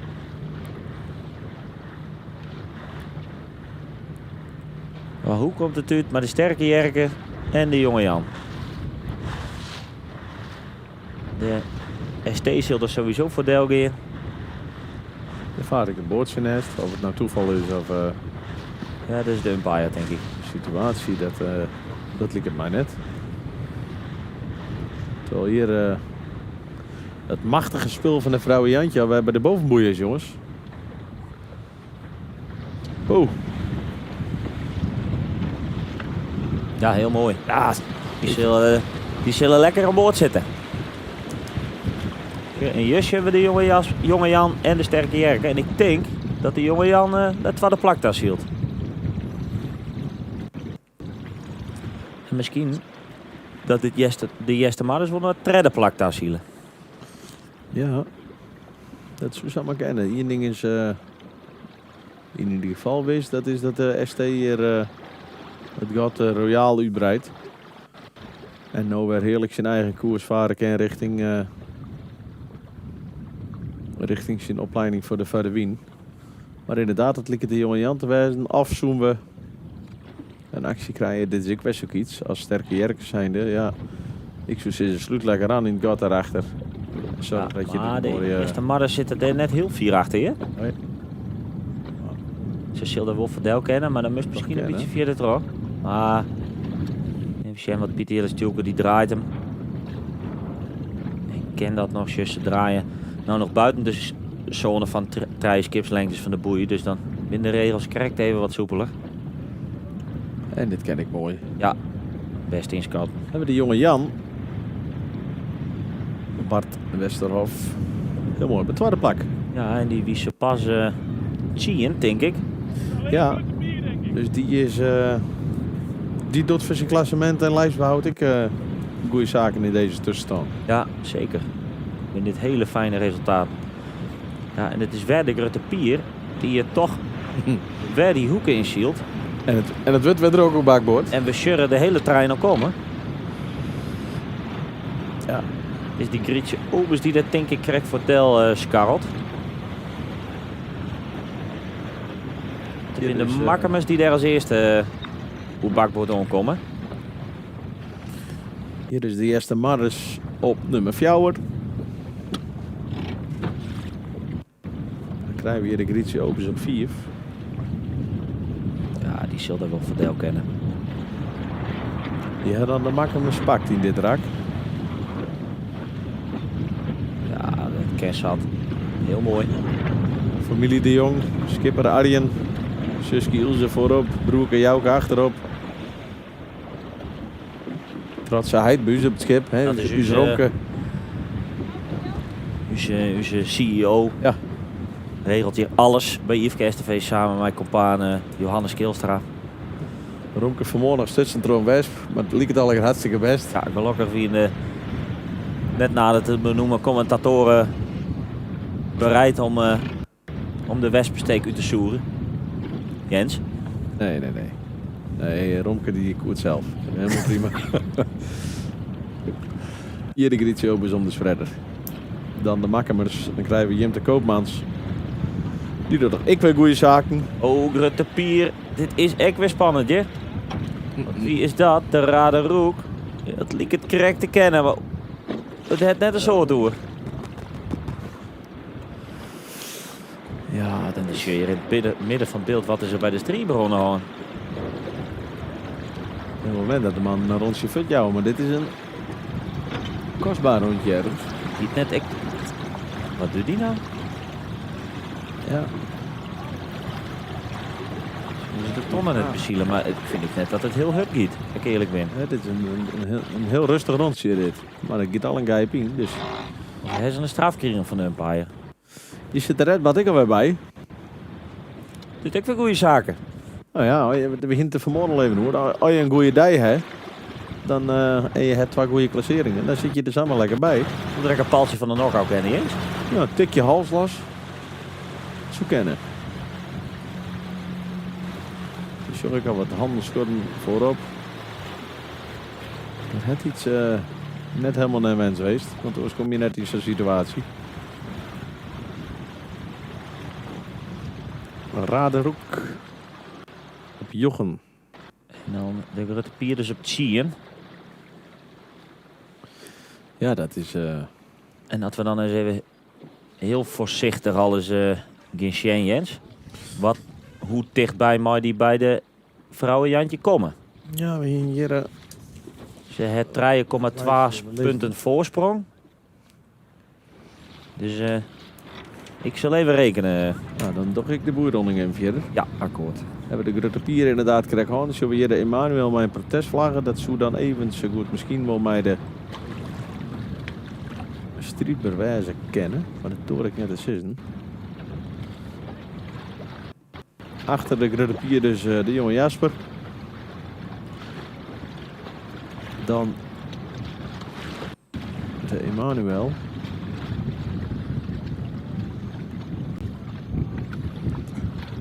En daar doorheen de Ora uit Labora.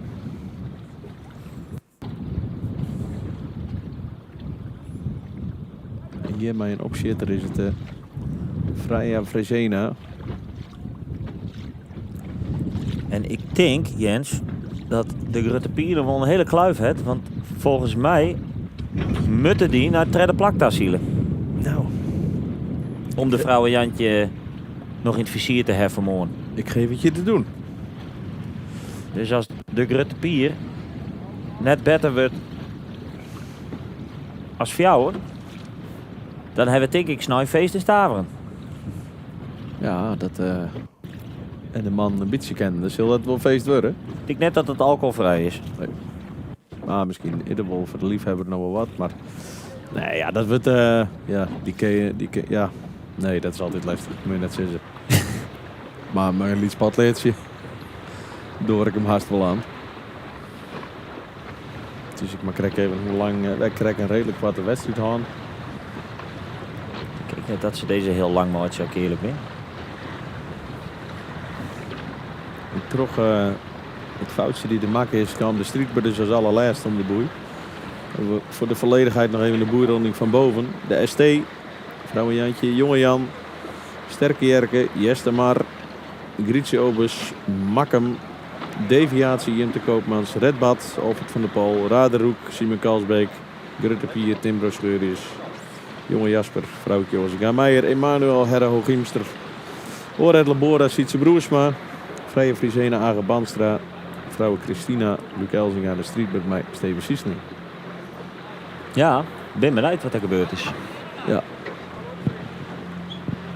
Hier die jonge Jan die iets romere hoeken oplijnt voor de ronding van de gate. Zal die eerst maar eens de gijp inzetten.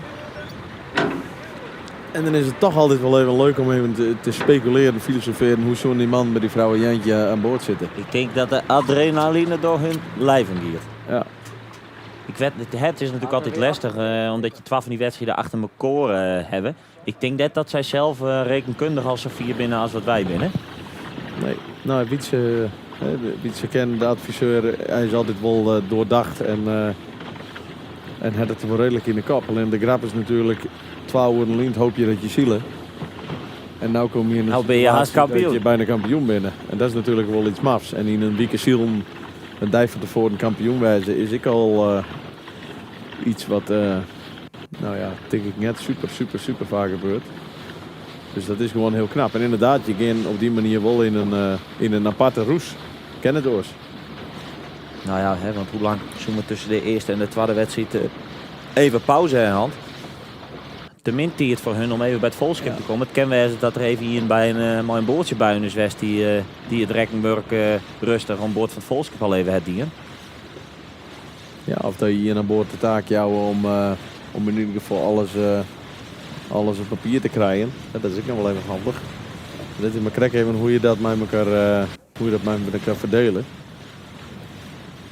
Ze zullen deels ik wel wat in de kap hebben. Is goed net? Ja, ik weet het net, hè? Leuk is dat, hè? Dat kunnen we als ze het vasthouden, dan kunnen we dat op een finish, kunnen we dat beleven. Ze stil vast blierd wezen, maar of ze futten dadelijk in de gaten hebben dat ze kampioen zijn, dat weet ik niet. Dat er een man of jou op boord springen, dan heb ik wel het idee dat ze het weten. Maar ik heb krek even de vraag.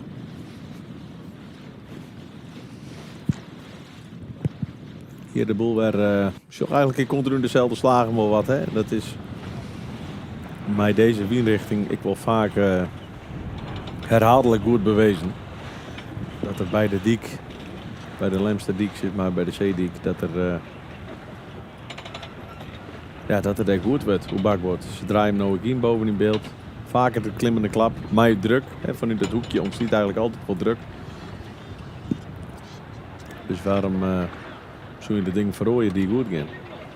Hier ik er hier midden in de gate. Die is achter de deviatie, denk ik. Ja. Het de hoek in ieder geval pakt. De lijntje krek nog achter.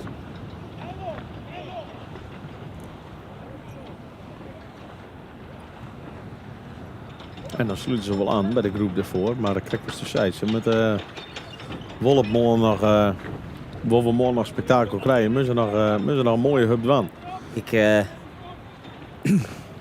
Ik ken net alle uitslagen van de hele historie van de IFK's op in Holland. Maar ik denk net dat het heel vaak gebeurd is dat een mogelijke kampioen een dusdanig leeg puntenaantal hier. Nee, dit is gewoon zeer indrukwekkend en overtuigend. Het is, want als dit Satros zet, dan eindigt hij dus... maar 4,6 na deze wedstrijd. Ja. Nou ja, dat is dan wel indrukwekkend. Ik ken het door zitten.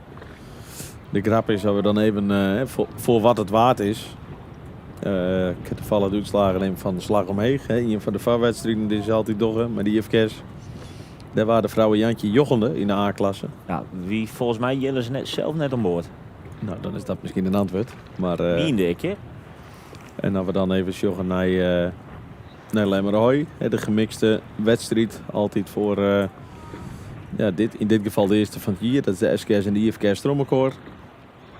Daar waren ze keurig vierde. In een 3, een 6, een 4, een 8 en een 4. Dus daar zitten ze er al wel achter de grote pier. Klopt. Dus dat het van tevoren, als je dan even met elkaar opnemen wie ben dan de favorieten. Dan komen wij inderdaad in het lijstje ook wel wat op Jester maar sterke Jerke, grote pier en de ST. Het is wel, het is wel knap om te zien hoe ze dat eigenlijk alle keer weer meidje. En Makkemus die er dan ook nog tussen staan. Die liggen nou ook weer toch wel redelijk goed op een zegt of zo'n plak binnenhollen. Dus het is wel, ja, dat is ik altijd maar weer de kunst. Om het als favoriet maar weer te meiden. Ah ja, nogmaals, in dit punt aantal bloeien, dan is dat wat mij betreft indrukwekkend. En elke wedstrijd weer. En een size als minst, hè, dat is natuurlijk... Dat is wel bizar eigenlijk. Toch? Ja. Iedere keer het hele geheel weer op naar de bovenboei. Dan is het voor Jeste maar is het nog wel even leuk. Die zoen natuurlijk nog een gatje dichtje kennen richting de sterke Jerken. Ja, dat hing het voor de grote pier natuurlijk even houden die hier al een joch aan de slugste. Dus die zullen er wel wat bij krijgen. En dan geven we toch haast niet weer even het plaatsje verplaatsen in het podium, denk ik. Wie daar dan de goede zaken in doet. Ik kan in ieder geval zeggen dat de streetber die nou opzij stond, dat die de top net meer aanvallen gaat. Maak hem of Jeste maar op 4 met 20 punten. En maak hem op jou met jolletje punten. Daar zit nog wel van alles in. Terwijl we toch zorgen dat de man hem mooi bezielen. Net erom. Ik net te krap. Ik kom er precies mooi bij het boeikuut. Het vakje vol. En de gang in het schip.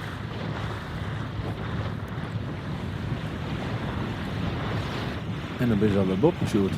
Ja. En dan gaan we denk ik... dat zal haast wel het laatste voor de misrakking in, denk ik. Ja.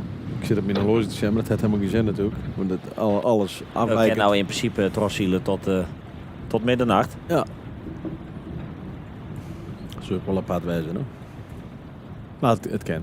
Het is er een mooie jong voor. Ja, ik denk net of wij dat helemaal geen redden, maar... Nee, mijn weekend wij je. Man met een royale voorsprong. De vrouwen Jantje. Als je Jeste maar die uitkomt voor stuurwoord bij de jonge Jan en bij de sterke Jerken. Hij draait hem eronder. Om daarom te draaien. Hoe volle ronde zit er dan tussen?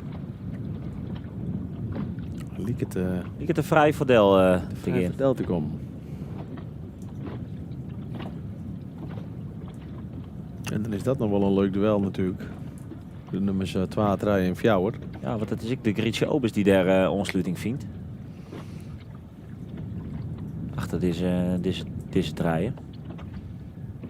En kan die dan eventueel nog wat klimmen in het klassement? Ja, die wie krek wat hier opschreeuwen krek. Ja, die hier weer krek die net opschreeuwen, maar die zult zich wel misschien wel in de top 4 mengen. Die hier het zien als minste. En die wint zijn krek. Zie je. Dus er komt nog een keer zien bij. Ja. Dan gaat het alweer uit. Maar Jeste maar die lijnt zich heel mooi op richting het tweede plakje hier. Het mooi onder de jonge Jan draaien kent.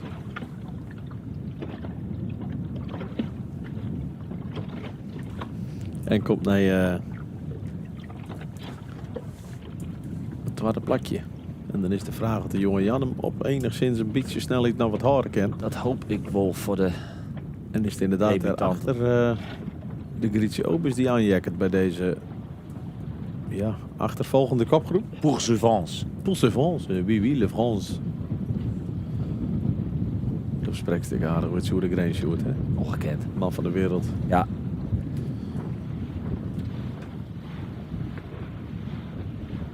We hebben wat mooie beelden van de eerste maanden. Als je hoe intens deze wedstrijd beleefd wordt. Nou, ben ik scherp bloeien. In alles, in elk moment.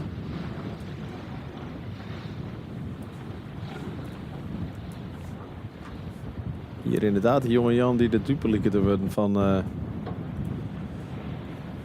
van de draai van de Jeste Madders daaronder. Ja, maar ze gaan de boei wel helly. Ja. Ik ben even bang dat ze daar uit het treintje futsoen zakken. Waardoor is dat hele noodscenario is het al... Ik zie de donkere wolken alweer... boven watten. Wat zei je zo? Oh nee, zullen daar weer van watten, hè? Nee, nog wel de J in de tuur. Of de W. De W, ja. Maar het is nou de jonge Jan uit Oudegeer. Wat een orde keer. Hier inderdaad de Grietje Opens die daar ik nog maar een gangje bij langs komt. Dus zij is een schrale boeironding voor de jonge Jan. Misschien wel 3 plakjes daarmee kwijt. En dan doen Gele Tadema het netjes, maar die eerste hadden. Het is gewoon knap. Dat is altijd wel een leuke situatie. Hè? De lijnst hem heel mooi krap. Daaronder lijnst hem op. En dan in de achterliggende partij die het wel zelf verschrikkelijk volle les. Zeker met die scootjes altijd dan op een gegeven moment de massa wat tot stilstand komt. Ja, dan is het gewoon ontzettend lastig om hem daar op gang weer terug te krijgen. Dus dan hier we de Grid Showbiz op 5.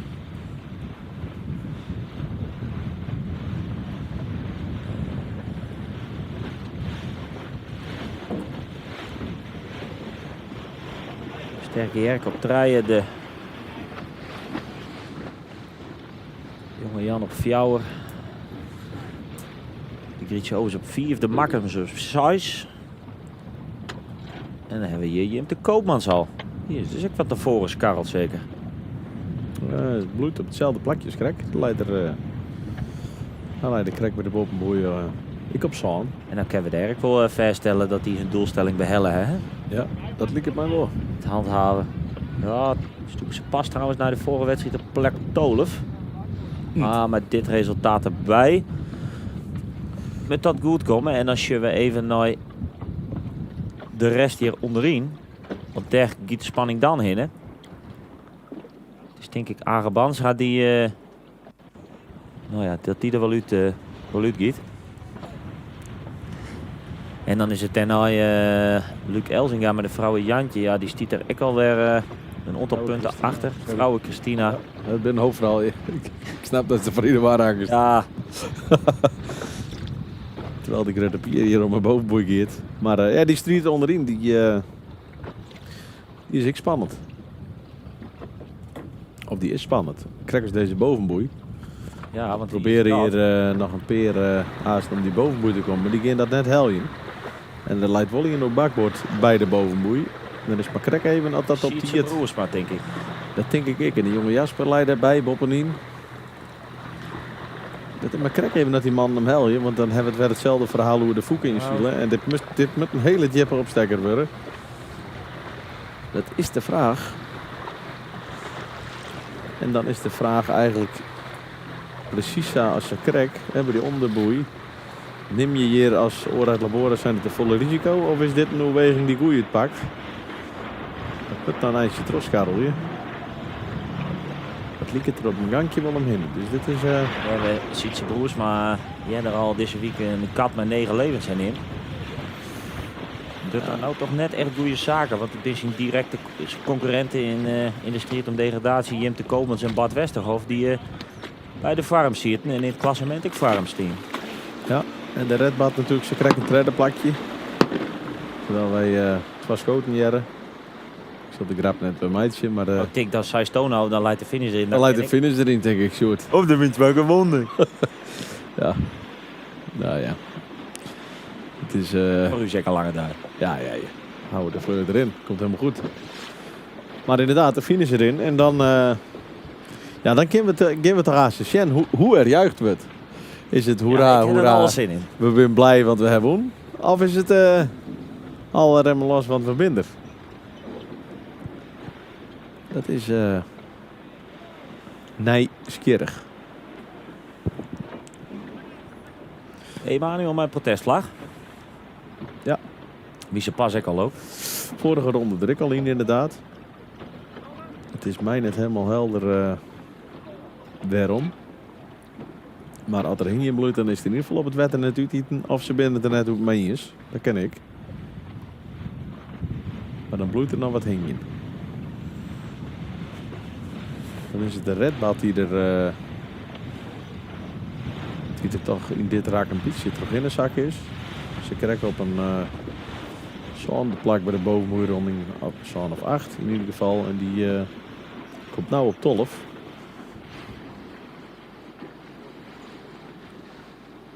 Ja.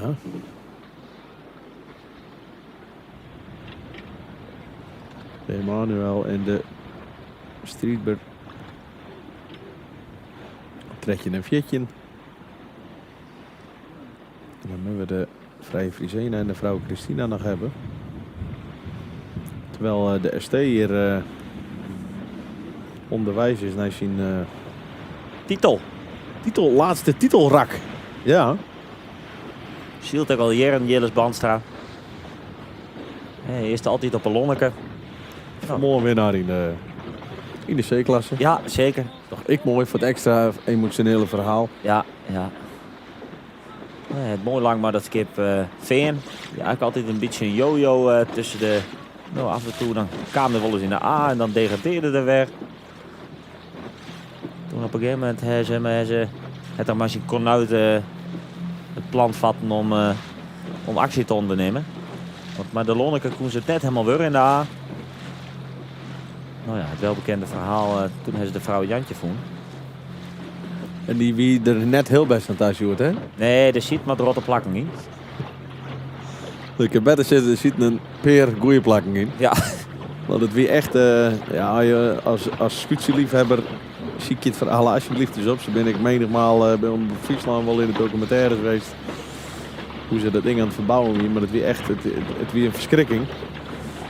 Wij hebben op een gegeven moment mochten bij de zeil voor hun meidje. Toen hebben ze hem speciaal bij de firma Boersma de Gediek is het complete casco, ziet nog niks op of aan, maar daar kon in ieder geval een mast op plaatst worden. Omdat de zeilen injetten worden moesten. Wij hebben uiteraard nog wat tijd nodig om die zeilen te matchen. Dus moesten alle qua planning rapido. Dus er waren een compleet kaal, niet zeggend schip. De loods zit rieten met een maskoker erop en een gloednije mast. Die er daarna futtig weer aan moest, want ze moesten dat hele schip nog aanmatchen. Maar de mannen hielden het voor elkaar, alles regelt en wel. En zielenbliksem, ja. Nou ja, dan vliegt hier al hartstikke knap zield. En in de voorrijn een derde plakje. In het klassement. En als je dan het vervolg daarop. We hebben Wietse natuurlijk elke dag hier bij ons op het schip als commentator voor de B-klasse. Het gevoel is goed, zei er elke keer. Maar we moeten de simpele dingen goed aanbloeien. Net te volle nijd denken. Nou koek meer aan de indruk net onttrekken dat er vanmorgen iets wat gespannen doorkwam. Ja, dat ben ik wel wat zenuwachtig. Maar nou, hier 421 weermodellen erbij voor Joet. Maar ja, het toch de juiste app vond, denk ik. Want dat is, ja, dit is best gedaan. Afdeling gaspedaal is indrukt. Nou je dan om zanddijven, wij van tevoren zeggen nou dat kan wel spannend worden. 12 wedstrijden op een dij, het gevoel moet kloppen, bla bla bla. Ja, had je die dan met een 2 en een Ian Zielen kennen. Ja, dan is het echt een hele diepe buiging. Ik denk namens elke zielliefhebber, want het is gewoon heel mooi om te zien hoe ze elke dag die starten vanuit hun eigen kracht rond te creëren, de Nijtskipke de willen aan hicht te pakken. Ja, als alles klopt is het een genot. Ja, en we hebben natuurlijk het spreken van favorieten. Ja, maar San voorsprongen met Sa uitvoering winnen is natuurlijk echt wel even van een andere categorie. Ja. Ik zal het nog even voor je opnemen. Op de wedstrijd op Hilpen waren ze eerste. Hier hebben ze prachtig mooi close-up in beeld. Op de wedstrijd op Staveren waren ze ook eerste. Toen de derde wedstrijd ging er even wat mis. Ja, hier ook even naar beneden geweest. Wat malheur. Shields even zo goed. Ik ben een zesde plakje. Toen schoot de scoothoek los van de Fok. Ja. Nou, ik werd oplast. Shields dan met een zijsta. Nou, dan hebben we natuurlijk in wedstrijd Fjouwer hebben het bijzondere verhaal met de bemanningslijst. Dan wel niet, dan wel. Neem het op. In ieder geval terugdraait tot een besluit dat de uitslag Steenbloem zou te doen. Dus dat werd ik mijn eerste plakje. Ze krijgt Silas een tweede plakje. En nou is ze weer eerst. Dus we krijgen als een Fjouwer eerste plakjes en een 2. En een 6. En die mij ik een auto trekken. Ja. En dan bedoel de razen maar dit eerste plakje mij telt 4,6 punten noor. Ja, dan wil ik de geschiedenisboeken wel zien haasten. Of we dat noorden dan wel, dat mag ik. Ik lees ik wel hier haasten. Maar dan is het een bizar aantal. Ja. Ja, en ik ben echt benieuwd of ze dit in de gaten hebben. Het is zo leuk voor ze dat ze het dadelijk in de gaten hebben. En dan hoor ik al dat ze het letterjaren achter is ook prachtig. Maar Sjoerd, als je dit nou even joggen. Ik hier al 20 keer gek dat ik het wist.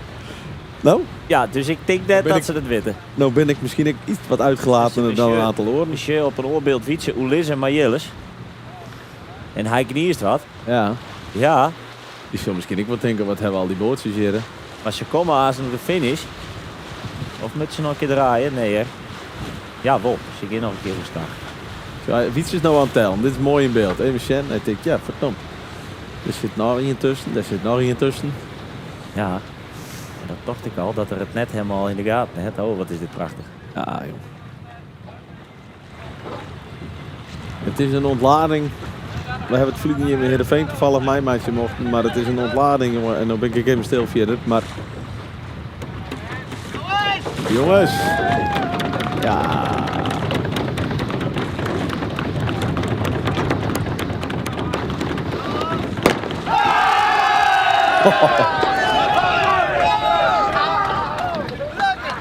En ik denk nog steeds net dat ze het in de gaten hebben. Nee. Het is echt. Oh jongen, dit is zo razend knap. Ik denk nog steeds net dat ze het in de gaten hebben. Nee. Nee, maar dan hier speak ik gek worden. Ja, dan hier ze dit te springen op de weg. Ja. En dan gaan ze het aas en jaren. Ja. En dan willen we wel even zien wat de reactie wordt. Ja, dan zul het, ja, het is... Ja, ik denk dat ze vooral heel blij zijn met de eerste plak. En misschien ik even afwachten wat de rest uiteindelijk doet. En wij ze terechtkomen, maar... Jongen, wat een serie. Mike laat nou bij ze op zijde. Die zal aan boord stappen voor het interview, Azen. Ze weten het net, want oors hier ze wel blij geweest. Ja. Ik ken het oors. Ja, volgens mij zit Mike al op het schip. Ja. De fucking Daldel. Ja, dat is de camera's even installeren en dan ben ik toch... Ach jongen, dan pakken wij een uurtje aan zijn shoot, want dan ben ik toch erg benieuwd hoe de reactie daar is. Ik denk dat ze het nou jaren. Wel weer Jester Mar. Nog in duel volgens mij de sterke Jergaas. Ja, en om heel officieel, zo gauw als deze twaalfde finish zit, Bingong, dan weten we zeker dat de Grote Pier geen redden meer wordt. Maar... Stel nou dat ze alle keer omgaan, hè? En de Grote Pier net. Ja, sure. Maar nou onder in beeld, Jere. Ja, nou weten ze het. Daar gaan we, onder in beeld. Och, ik piekenvellen weer. Ja, prachtig, prachtig. En met Harry man het werk, hè? Nogmaals, om het hele spul op te turen. Letterlijk en figuurlijk. Ja, dan is dit een kroon op je werk. En als zakkampioen. Bizar, ja. Werd het nog spannend werkkoer. Liet de Grote Pier het naaien om het spannend te maken. Het is een... achteraf nou ja, voor de titelstrijd een pijnlijke fout geweest. De inschattingsfout bij de eerste boei. Maar goed, ik heb het de hele tijd door hebben geen Nighting, maar het doet niks aan de prachtige prestatie die de Stademers... Ja, en dan Kim Aasen, ik eens even Shen hoe dat gaande waar je die finish verder giet. Want ik ken het examens wijzen dat Tim Scherius zelfs een tweede plak giet verliezen. Dat is Gele Tadema, maar ik Pieter Stjoeker die wil bij hem in de buurt komen, denk ik. Sterke Jerk stoem op Tretje punt Jochem. De Grote Pier stoem op zo'n punt Jochem, maar is Jochem het minste. Nee, Pieter Stjoeker stoem op Vjetje komen Jochem. Ja. Dat is nu correct even misrek op. Hebben we dan een foutje maken, Sjoerd? Ja, voor de rest ik eigenlijk alles goed. Foutloos. Ja, dan zullen die eerste maanden toch ik weer hut naar voren. Plakje voor plakje, kansje voor kansje. Bereken het als altijd. Hier een hele mooie tweede plak daar. En dan is nog even interessant op de sterke Jerke. Wie komt daar dan nog? Ja, dat moet de go wezen.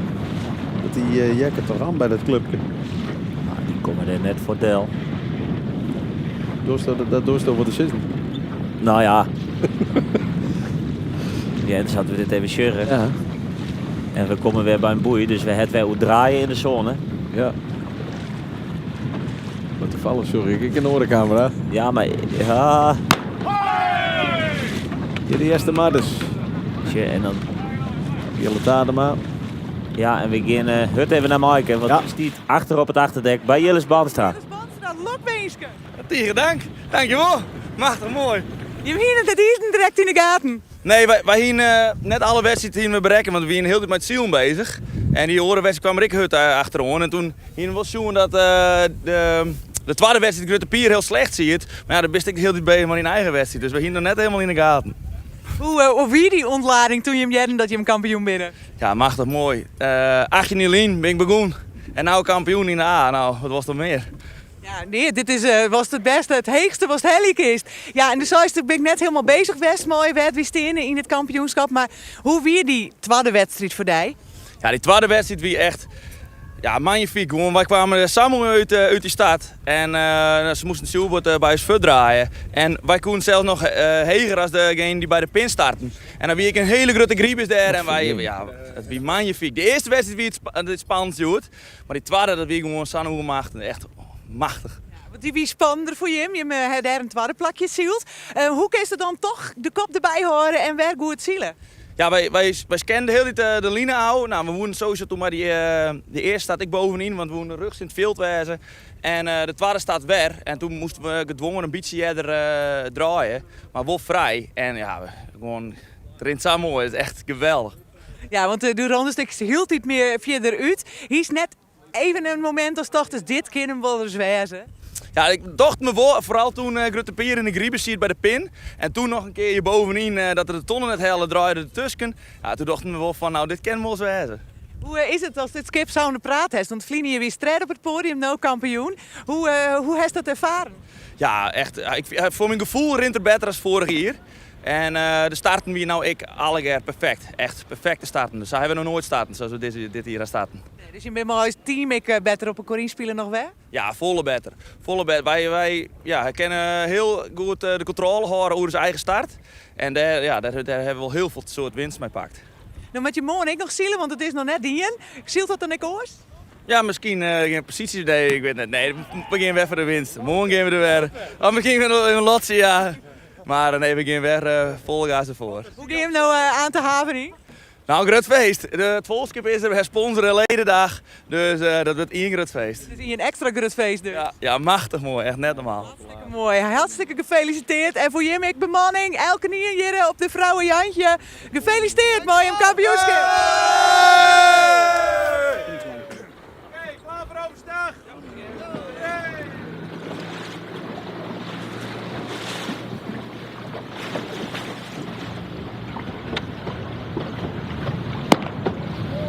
Tussen zul jij.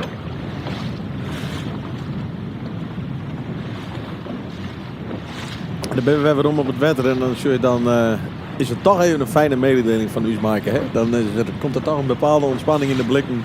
Ja, geweldig. Dit is prachtig. Terwijl we de Grutte Pier op nummer 8 door de finish jongen met een protestvlaggen.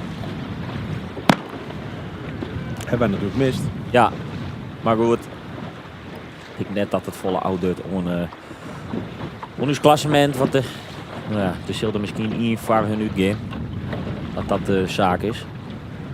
En dat bloeit altijd even les, hè? Wat dan de zaak is.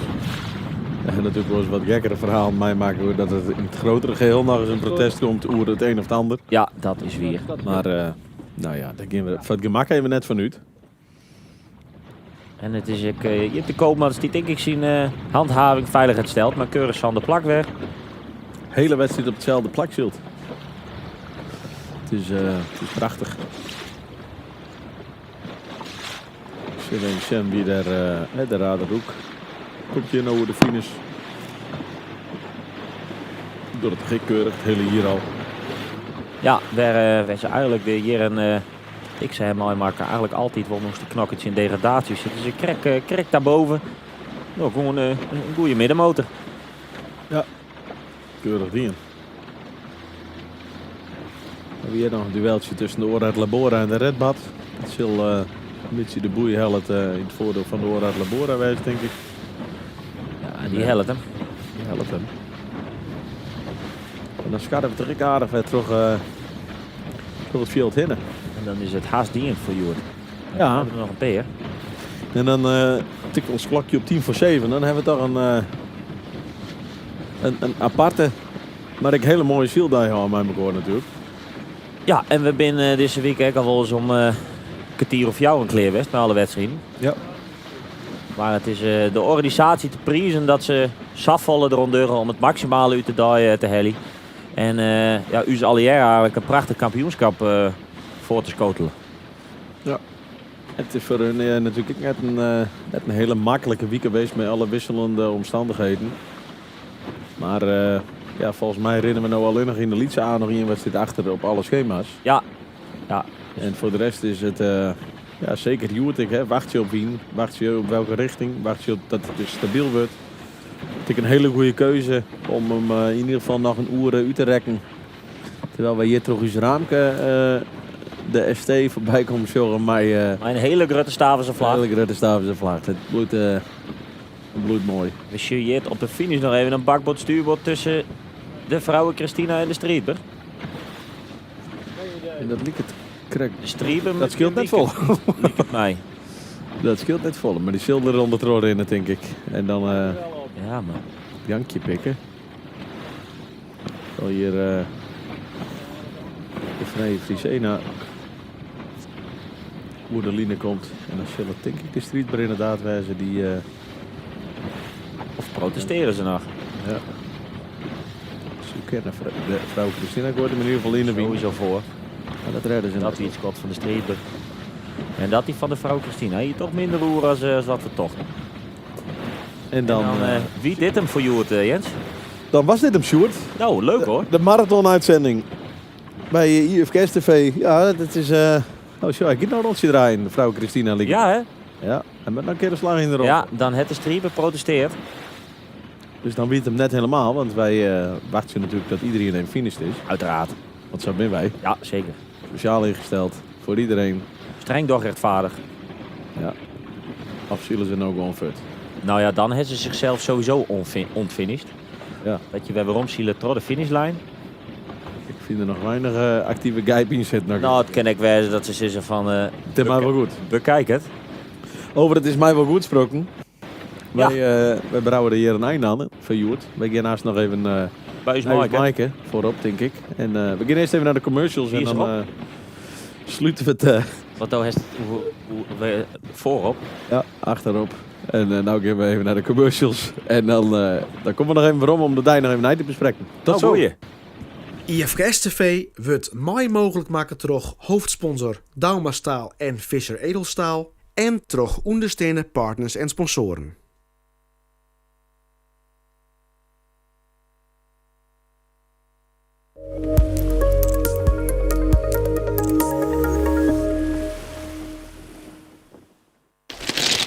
Plannen om buiten in te richten? Kom naar Hego Buiten, de buiteninrichters. De mooiste materialen, het beste advies en de juiste vakman. Hego Buiten, de buiteninrichters in Hommerts. Wij maken buiten mooi. Een superjacht dat de wereld rondvaart begint niet op zee, maar hier in het hart van Friesland bij Talsma Shipyards bouwen we de basis met staal, toewijding en vakmanschap. Van luxe op de Middellandse Zee tot werkschepen die waken over ons water. Achter ieder schip staan mensen met Friese nuchterheid en een hart voor het vak. Talsma Shipyards. We are shipbuilders.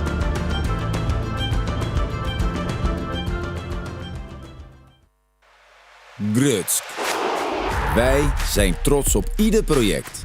En het gaat ons niet alleen maar om het eindresultaat, maar ook de weg ernaartoe.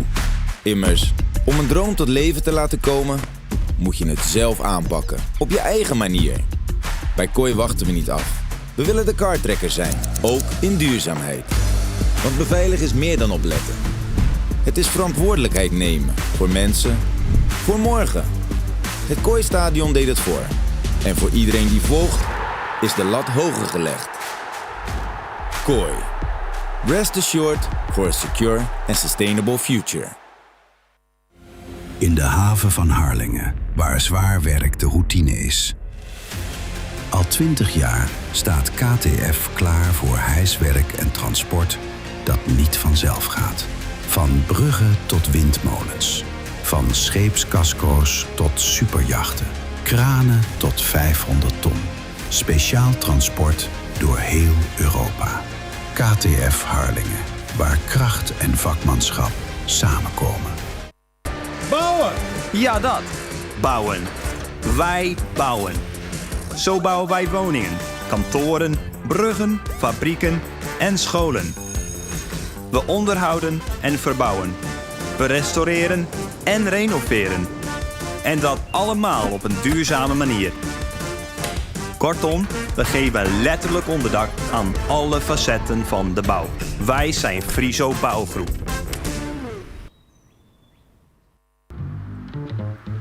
Slaapschepen groeit. En daarom zijn we op zoek naar nieuwe collega's die met ons mee willen bouwen aan bijzondere projecten op en rond het water. Binnen onze organisatie hebben we verschillende vacatures. Van techniek en projectmanagement tot financiën en planning. Ben jij op zoek naar een nieuwe uitdaging waarin je jezelf kan ontwikkelen? Solliciteer en groei met ons mee.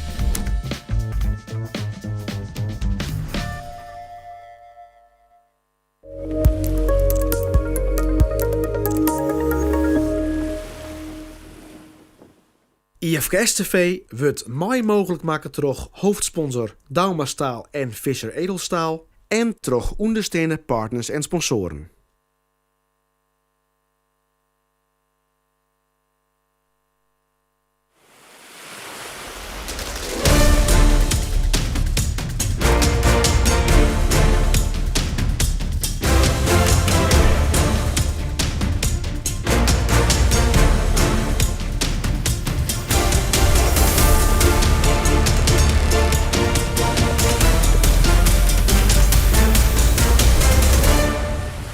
Goedje, vrouwenjantje is de kampioen IFKS 2026 na 12 spannende wedstrijden hier op de IJsselmar. Ja, het verslag dat kwam van Jens Jongsma en Sjoerd Hofland.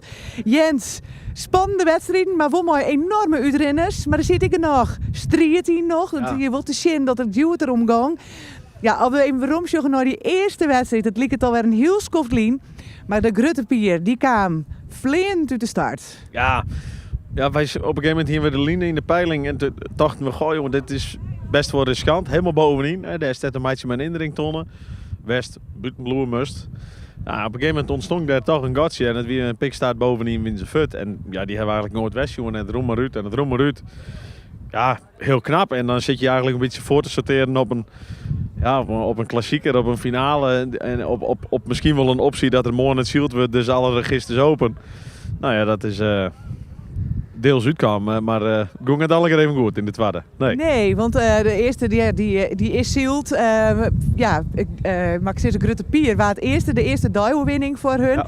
Die tweede wedstrijd, ja, dat wie al volle meer beslissend. Want nu hebben we een kampioen, maar daar kwam de Gruttepier minder goed uit. Kun je dus meenemen?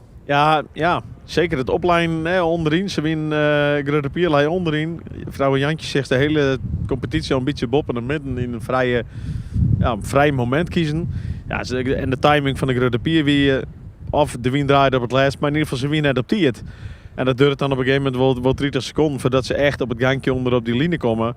Ja, dan is het veld in de midden, die sorteert zich alweer naar einde voor, maar de wien wat van de die komt. Ja, die shift bij ze nooit weer erboven komen. En uiteindelijk denk ik, als ze een verliersnaam hier bij die bovenboei, dan is ze misschien als een plekje 4 of 6 of 4 in zijn boppen kwam. Maar ja, daar ging het finaal fout. En ja, het is altijd lastig om daar te oordelen, maar wij zijn in mijn eigen wie het gotje, waar mag hem in doen. Ja, dat wie denk ik hun gotje geweest. Maar zij op een gegeven moment toch de keuze maken om onder de eerste mat te draaien. Nou, dat kwam op geen enkele manier goed. Nee. Duurde fout. Ja. Duurde fout. En dat nou is zo'n goede wedstrijd.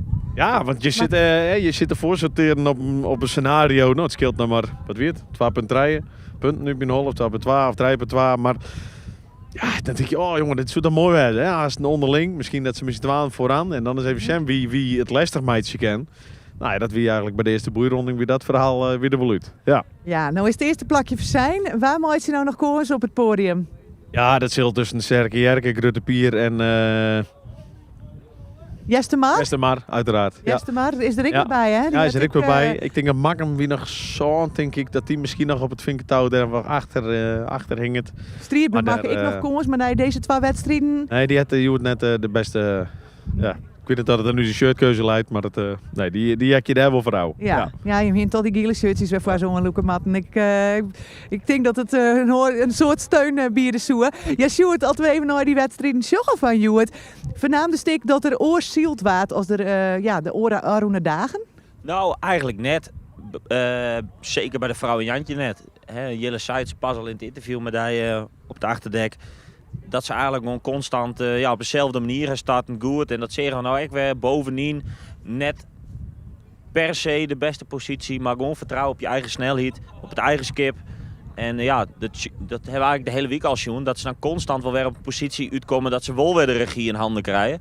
En precies op het goede moment de goede klapmaatje kennen. Ja, en eigenlijk telkens al met een enorm gat bij die eerste boei komen. En in de eerste wedstrijd van Joet hebben ze dat ik goed oplost. Omdat ik Rutte Pier toen de betere papieren hier uit de stad. Maar zij had daarna echt niks geks meer dient. Ze hebben gewoon genoegen na met tweede plak. Rutte Pier luidt er een eind uit. Ja, dus wat dat betreft is de enige stabiele factor wat mij betreft deze hele week de vrouw Jantje. Ja, en in het midden, waar daar ik net meer strijden, meer loefduels, meer bij de tonronding proberen er nog tussen te komen. Ja, wel wat. Ik denk dat het ook wel onder in het klassement is. We beginnen met hier met Sietse Broers, maar bij een onderboei die er net bij tussen koe. Ja, dat ben wel het hoe de fout van de Rutte Pier, maar dat ben ik wel foutjes. Ja, ik vind het altijd onbegrijpelijk dat je om een plak wat eigenlijk maar 1 punt scheelt, saffele risico's te nemen. Dus de zus adviseren door dat net? Nou ja, misschien ben ik soms wel wat te oudwachtend en te lief en te risicovermijdend. Maar ja, ik denk dat je alles bij elkaar optellen onder einde van zijn reeks, dan kent wel uit. Ja, ben duurde punten. Ja, zeker. Ja, die wedstrijd, die tweede wedstrijd die wie hartstikke spannend. Ze kwam mooi uit de start bij de vrouwen Jantje. Maar als we dan sjuggen naar bijvoorbeeld een sterke Jerke of een Jestema die nog meidien, hebben die nog,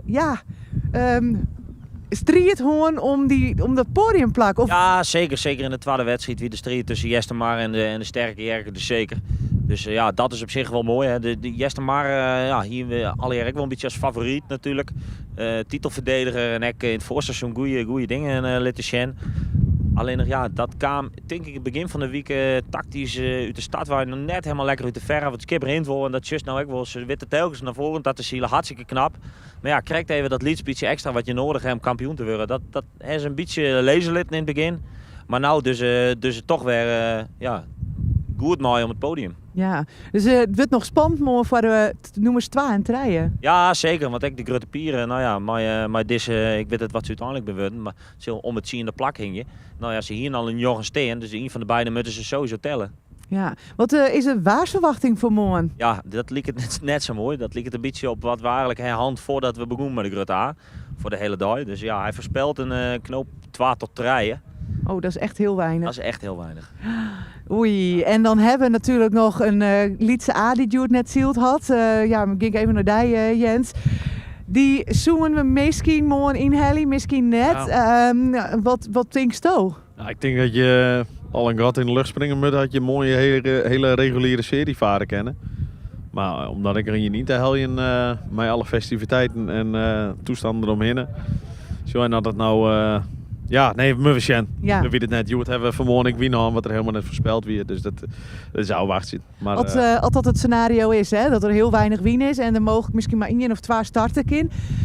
Gaat het dan gewoon op tiert? Of jou is het dan toch wel voorrang om een grote abegelijks? Hoor ik net zeggen. Ik neem aan dat je gewoon het schema aanhouden. Want je vaart een podium plakken in een Grutte A of in een Litsa of wat ik maar. Dus ik zou het eerlijk vinden dat je gewoon het reguliere scenario aanhouden. Maar weet ik net. Misschien hier is het in ieder geval de boel beslist. En dan moet ik nog even op waarom komen. Sorry dat ik die schema Nee, dat is helemaal goed. Ik vind echt, qua puntenaantal, hoe de vrouw Jantje zielt.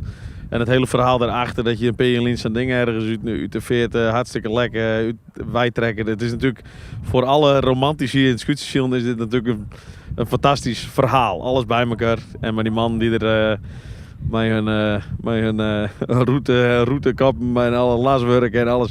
Die had daar ondersteboven onder het skiplijn. En denk die moeten daar haast een pilschip trekken. En denken jongens, wat hebben wij hier mee maken en hoe dit mogelijk dat het slag is. Dat vind ik wel echt. Dat dit komt. Ja, dat is van harte gegund.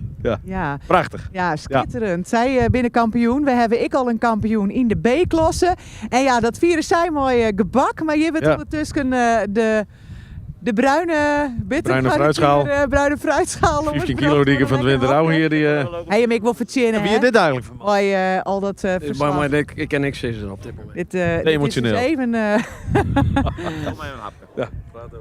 Dit heb ik wel verzinnen, want die hebben vanzelfs weer prachtig commentaar doen bij de wedstrijden. Je bent er morgen weer bij? Zeker, wij zaten morgen even afsluiten met z'n allen. Schitterend. Ik ben heel benieuwd. We hebben 2 kampioenen in elk geval. Dat is Arne Heerschop met de Engelsman in de B-klasse. En in de A-klasse hebben we dan de vrouwen Jantje. Mooi skipper Jilles Banstra. En zijn bemanning vanzelfs. Ja, het zit er heel dichtbij. Ik in de Lietse A, Sander Meter. Ik ben benieuwd. Dat zei Monsiele. Maar oors is ik al kampioen. En dan nog even toch de C-klasse nemen we ik mij. Waar strijden daar nog om de titel? Ja, dat ben Rijnwie Meleenstra van de Dageraad en Eus Nieuwenhuis van de Vrije Vogel. En ja, de Dageraad heeft de beste papieren, denk ik. Het is daarachter echt nog wel spannend om het treden plak. Daar staan al de Snitsers, maar de Lonneke. Ik hele goede zaken die in de Joet, de wedstrijd te winnen. Even een kistje bierbeus ophellen, dat hebben ze beloofd. Dus dat kwamen ze zelf wel even ophellen. Best nog. Hartstikke mooi. Ja, nou ik hoop echt dat de win komt. We hopen het mooi ook hoor. En dat we morgen gewoon de fjouwenwedstrijd zielen kunnen. En dan hopen we echt dat Sto er morgen weer bij bent. Want dan ben we weer bij Lemmer. Dijtwa, de finale dij. Mooi.